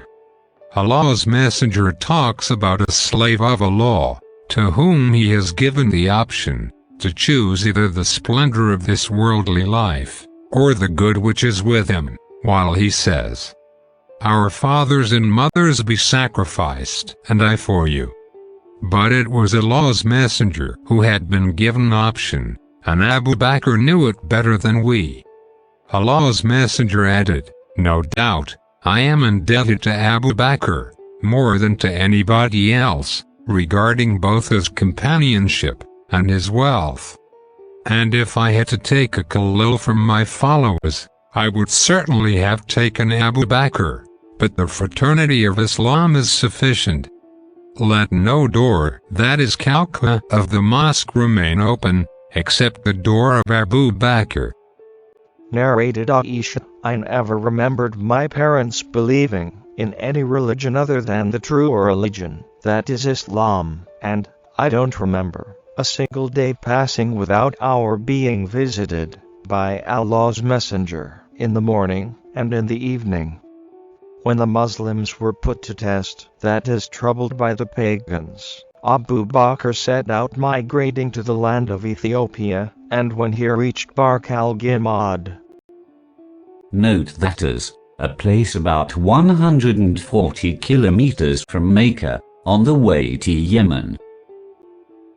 Ibn Abdugina, the chief of the tribe of Kara, met him and said, O Abu Bakr, where are you going? Abu Bakr replied, My people have turned me out of my country, so I want to wander on the earth and worship my Lord. Ibn Abdugina said, O Abu Bakr, a man like you should not leave his homeland, nor should he be driven out, because you help the destitute earn their livings, and you keep good relations with your kith and kin, help the weak and poor, entertain guests generously, and help the calamity-stricken persons. Therefore I am your protector. Go back and worship your Lord in your town. So Abu Bakr returned and Ibn Abdugina accompanied him. In the evening Ibn Abdugina visited the nobles of Quraysh, and said to them, A man like Abu Bakr should not leave his homeland, nor should he be driven out. Do you, that is Quraysh, drive out a man who helps the destitute, earns their living, keeps good relations with his kith and kin, helps the weak and poor, entertains guests generously, and helps the calamity-stricken persons? So the people of Quraysh could not refuse Ibn Abdugina's protection, and they said to Ibn Abdugina, Let Abu Bakr worship his Lord in his house. He can pray and recite there whatever he likes, but he should not hurt us with it, and should not do it publicly, because we are afraid that he may affect our women and children. Ibn Abdugina told Abu Bakr of all that. Abu Bakr stayed in that state, worshipping his Lord in his house. He did not pray publicly, nor did he recite Quran outside his house. Then a thought occurred to Abu Bakr to build a mosque in front of his house, and there he used to pray and recite the Quran. The women and children of the pagans began to gather around him in great number. They used to wonder at him and look at him. Abu Bakr was a man who used to weep too much, and he could not help weeping on reciting the Quran. That situation scared the nobles of the pagans of Quraysh, so they sent for Ibn ad-Daghina. When he came to them, they said, "We accepted your protection of Abu Bakr on condition that he should worship his Lord in his house. But he has violated the conditions, and he has built a mosque in front of his house where he prays and recites the Quran publicly. We are now afraid that he may affect our women and children unfavorably. So, prevent him from that. If he likes to confine the worship of his Lord to his house, he may do so, but if he insists on doing that openly, ask him to release you from your obligation to protect him, for we dislike to break our pact with you, but we deny Abu Bakr the right to announce his act publicly." Ibn ad-Daghina went to Abu Bakr and said, "O Abu Bakr, you know well what contract I have made on your behalf. Now, you are either to abide by it, or else release me from my obligation of protecting you, because I do not want the Arabs hear that my people have dishonored a contract I have made on behalf of another man." Abu Bakr replied, "I release you from your pact to protect me, and am pleased with the protection from Allah." At that time the Prophet was in Mecca, and he said to the Muslims, "In a dream I have been shown your migration place, a land of date palm trees, between two mountains, the two stony tracts. So, some people migrated to Medina, and most of those people who had previously migrated to the land of Ethiopia returned to Medina. Abu Bakr also prepared to leave for Medina, but Allah's Messenger said to him, "Wait for a while, because I hope that I will be allowed to migrate also." Abu Bakr said, "Do you indeed expect this? Let my father be sacrificed for you."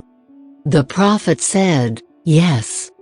So Abu Bakr did not migrate, for the sake of Allah's Messenger, in order to accompany him. He fed 2 she-camels he possessed with the leaves of a samar tree that fell on being struck by a stick for 4 months.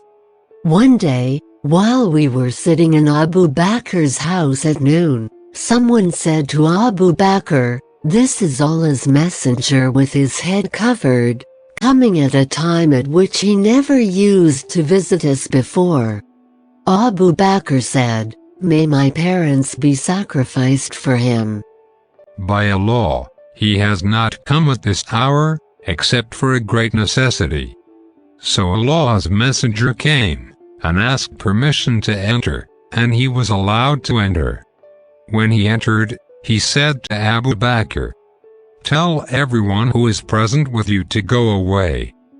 Abu Bakr replied, "There are none but your family. May my father be sacrificed for you, O Allah's Messenger."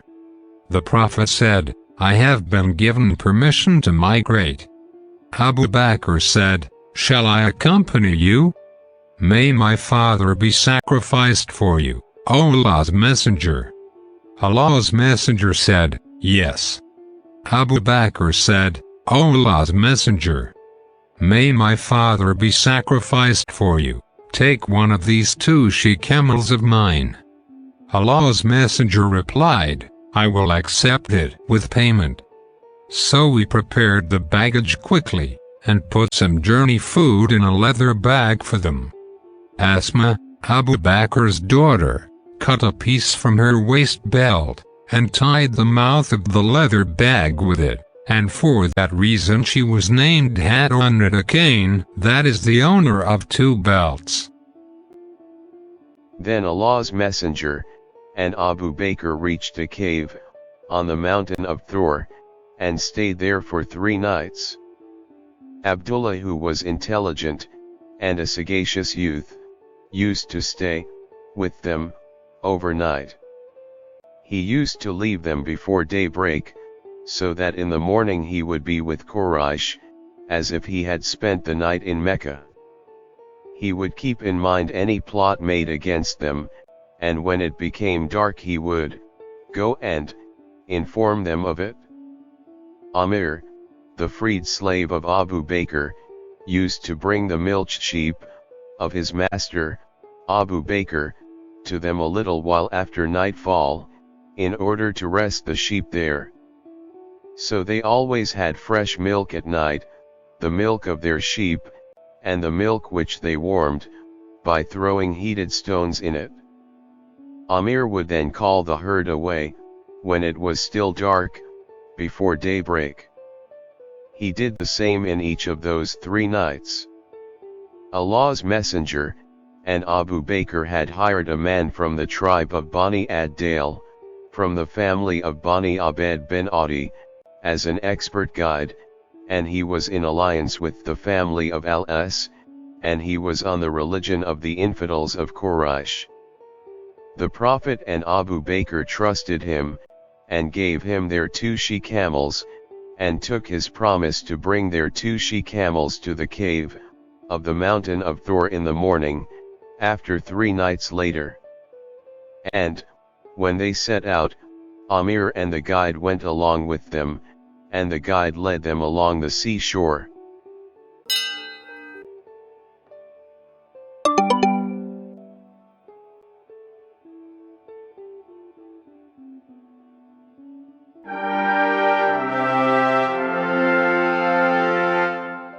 The nephew of Suraka said that his father informed him that he heard Suraka saying, "The messengers of the heathens of Quraysh came to us declaring that they had designed for the persons why would kill or arrest Allah's messenger, and Abu Bakr, a reward equal to their blood money. While I was sitting in one of the gatherings of my tribe, Bani Mudlaj, a man from them came to us and stood up while we were sitting, and said, 'O Suraka, no doubt, I have just seen some people far away on the seashore, and I think they are Muhammad and his companions.' Suraka added, 'I too realized that it must have been they. But I said no, it is not they, but you have seen so, and so, and so and so whom we saw set out.' I stayed in the gathering for a while, and then got up and left for my home, and ordered my slave girl to get my horse, which was behind a hillock, and keep it ready for me. Then I took my spear, and left by the back door of my house, dragging the lower end of the spear on the ground, and keeping it low." Note that Suraka, by doing so, wanted to hide the brilliance of his spear, lest somebody else should follow him and share the reward of killing or capturing the Prophet and Abu Bakr with him. Then I reached my horse, mounted it and made it gallop. When I approached them, that is Muhammad and Abu Bakr, my horse stumbled, and I fell down from it. Then I stood up, got hold of my quiver, and took out the divining arrows, and drew lots, as to whether I should harm them, that is the Prophet and Abu Bakr, or not, and the lot which I disliked came out. But I remounted my horse, and let it gallop, giving no importance to the divining arrows. When I heard the recitation of the Quran, by Allah's Messenger, who did not look hither and thither, while Abu Bakr was doing it often, suddenly the forelegs of my horse sank into the ground, up to the knees, and I fell down from it. Then I rebuked it, and it got up, but could hardly take out its forelegs from the ground, and when it stood up straight again, its forelegs caused dust to rise up in the sky like smoke. Then again I drew lots with the divining arrows, and the lot which I disliked came out. so I called upon them to feel secure. They stopped, and I remounted my horse, and went to them. When I saw how I had been hampered from harming them, it came to my mind that the cause of Allah's messenger, that is Islam, will become victorious. So I said to him, your people have assigned a reward equal to the blood money for your head. Then I told them all the plans the people of Mecca had made concerning them.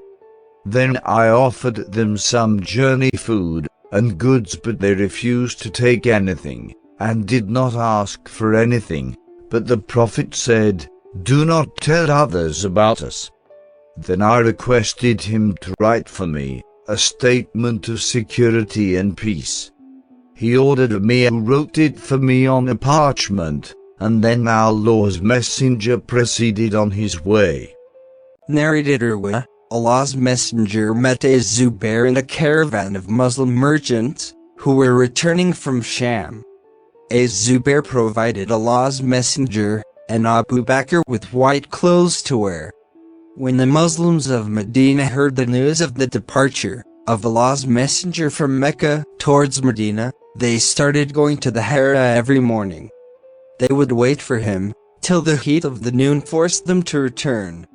One day, after waiting for a long while, they returned home, and when they went into their houses, a Jew climbed up the roof of one of the forts of his people to look for something, and he saw Allah's messenger and his companions dressed in white clothes, emerging out of the desert mirage. The Jew could not help shouting at the top of his voice, "O you Arabs! Here is your great man, whom you have been waiting for." So all the Muslims rushed to their arms, and received Allah's messenger on the summit of Hira. The Prophet turned with them to the right, and alighted at the quarters of Bani Amr, and this was on Monday, in the month of Rabi al-Awwal. Abu Bakr stood up, receiving the people, while Allah's messenger sat down, and kept silent. Some of the Ansar who came, and had not seen Allah's messenger before, began greeting Abu Bakr, but when the sunshine fell on Allah's messenger, and Abu Bakr came forward, and shaded him with his sheet, only then the people came to know Allah's messenger. Allah's messenger stayed with Bani Amr for 10 nights, and established the Mosque of Quba, which was founded on piety. Allah's messenger prayed in it, and then mounted his she-camel, and proceeded on, accompanied by the people, till his she-camel knelt down at the place of the Mosque of Allah's messenger at Medina. Some Muslims used to pray there in those days, and that place was a yard for drying dates, belonging to Sahil and Sahil, the orphan boys who were under the guardianship of Usaid. When his she-camel knelt down, Allah's messenger said, "This place, Allah willing, will be our abiding place." Allah's messenger then called the two boys, and told them to suggest a price for that yard, so that he might take it as a mosque. The two boys said, "No, but we will give it as a gift, O Allah's messenger." Allah's messenger then built a mosque there. The Prophet himself started carrying unburned bricks for its building, and while doing so, he was saying, "This load is better than the load of Khabar, for it is more pious in the sight of Allah, and purer and better rewardable." He was also saying, "O Allah, the actual reward is the reward in the hereafter, so bestow your mercy on the Ansar and the emigrants." Thus the Prophet recited, by way of proverb, the poem of some Muslim poet, whose name is unknown to me. Ibn Shabab said, in the Hadiths it does not occur that Allah's apostle recited a complete poetic verse, other than this one. Narrated Asma, I prepared the journey food for the Prophet, and Abu Bakr, when they wanted to migrate to Medina. I said to my father, Abu Bakr, I do not have anything to tie the container of the journey food with except my waist belt. He said, "Divide it lengthwise into two." I did so, and for this reason I was named Dad un-Nidakain, that is the owner of two belts. Ibn Abbas said, "Asma, Dad un-Nidakain." Narrated al-Bara, when the Prophet migrated to Medina, Suraka pursued him. The Prophet invoked evil on him, therefore the forelegs of his horse sank into the ground. Suraka said to the Prophet, "Invoke Allah to rescue me, and I will not harm you." The Prophet invoked Allah for him. Then Allah's Messenger felt thirsty, and he passed by a shepherd. Abu Bakr said, "I took a bowl, and milked a little milk in it, and brought it to the Prophet, and he drank till I was pleased." Narrated Asma, that she conceived Abdullah. She added, "I migrated to Medina, while I was at full term of pregnancy, and delighted at Quba, where I gave birth to him. Then I brought him to the Prophet, and put him in his lap. The Prophet asked for a date, chewed it, and put some of its juice in the child's mouth. So, the first thing that entered the child's stomach was the saliva of Allah's Messenger.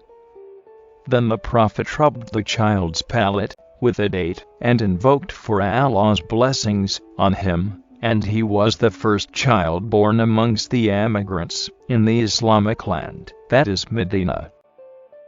Narrated Anas, Allah's Messenger arrived at Medina, with Abu Bakr, riding behind him on the same camel.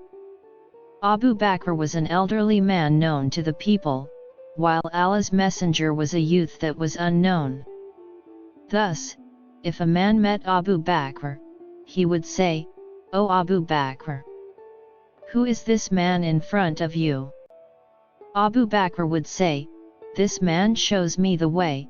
One would think that Abu Bakr meant the road, while in fact, Abu Bakr meant the way of virtue and good.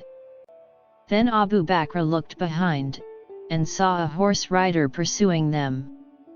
He said, "O Allah's Messenger, this is a horse rider pursuing us." The Prophet looked behind and said, "O Allah, cause him to fall down." So the horse threw him down, and got up neighing. After that the rider, Suraka, said, "O Allah's Prophet, order me whatever you want." The Prophet said, "Stay where you are, and do not allow anybody to reach us." So, in the first part of the day Suraka was an enemy of Allah's Prophet, and in the last part of it, he was a protector. Then Allah's Apostle alighted by the side of the Al-Hara, and sent a message to the Ansar, and they came to Allah's Prophet, and Abu Bakr, and having greeted them, they said, "Ride, your she-camels, safe and obeyed." Allah's Messenger and Abu Bakr rode, and the Ansar, carrying their arms, surrounded them. The news that Allah's Prophet had come circulated in Medina. The people came out and were eagerly looking and saying, "Allah's Prophet has come! Allah's Prophet has come!" So the Prophet went on till he alighted, near the house of Abu Ayyub.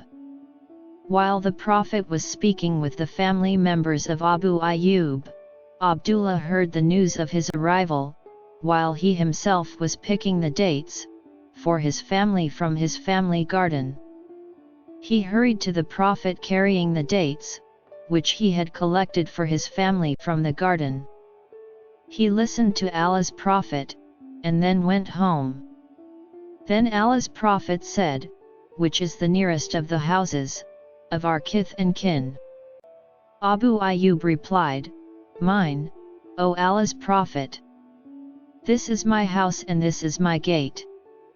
The Prophet said, "Go and prepare a place for our midday rest." Abu Ayyub said, "Get up, both of you, with Allah's blessings." So when Allah's Prophet went into the house, Abdullah came and said, I testify that you, that is Muhammad, are apostle of Allah, and that you have come with the truth. The Jews know well that I am their chief, and the son of their chief, and the most learned amongst them, and the son of the most learned amongst them. So send for them, that is Jews, and ask them about me, before they know that I have embraced Islam, for if they know that they will say about me things, which are not correct. So Allah's messenger sent for them, and they came and entered. Allah's messenger said to them, O the group of Jews! Woe to you, be afraid of Allah. By Allah except whom none has the right to be worshipped, you people know for certain that I am apostle of Allah, and that I have come to you with the truth, so embrace Islam. The Jews replied, We do not know this. So they said this to the Prophet, and he repeated it thrice. Then he said, What sort of a man is Abdullah amongst you? They said, He is our chief, and the son of our chief, and the most learned man, and the son of the most learned amongst us. He said, What would you think if he should embrace Islam? They said, Allah forbid. He cannot embrace Islam. He said, O Ibn Salam, come out to them. He came out and said, O the group of Jews! Be afraid of Allah, except whom none has the right to be worshipped. You know for certain that he is apostle of Allah, and that he has brought a true religion. They said, You tell a lie. On that Allah's messenger turned them out. Narrated Ibn Umar fixed a grant of 4,000 dirhams for every early emigrant, that is Muhajir, and fixed a grant of 3,500 dirhams only for Ibn Umar. Somebody said to Umar, Ibn Umar is also one of the early emigrants. Why do you give him less than 4,000? Umar replied, His parents took him with them when they migrated, so he was not like the one who had migrated by himself. Narrated Kabab, we migrated with Allah's messenger, seeking Allah's countenance, so our rewards became due and sure with Allah. Some of us passed away, without eating anything of their rewards, in this world. One of these was Musab, who was martyred on the day of the Battle of Uhud. We did not find anything to shroud his body with, except a striped cloak. When we covered his head with it, his feet remained uncovered, and when we covered his feet with it, his head remained uncovered. So Allah's apostle ordered us to cover his head with it, and put some ikha, that is a kind of grass, over his feet. And there are some amongst us, whose fruits have ripened, and they are collecting them, that is they have received their rewards in this world. Narrated Abu Burda, Abdullah said to me, Do you know what my father said to your father once? I said, No. He said, My father said to your father, O Abu Musa, will it please you that we will be rewarded for our conversion to Islam with Allah's messenger, and our migration with him, and our jihad with him, and all our good deeds which we did with him, and that all the deeds we did after his death will be disregarded, whether good or bad? Your father, that is Abu Musa, said, No. By Allah, we took part in jihad after Allah's messenger, prayed and did plenty of good deeds, and many people have embraced Islam at our hands, and no doubt, we expect rewards from Allah for these good deeds. On that my father, that is Umar, said, As for myself, by him in whose hand Umar's soul is, I wish that the deeds done by us, at the time of the Prophet, remain rewardable, while whatsoever we did after the death of the Prophet, be enough to save us from punishment, and that the good deeds compensate for the bad ones. On that I said to Ibn Umar, by Allah, your father was better than my father. Narrated Abu Uthman, I heard that Ibn Umar used to become angry if someone mentioned that he had migrated before his father Umar, and he used to say, Umar and I came to Allah's messenger, and found him having his midday rest, so we returned home. Then Umar sent me again to the Prophet, and said, Go and see whether he is awake. I went to him, and entered his place, and gave him the pledge of allegiance. Then I went back to Umar, and informed him that the Prophet was awake. So we both went, running slowly, and when Umar entered his place, he gave him the pledge of allegiance, and thereafter I too gave him the pledge of allegiance. Al-Bara added, I then went with Abu Bakr into his home, carrying that saddle, and there I saw his daughter Aisha, lying in a bed because of heavy fever, and I saw her father Abu Bakr, kissing her cheek and saying, How are you, little daughter? Narrated Anas, the servant of the Prophet, when the Prophet arrived at Medina, there was not a single companion of the Prophet who had gray and black hair, except Abu Bakr, and he dyed his hair with henna and katam, that is plants used for dyeing hair. Narrated Aisha, Abu Bakr married a woman from the tribe of Bani Caleb, called Bakr.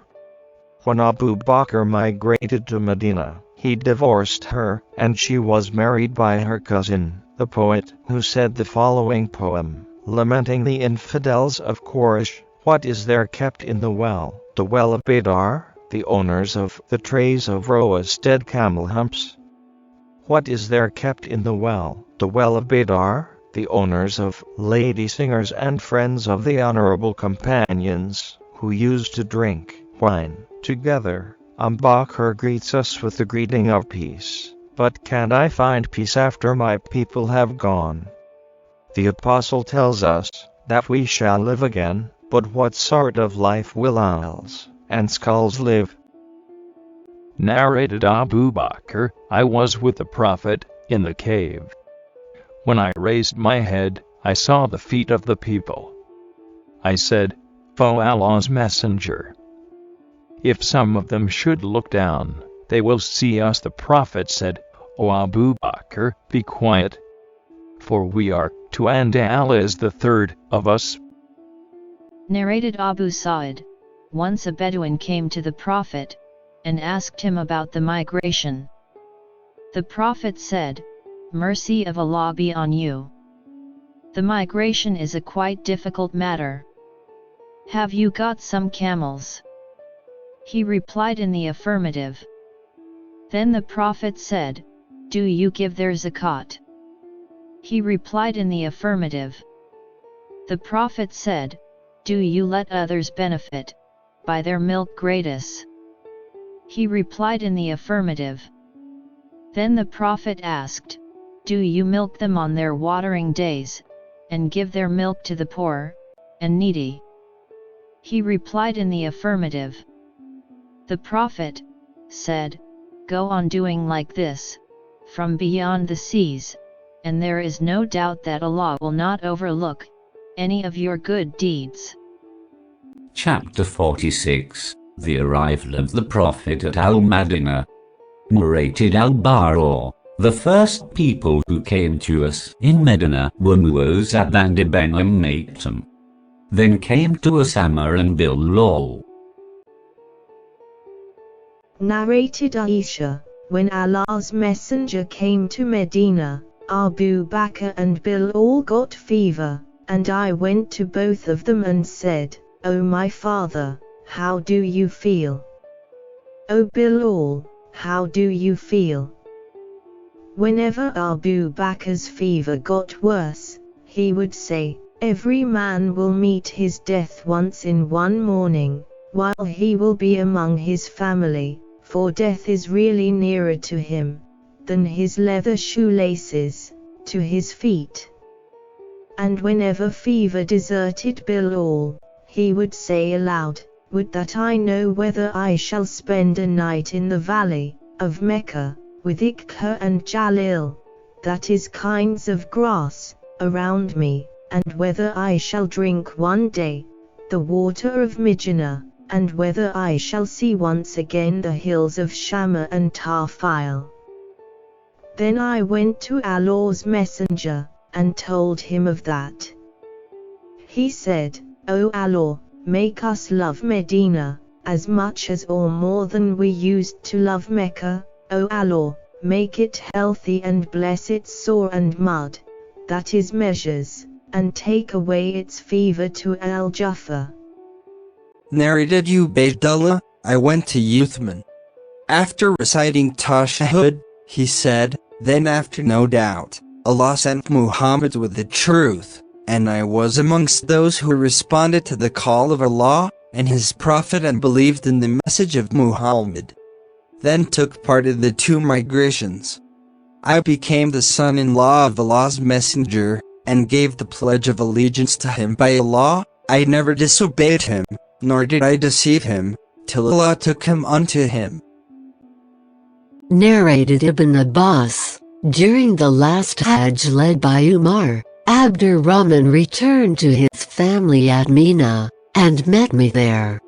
Abdurrahman said to Umar, "O chief of the believers, the season of Hajj is the season when there comes the scum of the people, besides the good amongst them, so I recommend that you should wait till you go back to Medina, for it is the place of migration in Sunnah, that is the Prophet's tradition, and there you will be able to refer the matter to the religious scholars, and the nobles, and the people of wise opinions." Ammar said, "I will speak of it in Medina, on my very first sermon I will deliver there." Narrated Al-Ala, an Ansari woman who gave the pledge of allegiance to the Prophet, that the answer drew lots concerning the dwelling of the emigrants. Uthman was decided to dwell with them, that is Ala's family. Uthman fell ill, and I nursed him till he died, and we covered him with his clothes. Then the Prophet came to us, and I, addressing the dead body, said, "O Abu Asib, may Allah's mercy be on you. I bear witness that Allah has honored you." On that the Prophet said, "How do you know that Allah has honored him?" I replied, "I do not know. May my father and my mother be sacrificed for you, O Allah's Messenger. But who else is worthy of it, if not Uthman?" He said, "As to him, by Allah, death has overtaken him, and I hope the best for him. By Allah, though I am the apostle of Allah, yet I do not know what Allah will do to me. By Allah, I will never assert the piety of anyone after him." That made me sad, and when I slept I saw in a dream a flowing stream for Uthman. I went to Allah's Messenger, and told him of it. He remarked, "That symbolizes his good deeds." Narrated Aisha, the day of Bu'ath was a day, that is battle, which Allah caused to take place, just before the mission of his apostle, so that when Allah's Messenger came to Medina, they, the tribes, had divided into hostile groups, and their nobles had been killed, and all that facilitated their conversion to Islam. Narrated Aisha, that once Abu Bakr came to her on the day of Eid al-Fitr, or Eid al-Adha, while the Prophet was with her, and there were 2 girl singers with her, singing songs of the Ansar, about the day of Bu'ath. Abu Bakr said twice, "Musical instrument of Satan." But the Prophet said, "Leave them, Abu Bakr, for every nation has an Eid, that is festival, and this day is our Eid." Narrated Anas, when Allah's Messenger arrived at Medina, he alighted at the upper part of Medina, among the people called Bani Amr, and he stayed with them for 14 nights. Then he sent for the chiefs of Bani an-Najjar, and they came, carrying their swords. As if I am just now looking at Allah's Messenger, on his she-camel, with Abu Bakr riding behind him, on the same camel, and the chiefs of Bani an-Najjar around him, till he dismounted in the courtyard of Abu Ayyub's home. The Prophet used to offer the prayer, wherever the prayer was due, and he would pray even in sheepfolds. Then he ordered that the mosque be built. He sent for the chiefs of Banu an-Najjar, and when they came, he said, "O Banu an-Najjar, suggest to me the price of this garden of yours."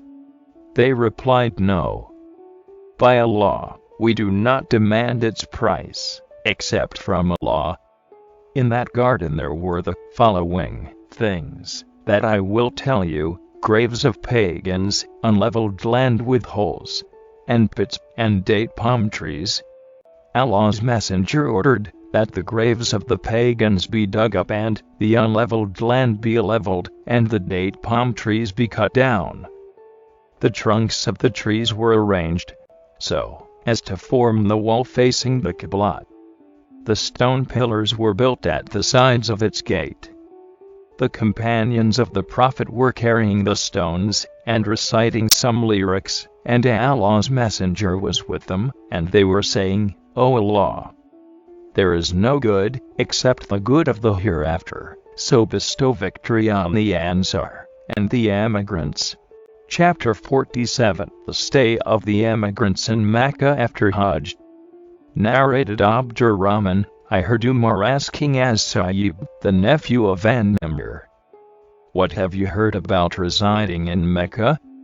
The other said, "I heard Allah saying, Allah's Messenger said, an emigrant is allowed to stay in Mecca for 3 days, after departing from Mina, that is after performing all the ceremonies of Hajj." Chapter 48, When did the Muslim calendar start? Narrated Sahih, the Prophet's companions did not take, as a starting date for the Muslim calendar, the day the Prophet had been sent as an apostle, or the day of his death, but the day of his arrival at Medina. Narrated Isha, originally, 2 rakat were prescribed in every prayer. When the Prophet migrated to Medina, 4 rakat were enjoined, while the journey prayer remained unchanged, that is 2 rakat.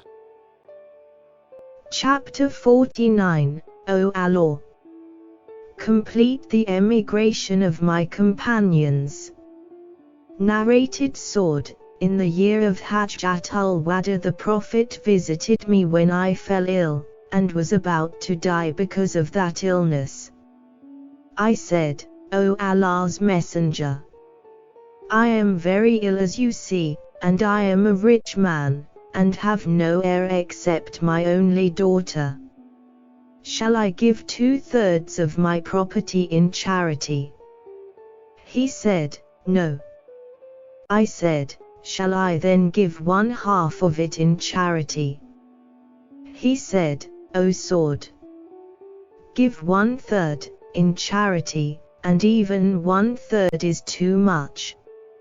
No doubt, it is better to leave your children rich, than to leave them poor, reduced to begging from others.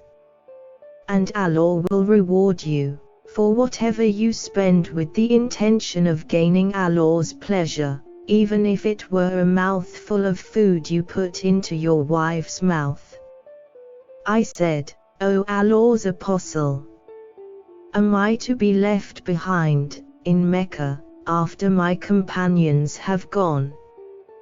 He said, "If you should be left behind, you will be upgraded and elevated for every deed you will do, with a desire to achieve Allah's pleasure. I hope that you will live long, so that some people will benefit by you, while others will be harmed.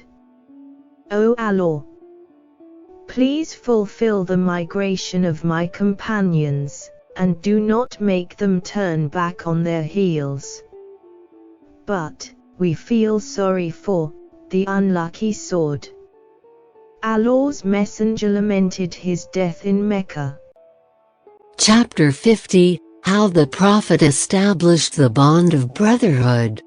Narrated Anas, when Abdurrahman came to Medina, and the Prophet established the bond of brotherhood between him and Sa'd suggested that Abdurrahman should accept half of his property and family. Abdurrahman said, "May Allah bless you and your family and property. Guide me to the market." So Abdurrahman, while doing business in the market, made some profit of some condensed dry yogurt and butter. After a few days the Prophet saw him wearing clothes stained with yellow perfume.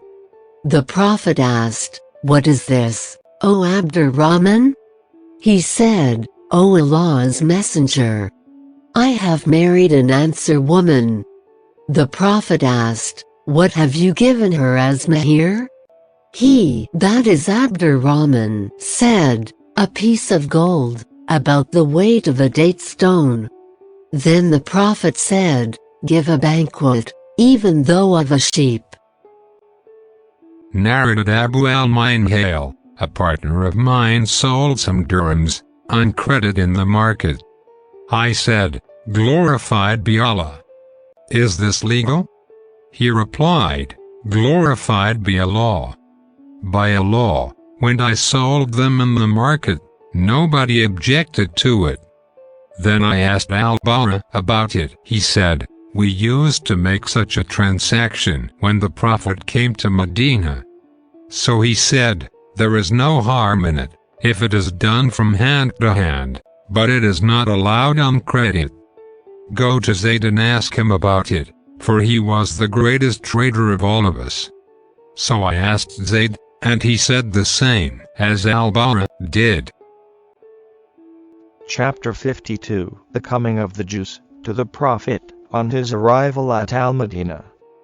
Narrated Abu Huraira, the Prophet said, "Had only 10 Jews amongst their chiefs believed me, all the Jews would definitely have believed me."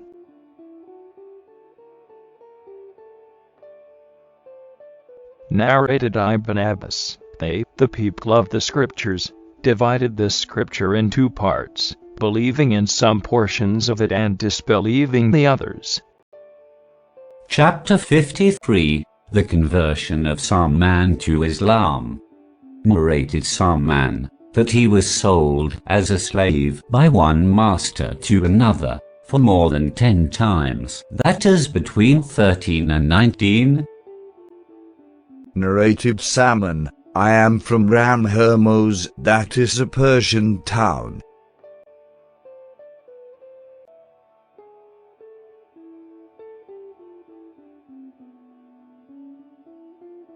Narrated Salman, the interval between Jesus and Muhammad was 600 years.